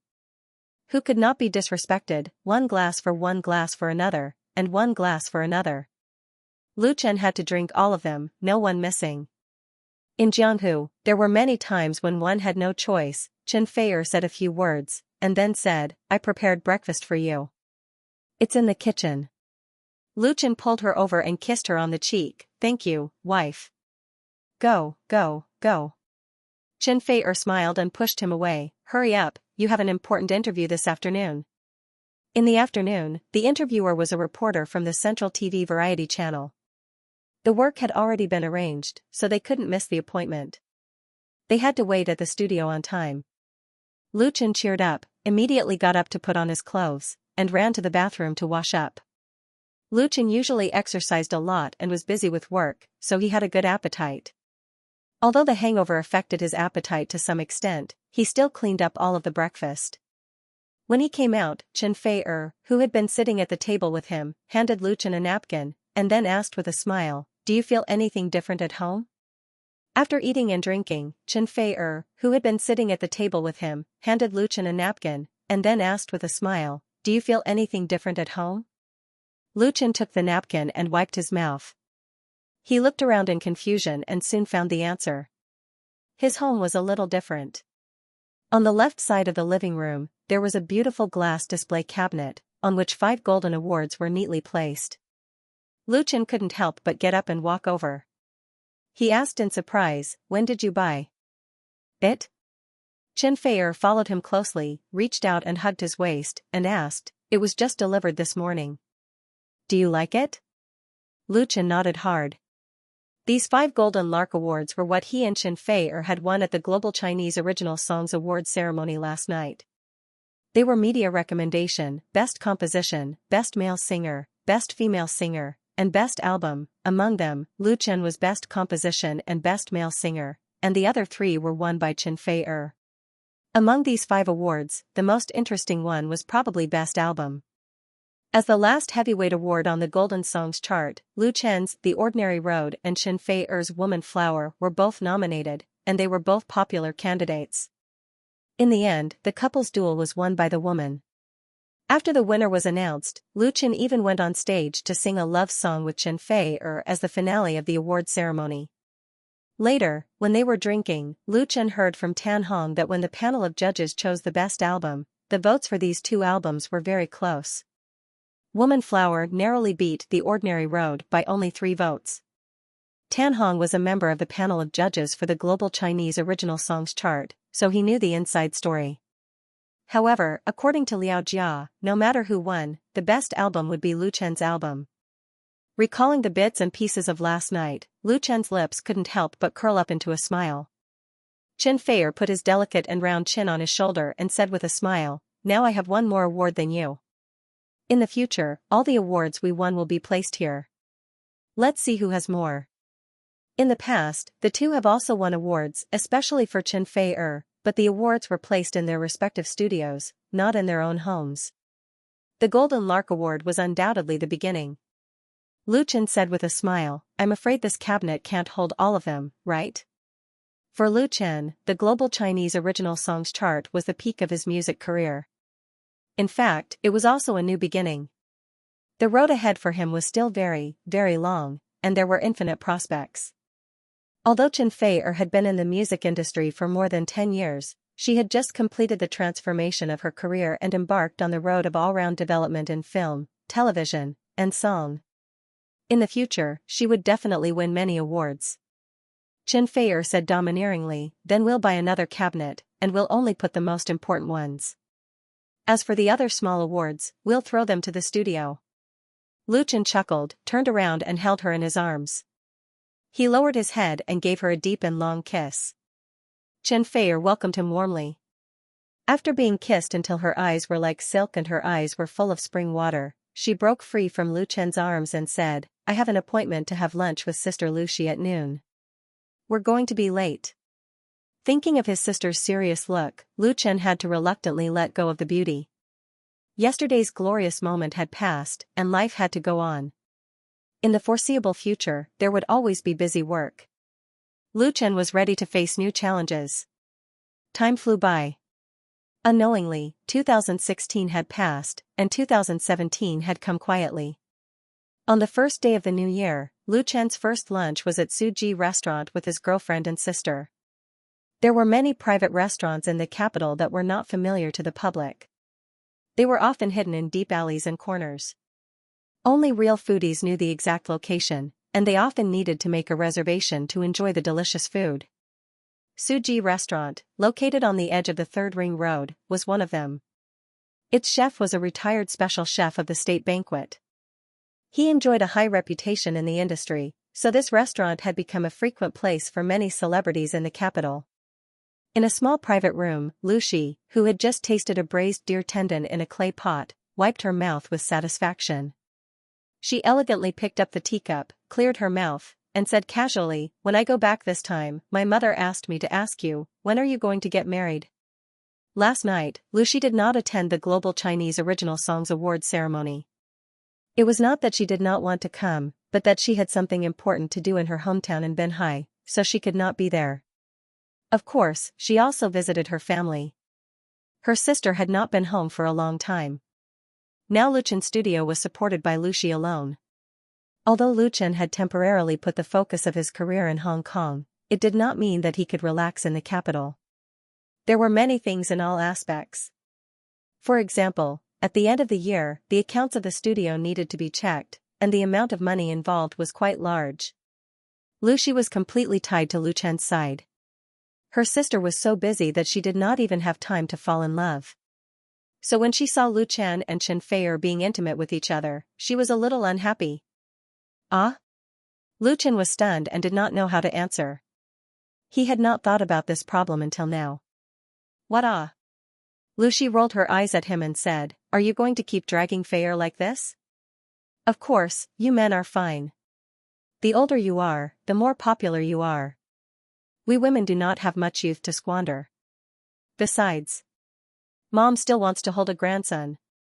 Lu Chen's surprise turned into a bitter smile. Xianxia blushed and said, "There's no rush. Let's talk about it in 2 years." In fact, she and Lu Chen had talked about marriage before. The two of them had unanimously decided to put it aside for the time being. It wasn't because of the influence of the fans, but mainly because the two of them were currently in the development stage of their careers, and it wasn't the right time to get married. As for having a child, Xianxia's idea was to retire after having a child in the future. The Heavenly Queen was also immortal. Whether she had children or not was a completely different matter. Lucy said, "Don't take care of him all the time. It's not a bad thing to get married early, but you have to make your own life decisions. I don't mean to force you." Lu Chen heaved a sigh of relief. "I understand." Lucy shook her head, exasperated. "Up to you." After lunch, Lu Chen first sent Xianxia back to Zhengzhou, and then drove his sister to the studio. In the office, Lucy took out a prepared financial statement and gave it to Lu Chen. The content of the statement was the basic income and expenditure of Lu Chen's studio in 2016. For Lu Chen's studio, which had been established for a short time, 2016 was undoubtedly a year of rapid development and harvest. In this year, the staff of the studio increased several times, and the office space was also moved to the art park where it was currently located, with more space for expansion.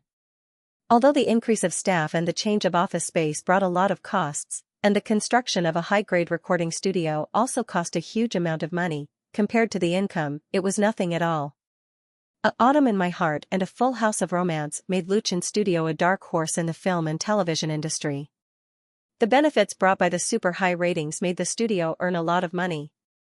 Just these two popular TV series alone, the studio's profit was steadily over 100 million, and it was a pure profit. In addition, in 2016, Lu Chen endorsed a total of 7 brand companies, with a total endorsement fee of more than 30 million. He sold nearly 30 original songs, and earned more than 20 million. Coupled with the sales profit of The Ordinary Road, the reward share of Whale TV, etc., Lu Chen has now firmly entered the ranks of hundreds of millions of stars, and his income can definitely be ranked in the top 3 in the circle. Such a money-making ability can be called terrifying. However, Lu Chen's money is not only made by himself. Those who cooperate with him have all made a lot of money, such as Beijing Television, Zhejiang Satellite TV, Haijin Satellite TV, Chianda Brothers, Crown Pictures, Flying Stone Records, etc., all of which have shared a delicious cake in cooperation. It was precisely because of this that many people came to the door to seek cooperation last year. In the circle, Lu Chen has become a popular cake sought after by many people. Fortunately, he went to Hong Kong, otherwise, it would be too late to entertain these visitors. A few days ago, there was a venture capital firm, Lucy said lightly, "They want to inject capital into our studio, saying that they will help us go public in China." Listing, then Lu Chen's studio must first upgrade to a company, recruit people to expand its base, and then open several more projects to increase its profit prospects. Coupled with huge follow-up investment and efforts, there is a possibility of success. Lu Chen's ambition is not that big for the time being, not reliable. His mind is very clear. At present, the development of the studio is fast enough. It should be appropriate to stabilize it. It is not advisable to blindly become bigger and stronger.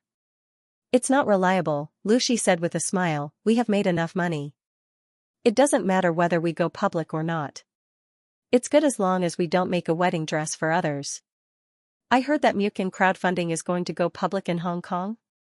As the founder of the crowdfunding website, Lu Chen also owns 10% of the original shares in Mukin crowdfunding that cannot be diluted. Once Mukin crowdfunding is successfully listed in Hong Kong, his assets can at least multiply several times. Lu Chen nodded. Basically, there's no big problem. If everything goes well, Mukin crowdfunding should be able to go public in Hong Kong in May or June this year. It can be said that the current money for Lu Chen is just a few numbers. Recalling that 2 years ago, he worked hard in Beijing to repay the debt that his family seemed to never be able to pay off, he was really filled with emotion. Life is so wonderful, and fate is so incredible. Seeing that Lu Chen was lost in his memories, Lu Shi didn't say anything more. She quietly left the office so that Lu Chen could think quietly. In the afternoon, Lu Chen accepted an exclusive interview with CCTV Variety Channel in his office. At 7 o'clock in the evening, Lu Chen came to Ho Hai Forget Grass Bar, which he hadn't seen for a long time. Because here, there was a meet and greet with his fans. The global Chinese original songs chart ends magnificently, and 24 golden larks are taken. The music genius Lu Chen wins the Best Male Singer and Best Composer, creating a new idol legend. The biggest winner of the Golden Songs chart, Chen Fei-er, wins the Best Female Singer, Best Album, and Media Recommendation. The Best Couple Glittering Golden Songs Award ceremony in the Chinese pop music circle. The stars shine, and the global Chinese original songs chart leads the new trend of the Chinese pop music circle. Sitting in the back seat of the business car, Lu Chen held a tablet computer and browsed through the entertainment section of today's major media websites. He got up too late in the morning, had lunch with his sister at noon, and had an interview with CCTV in the afternoon, so he finally had some time to browse the news of the online media. As expected, the news related to the Global Chinese Original Songs Awards ceremony occupied the entertainment headlines of the mainstream media. The awards, the details of the ceremony, the behind-the-scenes footage, and so on were all available. Coupled with the photos of the stars, it created a very lively atmosphere. In fact, this was very normal. The holding of the first Global Chinese Original Songs Awards ceremony had a profound impact on China, Hong Kong, and the Chinese music circle all over the world. The highest level of specifications, CCTV's global satellite broadcast, and generous and attractive rewards were bound to bring new waves of Chinese pop music. In this music festival, Chen Fei-er, who won the Best Female Singer, Best Album, and Media Recommendation, was undoubtedly the biggest winner. She was very proud of her peers. Although Lu Chen only won 2 of the 6 nominations, the 2 heavyweight awards of Best Male Singer and Best Composer also pushed him to the peak of his music career. With the help of these 2 awards, Lu Chen could really be said to be among the top singers in the Chinese music circle. In the past, he only had the corresponding popularity and strength, but now he was certified. Not to mention that this honor is invisible and intangible, it represents real benefits. Not to mention the bonus of the Golden Lark Award, with the double awards of Best Male Singer and Best Composer in hand, the price of Lu Chen's commercial performance will be at least 50% higher. As for writing songs for others, the price of more than 1 million yuan will make people speechless. Because what he got was the highest achievement in the Chinese pop music world. There was no shortage of media outlets who sourly said that the Golden Melody Award ceremony last night had turned into a couple show between Lu Chen and Chen Fei-er. However, more media outlets praised the organizing committee and the panel of judges, because the awards were basically not too controversial, which was quite in line with the results of the previous online survey. For a music award like the Global Chinese Original Songs chart, it was very rare to be able to do this. In the past, there would always be some problems in the selection of music awards or movie awards. The popular ones would always die, and the unpopular ones would become the dark horses. Then, from time to time, there would be a few double yolks or multiple yolks. When it came to seniority, the audience's mockery and ridicule would fall on deaf ears and affect their credibility. However, the organizing committee and the panel of judges would still pretend to be deaf and mute. This had become a common problem in these awards. Under such circumstances, it was unrealistic for Lu Chen to win the Best Male Singer award, which represented the highest honor. The global Chinese original songs chart had, at least, reversed this trend to a large extent. After reading the entertainment news, he looked at his blog. Lu Chen's personal blog and the official blog of his studio had been flooded with messages. People in the circle, whether he knew them or not, and countless fans had sent their congratulations. If Lu Chen wanted to reply to them one by one, it would probably take him several months. Your fans are almost catching up with me. Xianxia was holding the same tablet and browsing the blog. She seemed to have discovered a new continent. I'm only short of 2 million. As the largest online interactive community in China and one of the top 3 in the world, almost all domestic stars and artists had their own verified accounts in Wave's blog, and the number of fans represented the popularity index to a large extent. At present, Xianxia had more than 36 million fans, which had doubled from a year ago.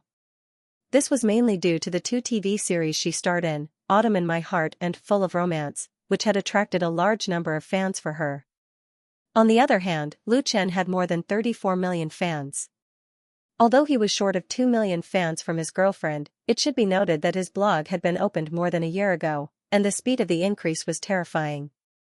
Most importantly, the blog fans of the two were real, and they did not cheat by spending money to buy fans. The surge in the number of blog fans brought about amazing potential benefits. If a big V, like Xianxia advertised on the blog, the price would be at least a few million. Lu Chen said seriously, then you have to work hard. Don't let me catch up with you. Xianxia rolled her eyes at him. Haven't you caught up with me yet? Lu Chen couldn't help laughing. He put down the tablet and held Xianxia in his arms. Are you happy? Xianxia pinched him, but she nodded. The atmosphere in the car was sweet and warm. After a while, Xianxia straightened up again. She tidied up her messy black hair and asked, is the script for the TV series to be shot this year out? According to the plan, after Lu Chen's first movie, A Chinese Ghost Story, was released, he would return to China to shoot the 3rd TV series, which was also the last finale of his urban romance trilogy. Of course, Xianxia was still the heroine. Lu Chen looked at her in surprise and replied, you haven't written it yet? What's wrong? Xianxia certainly wouldn't ask about this for no reason. Her Xianxia long song line hasn't been finished yet, Xianxia explained. A lot of friends asked about it, and anyway, everyone is very concerned. It was more than concern. The 2 TV series Autumn in My Heart and Full House of Romance were very popular and created a ratings miracle in South Korea. Lu Chen left his golden rice bowl and went to Xianxia to shoot a movie. It really made many people who had tasted the sweetness or wanted a share of the cake feel like they had been ked. Lu Chen was far away in Xianxia and temporarily out of the domestic circle, so many people found Xianxia, either directly or indirectly, to inquire about the news. There had been some rumors in the circle before, but after all, it was not as credible as Lu Chen's personal confirmation. If the news could be confirmed to be true, then it could be carried out in advance. Xianxia couldn't help herself. Today, she had received so many phone calls that her hands were tired. All kinds of connections were beating around the bush in the name of congratulations, which made her feel very helpless. Lu Chen understood Xianxia's difficulties. He thought for a moment and said, I'm sure I can finish the script this month. As for the date of shooting, let's tentatively set it in March. The news could be released first, so that Xianxia could explain to others. As for cooperation, that was another matter. Now, Lu Chen's studio was not short of partners. Xianxia asked curiously, have you thought about the name of the new TV series? Lu Chen smiled and said, I've thought about it. It's called You from the Star. Night shrouded the capital. The huge city with a population of more than 30 million showed a completely different appearance from the daytime. The long street was bustling with traffic, and the flowing light and shadow and the neon lights hanging on the buildings interweaved a fantastic and blurred world. The Mercedes-Benz business car that Lu Chen and Xianxia were riding in was crowded in the traffic, slowly moving forward. It was the evening rush hour, and it was natural for the capital to become a congested city. Fortunately, it was not far from the destination, and they believed that they could arrive at Forget Grass Bar at the scheduled time. The fan appreciation party held at Forget Grass Bar tonight was already arranged. The fans who attended the party were all selected through a lottery.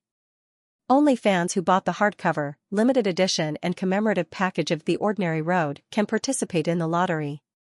Therefore, there were not many people, less than 200, so it was placed at Forget Grass Bar. Lu Chen hasn't been to Forget Grass Bar for some time. This bar, which was already famous in Hohai, hasn't changed much. The signboard is still the same signboard, the door is still the same door, and David, who is standing behind the bar, mixing drinks and flirting, is still the same David. However, the notice that no guests are accepted has long been hung out, and only those who have an invitation letter can enter. In addition to the lucky fans who were selected, there were also some friends and acquaintances of Lu Chen's circle who came to the bar tonight. Lin Jijie came. The music director of Flying Stone Records now has the title of Deputy General Manager. Now he is very proud of his success, and his relationship with Lu Chen is not the same as before. The 3 girls from MSN came. Mu Xiaochu is Lu Chen's sister. Today's day is so special that she would rather turn down all her work and come to support. The Bionics came, and Qin Hanyang can be regarded as an old friend of Lu Chen.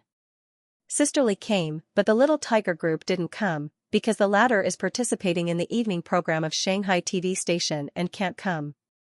Then, Lu Chen met Qin Jianhao, Sister Na, and their son backstage. As the owner of Nepenthes Bar, the current Qin Jianhao could be considered as incompetent to the extreme. He handed the bar over to his friends to manage and hid at home to be a nanny. If tonight was a rare opportunity, he probably wouldn't have brought his wife and child here. Wow! Chen Feier was captivated by Qin Jianhao's son at first glance. He's so cute. Can I hug you? She looked at Sister Na expectantly. Sister Na smiled gently and handed the child in her arms to Chen Feier. Sister Na, who had given birth, had gained a lot of weight and whiter. Her whole body exuded a unique motherly radiance, which made her a bit more feminine charm. Compared to before, she was actually a lot more beautiful. Although she became famous with the song I Want to Have a Home written by Lu Chen, after becoming famous, Sister Na did not continue to follow the path she once yearned for. Instead, she stayed at home to support her husband and children. Basically, she retired from the music industry. Chen Feier carefully took it.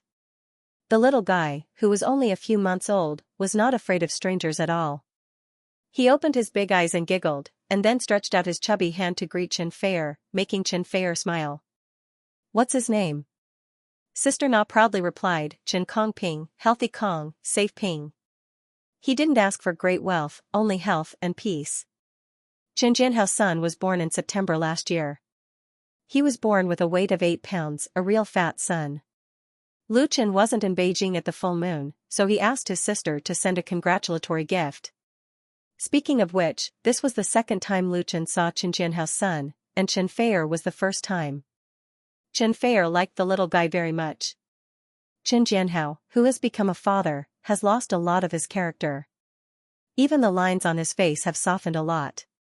He said very seriously, if you like, you can also have one.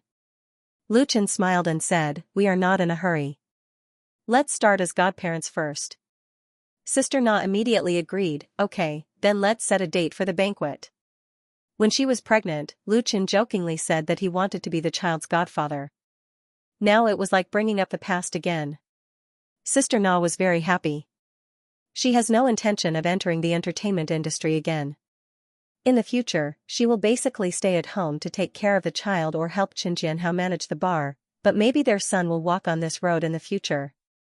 Then, with Lu Chen and Chen Feier as godparents, Chen Kongping, who is still in swaddling clothes, has a starting point far beyond his peers, and the same road will inevitably be much smoother.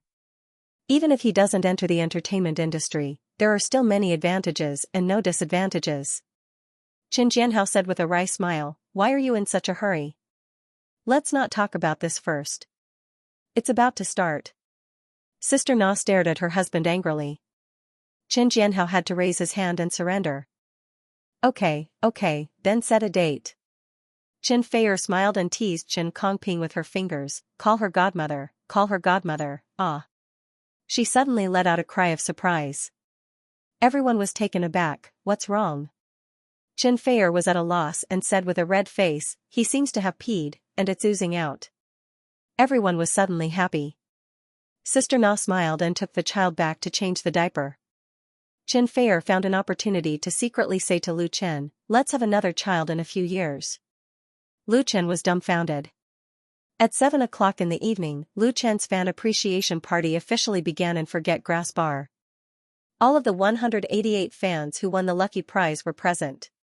It is said that after the results of the lottery were announced by Lu Chen Studios' official V, some fans in the QQ group offered a high price of 1 or 2,000 yuan to buy the invitation, but most of the lucky ones did not sell it, and some even came all the way to Beijing to participate in this fan meeting. As for the other thousands of fans who did not win the lottery, they don't have to be too disappointed, because the fan appreciation party will be broadcast live on Lu Chen's anchor room in Whale TV. Whale TV also specially made a large advertisement on the homepage and opened a special column. It is estimated that the number of online anchors in the evening is likely to reach a new high. The bar was already full of seats. When Lu Chen appeared on the stage with the Nirvana band, there was a warm applause and cheers from the audience. Many fans raised their support fluorescent signs and shouted the name of Lu Chen, making the atmosphere of this small scene very hot. Lu Chen is dressed very casually today, a pair of jeans and a long-sleeved cotton shirt. The appearance of him holding a guitar seems to be no different from when he sang for the bar guests here, making Qin Jianhao, Sister Na, and Qin Hanyang, who are familiar with him, vaguely have a feeling of going back in time. The same young, the same handsome, the same friendly boy next door. Only now, Lu Chen has the kind of self-confidence and free and easy temperament that only belongs to a real big star. This is a transformation. Good evening, everyone. Lu Chen smiled and waved to the fans at the scene, as if he was greeting a friend. Many celebrity artists like to hold fan appreciation parties in bars or small venues because the distance between the two parties was very close. It invisibly eliminated the estrangement between each other, allowing these lucky fans to truly feel the charm of their idols. Good evening. The response of the fans was very enthusiastic. The atmosphere created by less than 200 fans made people feel as if they were at a concert, noisy, enthusiastic, and hot. Lu Chen adjusted the position of the microphone, then said with a smile, "Thank you for coming to this fan appreciation party. You are all my best fans and best friends. I heard that some friends flew over from Qionghai and Shijiang. It's really hard and not easy. So the first song tonight is dedicated to the fans and friends from afar.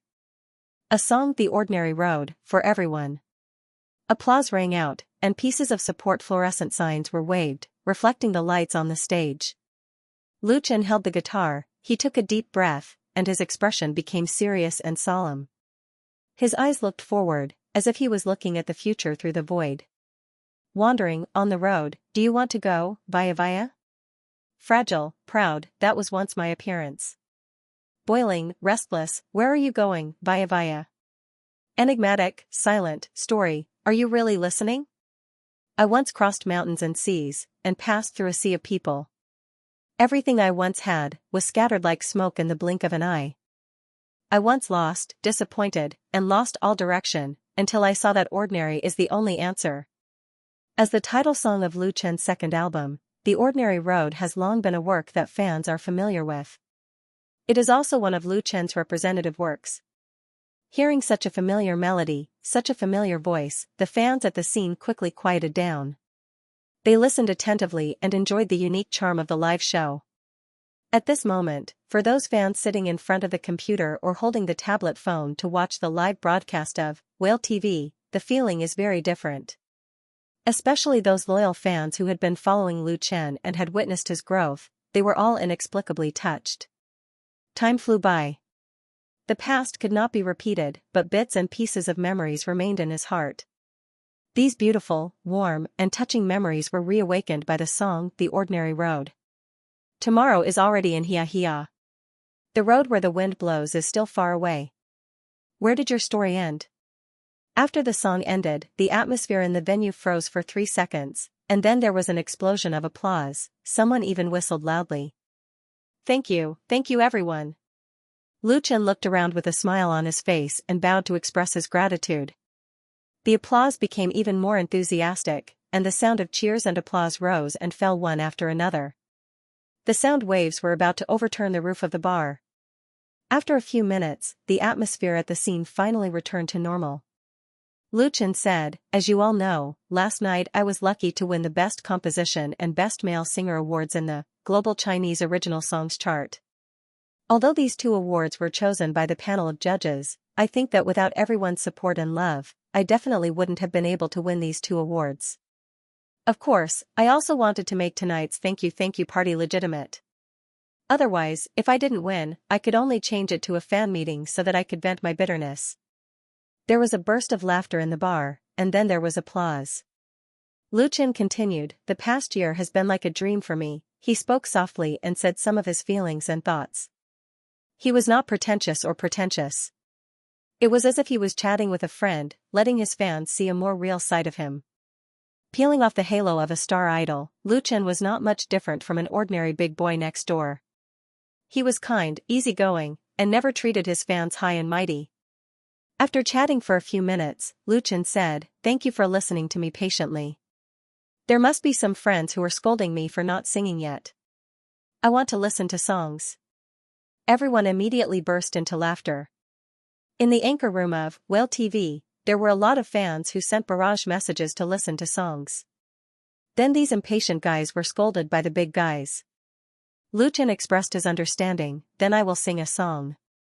Sing a relaxing song. What do you think of singing a new song?" A new song, the fans were overjoyed and shouted in unison, "Good." Their voices were so neat and loud. Being a fan of Lu Chen is actually a very happy thing.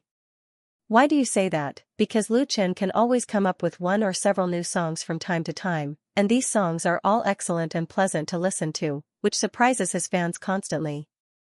In the two albums You Who Sat Next to Me and The Ordinary Road, the 20 songs were all Lu Chen's own originals. In the atmosphere of plagiarism and imitation in the pop music world, he was like a vast clear stream blowing away the filth, letting everyone see the hope and future of Chinese pop music. As a fan of Lu Chen, how can they not be happy? The Golden Melody Chart judges awarded the two awards of Best Composition and Best Male Singer to Lu Chen instead of his more experienced and more famous competitors, which is also an affirmation and praise of Lu Chen's contribution. Since the album The Ordinary Road, Lu Chen has not released a new work for a long time. Although his singing of The Love of My Life in Hong Kong caused a great response, it was a Cantonese song after all. Now hearing that Lu Chen is going to sing a new song, whether it is the fans at the scene or in the anchor room, they are naturally very surprised. Lu Chen deliberately sold a little suspense. "This song needs two people to sing, so I have to invite a friend to come on stage, so who is willing? Those who are willing, please raise your hand." Many fans were a little dumbfounded. Since it is a new song, how can others sing it? But even more fans raised their hands regardless, shouting, "Me, me." Lu Chen smiled and pointed to the right side of the stage and said, "Then this friend, the girl in the white dress, is you." Everyone's eyes looked over at the same time and they were suddenly happy. The girl pointed by Lu Chen was very beautiful and cute, and everyone was familiar with her. She is a member of MSN, Lu Chen's sister in everyone's eyes, and the best sister in the hearts of all fans. Mu Xiaochu. With a shy smile, Mu Xiaochu stood up from her seat and waved to everyone. Although she didn't put on heavy makeup tonight, she was wearing a beautiful white princess dress and a professional stylist. A beautiful and lovely girl with a beautiful and lovely temperament was presented in front of everyone. Little Sister Xiaochu. The fans really liked her. Everyone was laughing and shouting her name. Just now, Lu Chen had obviously played a little joke on them. This was undoubtedly a prearranged program, but it still gave the fans at the scene and in the live broadcast room a big surprise. Perhaps many of the fans who liked Lu Chen didn't like Chen Fei his real girlfriend. As for the reason, everyone understood, but there were not many people who didn't like Mu Xiaochu. The brother-sister friendship between Lu Chen and Mu Xiaochu was really an anomaly in the entertainment circle, which was like a big divat. Some jealous people said that Mu Xiaochu relied on Lu Chen to get to the top, but the eyes of the fans were sharp. Mu Xiaochu was very talented, and she was very hardworking. The most important thing was that she was cheerful and kind. She usually posted on her blog and never got involved in the right and wrong of the circle. She gave people the impression that she was simple and kind. Such a beautiful, lovely, and simple girl would naturally be protected by the fans. Occasionally, anti-fans appeared, but they were often criticized by the majority of the fans.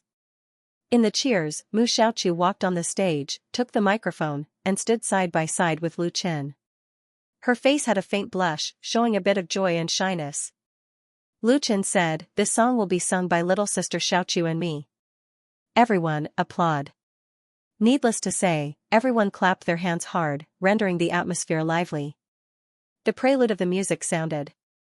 Mu Xiaoqiu was holding the microphone. She turned her head to look at Lu Chen and saying, "I've heard your song, my big brother. I understand your heart, your joy, anger, sorrow, and joy." Lu Chen looked at her and smiled gently. "Can I ask your name?" "Because you are my soulmate, I have another friend." Mu Xiaoqiu avoided his gaze. "I don't care if you remember my name. I just want to hear your new song and your voice."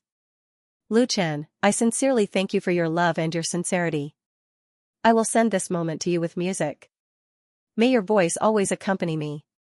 I will do my best to accompany you with the most beautiful melody," the two sang in harmony. Although they didn't practice for a long time and were a little unfamiliar at first, they soon became very tacit and sang the true charm of "I've heard your song." Mu Xiaoqiu's voice was sweet and melodious, and Lu Chen's was clear and calm. But what really touched people's hearts in this song was not the singer's voice and melody, but the lyrics. On this stage, Mu Xiaoqiu was not a member of MSN, a well-known girl group. She was a fan of Lu Chen, a fan who deeply loved him. She used her voice to express her admiration. The duet between the two was the interaction between a big brother star and a little sister fan. It was so warm and sweet that it made people feel that it was a wonderful thing to have such feelings in this world. The sincerity was integrated into the song and melody, and the charm of the music was like the fragrance of osmanthus flowers drifting quietly. "Ah, my favorite little sister Xiaoqiu. Get out of here, little sister Xiaoqiu is mine, and can only be mine. Everyone, draw your sword, let's fight to the death, for little sister Xiaoqiu. He, you bunch of weak chickens, little sister Xiaoqiu will not like you, only a hot-blooded man like me, alas, in fact, I very much hope to see little sister Xiaoqiu and my Chen together, what do you think?" Yes, the two are very compatible. Yufei is also not bad, I might as well marry both of them. Haha, I like having a harem the most. Single female lead, it must be a single female lead, all the harem should die, not a single female lead will be removed from the stage. Support, in the Whale TV anchor room, many fans were making a lot of noise, but their attention was not on the song. But after all, those who liked to quarrel were in the minority. Most of the fans were listening carefully, and then expressed their love with the fish balls in their hands. The lyrics of this song, "I've Heard Your Song," were very simple and straightforward, without deep connotation, and the melody was also inclined to the general flow, but under the joint interpretation of Lu Chen and Mu Xiaoqiu, it gave people full of warmth and emotion.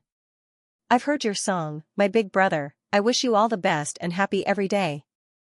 I sincerely thank you for your love and your true feelings, I will give you this moment with music." After singing, Lu Chen turned around and opened his arms to Mu Xiaoqiu with a smile. "Thank you." Mu Xiaoqiu pursed his lips, shyly hugged Lu Chen, and then bowed to thank the fans. "Ah." Everyone applauded desperately, and someone shouted, "Sing one more song." Although it was Lu Chen's fan appreciation party in the evening, at this moment on this stage, Mu Xiaoqiu's popularity was no less than that of Lu Chen. Chen Fei-er, who was sitting in the VIP seat, was also applauding. Chen Fei-er knew Mu Xiaoqiu and Lu Chen for exactly the same time. Her relationship with Mu Xiaoqiu was also very good, so she actually understood the feelings that Mu Xiaoqiu had for Lu Chen. Not only was it the friendship between brother and sister, but the hazy love was a girl's longing, but Mu Xiaoqiu knew how to restrain herself.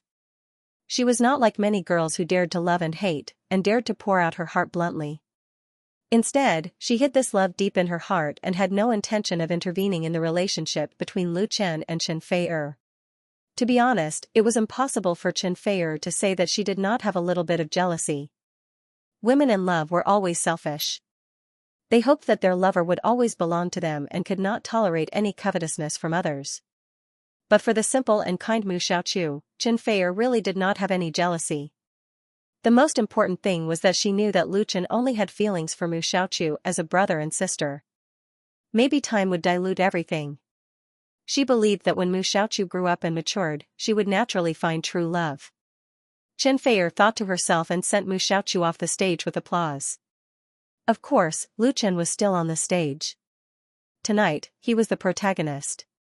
After singing "I've Heard Your Song" with Mu Xiaoqiu, he continued to sing "The Brightest Star in the Night Sky," "You Who Sat Next to Me," "Jiangnan" and other well-known works. During this period, as special guests, the Bionics and MSN went on stage respectively and sang their own famous works, which made the fans present satisfied and pushed the atmosphere of the scene to a climax. Note, "I've Heard Your Song" lyricist/composer, Wang Yan. The passage of time was always so fast. Unknowingly, it was already past 9 o'clock in the evening. The Lu Chen's fan appreciation party held in Forget Grass Bar was coming to an end, but the atmosphere inside was getting hotter and hotter. From time to time, loud applause, laughter, and cheers penetrated the thick walls and glass windows and spread to the pedestrian street outside. The pedestrians and tourists who came and went were attracted by the attention, and some tried to enter the bar to watch the fun, but they were blocked by the reject sign erected at the door and the security guards. On the stage, Lu Chen had just finished drinking a bottle of mineral water. Fine sweat appeared on his forehead, glittering under the light. Although interacting with fans and singing until now was really a little tired, his mood was still excited. Applause sounded again. Lu Chen grabbed the microphone with one hand, took a few deep breaths, and said, "Next, I would like to invite another guest to the stage, a very special guest. She is the most important and one of the most precious people in my life, please, Chen Fei'er." Without waiting for Lu Chen to say the other party's name, the fans at the scene shouted out in unison. Lu Chen was shocked, "So you all know?"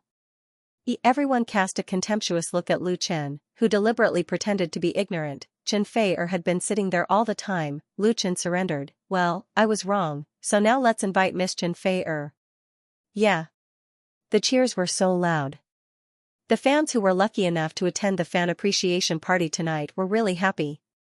Not only could they communicate and interact with Lu Chen closely, but they could also enjoy the live singing of Lu Chen, the Bionics, and MSN at the same time.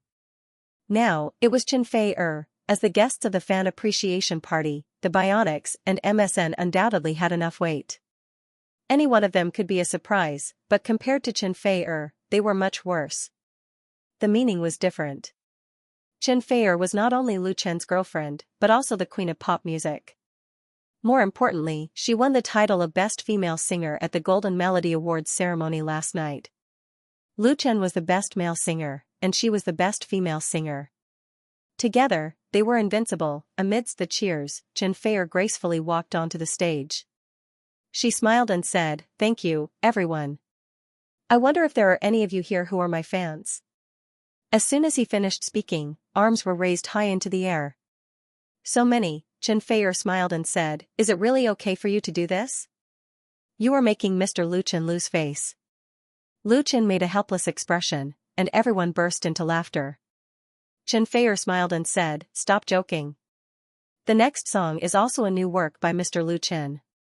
You are the most precious, I hope everyone likes it." After that, Chen Fei'er turned to look at Lu Chen. Lu Chen nodded and reached out to her. Chen Fei'er took Lu Chen's hand, and the music accompaniment sounded at the same time. The two looked at each other and their hearts were connected. This silent, warm tacit understanding quickly infected all the fans in the bar, and the scene instantly became very quiet. Lu Chen, next year at this time, at this place. Chen Fei'er, remember to bring roses, Tai, and Miss. Lu Chen, love is the most beautiful moment, and it is not tiring to give it to someone sincerely. Chen Fei'er, too much love will make you drunk. No matter how beautiful a person is, she will become haggard if no one loves her. Lu Chen, I will give you red roses. Chen Fei'er, you know I love to cry. Lu Chen, don't treat me with a lifetime of tears. The future will be beautiful with you, and the dream will be more real. Chen Fei'er, the future will be beautiful with you, and the dream will be more real. I will learn to be intoxicated in your love. Lu Chen, I will not retreat. You will protect me through the night. The two joined hands. I am willing to stay with you on this road of love. You are the most precious. In the past Chinese music world in 2016, Lu Chen and Xianxia were recognized as the best singer couple.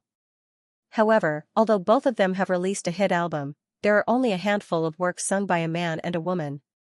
Tian, the most famous one, was undoubtedly the theme song of Autumn in My Heart, Your Eyes. This song became popular because of Autumn in My Heart, and in turn, more people got to know Lu Chen and Xianxia. At that time, it became a love song for couples in KTV, and it even spread to Japan, Korea, and Southeast Asia, and was covered by many foreign singers. But Your Eyes was written at the end of 2015, and it has been more than a year since then. After more than a year, the relationship between Lu Chen and Xianxia became more stable, and the fans also hoped that the two could release more duet works. At this moment, these fans were satisfied. The highest realm of love is to withstand ordinary time. Sometimes happiness is like the sand in the palm of the hand, the tighter you hold it, the faster you lose it. Sometimes happiness is more like the flowers on the other side of the river, faintly visible, but untouchable.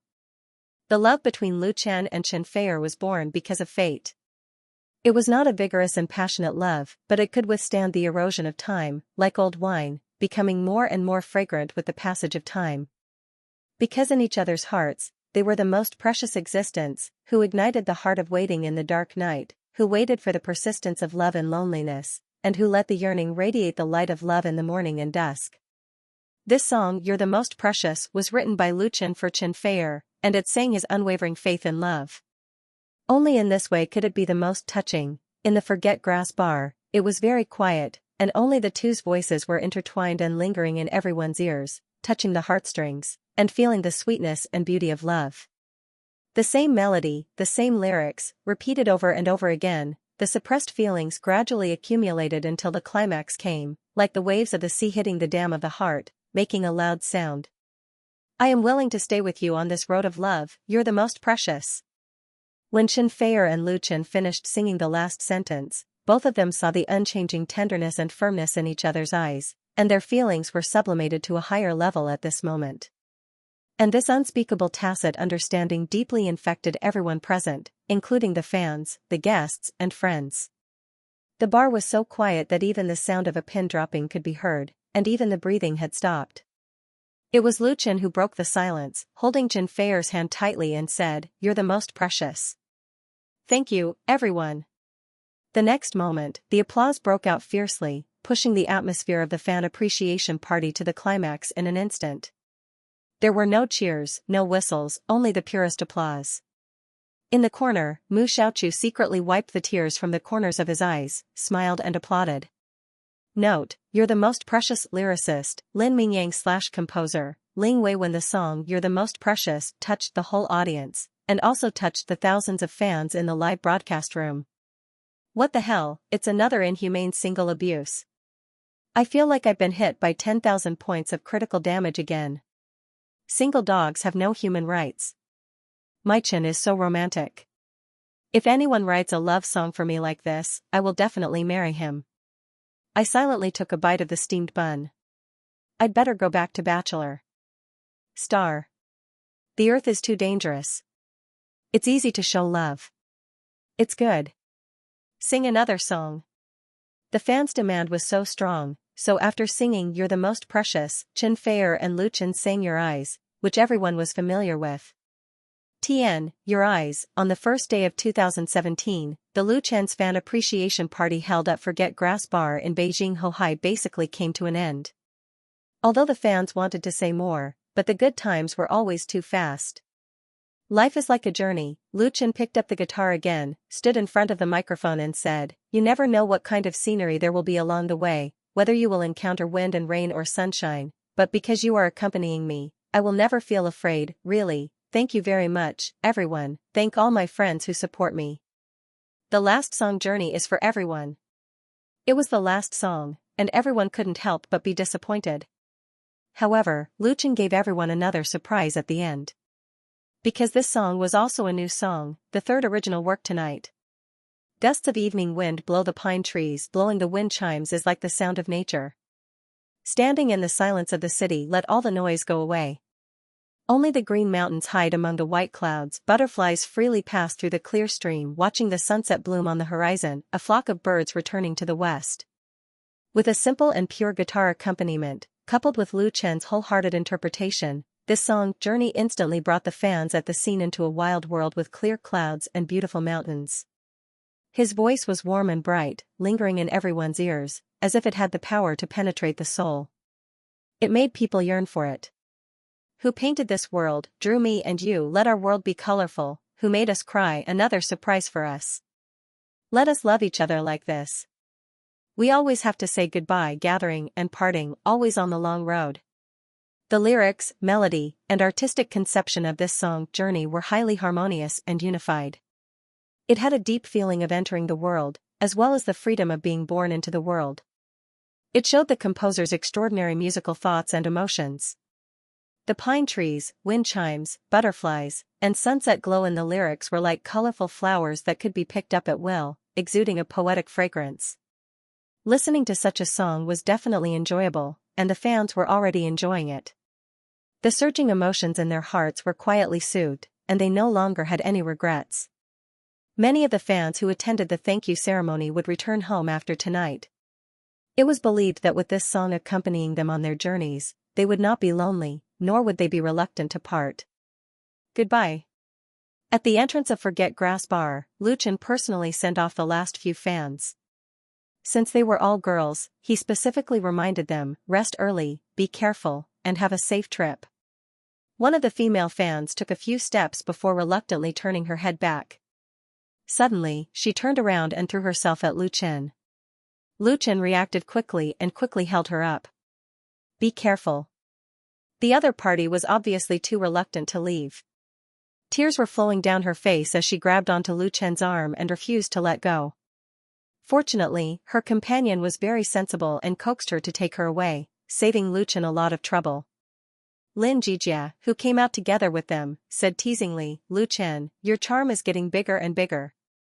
Even I am worried for Fei, who attracts so many bees and butterflies like you. Needless to say, the female fan who was pestering Lu Chen just now was really pretty. Fei was Chen Feier's English name. She was right behind Lin Jijia, pursing her lips and smiling. Lu Chen smiled bitterly. Brother Jijia, please be merciful with your words. As his fame grew and his popularity grew, it was inevitable that more fans would bring some trouble. There were always a few extreme fans among all kinds of fans. Lu Chen's studio and Lu Shi have received harassing phone calls from some crazy fans, as well as parcel mails and so on, but they were all handled in a low-key manner. Like this female fan just now, she was already very gentle, at least she didn't do anything too outrageous. Lin Jijia was also joking. He took the opportunity to say, you can be merciful, but write 3 more songs for our Flying Stone. As the music director and deputy general manager of Flying Stone Records, Lin Jijia also had a lot of complaints about Lu Chen's wanton squandering of talent. The most direct example was Lu Chen's 2 albums, You Who Sat Next to Me and The Ordinary Road. Each of the 20 songs was a masterpiece. If he was allowed to operate, these works were enough to make 4 or 5 singers popular, or produce 4 or more hit albums. It was too extravagant, but what made people speechless was that Lu Chen's musical creative inspiration seemed to be inexhaustible. At a small fan appreciation meeting tonight, he came up with 3 excellent works. If Lin Jijia was indifferent, it would be strange. In fact, since Lu Chen started to make TV plays and movies, even Flying Stone Records, which has a good relationship with Lu Chen's studio, was not easy to invite songs from him. Lin Jijia originally thought that Lu Chen's creation had reached a bottleneck, and he was busy with filming, so it was normal. Only now did he find out that it was not the case at all. Lu Chen said with a smile, 3 songs are too many. Give I've Heard Your Song to Little Chu. Of the 3 songs he took out in the evening, 1 was for Mu Xiaochu and 1 was for Chen Feier. The last one was, of course, reserved for himself. How could Lin Jijia agree? He forced Lu Chen to promise to give him another song before he left contentedly. When Lu Chen and Chen Feier returned home, it was already midnight when the two took a shower and went to bed. Perhaps she was moved, perhaps she had feelings, or perhaps because she was facing parting again. Although she was quite tired, Xianxia warmly and actively made love to Lu Chen. She wanted Lu Chen again and again, until she was exhausted and fell asleep. Lu Chen couldn't fall asleep. He quietly covered Xianxia with the quilt, bowed his head and kissed her on the forehead, and then turned off the bedside lamp. After that, Lu Chen went to the study alone and turned on the computer. He pulled up the document stored on the hard disk, and typed out rows of unfinished words with his fingers. The road of life is long. In 2017, a new journey has just begun. Note, lyric/composer of Journey, Su Wei. As soon as New Year's Day 2017 passed, Lu Chen flew back to Hong Kong. The post-production special effects of A Chinese Ghost Story were in the midst of working overtime. The post-production also involved editing, dubbing, and music. As a key figure, he could not leave for too long. Otherwise, it would affect the release plan. Therefore, as soon as he returned to Hong Kong, Lu Chen did not rush back to his studio. Instead, he went to Starlight Painting. The special effects of A Chinese Ghost Story were outsourced to Starlight Painting of Hong Kong. Starlight Painting was not the largest film and television special effects production company in the Hong Kong industry, but it was strong and experienced. It had participated in the special effects production of many domestic dramas and had a good reputation in the circle. As a fantasy romance film born out of strange tales from a Chinese studio, A Chinese Ghost Story did not involve many special effects scenes, but the post-production special effects were really worth every penny. Therefore, in this regard, Lu Chen was not careless at all and directly set a budget of tens of millions. Many domestic movies or TV series, including those in Hong Kong, were often reluctant to invest in this aspect. On the one hand, they shouted that they wanted to connect with Hollywood, and on the other hand, they made do with the audience. The resulting 50-cent special effects made people not know whether to laugh or cry. In the end, the loss outweighed the gain. Lu Chen would not make such a stupid mistake. The level of Starlight Painting was quite good. Lu Chen was also very satisfied with a few scenes done in advance. Director Wan, thank you for your hard work. Ever since A Chinese Ghost Story was completed, Wan Xiaoquan, the real behind-the-scenes director, did not have time to rest. Even on New Year's Day, he stayed in Hong Kong to supervise the post-production of the movie. Without his hard work, Lu Chen would not have been so relaxed. It would have been a problem if A Chinese Ghost Story could have been made. Therefore, Lu Chen, who flew back from the capital, was a little embarrassed to see Wan Xiaoquan again in Starlight Painting. In terms of wholehearted love for movies, he was not as good as Wan Xiaoquan. However, after putting in so much effort, Wan Xiaoquan could not hang his name in the subtitles of A Chinese Ghost Story. However, Wan Xiaoquan was willing to endure it. He smiled and said, "It's not hard. This movie has the potential to be a hit. It's worth it no matter how hard it is," but, he hesitated for a moment and said, "According to the current production progress, I'm afraid we might not be able to make it in time for the Spring Festival." January 27th was New Year's Eve, and there was only a little more than a month until the Lantern Festival. With the request made by Lu Chen, even if Starlight did its best, it might not be able to meet the requirements for A Chinese Ghost Story to be released in the Spring Festival slot. Because even if the special effects were completed, the dubbing, music, and editing were all done, they still had to submit it for approval, screening, publicity, and so on. Time was really too tight. Unless the post-production requirements were lowered. It's fine even if we can't make it in time for the Spring Festival slot. In this regard, Lu Chen resolutely said, "First of all, you have to ensure the quality. I only want the best." The domestic film market was hot, and the Spring Festival period was the period of the box office explosion.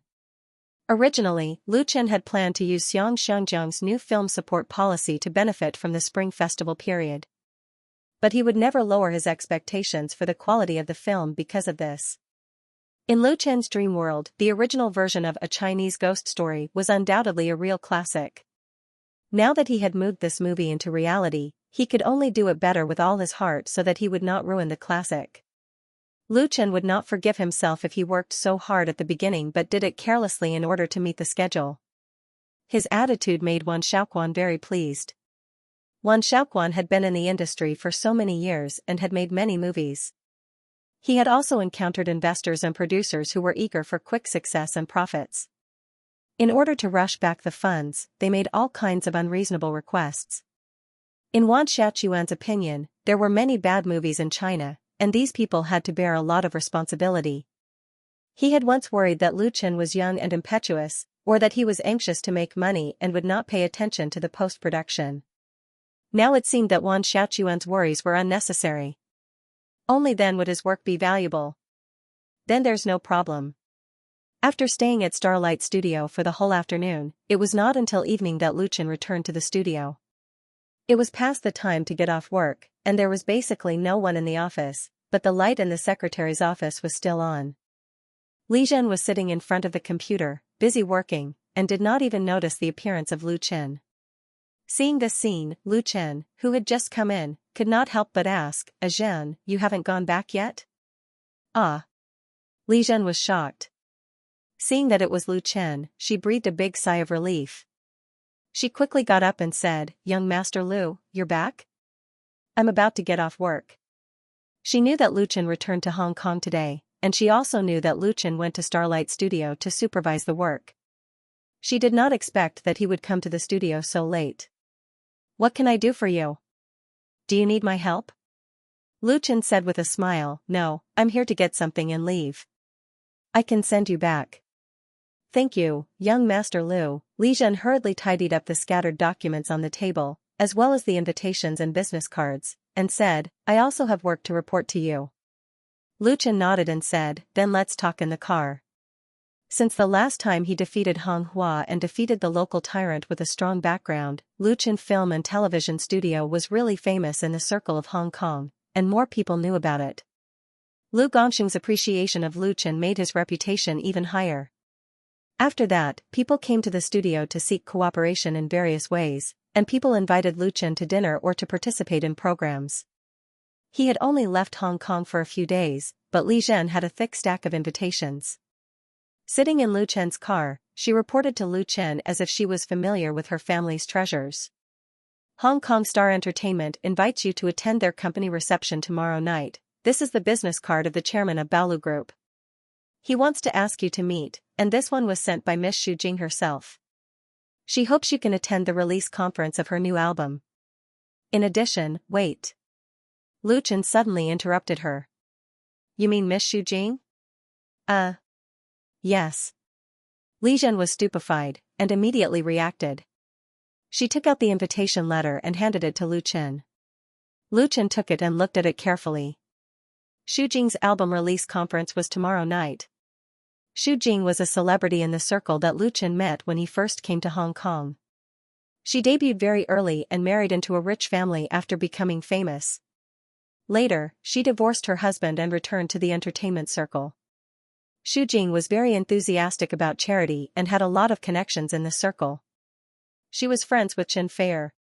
Although there was this relationship, because Lu Chen had a coffee with her alone once and was photographed by paparazzi, there was a small scandal, so Lu Chen basically didn't contact her much. But the release conference of her new album really had something to do with him. At night, in Central Ring, a black Mercedes-Benz business car parked steadily in front of the Shangri-La Hotel. The doorman in a neat uniform immediately stepped forward, bowed and opened the door. Lu Chen got out of the car and landed steadily on the red carpet. The next moment, several flashes came on, and many paparazzi were hiding not far away to take pictures of him. Lu Chen was not surprised. He came here tonight to attend the release conference of Xu Jing's new album. With the latter's connections, she must have invited a lot of friends in the circle to come to support her. It was normal for paparazzi to come. However, these paparazzi who were not qualified to enter were basically tabloid reporters, who were at the bottom of the circle. After giving a tip to the doorman, Lu Chen walked into the lobby of the hotel alone.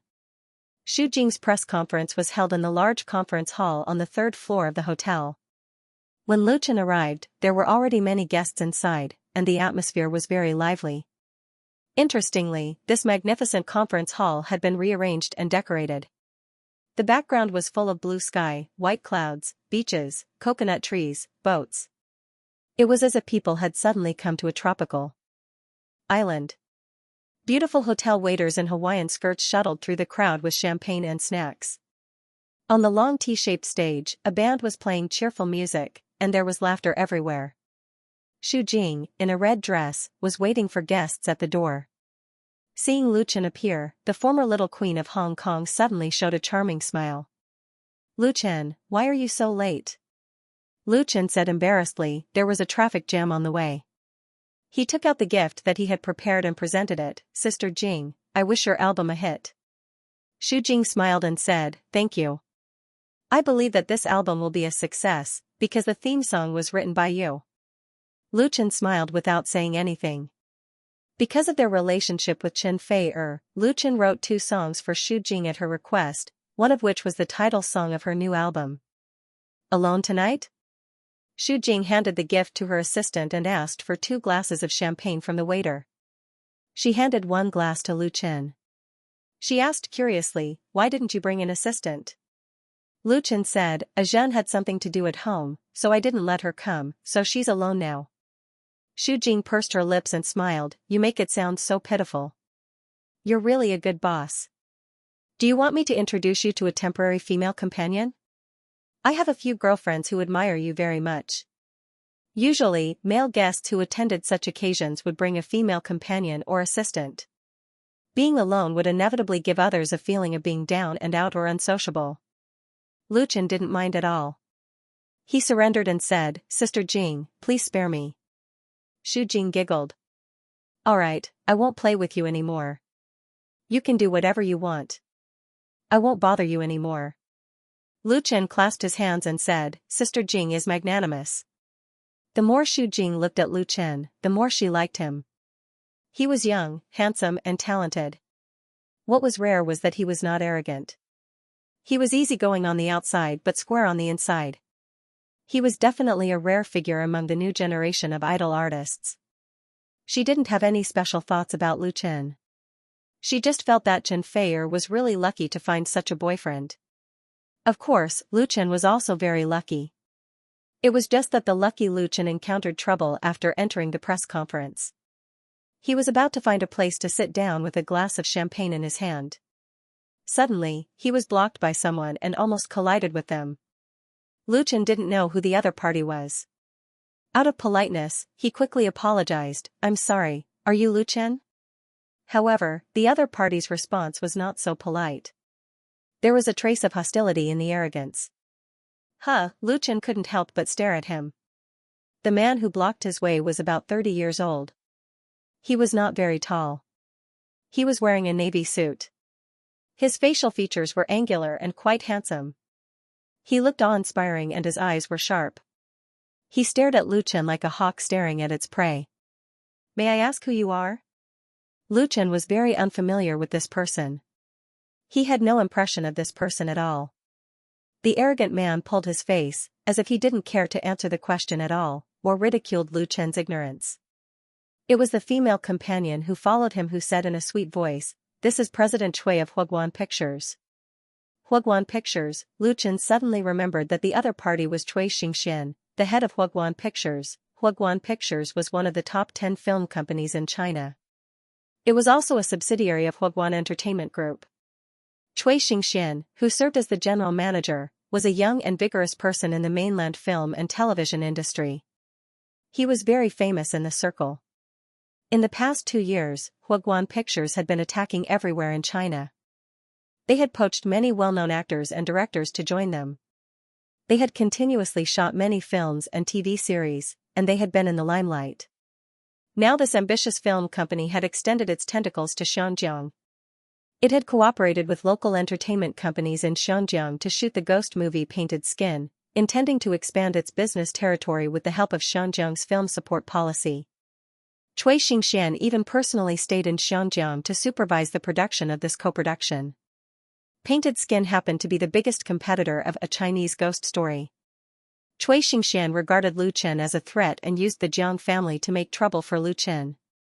Lu Chen had long known of Cui Xianxia's existence, but he didn't expect to meet him here tonight. Of course, he was not afraid.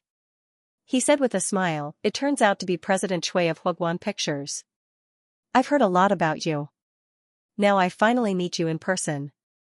Nice to meet you. Although he said that he had heard a lot about you, there was a hint of sarcasm in his tone.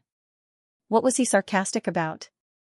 Of course, he was mocking the person who hid behind the scenes and plotted against him. He was a complete villain, Xianxia undoubtedly understood, and his eyes suddenly became gloomy. He said with a fake smile, "Very good, you are indeed the man that Chen Feier likes. You are indeed extraordinary. I hope your A Chinese Ghost Story will sell well and you will have a great future in Xiangyang." Lu Chen said with a smile, "Thank you for your kind words, President Chui. I also hope that Painted Skin will sell well." While saying insincere polite words, their eyes collided, as if two invisible sharp blades collided in the air, flashing with a little sharpness. Cui Xingxian snorted coldly and turned away with his female companion. It seemed that he was not interested in continuing to quarrel with Lu Chen. Lu Chen smiled faintly. Since he went to Hong Kong to set up a studio to film A Chinese Ghost Story, he and Cui Xingxian had become opponents. Although Lu Chen had won the previous round of competition, Cui Xingxian was not hurt. Therefore, the real battle between the two was still to come. When A Chinese Ghost Story and Painted Skin were released, that was the time to decide the winner. The entertainment industry in Hong Kong has always been a Vanity Fair. Hong Kong's entertainment industry is extremely developed, with a large number of star artists and entertainment agencies everywhere. It is a long-standing tradition for singers to launch a new album to hold a press conference, and it is also a moment to prove one's connections. Big stars have their own ostentation, and small artists have their own routines. In the same circle, there are always many people who support each other, but the album press conference to a large extent represents the singer's strength and status in the circle. As a female singer who returned to the entertainment industry, although the number of Xu Jing's fans can't be compared with her heyday, her connections in the circle are still the same. Therefore, for this press conference, Xu Jing not only invited many big names in Hong Kong's music industry, but also the reporters from satellite TV, ATV, and major newspapers and magazines, making the momentum grand and lively. At 8 o'clock in the evening, all the guests arrived, and the press conference officially began. Xu Jing changed into a dress and instantly became the focus of the audience, and the flashes came one after another. She first thanked the guests and media who came to support her, and then reviewed her singing career with the host, thanking those seniors, friends, and colleagues who had helped and supported her. When it came to the emotional part, Xu Jing's eyes faintly flashed with crystal tears. For her, this return was not easy at all. When Xu Jing married into a rich family at the peak of her career, she resolutely retired from the music industry and settled down to be a rich wife. Who would have thought that there would be such a day? As the saying goes, the world is unpredictable. It is very difficult for a singer to regain her glory after leaving the music industry for many years. Many examples in the past have proved that this road back is the most difficult to walk. If she fails, her efforts will be in vain, and her resources will be squandered.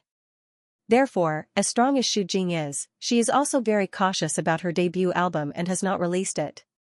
The current entertainment industry is no longer the entertainment industry when she was like a fish in water.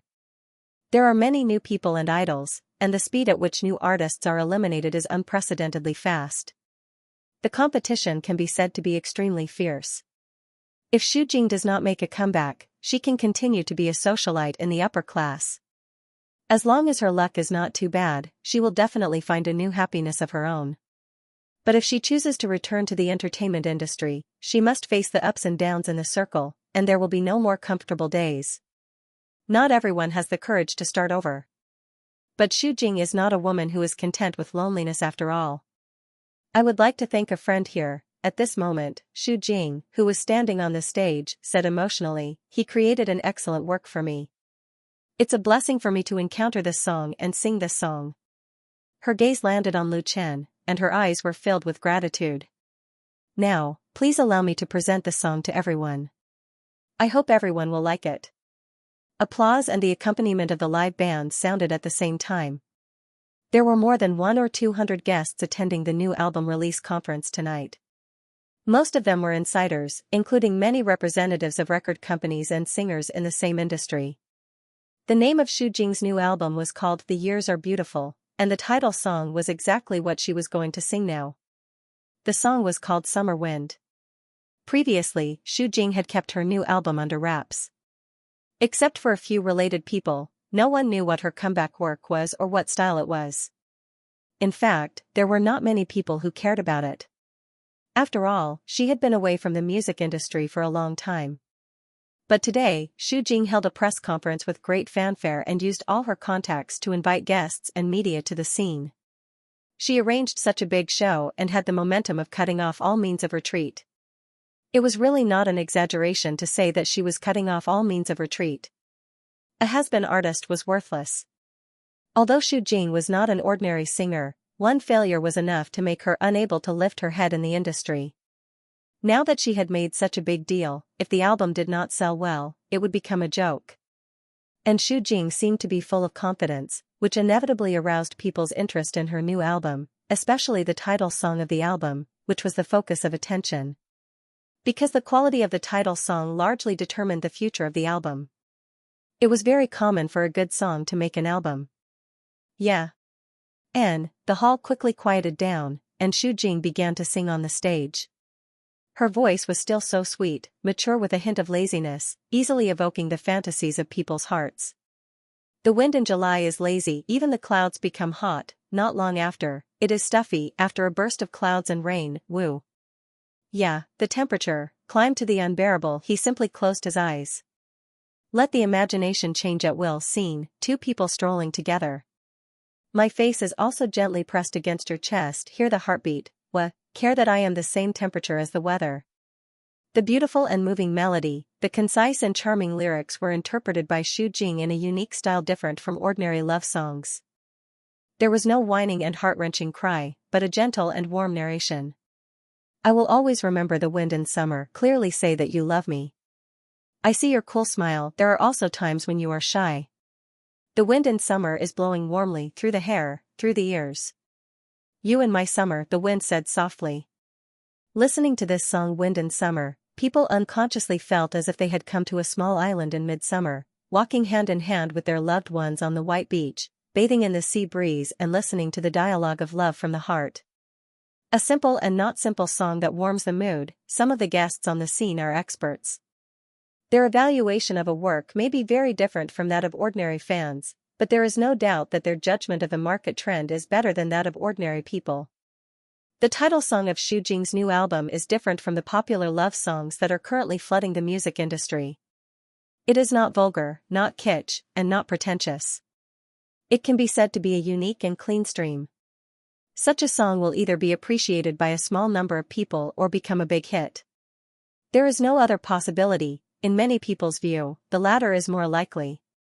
Because there is a lack of real original good works in today's Hong Kong pop music industry. To put it simply, Wind in Summer is good to listen to.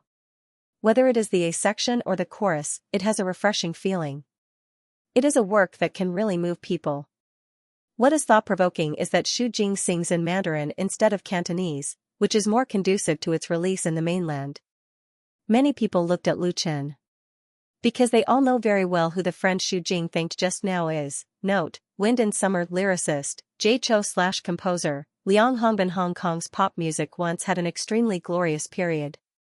In the 1980s, with the rapid development of Hong Kong's economy, Hong Kong's entertainment industry showed explosive growth. Movies, TV, pop music, and so on were in full bloom. Not only did it have a huge impact on the mainland, but it was also exported to Southeast Asian countries and became the famous Oriental Hollywood. At that time, a large number of outstanding songwriters also emerged in Hong Kong. They used their extraordinary talents to support the sky of the entertainment industry. Many of the classic works born from this are still sung by people today. But as the saying goes, the height of prosperity leads to the fall of prosperity. Nowadays, these industry seniors had either passed away or retired. The few who were still active in the industry were unable to reproduce the glory of the past. It was a very common phenomenon for people to run out of talents. The most important thing is that the original creators of Hong Kong's pop music have no successors. The trend of Japanese and Korean idols has made popular songs and fast songs.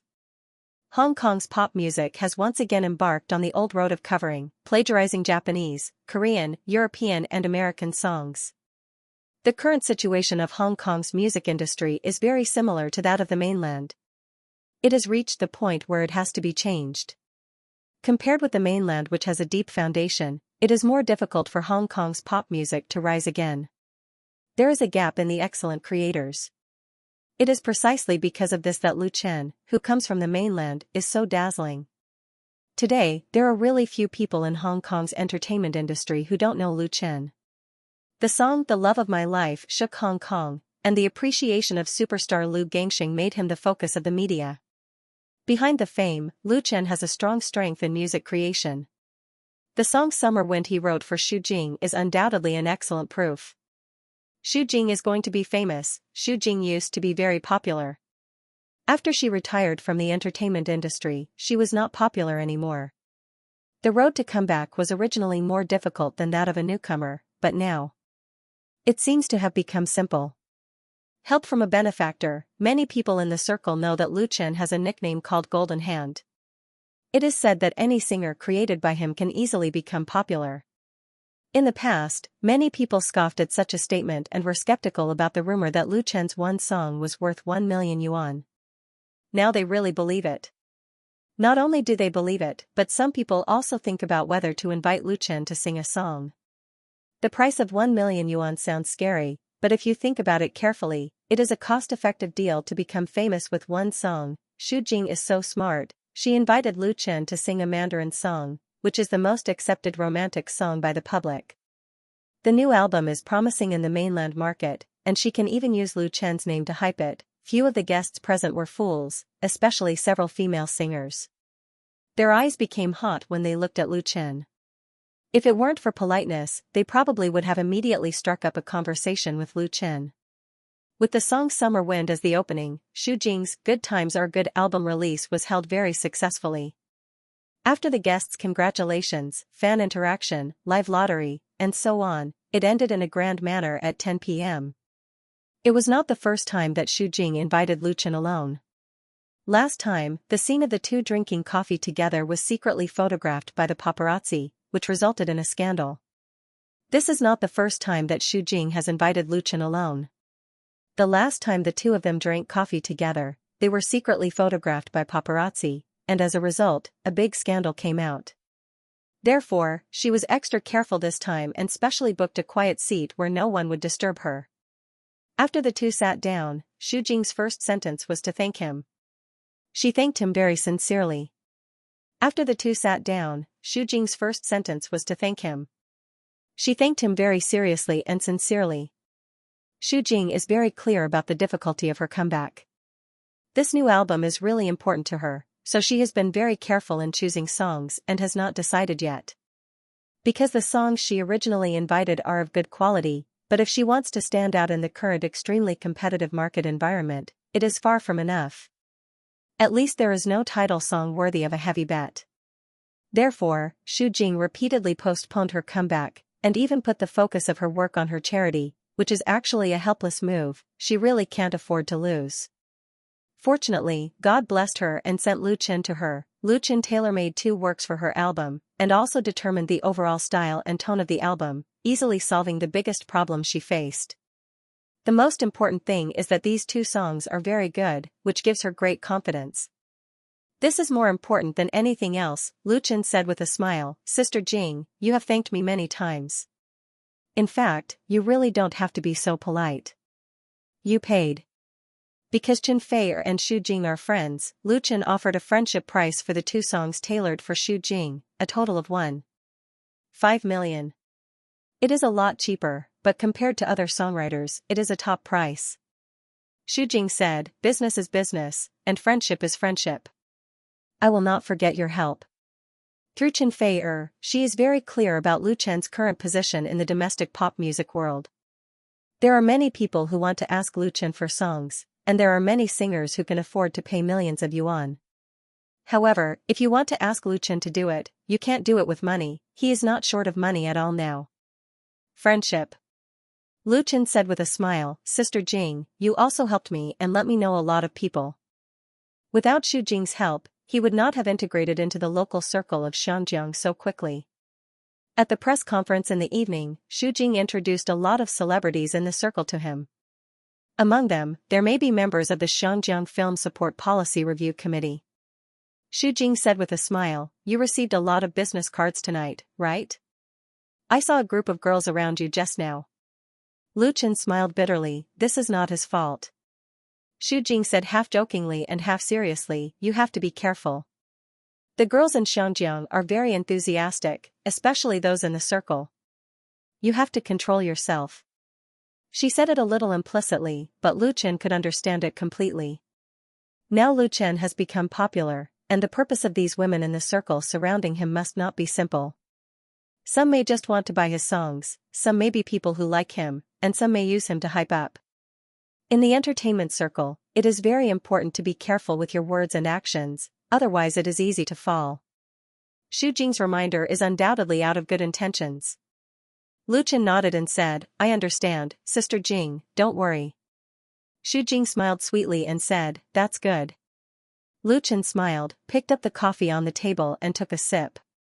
Sweet and bitter. At this moment, outside the window, the lights of Xianjiang shrouded in the night were brilliant, and the Victoria Harbor in the distance was particularly beautiful. On January 12, Xu Jing's new album Good Times was officially released. The record company she signed for was the famous Nine Dragons Records, which was established in the 1970s and has gone through decades of ups and downs, and is still one of the big players in the industry. According to the usual practice, the digital version and CD version of Good Times were sold online and offline simultaneously. Nine Dragons Records also specially ordered a full set of Nostalgic Limited Edition, which included all of Xu Jing's albums since her debut. Before that, the promotional campaign for the album Good Times had been carried out vigorously. Xu Jing used to be very popular in the Xianjiang pop music world. When she was at her peak, she bravely retired and married into a rich family, which caused a great sensation both inside and outside the circle, so the people of Xianjiang were no strangers to her. Last year, Xu Jing's divorce with her ex-husband also became the headline of gossip, which somewhat restored some popularity. This time, she put a lot of effort into promoting her first album after her comeback, showing the courage to cut off all means of retreat. Good Times was a romantic and warm love song album.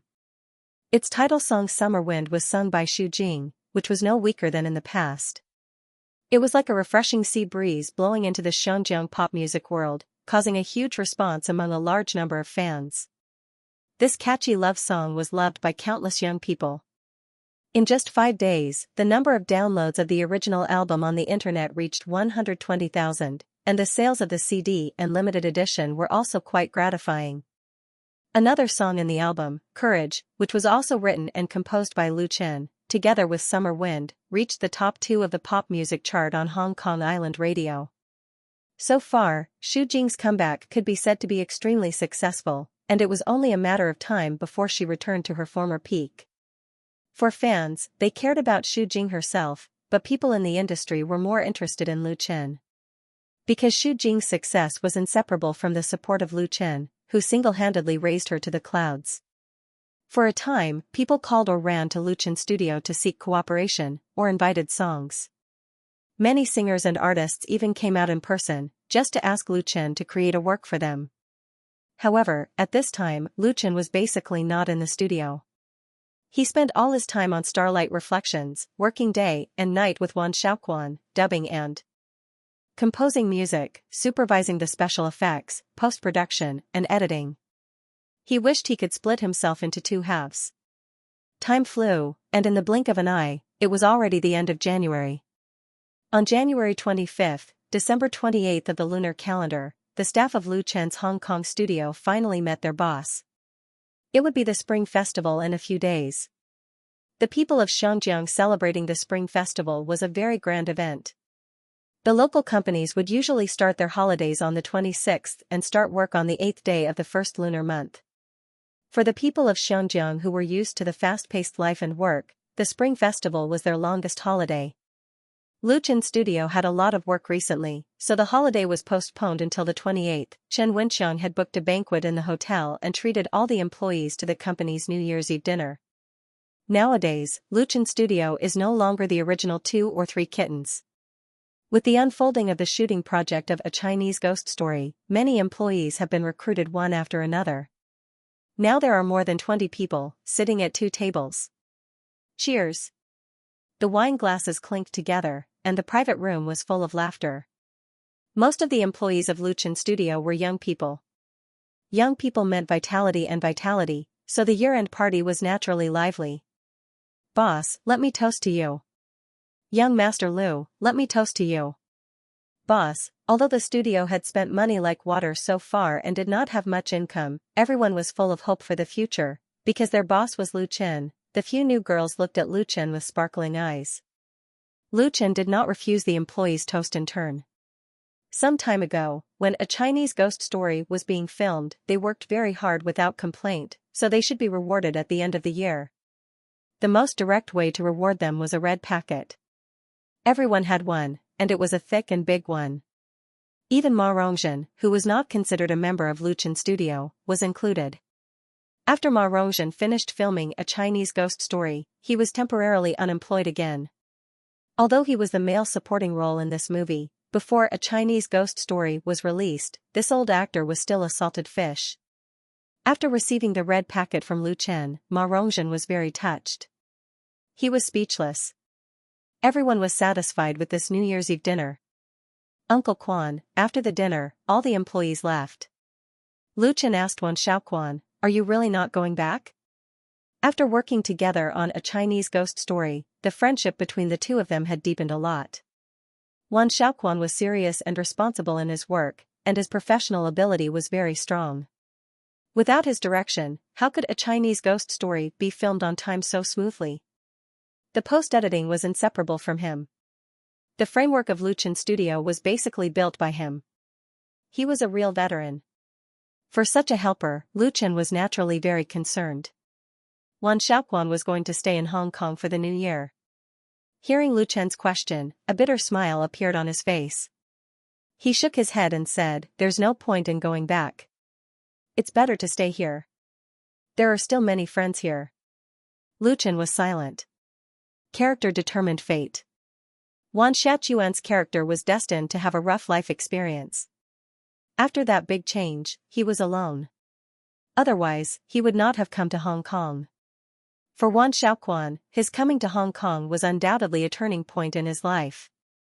Here, he regained his career and confidence, and also made a lot of friends. Therefore, he did not want to go back to the capital, back to that cold home, and did not want to see other people's sympathetic eyes. Since Wan Xiaoquan insisted, Luchan did not force him. "Well, have a good rest for a few days. I'll pay a New Year's greeting to Director Zhang on your behalf. He will understand." Wan Xiaoquan was grateful. "Thank you."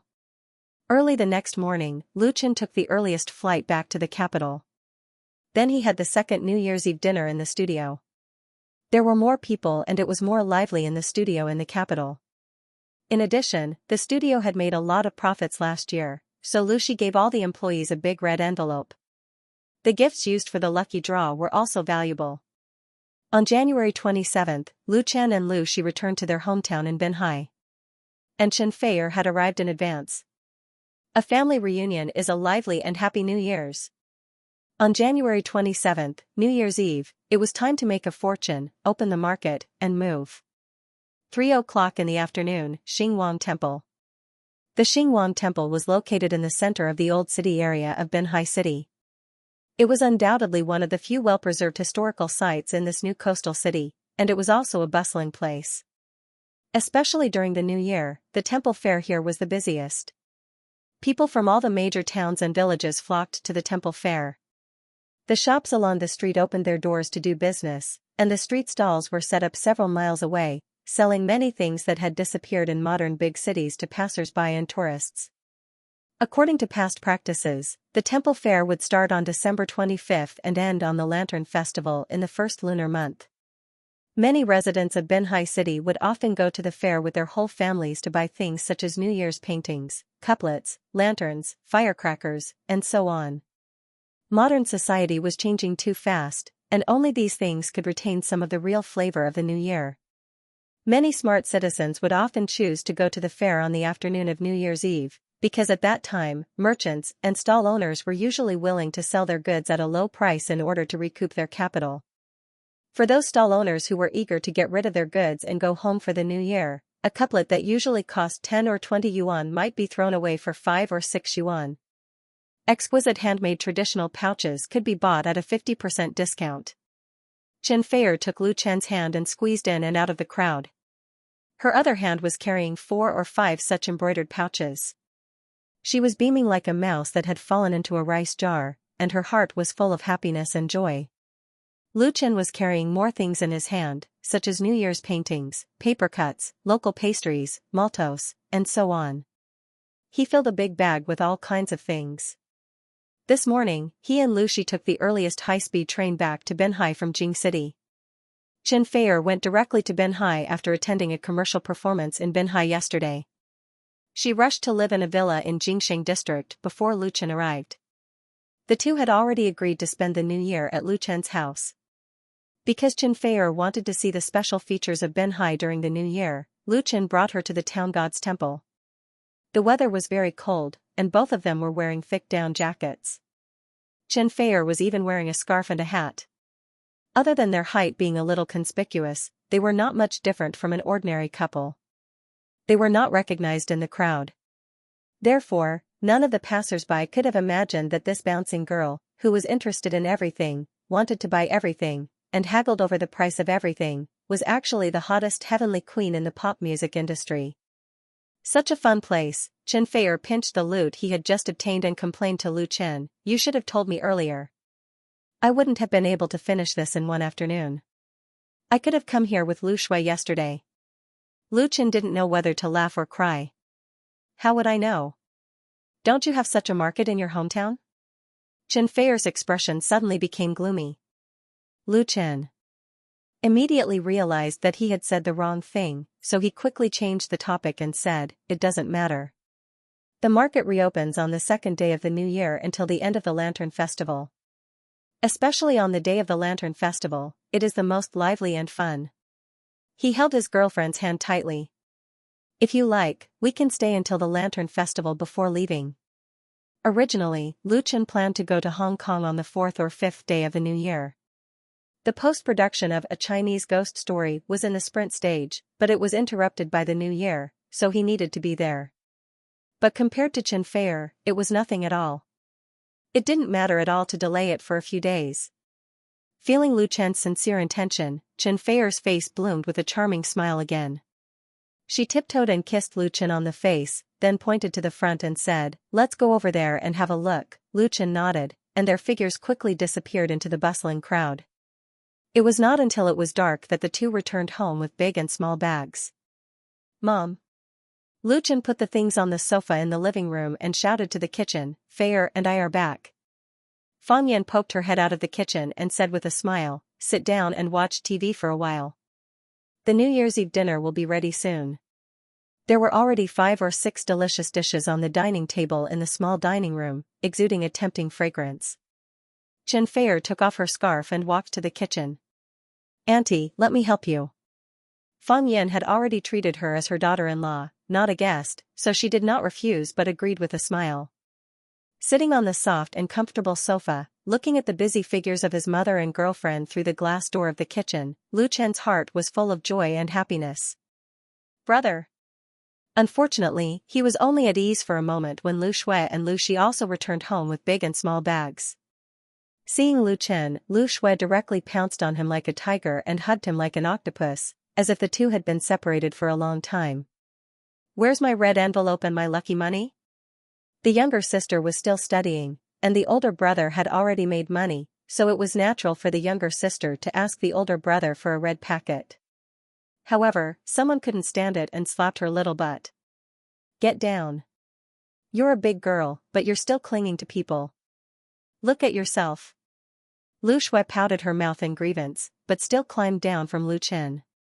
She was not afraid of anything, but she was afraid of her sister, Lu Shi's strictness. Lu Chen was secretly amused.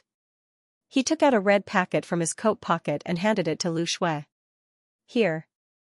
In this world, the one Lu Chen loves the most is his sister. The thing he treasured the most was the rosewood guitar that Lu Shui bought for him with all her red packet. Although it was a piece of cake for Lu Chen to buy a new guitar that was worth several times or even dozens of times, the guitar had always been by his side. There were many things that couldn't be measured with money. Lu Shui immediately turned from sadness to joy. She snatched the red packet at lightning speed and then leaned over to kiss Lu Chen's face. "Thank you, brother." However, she was a little confused when she got the red packet. "Why is it so light?" Lu Chen smiled and said, "This is a supplementary card I made for you. You can swipe it when you need anything." He had once made a vow to let his sister live a princess life. This supplementary card could be used for up to a limit of 1 million yuan. Lu Shui beamed with joy. "Thank you, brother." She couldn't wait to open the red packet, took out the credit card, and carefully stuffed it into her wallet. Lu Shi shook her head and reminded her, "You can't use the card randomly. Don't get into the habit of being extravagant." Lu Shui nodded, then held Lu Chen's arm tightly and leaned her head on her brother's shoulder. Whether he had money or not, in her heart, her brother would always be the best brother. Whether they were rich or not, they could go home for the new year. For those who had been wandering outside for a long time, it was undoubtedly the happiest thing in life to be able to return to their familiar and warm home and have a reunion dinner with their family. On the New Year's Eve of 2017, the reunion of the Lu family was more important than anything else. Chen Fei'er became the favorite at the dinner table. Although she hadn't married Lu Chen yet and was considered an outsider, Fang Yan completely regarded her as her daughter-in-law and put all the good dishes in her bowl, which made Lu Chen and her siblings very jealous. "Mom, you are too partial to sister-in-law." Even Lu Shui, who regarded Chen Fei'er as her idol, complained, "I want to eat chicken drumsticks too." The local chicken, which had been stewed in a clay pot with Chinese medicine for 3 to 4 hours, was one of Fang Yan's specialties. Both chicken drumsticks were given to Chen Fei'er. No wonder Lu Shui also complained of favoritism. "You are still eating." Fang Yan knocked on her daughter's head with chopsticks and said, "How much do you weigh now?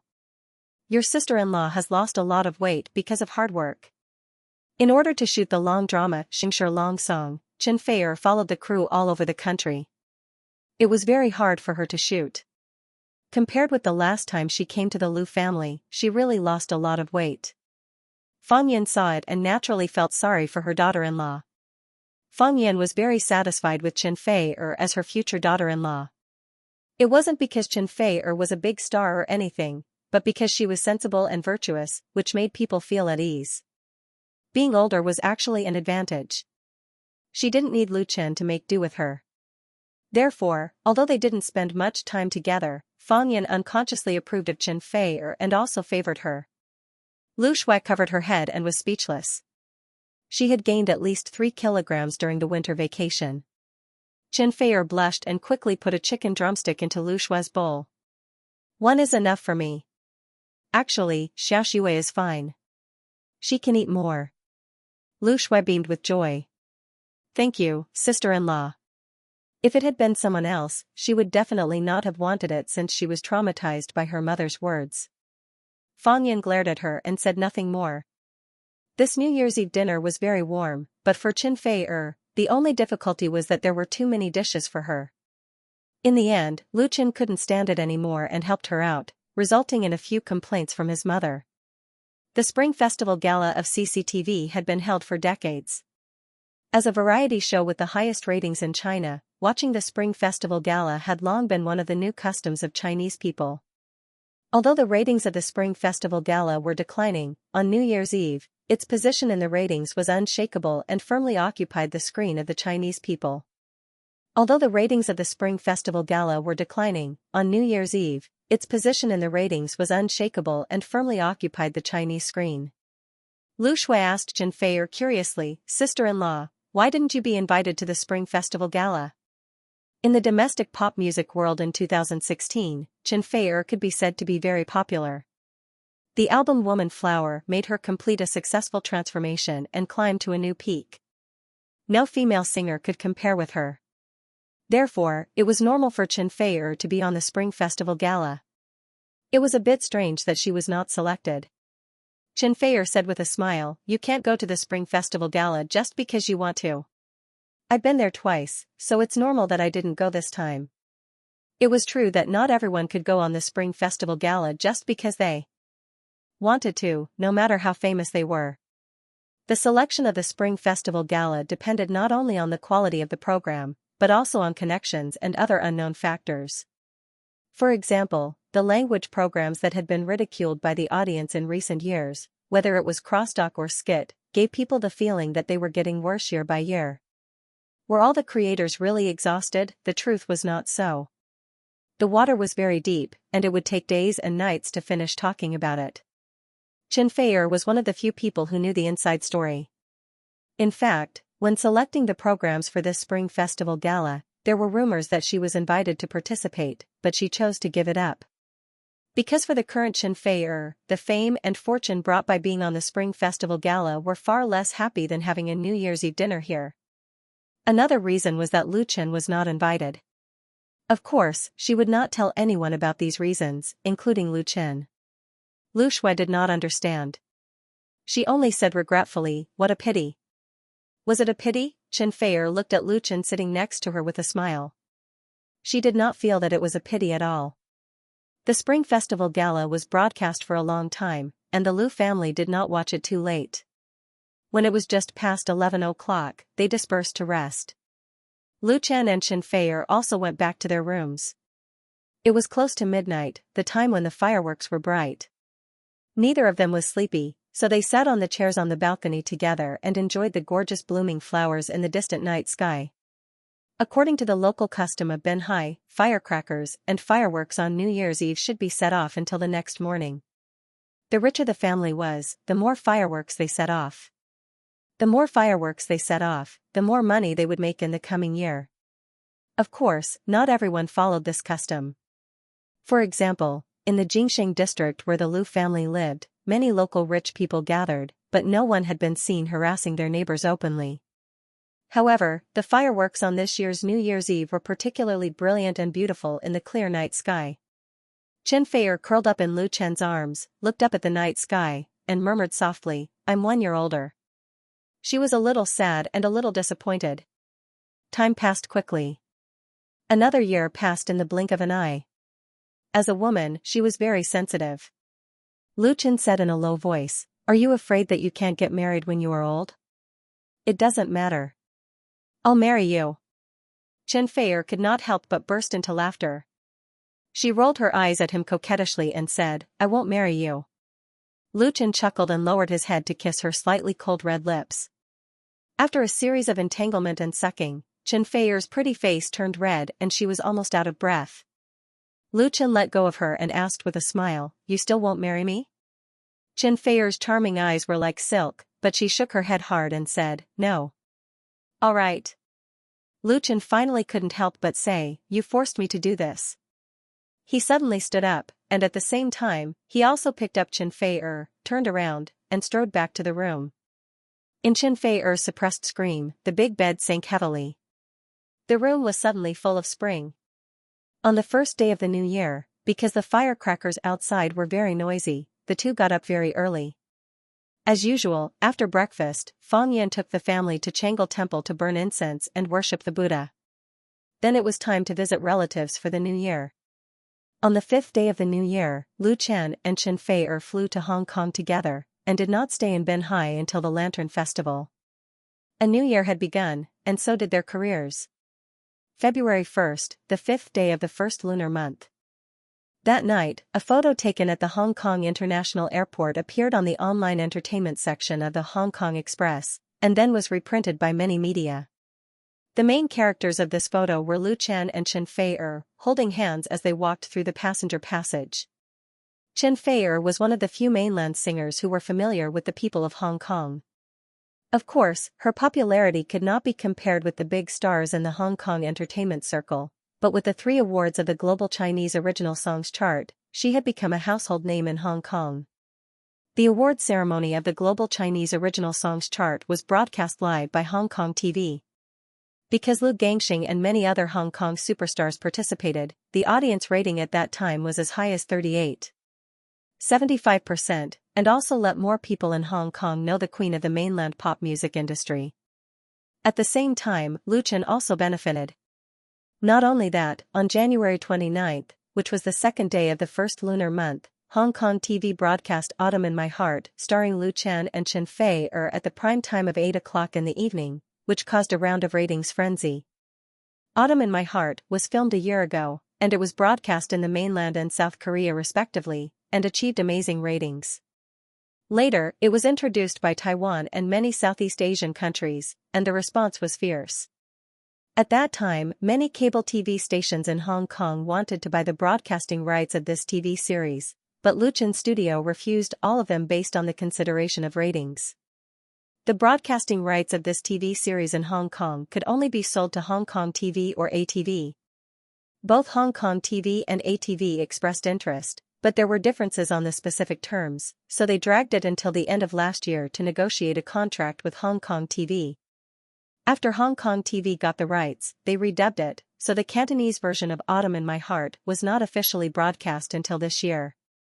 In fact, this TV series, which was regarded as a classic, was already available for download on the internet in high-definition pirated sources. Many young people in Hong Kong had already seen it, but this did not affect its charm. Once it was broadcast, it caused a lot of sensation. In the past, most of the TV dramas that were introduced into Xianxia were historical dramas and masterpieces. There were very few modern urban dramas, and the few that were introduced into Xianxia also had low ratings. However, Autumn in My Heart was definitely an unusual existence. After the first 4 episodes were broadcasted, its highest ratings had jumped to the first place, reaching 28.69%, which shook the film and television circle of Hong Kong. As the male and female leads of this TV series, Lu Chen and Chen Fei-er, who came to Hong Kong again, naturally had their value doubled and became the darling of the media. The most direct impact of this was that Lu Chen and Chen Fei-er's number of fans on Hong Kong blogs had doubled in just a few days. Many people in the entertainment industry were jealous of them. Therefore, when the photos of Lu Chen and Chen Fei-er at the airport were exposed, the number of reporters squatting at the entrance of Rongjin Building suddenly increased, and the resourceful paparazzi even tracked the two to their love nest in Repulse Bay. As for various invitations for interviews and programs, they flew to Lu Chen's studio like snowflakes. Unfortunately, most of the media were turned away. Chen Fei-er only stayed in Xiangyang for 3 days before returning to the capital, and Lu Chen was busy with the post-production of A Chinese Ghost Story, so he temporarily declined all the invitations. However, this did not mean that he was cut off from the media. On the contrary, the promotional campaign of A Chinese Ghost Story had just begun. The investment budget of A Chinese Ghost Story was 30 million yuan, and the production and post-production special effects each accounted for half, but it did not include the cost of publicity. In order to make the movie a hit, Lu Chen's studio gave a publicity budget of 20 million yuan, which was used in Xiangyang and the mainland. The mainland film market was the focus of A Chinese Ghost Story. However, if they could not get a place in Xiangyang's new film support policy, the former would be in vain. Therefore, the local publicity in Xiangyang could not be ignored at all. The broadcast of Autumn in My Heart could be said to be at the right time. Its popularity helped Lu Chen save at least a few million yuan in publicity fees. As the first movie that Lu Chen, Chen Fei-er, and the actors in Xiangyang worked together, it undoubtedly attracted the attention of many people, especially the young people in Xiangyang. However, Lu Chen would not be careless because of this, because The Painted Skin co-produced by Huaguan Pictures and Star Art Entertainment had begun large-scale pre-promotion before the new year. Moreover, Painted Skin was scheduled to premiere on February 14th, which was Valentine's Day. Therefore, in various senses, Painted Skin was the strongest opponent that A Chinese Ghost Story faced, and the biggest stumbling block on the latter's road to the box office. The weight of this stumbling block was not ordinary. Painted Skin claimed to have invested 150 million yuan, but in fact, it should be about 100 million. It was already very late at night, but the lights in the office of Lu Chen's Xiangyang film studio were still on. Wisps of smoke were enshrouding the light bulbs, but then they were blown away by the heat and dispersed into the air. An internal meeting of the studio was being held. Lu Chen, Chen Wencheng, Wan Shaoquan, and Li Zhen were all present. Li Zhen was the assistant and was in charge of taking minutes of the meeting. Meanwhile, Lu Qian and the other two were discussing the publicity and screening plan of A Chinese Ghost Story, as well as the many problems they were facing. Chen Wenqiang took a deep puff of his cigarette and said in a deep voice, "I heard that Huaguan and Star Art are preparing to invest more than 10 million yuan in publicity in Hong Kong, at least 3 times more than us." Chen Wenqiang was not a heavy smoker. He had quit smoking a few years ago, but recently he had started smoking again. Because he was under a lot of pressure. Although he had not joined Lu Qian's studio for a long time, Chen Wenqiang had already regarded himself as a real member of the studio and was working hard for the studio. As for the studio's first project, Chen Wenqiang attached more importance to A Chinese Ghost Story than Lu Qian. Not only was it related to his job and reputation, but it was also because his beloved daughter was playing a role in it. He wanted A Chinese Ghost Story to succeed more than anyone else. However, the reality was very serious. A Chinese Ghost Story was also scheduled to be released on Valentine's Day, February 14th. The two movies were competing for support at the same time, and they were works of the same genre. They were simply natural enemies. However, in terms of volume, A Chinese Ghost Story was no match for Painted Skin at all. Painted Skin's investors and producers were all well-known companies in the industry. It was no problem for them to crush a small studio. Its investment scale was also several times that of A Chinese Ghost Story, and its publicity was even more aggressive. Investing more than 10 million yuan in publicity in Hong Kong? Wan Xiaoquan was surprised. Can they earn it back? Wan Xiaoquan's surprise was not without reason. People in Xianxia liked watching movies very much. According to statistics, every Xianxia person spent more than 300 yuan on movies every year, which was a box office of 3 to 4 billion yuan, not including other expenses in the cinema. However, at least 60% of the box office of 3 to 4 billion yuan was taken away by foreign blockbusters, leaving Hong Kong film companies at most a few billion yuan, and the number of films participating in this cake was as high as 2 to 300. Oriental Hollywood was not an undeserved reputation. Many small and medium-sized film companies could often make a movie in a few weeks. At the craziest time, there was the so-called 7 days of fresh, which meant that it took 7 days to complete a new movie, which was simply shocking. Such a high-speed production of a movie was bound to be a shoddy work. In order to ensure profits, these fast food movies were basically of the third-level violence, bloody horror, and so on. With the advantages of low cost and sensory stimulation, they also seized part of the market. As a result, after being squeezed by foreign blockbusters and low-budget films, it was not easy for Hong Kong blockbusters to survive. Although there were a number of blockbusters with box office of over 100 million since the 1990s, they suffered more losses. For example, Special Mobile Police, which was released in Xiangyang last year, had an investment of 75 million yuan, and the publicity cost was over 100 million yuan. It had a strong cast of stars, but the box office was less than 50 million yuan in 4 weeks. After deducting the high percentage given to the cinema, the investors suffered a huge loss. The investment for The Painted Skin was higher than that of Special Mobile Police, which was not a big problem. After all, it was mainly aimed at the mainland market. However, it was a bit too much to spend more than 10 million yuan on publicity in Xiangyang. The publicity budget for A Chinese Ghost Story was 20 million yuan, of which the Xiangyang part was only 3 million yuan. Most of the budget had to be invested in the mainland media. Publicity was actually a bottomless pit. No matter how much money was invested, it was necessary to do what one could. Chen Wenqiang said, looking at their publicity posture, 15 million yuan is not enough. Television, newspapers, magazines, bus stops, mobile advertising, multimedia, and the internet. The current publicity campaign for The Painted Skin could be said to be in full bloom, and the investment must be amazing. This kind of aggressive advertising offensive undoubtedly brought great pressure to competitors. It should be known that The Painted Skin and A Chinese Ghost Story were not the only films that were rushing to be released in the new year. The number of films that had signed up for the 20 support spots had already reached as many as 200. Many of them would participate in the box office competition at the same time, and some films had already started publicity. For a movie, publicity was the most important thing. The competition in the market was fierce, and if the publicity was not in place, it would mean a 90% failure. But books that burned money like Painted Skin were few and far between. Wan Xiaoquan really couldn't understand it. Wagwan is probably trying to expand into new markets through this movie, Lu Chen said. Spending a lot of money on publicity is Cui Xianxian's usual method. Last year, he proposed the so-called strategy of going north and south.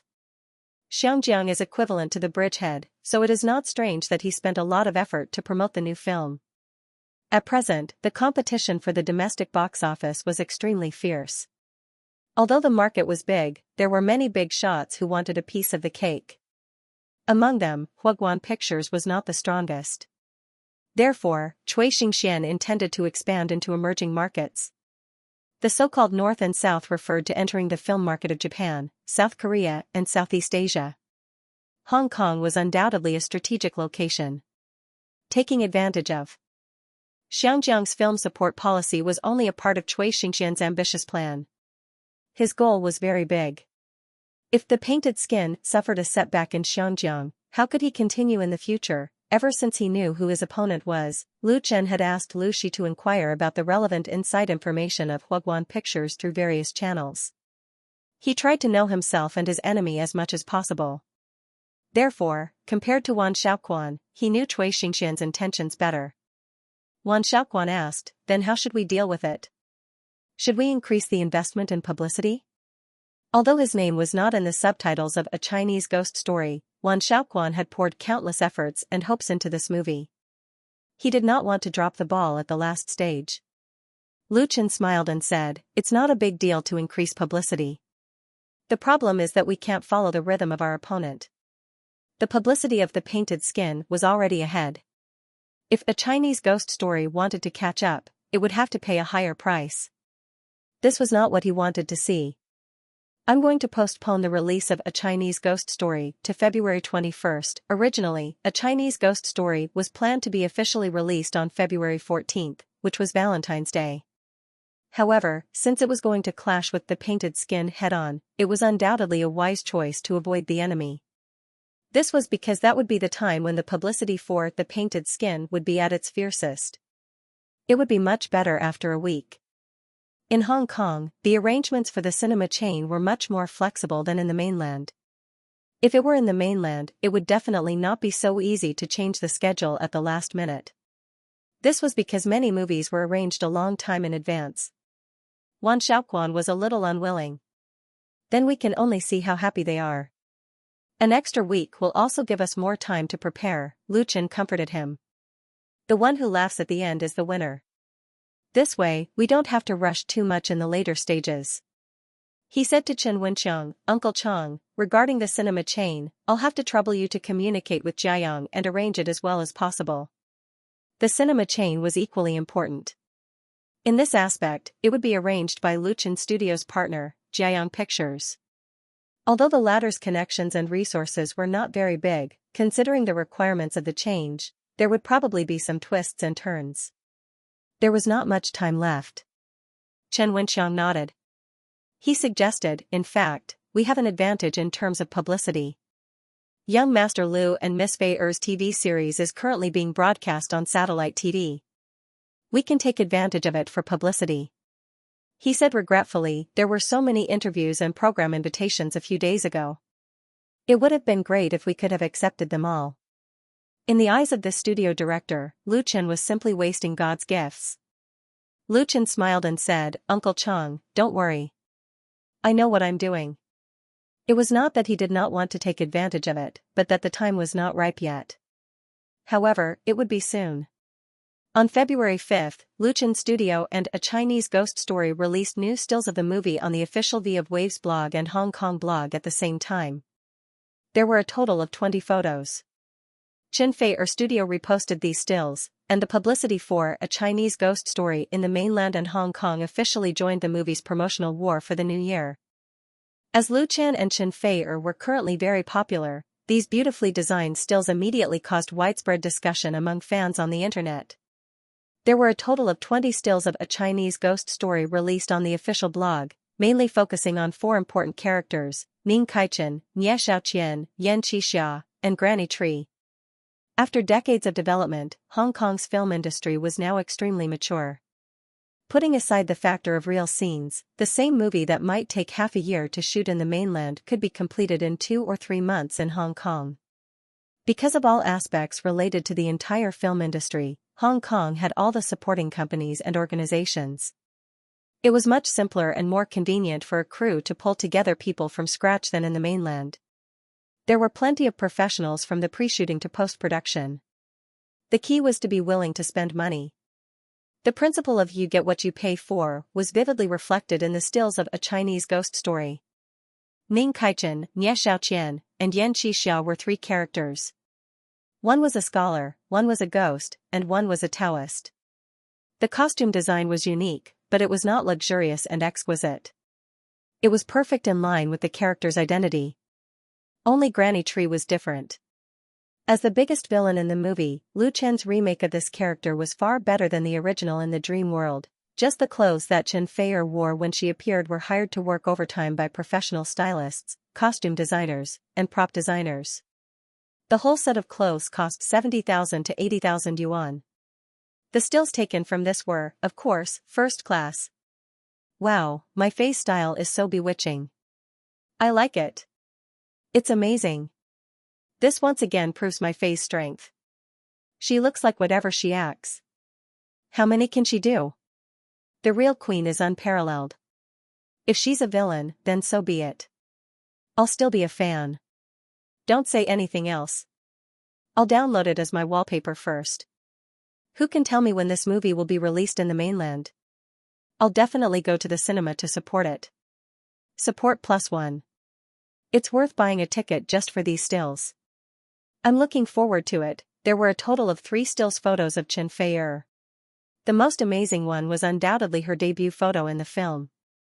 That kind of arrogant boss temperament, coupled with graceful and gorgeous clothes and accessories, with a fierce aura in the mature beauty, made countless fans on the blog exclaim in amazement, and have named her queen.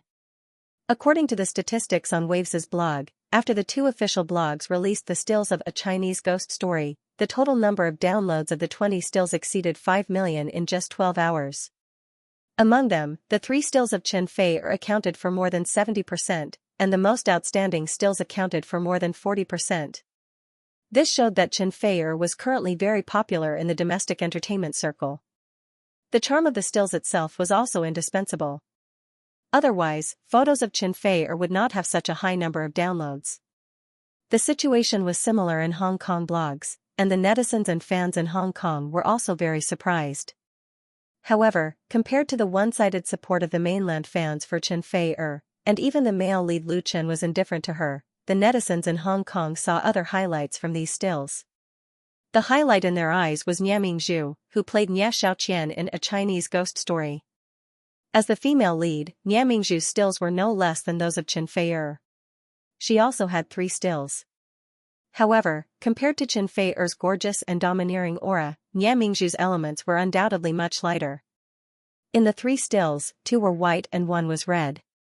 Her eyebrows were lightly swept and her long skirt was fluttering. She looked delicate and melancholy like a lotus. However, it was precisely this classical temperament that deeply touched many netizens in Hong Kong. Nie Xiaoqian is so beautiful. I like the one where her white skirt is flying. It's like a dream. It doesn't seem real.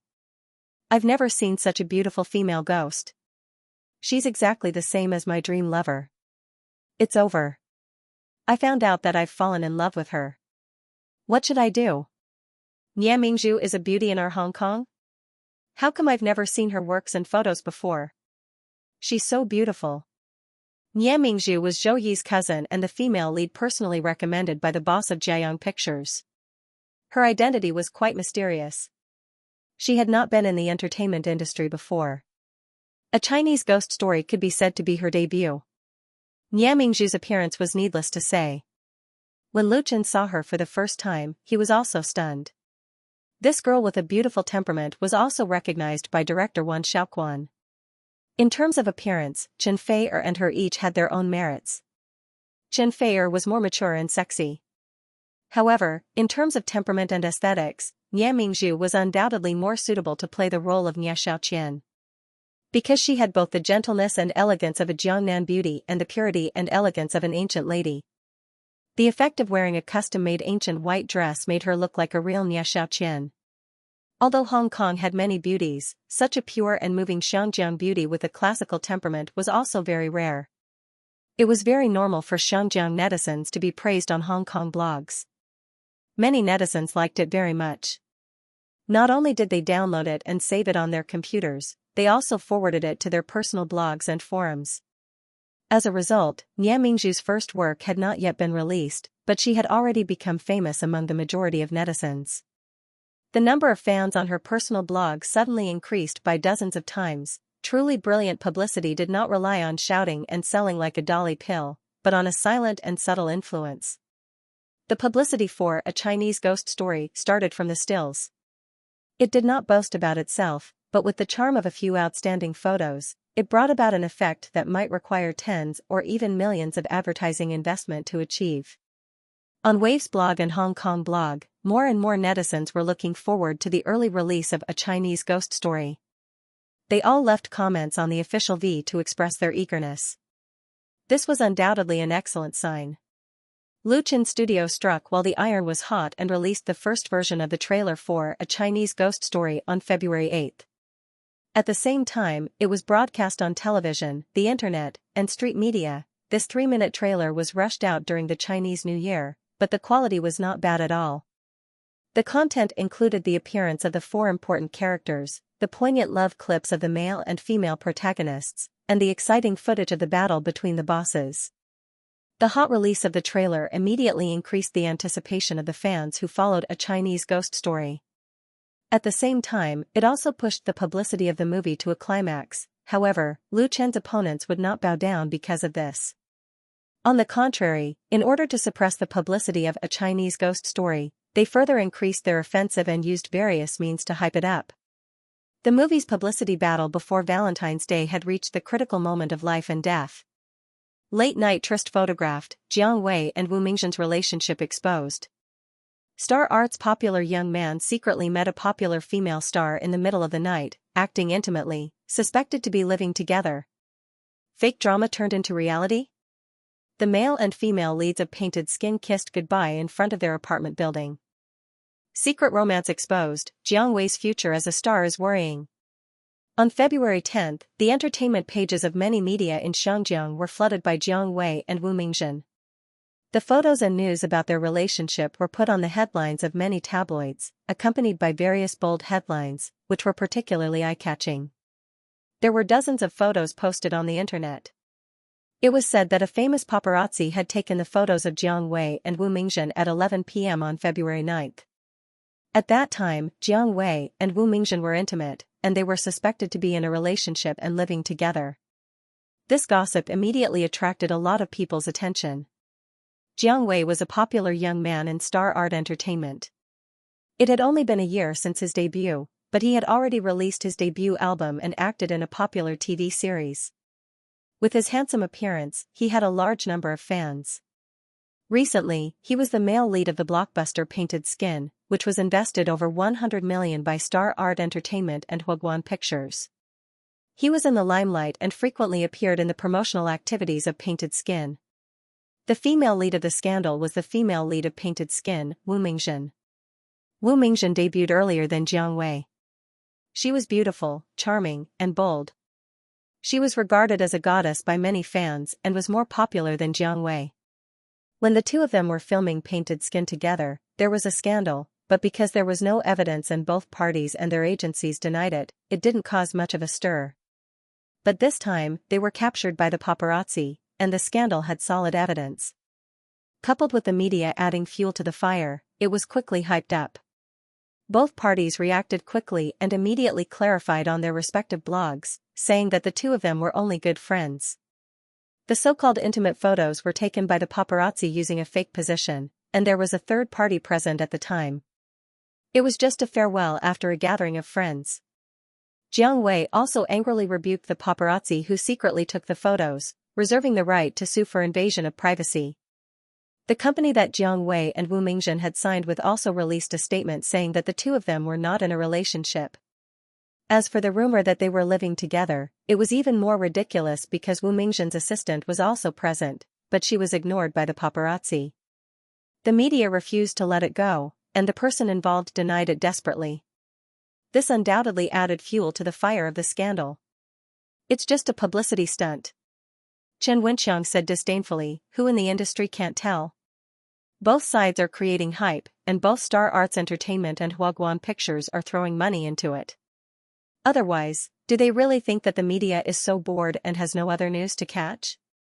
That night, Lu Chen and Chen Wenxiang were invited by Zhou Yi to attend a banquet to discuss the publicity and screening of A Chinese Ghost Story. It could be considered a meeting between the two partners. Zhou Yi was there in person, Nian Mingzhu was there as well, and there were also two senior executives of Jiayang Pictures. After 3 rounds of drinking, everyone's topic shifted to their opponent, Painted Skin. Naturally, they also talked about Jiang Wei and Wu Mingzhen's scandal. Chen Wenxiang scoffed at this. The premiere of Painted Skin is the day after tomorrow. They chose a good time. As the strongest opponent of A Chinese Ghost Story, Painted Skin was scheduled to premiere on February 12 and officially be released on February 14. It would be strange if there was nothing fishy about the scandal between the male and female protagonists suddenly being exposed at this time. In fact, it was nothing new for stars and artists to use scandals to hype up the movies or TV series they starred in. It could even be said to be an old trick. Most of the so-called scandals were manipulated by the companies that the stars signed with. But because this method was simple, crude, effective, and low in cost, even if there were any negative effects, it could at least attract a lot of attention. Therefore, it was played over and over again. Especially now that the publicity for Painted Skin was at its peak, it was normal for Star Arts Entertainment and Huaguan Pictures to make such a move. It was nothing more than to dominate the public's attention and make Painted Skin a big hit when it was screened in Xianxia. Then, they could ensure their own advantages in the subsequent competition. The business world was like a battlefield. Not to mention sensationalizing scandals, some artists and companies would do a lot of things in order to promote themselves. Chen Wenxiang had been in the entertainment industry for so many years, so he had seen it all. Of course, because it was his opponent, he was definitely very unhappy. Why don't we also do some targeted publicity? Zhang Yifan, the general manager of Jiayang Pictures, said as he looked at his boss, Zhou Yi. As expected, Zhou Yi looked interested. What do you mean? Zhang Yifan suddenly became a lot bolder. He said with confidence, they can create scandals, but so can we. I think Mr. Lu Chen and Miss Nia are more valuable. Of course, we can be more subtle about it. There's no need. Zhang Yifan's solution was actually very simple. It was like fighting fire with fire. Let Lu Chen and Nian Mingzhu also create some scandals. With their relationship with Chen Fei-er, they could definitely divert the public's attention in an instant and make their opponents suffer in silence. In terms of fame and strength, how could Jiang Wei and Wu Mingzhen compare with Lu Chen and Chen Fei-er? Nian Mingzhu was also very popular on the internet. It didn't take much effort to create scandals to achieve excellent results. However, his suggestion was flatly rejected by Lu Chen. There's no need. We don't need to follow in the footsteps of our opponents. The success or failure of a movie ultimately depends on its quality. I have confidence in A Chinese Ghost Story. Of course, Lu Chen knew the benefits of creating scandals. It saved time and effort and produced quick results. However, he hated this kind of method from the bottom of his heart, not to mention that it involved Chen Fei-er. Therefore, he didn't even consider it. If Zhang Yifan wasn't Zhou Yi's man, Lu Chen would have fallen out with him. What kind of lousy idea was this? Zhang Yifan couldn't help but look a little embarrassed after being rejected so bluntly by Lu Chen. However, Zhou Yi smiled and said, "That's right. We still need to rely on our strength. Let them do it. The one who laughs last will be the winner." Zhou Yi supported Lu Chen not only because Lu Chen was strong enough, but also because the girl sitting next to him, Nian Mingzhu, would never agree. He thought for a moment and said, "I'll think of a way to invite more friends to the premiere on the 18th. The premiere of The Painted Skin was on the 12th and the official release of A Chinese Ghost Story was on the 18th and the official release of A Chinese Ghost Story was on the 21st. Although they avoided a face-to-face confrontation on the same day, the competition between the two sides would not weaken because of this. The day of the victory was also getting closer and closer. February 12, 2017's Valentine's Day was still 2 days away. Valentine's Day originated from the West. The people of Xianxia who had experienced the colonial era also regarded Valentine's Day as an important festival, especially for many young men and women. This day was even more important than the Spring Festival. Sending flowers and chocolates, dating for dinner and a movie, then hanging out in a bar until late at night, and finally getting a room in a hotel to be romantic until the early morning had become the standard routine for many people to celebrate Valentine's Day. Of course, the consumption power brought by this was incomparably strong. Big and small cinemas in Xianxia were often prepared in advance to welcome a full flow of customers. Therefore, Valentine's Day was undoubtedly the hot peak period of the new year. Many powerful and ambitious new films often chose to be released at this time to push up their first day and first week box office. On February 14, it was estimated that there would be 7 new films released in 129 cinemas in Xianxia. Plus the films released before and after the new year, the competition was extremely fierce. Everyone was staring at this fat cake. Without the strong competition from Hollywood blockbusters, The Painted Skin was undoubtedly the one that attracted the most attention out of the 7 new films. The stills and trailers that were released in the early stages were also recognized by film critics and many audiences. Coupled with the indiscriminate bombardment of media advertisements, it brought about a high level of anticipation in the market. Rewrite the story of strange stories from a Chinese studio, create a first-class Chinese fantasy blockbuster, and conquer the audience with the best special effects. This was the advertising slogan of The Painted Skin. On the evening of February 12, Huaguan Pictures and Star Art Entertainment held a grand world premiere of The Painted Skin at the Oriental Hollywood Theater. The predecessor of the Oriental Hollywood Theater was Dongzhou Cinema. It was one of the earliest cinemas in Xianxia. Its history could be traced back to the beginning of the last century. It had a history of more than 100 years, and it could be said to be a household name in Xianxia. Located in the prime area of Central, the Oriental Hollywood Theater had been renovated and expanded 3 times. Now it was also the largest cinema in Xianxia, with 19 independent broadcast halls, including a hall that could accommodate thousands of audiences. Because of its seniority, high reputation, and large scale, Xianxia and even some Hollywood blockbusters chose the Oriental Hollywood Theater as the venue for the premiere. Huaguan Pictures held the premiere of The Painted Skin in the Oriental Hollywood Theater, undoubtedly showing its ambition. Just after 7 p.m., the small open-air square in front of the Oriental Hollywood Theater was already surrounded by a large number of media reporters and onlookers. Of course, there were many celebrity fans holding up placards. A long red carpet was laid from the street in front of the square to the entrance of the theater. There was a signature wall, a flower arch, and a media interview area. People who didn't know better would think that there was a grand prize ceremony being held here. However, the number of celebrities that appeared on the red carpet tonight was incomparable to some awards ceremonies. This could be seen from the cheers of the fans in the stadium and the flashes of the cameras. Annie, Zhang Meiyun, Gu Qing. The owners of these names were all the new generation figures in Xianxia's entertainment circle. One of the advertising points of Painted Skin was youth idols. The movie gathered a large number of popular new artists. The men were handsome, and the women were beautiful. They had also released the news on their respective blogs early, so a large number of fans came to the scene to support them, making the atmosphere of the premiere very lively. As for the media, needless to say, Huaguan Pictures has already spent millions of yuan on publicity in Hong Kong, and all the newspapers, magazines, and websites that share in the profits have all sent their elites to help. Jiang Wei. At 7:39, the male lead of Painted Skin, Jiang Wei, finally appeared on the stage. This popular young man of Star Art Entertainment seemed to be completely unaffected by the recent scandals. He wore a white suit and got out of the Mercedes-Benz.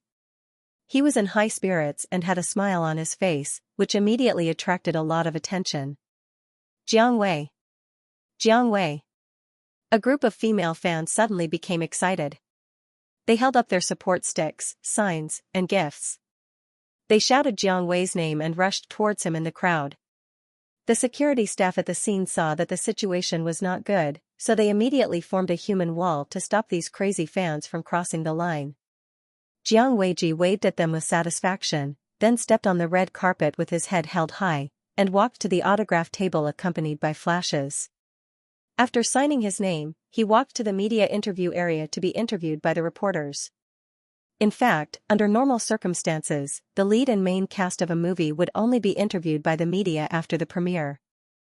Huaguan Pictures broke the convention by making the premiere into an award ceremony, which could be considered unique. Or rather, sensationalism. Mr. Jiang Wei, can you talk about this movie? More than a dozen microphones and recording pens with media logos were placed in front of Jiang Wei. One of the reporters couldn't wait to ask, "How much box office do you think Painted Skin will get?" Jiang Wei said confidently, "Painted Skin is a good movie, and it's also an exciting movie that's worth the audience spending money to watch. Its special effects don't lose out to Hollywood blockbusters at all. As for the specifics of the story, please go to the theater and watch it yourself. I won't spoil it here. As for the box office," he paused, then continued, "I predict that it should have a box office of more than 30 million in Hong Kong. It is not impossible for it to exceed 50 million, because the quality of Painted Skin is good enough." Although most of these media reporters were specially invited and would not deliberately make things difficult for him, Jiang Wei still left some leeway in his answer, which was considered more cautious.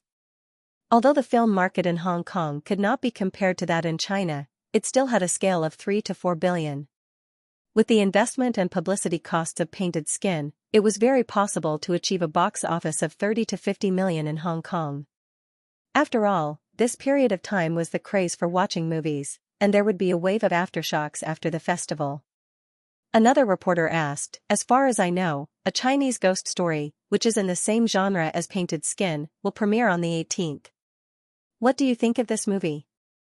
The corners of Jiang Wei's lips curled up as if he was silently looking down on them. He smiled and said, "I don't pay much attention to the movie you mentioned, so I can't say I have any opinion on it. But I believe that with the strength of Painted Skin, it is enough to defeat any opponent." His last few words were said in a heroic manner, but also filled with an overbearing sense of aggressiveness. Jiang Wei's incomparably confident look made the reporter's eyes light up. The clicking sound of camera shutters was endless, accompanied by a continuous stream of questions. "Mr. Jiang Wei, can you talk about the scandal between you and Miss Wu Mingzhen? May I ask if you really?" The Painted Skin premieres to rave reviews. It officially hits all major cinemas in Hong Kong on Valentine's Day. Many celebrities are here to cheer for the premiere of Painted Skin. Creating a Hong Kong fantasy masterpiece, the Painted Skin's first-class special effects are comparable to Hollywood blockbusters. Jiang Wei How says the Painted Skin's Hong Kong box office is 50 million. Thoughts on the premiere of The Painted Skin. On the second day after the premiere of The Painted Skin, the entertainment section of all the major media and websites in Xianxia was flooded by this new film.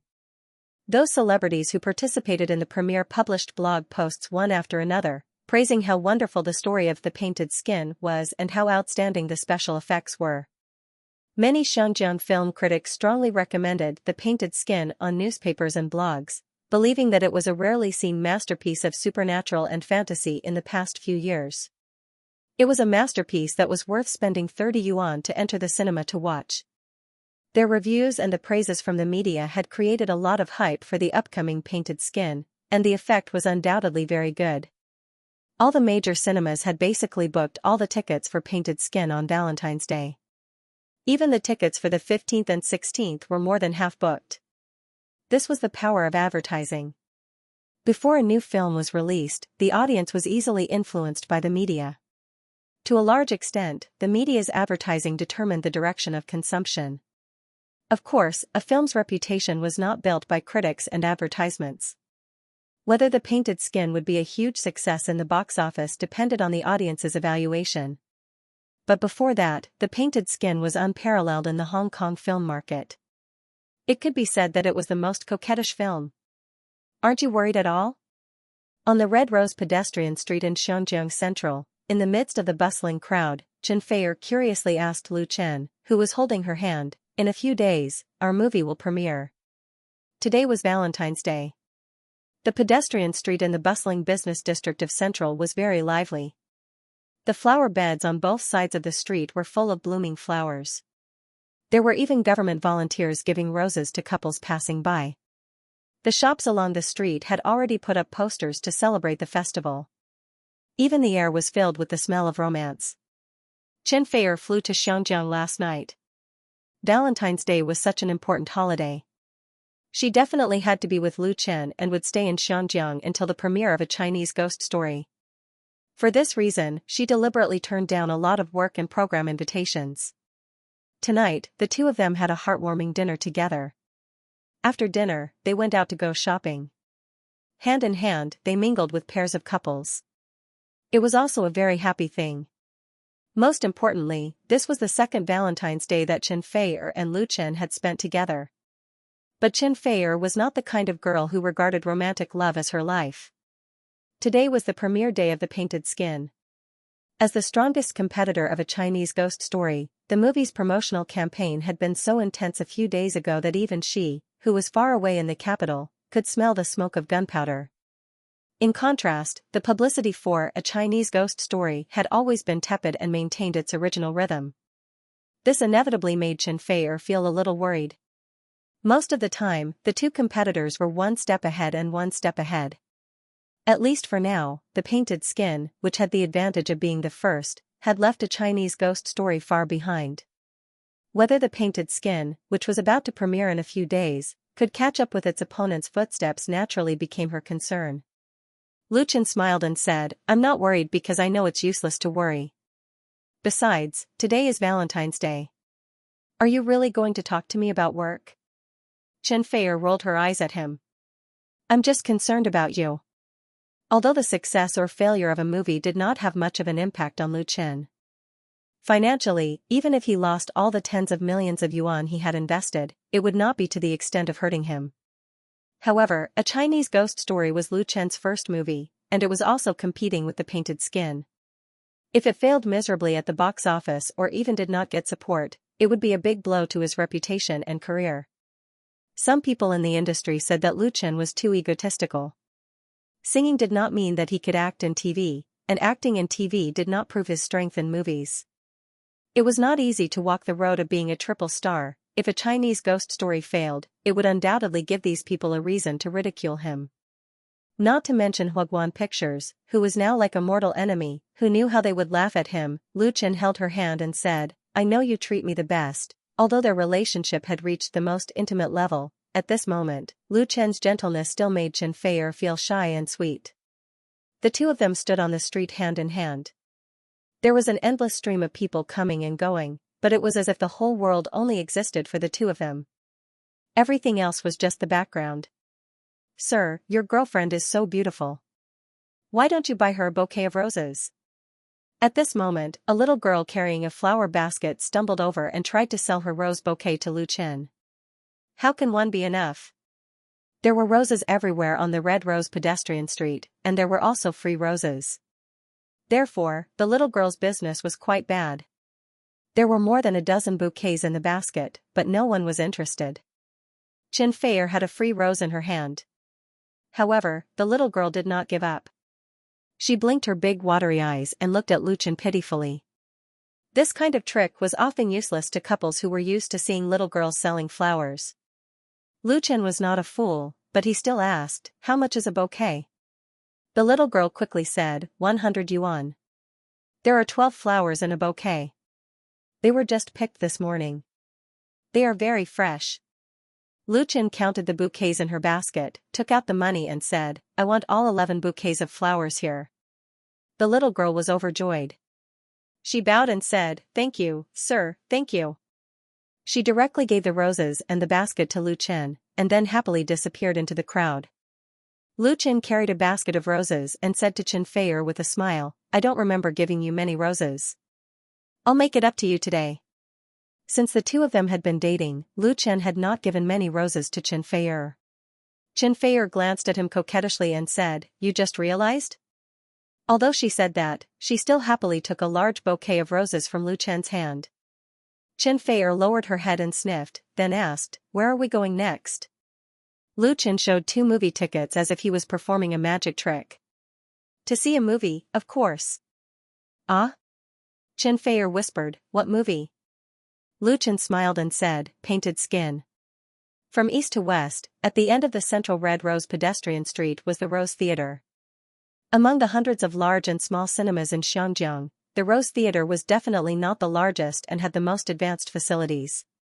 In fact, it only had 5 independent projection halls and did not have a 3D giant screen. It was not on the same level as the Oriental Hollywood Theater that was not far away. But in terms of popularity, the Rose Theater was no less than the Hollywood Theater, and in terms of popularity among couples, the former was even more popular than the latter. This was because all the seats in the Rose Theater were double seats, which were lovers' seats. They were spacious, comfortable, and extremely private. Other than Hollywood blockbusters, the movies played all year round were mainly romantic comedies, so it was deeply loved by couples. On Valentine's Day, the theater also gave out extra gifts such as chocolate, popcorn, and so on, so the tickets for the 5 screening halls had been booked early. Chen Wenxiang had gotten Lu Chen's tickets through his connections, otherwise he would not have been able to buy them now. The tickets were VIP tickets, and the seats were VIP boxes with better privacy. The movie started at 8:10. When Lu Chen brought Chen Feier over, it was already close to 8. He glanced at the screen in the hall outside and found that the screening for the Painted Skin had reached at least 35%, this was very impressive. Usually, other than Hollywood blockbusters, when Hong Kong films or Sino-Hong Kong co-productions were first released, the screening rate was between 10% and 30%, and then adjusted according to the subsequent market response. 35% at the beginning was basically the treatment of Hollywood blockbusters. Considering that there were many new films being released today, the producers of The Painted Skin, Huaguan Pictures and Star Art Entertainment, had definitely spent a lot of effort on public relations in the cinemas, in order to make it a hit. This undoubtedly brought considerable pressure to their competitors. For example, Lu Chen's A Chinese Ghost Story, after many efforts and coordination by Jiayang Pictures, was only 20% of the screening in several major cinemas on the 21st, and it was not completely guaranteed. This was because the market situation was ever-changing, just like the weather. Although it could be predicted in advance, it could change at any time. A Chinese Ghost Story, which was released after The Painted Skin, was bound to face the pressure of the former. Coupled with the box office sales of The Painted Skin, the cinema chains increased their production rate.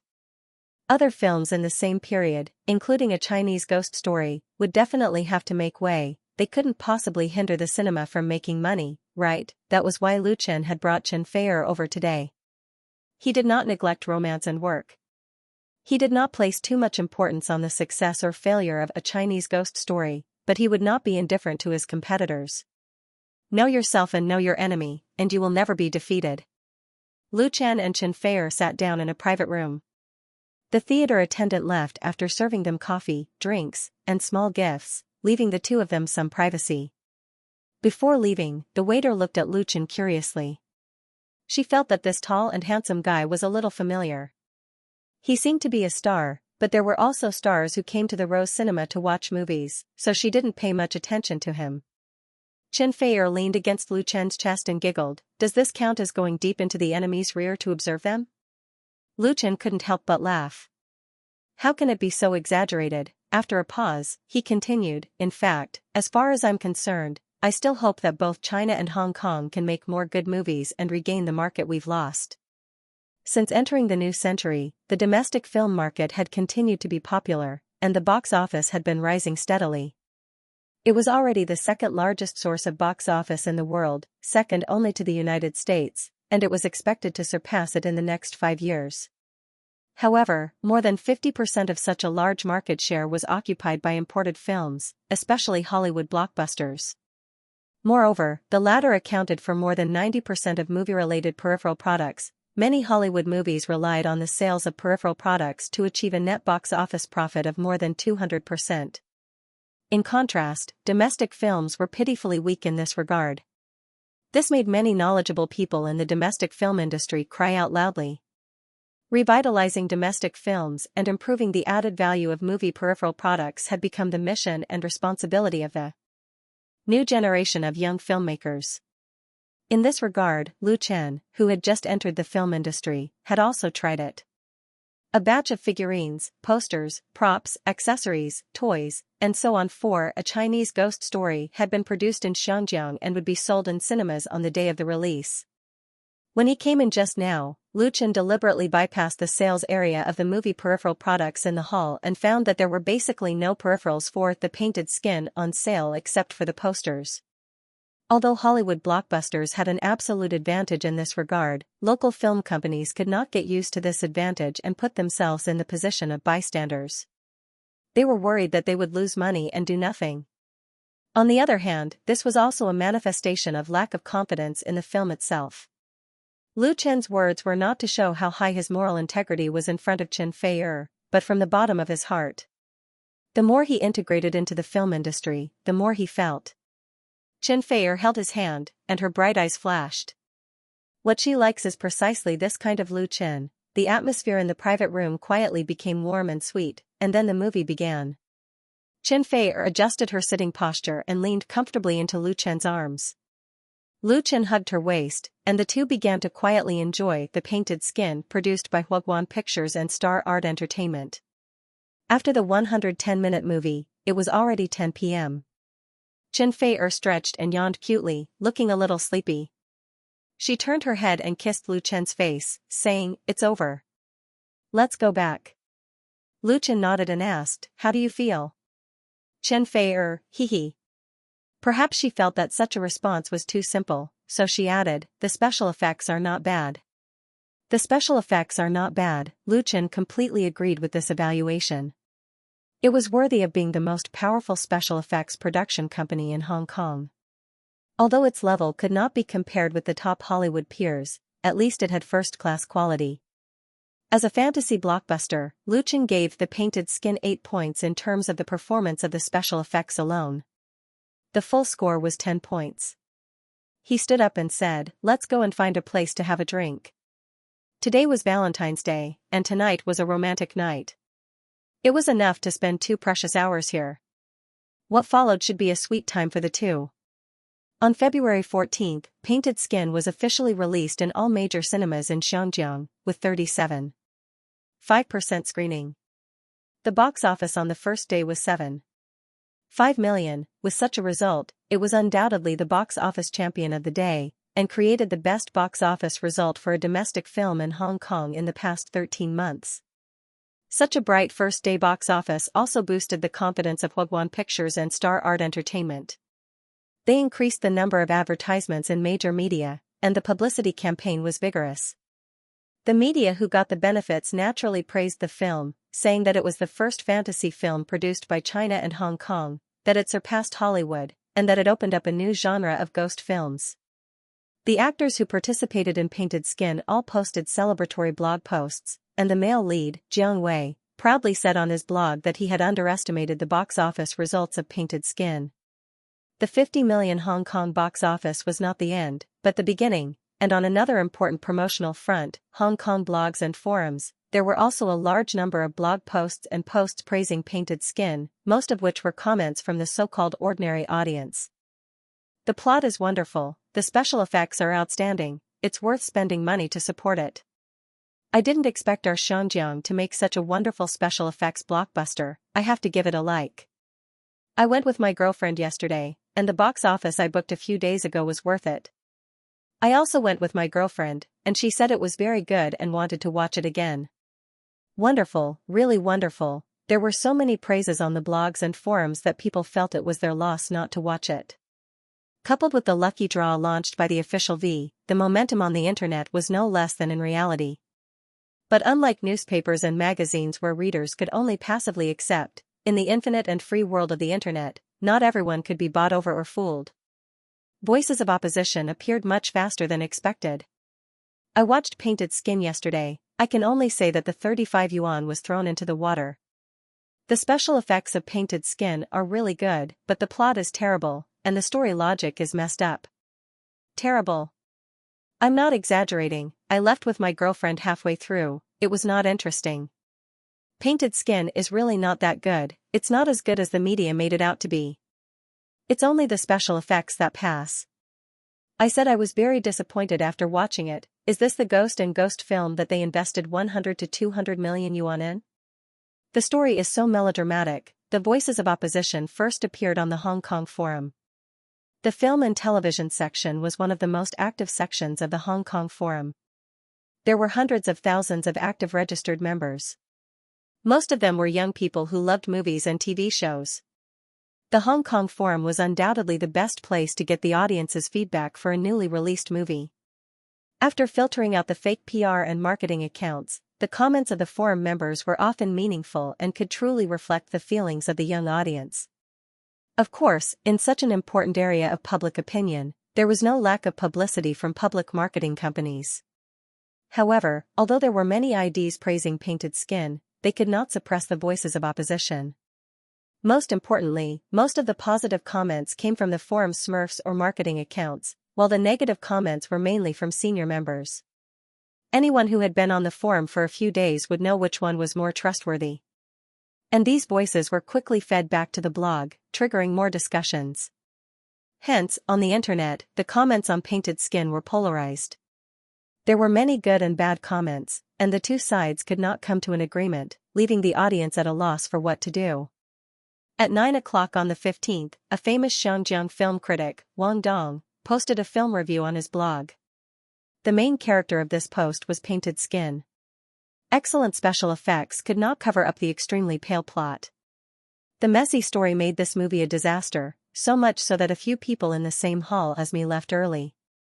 The special effects of Painted Skin are not so good that people can ignore these shortcomings. Although the media has hyped this movie to be comparable to a Hollywood blockbuster, it is still not a classic blockbuster after all. It is just an imitation. The director tried to adapt the original horror story into a poignant love story, mixing too many things into it. Most of the actors are young and beautiful, but their acting skills are not good. When I walked into the theater with hope in my hand holding the movie ticket, what I got was disappointment. Xianxia's film critics emerged in large numbers after Xianxia's movies entered the golden age. At that time, they were very influential in the media. But since entering the internet era, where everyone could become a film critic and publish articles on the internet, film critics had been declining day by day. Most of the remaining film critics had become the mouthpieces of public relations and marketing companies. The difference between them and online pushers was getting smaller and smaller, and they were becoming more and more immoral. But there were still film critics with a conscience, and Wang Dong was undoubtedly one of them. He was a famous writer in Xianxia's literary world, but he had always been paying attention to the development of Xianxia's movies and wrote film review articles for many newspapers and magazines. Different from those marketing film critics who sold articles for a living, Wang Dong never took money from public relations companies when he wrote film reviews. Therefore, his film reviews were relatively more fair and just, and thus he had a high influence among many Xianxia audiences. Especially many Xianxia people in their 30s and 40s, they liked to read his film review articles. Of course, Wang Dong's film reviews were not perfect. He was more inclined towards artistic films rather than commercial films. Therefore, he often criticized those popcorn movies that sold well at the box office. As for the so-called sh*t, sh*t, sh*t, sh*t, and Laughing Family Happy movies produced in Hong Kong, they were criticized by Wang Dong to be worthless.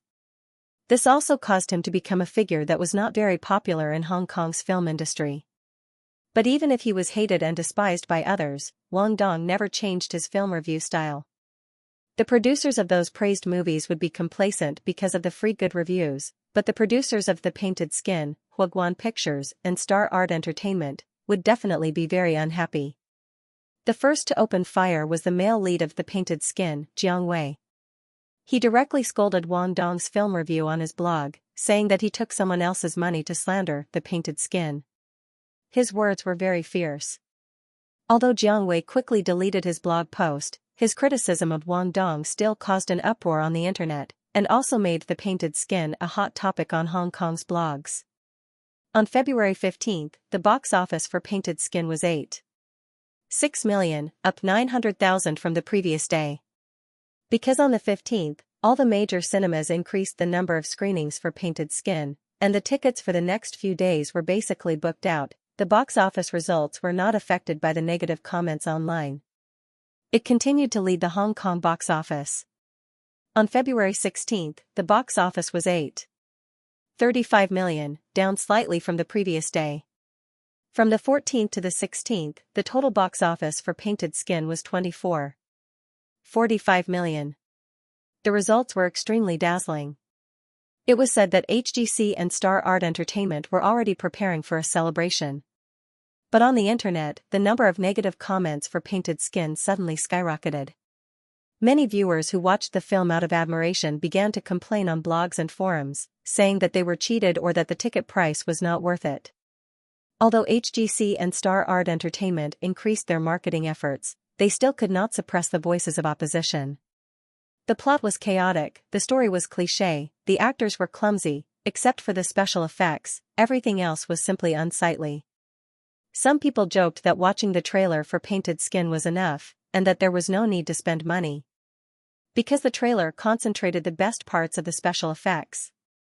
On February 17, the box office for Painted Skin suddenly dropped to $4.27 million, a drop of nearly 50%. The bloody reality was like a heavy slap in the face, forcefully slapping HGC and Star Art Entertainment in the face. It made the official blogs of both sides lose their voices, and the articles that were advocating for the film became a joke. On the 17th, the screening rate for Painted Skin reached 47.68%, the highest in a few days. But the box office dropped so fiercely, and there was only one reason. There was a problem with the film itself. A few days ago, with the help of Valentine's Day, coupled with the strong promotion of the film's producers, Painted Skin had an astonishing number of reserved tickets, and it seemed that the situation was indeed good. But the audience saw with their own eyes. They might be deceived by the promotion for a while, but they would not be fooled forever, and the power of word of mouth was infinite. Painted Skin's reputation was terrible, really terrible. On the 17th and 18th, there were a large number of ticket refunds, so it was reasonable that the box office would fall precipitously. After being slapped in the face, Huaguan Film and Star Art Entertainment did not seriously reflect on the reasons behind it. The higher-ups believed that the unfavorable public opinion on the internet was the root of the problem. Therefore, not only did they not adjust their publicity strategy, but they also increased their investment in the media. Jiang Wei and a group of main actors also did their best to wave flags and shout for the film on different occasions. Actually, they had no other way out. If the box office fell too fast and too hard, then the cinemas would first have to reduce the number of screenings, and the reduced number of screenings would in turn suppress the box office. Such a vicious cycle was an outcome that Huaguan Films and Star Art Entertainment did not want to see. Even if they had to throw in a lot of money, they had to rebuild the reputation of Painted Skin. This was because it would affect the domestic screening, and that was where the box office was most important. At this time, HGC Films and Star Art Entertainment, who were a little overwhelmed, had forgotten one thing. A Chinese ghost story was about to be released. At 8 p.m. on February 18, A Chinese Ghost Story held its premiere at the Triumph Theatre. Unlike Painted Skin, which was as grand as an award ceremony at the Oriental Hollywood Theatre, the premiere of A Chinese Ghost Story was quite low-key and simple. There was no noise of gongs and drums, and there was no ceremony for celebrities and actors to walk the red carpet. There were not even many media reporters invited. It gave people the feeling that Luchin Studio and Jiayong Pictures had made a movie together, and then invited their relatives and friends to come and watch it together and give them some opinions. It was so low-key that it was a little unseemly. However, although it was low-key, there were many entertainment reporters who rushed to the entrance of the Triumph Theatre that night. This was because the official Weibo of A Chinese Ghost Story had already released the news in advance. In addition to the main actors of the film, members of the Xianxia Film Association, and media reporters, the guests attending the premiere also included many celebrity artists in the Xianxia entertainment industry. Among them was Lu Gangxing. Most of the entertainment media were willing to send people to take a few photos just for this superstar. What's more, the stars of A Chinese Ghost Story, Lu Chen and Chen Fei were now well-known mainland artists in Xianjiang. Autumn in My Heart, which was being broadcast on Xianjiang satellite TV, made Lu Chen and Chen Fei's popularity in Hong Kong rise steadily. Not only was this TV series deeply loved by those housewives, but it also had a great influence among the young people in Xinjiang. The number of fans of the two was already comparable to that of the A-list stars in Xinjiang. In addition, there was Nian Mingzhu, the female lead of A Chinese Ghost Story. Because of the stills, she became popular before the movie was released. However, her background was very mysterious, so there was naturally no lack of paparazzi to investigate. Because of this, a large number of reporters and fans had gathered in front of the Triumph Theatre just after 7 o'clock. There were also many pedestrians and tourists who did not know the truth. Some fans held up paper cards with the words "high price for tickets" and looked at the passers-by with anticipation. At the premiere of A Chinese Ghost Story, 150 of the tickets were given out by the official V in the form of a lucky draw. These fans wanted this kind of ticket. There were also some real fans who wanted to see their idols up close. Such a large number of people appearing at the entrance of the theater inevitably brought about a little chaos. Fortunately, the theater had already arranged security personnel to maintain order at the scene. The Triumph Theater was also an old big theater. It was located in the bustling area of Causeway Bay, very close to Victoria Park. Its scale and strength were second only to the Oriental Hollywood Theater. Whether it was a Hollywood blockbuster, a mainland film, or a local Hong Kong film, if the premiere was in Xinjiang, then the premiere would not be held at the Oriental Hollywood Theater, but at the Triumph Theater. Lu Chen and the main cast of A Chinese Ghost Story were the first to arrive at the theater. After getting out of the car, he and Xianxia were immediately surrounded by reporters. The flashes were all over the place, and the clicking of shutters was endless, mixed with the shouts of fans.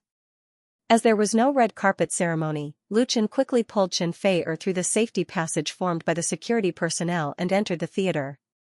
He did not accept any interviews from the reporters. The other crew members followed closely. Director Wan Xiaoquan was a little speechless.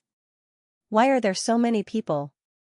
Chen Wenqiang, who was walking with him, smiled and said, "This is a good thing. It means that we are getting a lot of attention." Lu Gangxing.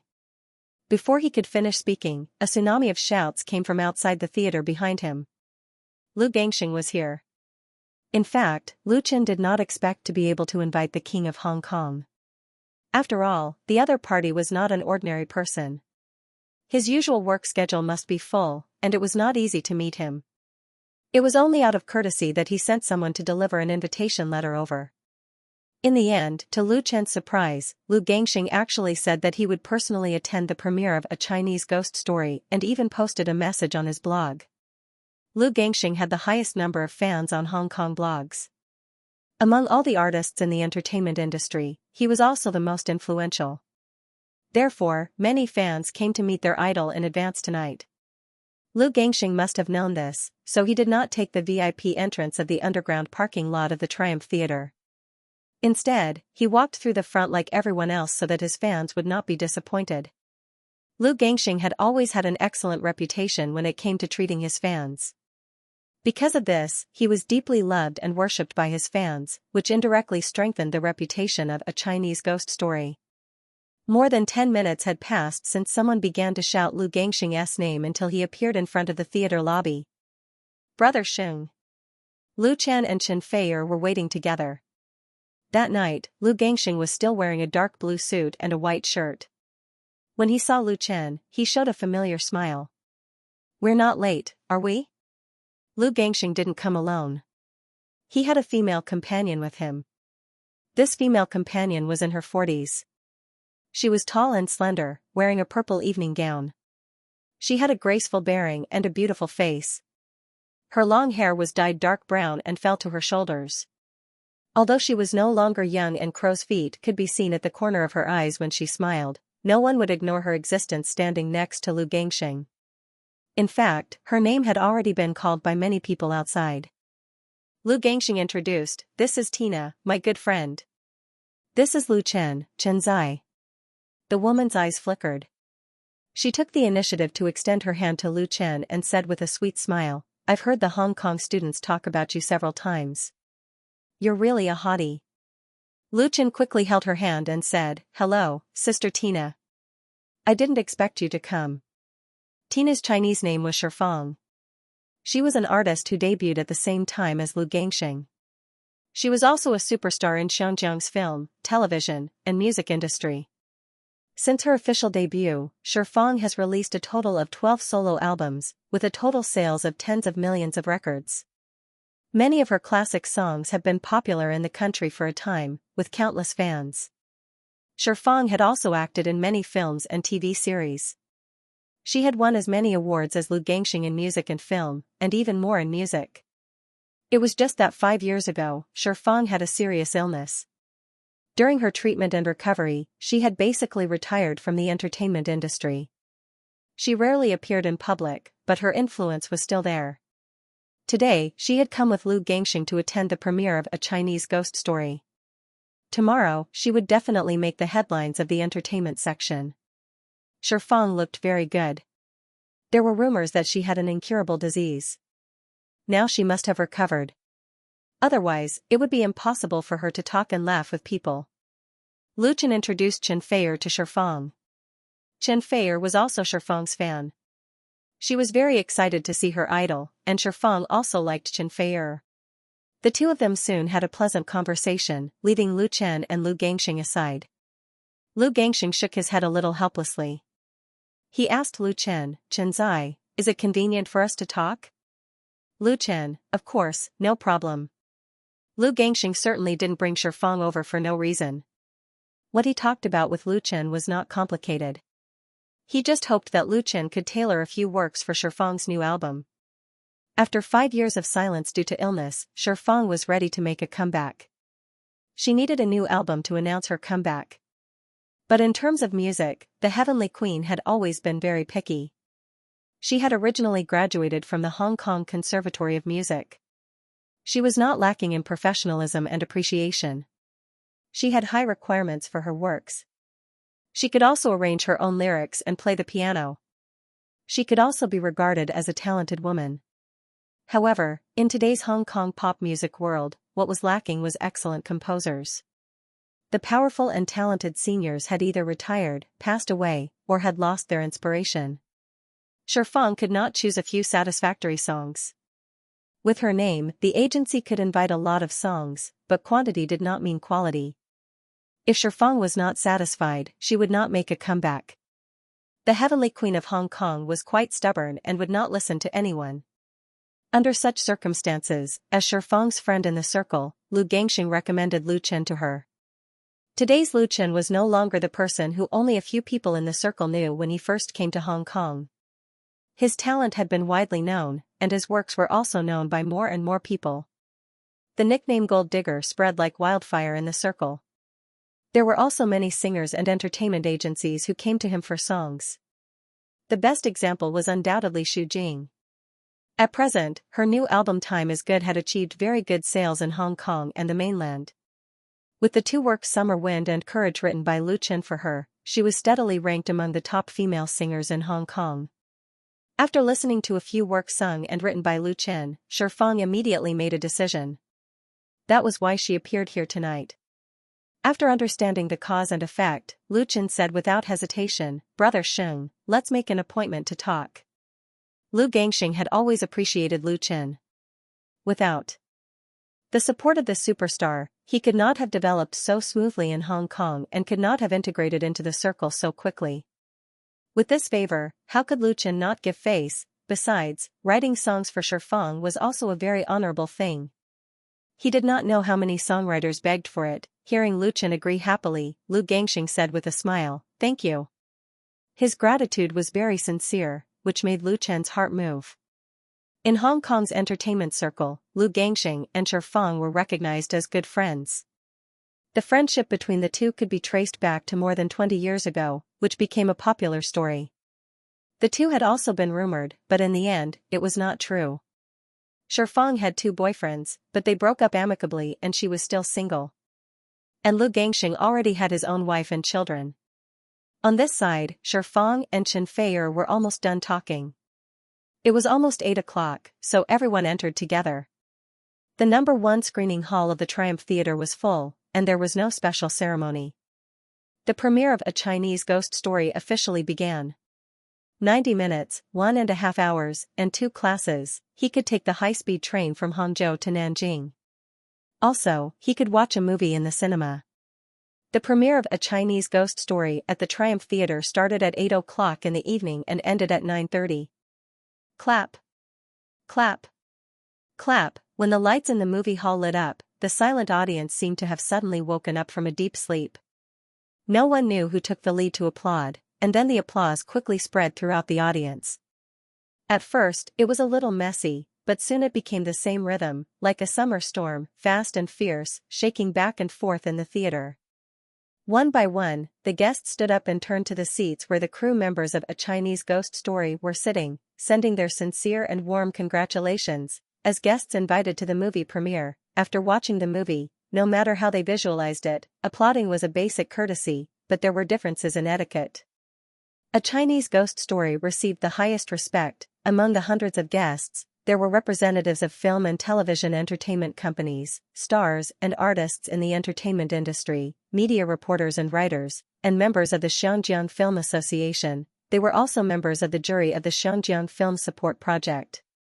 These people, who represented the upper echelons of the film and television industry in Xianxia, could not be easily bribed.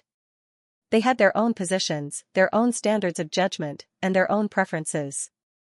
It was all because of the strength of A Chinese Ghost Story that they were able to sincerely congratulate the crew members. Congratulations! The first to congratulate Lu Chen was Lu Gangxing. You made a good movie, very good. Lu Chen held the hand of the king of Xianjiang and said gratefully, "Thank you, brother Xing." Lu Gangxing patted him on the shoulder and said with a smile, "Next time there's a good script, save a role for me." Lu Chen quickly said, "That's my honor."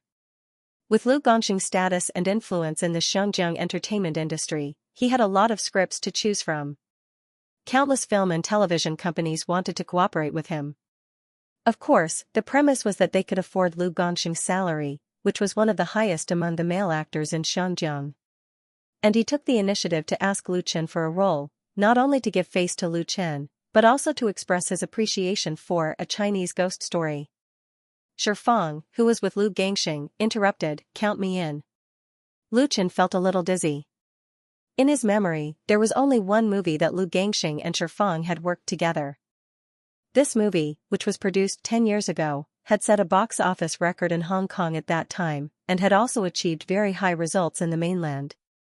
Although the two were very good friends, this was the first time they had worked together in a movie. If Lu Chen could invite these two to join his new movie, it would definitely cause a sensation in the media without any promotion. Even if their salaries were very high, as long as the script wasn't too bad, it would be difficult for them to make a loss. The key was that they were high-class enough. Any film company that could hire these two would be considered a success. Of course, Lu Gangxing and Shifang might be just being polite, so Lu Chen wouldn't lose his mind immediately. He was only stunned for a moment before he smiled and said, "I'll write the script when I get back tonight." Lu Gangxing and Shifang both laughed. Shifang sighed and said, "I like the theme song of this movie very much." "I like it very much," she asked, "What's the name of this song?" Lu Chen replied, "The Road Changes with the People." He answered in Cantonese because the theme song was a Cantonese song. There was also a Mandarin version for the mainland.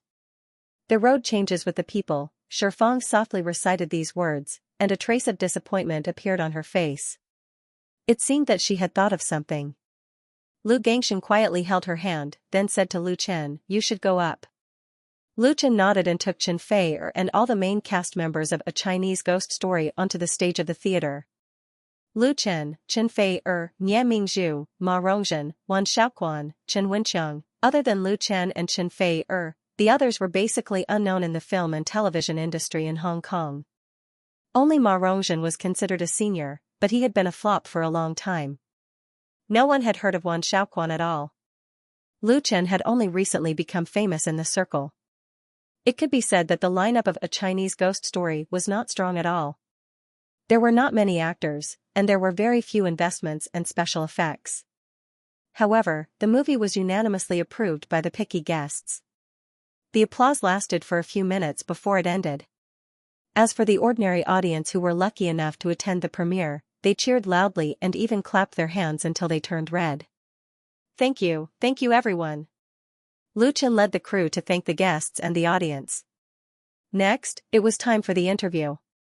Many cameras had already been set up, and the long and short cameras were aimed at the actors. In particular, Lu Chen, Chen Fei-er, and Ye Mingzhu received the most attention from the reporters. When it was time to ask questions freely, a reporter sitting in the front row couldn't wait to stand up and said loudly, "I'm a reporter from Film Weekly. May I ask Mr. Lu Chen?" The media interview lasted for more than an hour. None of the reporters in Hong Kong were easy to deal with. Even if they also liked A Chinese Ghost Story and had received a red packet from Lu Chen's studio, they would still ask tricky questions. At this time, it was very difficult to see the ability of the interviewee. If they made a fool of themselves, they would definitely be ridiculed by some media in the newspapers tomorrow. Lu Chen was no longer a fledgling artist. The memories of the 3 lives in the dream world had also made him far wiser and more mature than his peers. Even in the face of the aggressive questions from the reporters, he still handled it with ease. After a few rounds of exchanges, although the reporters from several newspapers and websites could not say that they were convinced, they at least secretly admired Lu Chen's sophistication and cleverness. They could not find any flaws in him at all.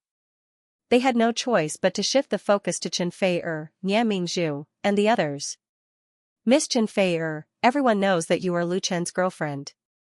You have starred in 2 TV series together, and both of them are absolute male and female leads. Why is the female lead of A Chinese Ghost Story Miss Ye Mingzhu, while you play a fierce and vicious villain?" A reporter from a certain newspaper stared at Chen Fei-er and asked without blinking. Chen Fei-er had been in the industry for many years. What kind of reporters had she not met? Faced with such a question, she smiled and said, "It's precisely because Mr. Lu Chen and I starred in 2 TV series that I changed my role this time. This way, the audience will not be tired of it, and I can also challenge my own acting skills." She held the microphone and spoke with confidence. Her whole body was filled with a beautiful and confident aura, making it impossible for people to nitpick. In A Chinese Ghost Story, Chen Fei-er was the big boss, and here, she was still the queen. At 11:20 p.m. on February 18, the premiere of A Chinese Ghost Story at the Triumph Theatre ended. The guests were very satisfied because they saw a wonderful movie and did not waste their precious time. The media reporters were also very satisfied. They had interviewed a lot of wonderful content and went back with the red packets. As for the lucky audience, they were even more speechless. When leaving the theater, some audience members were stopped by the reporters outside to interview them. They said that the movie was very wonderful and that they would buy tickets to watch it again after it was officially released. The premiere of A Chinese Ghost Story was not very grand, but the effect was very good. However, it was too early to say that the movie was a success. The real test would be after the 21st. The only thing that could prove the movie was the box office. Young Master Lu. When Lu Chen was about to leave with Chen Fei-er, he was stopped by Chen Wenxiang, who rushed over. "Let me introduce you to a gentleman." The gentleman that Chen Wenxiang introduced to Lu Chen was in his 50s. He had a thin face, wore glasses, and had grey temples. He gave people a feeling that he had been through hardships and had a rather elegant temperament. "This is Mr. Wang Dong." Chen Wenxiang was very respectful to this person. The Mr. he addressed was not the kind of sir or miss, but a respectful title for a highly respected senior. After knowing the identity of the other party, Lu Chen was a little moved. Lu Chen had heard of Wang Dong for a long time. This famous writer in Xianxia was a real scholar. He used to be a professor at Xianxia University, wrote for many newspapers and magazines, and published many novels that reflected various social aspects of Xianxia. He was also a film critic who cared about Xianxia's movies. A real scholar had his own style. Wang Dong never took any benefits when writing film reviews. He wrote according to his heart. Not long ago, he severely criticized The Painted Skin and even caused the male lead of The Painted Skin, Jiang Wei, to scold him on his blog. However, Jiang Wei also suffered a lot because of this. Not only was he reprimanded by many people in the industry, but he also lost more than 100,000 fans on his blog. In the end, he had to apologize publicly. Wang Dong had offended many people in the industry, but he also had many friends. For the premiere of A Chinese Ghost Story, Luchin Studio and Jiayang Pictures sent out many invitations, including many well-known film critics in Hong Kong, including Wang Dong. However, neither Luchin nor the people from Jiayang Pictures expected Wang Dong to come. That was because Wang Dong had always bought his own tickets to watch the movies and never accepted the hospitality of the producers. Therefore, when he saw Wang Dong in person, Luchin couldn't help but feel surprised. He quickly stretched out his hands and said, "Hello, Teacher Wang. I didn't expect you to come as well. Please forgive me if I've neglected you." Wang Dong let out a faint smile and shook hands with Luchin. Then, he said, "I heard a few friends talking about you, so I came to see you." "I'm not disappointed." Chen Wenqiang, who was standing at the side, was pleasantly surprised. He had been in the Xianxia film and television entertainment circle for decades and knew a lot of people from all walks of life. Naturally, his understanding of Wang Dong was far better than that of Luchin. Therefore, he was very clear that the words "not disappointed" sounded very ordinary, but when they came out of Wang Dong's mouth, the meaning was really extraordinary. Although Luchin didn't understand why, he still thanked him. "Thank you." Wang Dong let go of his hand and his expression became serious. "But your movie is far from perfect. Many of the details are crude. Although the characterization of the characters is excellent, as a writer and film critic, Wang Dong's perspective on movies was undoubtedly different from that of ordinary audiences. He mainly evaluated the shortcomings of A Chinese Ghost Story from a professional and artistic point of view. Luchin accepted all these opinions. The filming of A Chinese Ghost Story, including post-production special effects, editing, and dubbing, only took a total of more than 2 months. Although the movie did not involve many characters and plots, time did not allow it to reach a perfect level. On the other hand, the excessive pursuit of perfection also meant a big increase in the cost. After Wang Dong finished speaking, he gave a positive affirmation. "In general, the flaws don't obscure the beauty. Work hard." After saying that, he nodded at Luchin and turned to leave. Why did he leave just like that? Luchin was a little dumbfounded. He quickly called out, "Mr. Wang, young Master Lu, you don't have to ask him to stay." Chen Wenqiang stopped him, shook his head and said, "Mr. Wang's temper is like this. He doesn't like to be polite with others." Wang Dong's temper was famous in the literary circle for being straightforward. When he talked to others, he often spoke bluntly and didn't use polite words.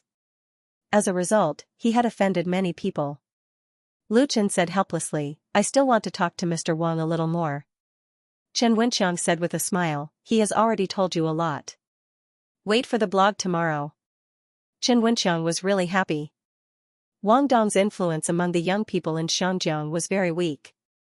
Many young people in Xianjiang had never heard of him, but for those in their 40s or 50s, there were few who did not know his name.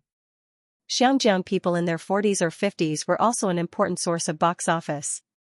Since Wang Dong recognized A Chinese Ghost Story, his film review would definitely bring a lot of box office to the film and expand the audience. This was undoubtedly a good sign for A Chinese Ghost Story, which had not been officially released yet.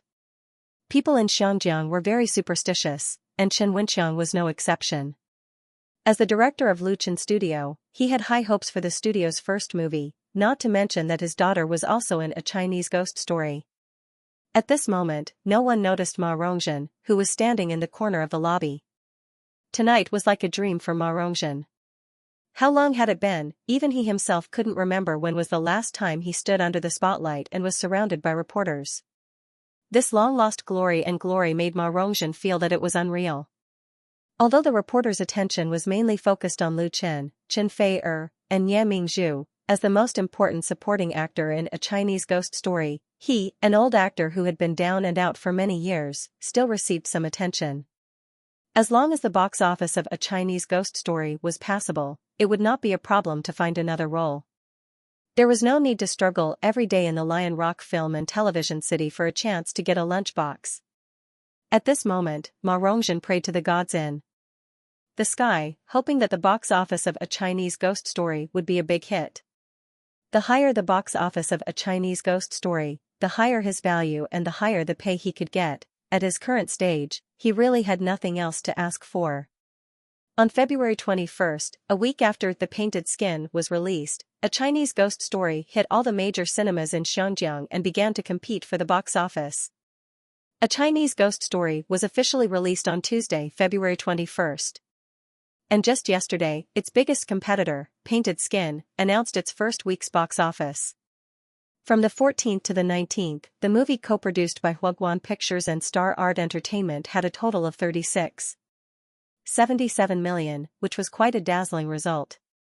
In the past decade, Xianjiang's local movies had been in a bad situation under the impact of Hollywood blockbusters. A large number of film and television production companies had closed down, the industry's talents had left, and there were few good box office results. Although Painted Skin was a co-production, it was advertised as a Hong Kong production, so the 36.77 million box office in the first week broke the record for a Hong Kong film in the past 3 years. Huaguan Pictures and Star Art Entertainment naturally celebrated.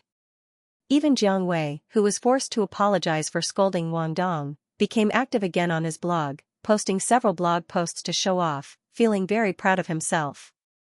But the people who didn't know the truth would think that Painted Skin was doing very well, and that the Hong Kong box office breaking the 100 million mark was just around the corner, but the people who knew the inside story had a very different view. Painted Skin's results in the first 3 days were indeed eye-catching. The 24.45 million box office was incomparable, showing a soaring momentum. However, on February 17th, Painted Skin box office suddenly dropped to 4.27 million, compared to the 16th, a drop of nearly 50%. On February 18th, Painted Skin box office 3.2 million, continuing to drop sharply. It was not until the 19th that the box office of 4.85 million showed signs of recovery, accumulating 36.77 million in the first week, and maintained around 5 million for the next 20 days. On the surface, it looked very good, a box office of 5 million a day. Many Xianjiang movies might not be able to achieve even after a few weeks of release, but it could still crush the Hong Kong films released at the same time. But an insider revealed that starting from the 19th, Huaguan Pictures and Star Art Entertainment started to push the market. To put it bluntly, they were buying box office. The so-called buying box office referred to some film producers using unfair competition to create the illusion of high box office, squeezing out competing films at the same time. That was, the producers paid for a large number of movie tickets, then gave them to the audience as gifts or sold them at a low price. Because the cinema was a scarce resource, buying box office to create false box office figures, not only would it mislead the audience's choice, but it would also cause pressure on other films. There was the phenomenon of buying box office in Hong Kong, but it was more common in China. The source was Hollywood in the United States. It was an unspoken rule in the film industry, and everyone had a tacit understanding about it. The box office earnings were only 5 million, so the actual box office earnings could be imagined. Most importantly, Painted Skin had received a flood of negative reviews online, and the subsequent box office results were worrying. And at this critical moment, a Chinese ghost story was released. There was no need to say much about the competitive relationship between a Chinese ghost story and Painted Skin. Both films were adapted from Pu Songling's Strange Tales from a Chinese studio. First of all, the theme was similar, and they were both fantasy ghost films. Moreover, there were other grievances between the two sides. A Chinese ghost story was released a week later than The Painted Skin. Naturally, the two were like Mars colliding with Earth. It was quite eye-catching in the industry and could be considered one of the hottest topics in the industry. Many people in the industry believed that it was impossible for a Chinese ghost story to beat Painted Skin in the box office. First of all, the investment between the two was several times different, and the cast of the latter was also stronger than the former. As for the most important publicity, Painted Skin crushed a Chinese ghost story in all aspects. This could be seen from the premieres of the two films. If a Chinese ghost story had not benefited from Lu Gangxing and Shifeng, it was estimated that not many media outlets would have published such a large coverage. There was another very important point. The Painted Skin had the upper hand and consumed a large portion of the box office potential. Naturally, it also put a lot of pressure on the box office of the same genre, a Chinese ghost story. Everyone had seen this kind of film before, so they really had to think twice before taking out money. Everyone's money did not fall from the sky. Finally, Painted Skin would definitely suppress a Chinese ghost story by buying box office earnings. Therefore, the latter was facing a very serious situation. Some professionals estimated that the box office earnings of a Chinese ghost story in Hong Kong should be between 15 to 25 million. The real battle between the two sides was still in mainland China. Regardless of the public opinion in the industry, a Chinese ghost story arrived on time at all the major cinemas in Xianxia. On that day, the screening for A Chinese Ghost Story was 18.75%, which was even less than the 20% estimated a few days ago. The reason was naturally because of the malicious pressure from its competitors. 18.75% screening could not be said to be too bad, but compared to Painted Skin, it was undoubtedly a long way off. As for the booking, the online and phone booking results of A Chinese Ghost Story were also not ideal. After the premiere on the 21st, only a mere 20,000 tickets were booked. Ah hui, I'm downstairs. Xianxia held his phone and asked in a low voice, when can you come down? He was very nervous, and his palms were sweaty. He tried his best not to make his voice tremble. His slightly strange appearance made the aunties who passed by cast him a strange look. Xianxia did not notice at all. All his attention was on his phone. He was worried that Ah Hui would stand him up. Xianxia was a second-year student at Jiulongmingda High School in Xianjiang. Recently, he had fallen in love with a first-year junior. Xianxia came from an ordinary family. He was fair and clean. Although he wasn't exceptionally handsome, his looks weren't too bad either. It was just that he was a bit introverted and timid, so he hadn't held hands with any girls until now. And to pursue a girl, one must be bold and thick-skinned. Xianxia liked Jia Hui, this straightforward and cute junior, so with the encouragement of his good friend, he mustered up the courage to pursue Jia Hui. Unfortunately, there was no lack of suitors for a junior like Jia Hui. In addition, he was not good with words and was not stunning, so far, he could only say that there was a little hope. He was at least 3 streets away from success. Tonight was the first time that Xianxia had asked Jia Hui out. Although the latter had agreed, Xianxia was still worried about the gains and losses before he met her. Why are you here so soon? Fortunately, Jia Hui did not intend to go back on her word. She said on the phone, then give me another 10 minutes, can you? Xianxia suddenly felt as if he had been granted amnesty. He quickly said, no problem, 100 minutes is fine. Jia Hui's uncontrollable laughter immediately came from the phone, making Xianxia's face turn red. He wanted to slap himself, it was too embarrassing. After ending the call, Xianxia scratched his head in annoyance. He had a feeling that if he could pursue success, it would all depend on his performance tonight. In the end, he lost a point. Xianxia waited anxiously. Jia Hui didn't come down after 10 minutes, and of course, she didn't let Xianxia wait for 100 minutes. About 20 minutes later, a girl in white sportswear came down from the corridor and stood in front of him. She said shyly, did I keep you waiting? Xianxia looked at the beautiful junior sister in front of him in a daze, feeling that his heart was about to explode. He couldn't speak. Jia Hui blushed under Xianxia's stare. Hey. At this time, a girl in yellow, about 13 or 14 years old, suddenly rushed out from behind Jia Hui. She rushed at Xianxia, who was still in a daze, and said, are you a fool? What are you doing here? Xianxia was shocked and instinctively took a step back. He seemed to have just woken up from a dream. Jia Hui grabbed the girl in yellow and introduced her, this is my sister Nihui. She wants to come with me. Is that okay? Jia Hui's sister looked similar to her, but her character was weird, and it was obvious that she was the kind of person who was very bold and not easy to deal with. Boy, do you want to hit on my sister? If you want to hit on her, you have to please me first, otherwise. She breathed through her nostrils and squinted at Xianxia with an expression that said, I'm a delinquent. Jia Hui looked helpless. Obviously, she couldn't do anything about her sister. Xianxia was not too stupid. He came to his senses and quickly said, no problem. Then take Sister Nihui with you. Humph. Nihue curled her lips and said, "Don't call me so intimately. I'm not your sister. Where are we going to play tonight?" Even though Nihue was a few years younger than him, Chiziheo was still a little scared to look at her.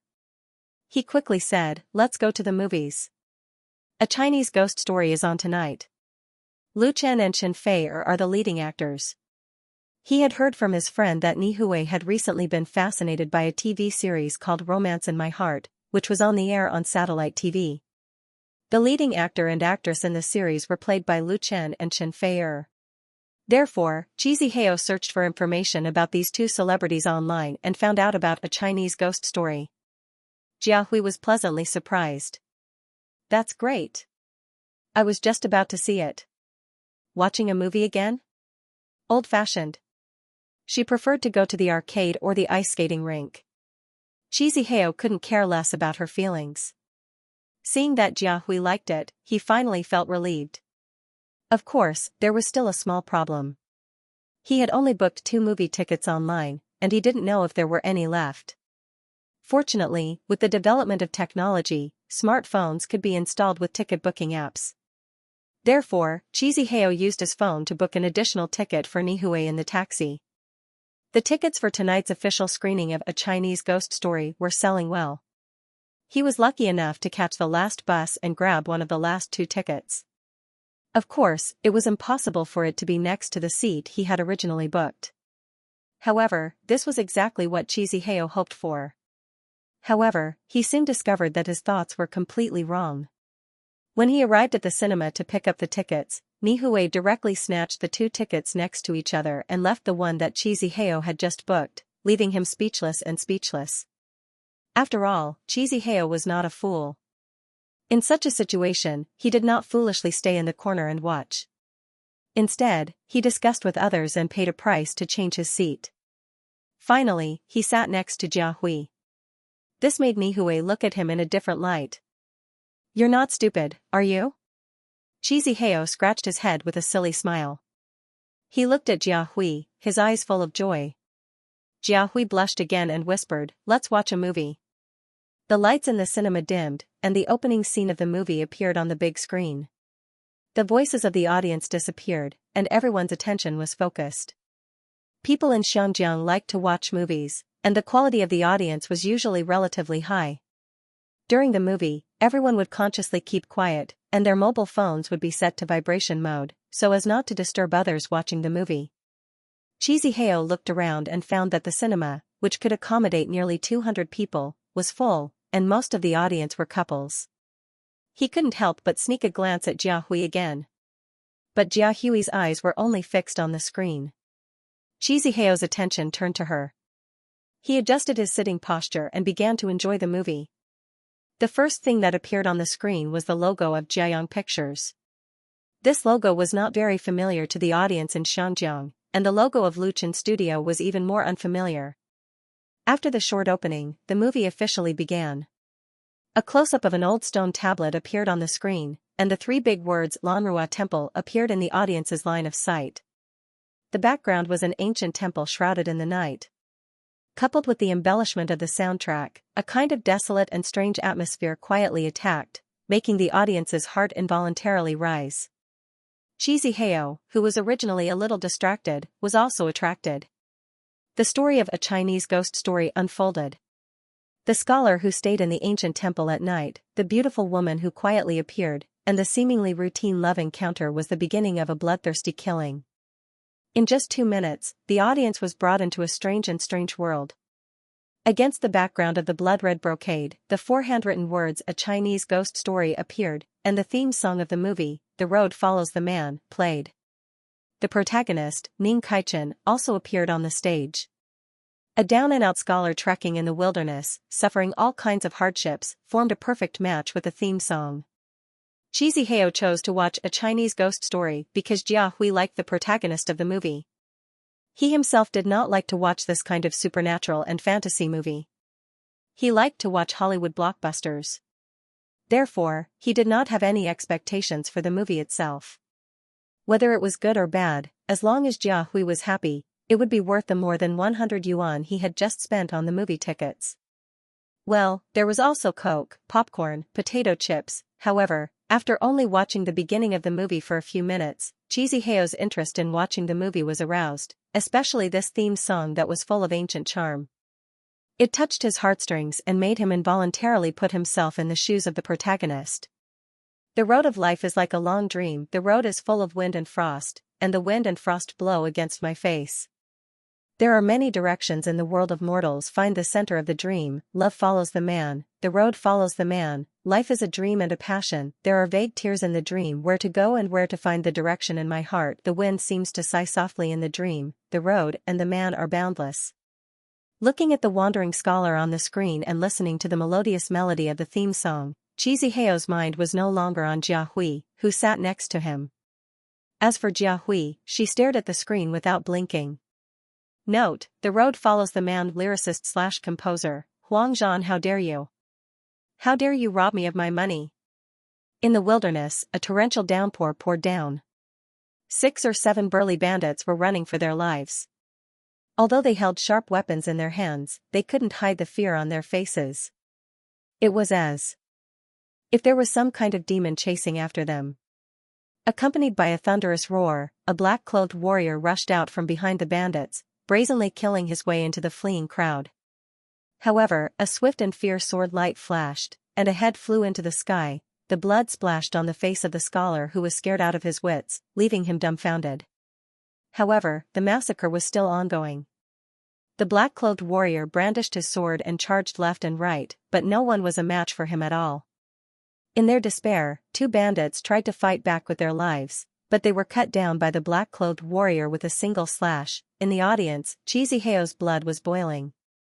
He had seen a lot of Hollywood blockbusters before, and the fights in them were fierce and bloody. However, compared with the 1-minute scene in a Chinese ghost story, they were too crude and simple. They were violent but not charming. Kill a man in 10 steps, leave no trace for 1,000 miles, and leave when the deed is done. Hide yourself and your name. Cheesy Heo couldn't help but think of the famous lines in Li Bai's Journey of the Gallant. The scene on the screen and the exciting soundtrack made the background of the chaotic world so vivid in his eyes.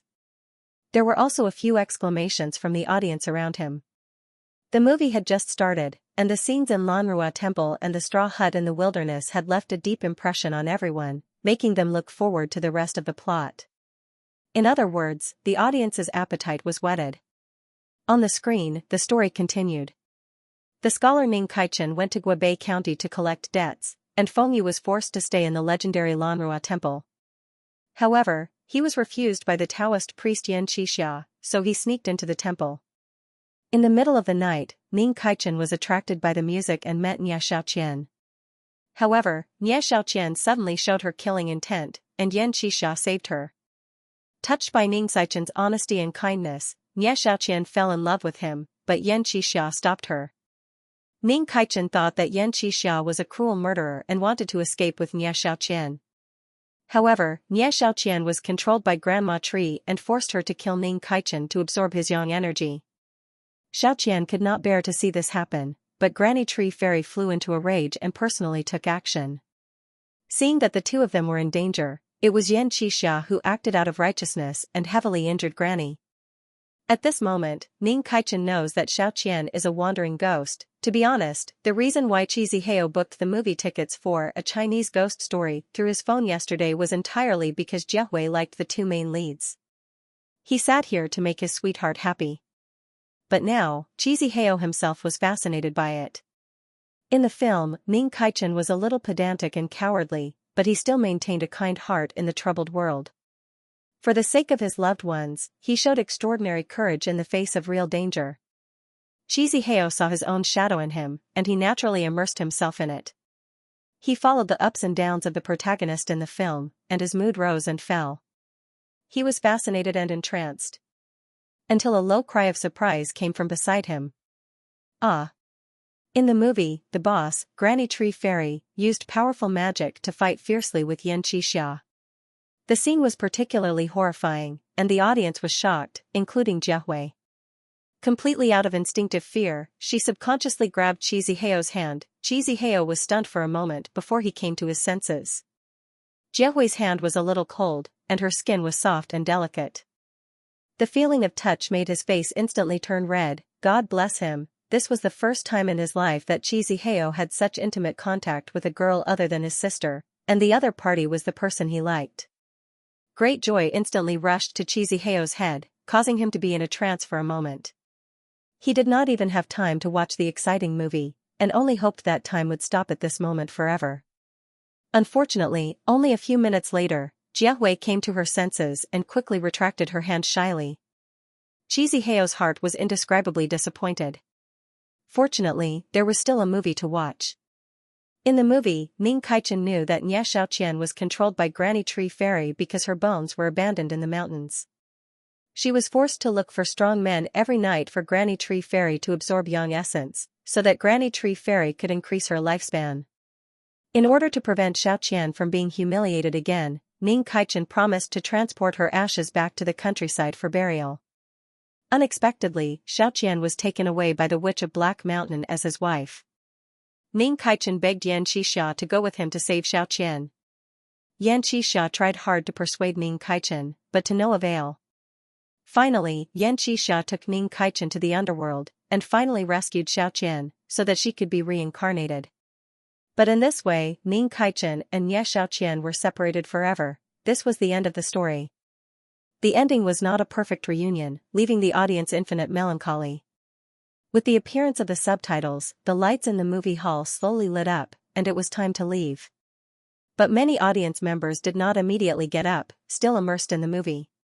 Jiahui wiped the tears from the corners of her eyes and said to Xianxia, "Let's go." Xianxia suddenly had an idea, or it could be said that he was impulsive. Without thinking, he took Jiahui's little hand and asked, "Jiahui, this movie is very good. Let's watch it again."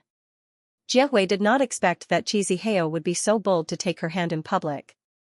Her round face was suddenly stained with a layer of red, and she subconsciously struggled. But her strength was very light. Hey, what are you doing?" Nihue was still the shrewd one. She immediately slapped away Xianxia's hand and said, "Don't take advantage of my sister." Xianxia's courage disappeared in an instant. He hid his hand and said embarrassedly, then, he was very scared, afraid that Jiahui would hate him because of this. "Let's watch it again." He was about to say forget it when Jiahui suddenly said, "It is very good." Her voice fell in Xianxia's ears like the sound of nature. He was so happy that he was about to explode. Okay, I'll go out and buy the movie tickets right now." Nihue snorted and took the opportunity to blackmail him, "Buy more snacks. I want spiced beef jerky and Haagen-Dazs ice cream, big ones." Xianxia did not care at all. For tonight's date, he had taken out his savings from working. As long as Jiahui was happy, and the conversation between the two was heard by the other audience members who were leaving, and several couples also discussed to watch the movie again. "It is very good. I also want to watch it again. Nye Xiaoqian is so beautiful. Let's go buy the tickets. Maybe there are no tickets left. Let's go." End of chapter 555. Don't forget to subscribe, like, and share the video to support the channel.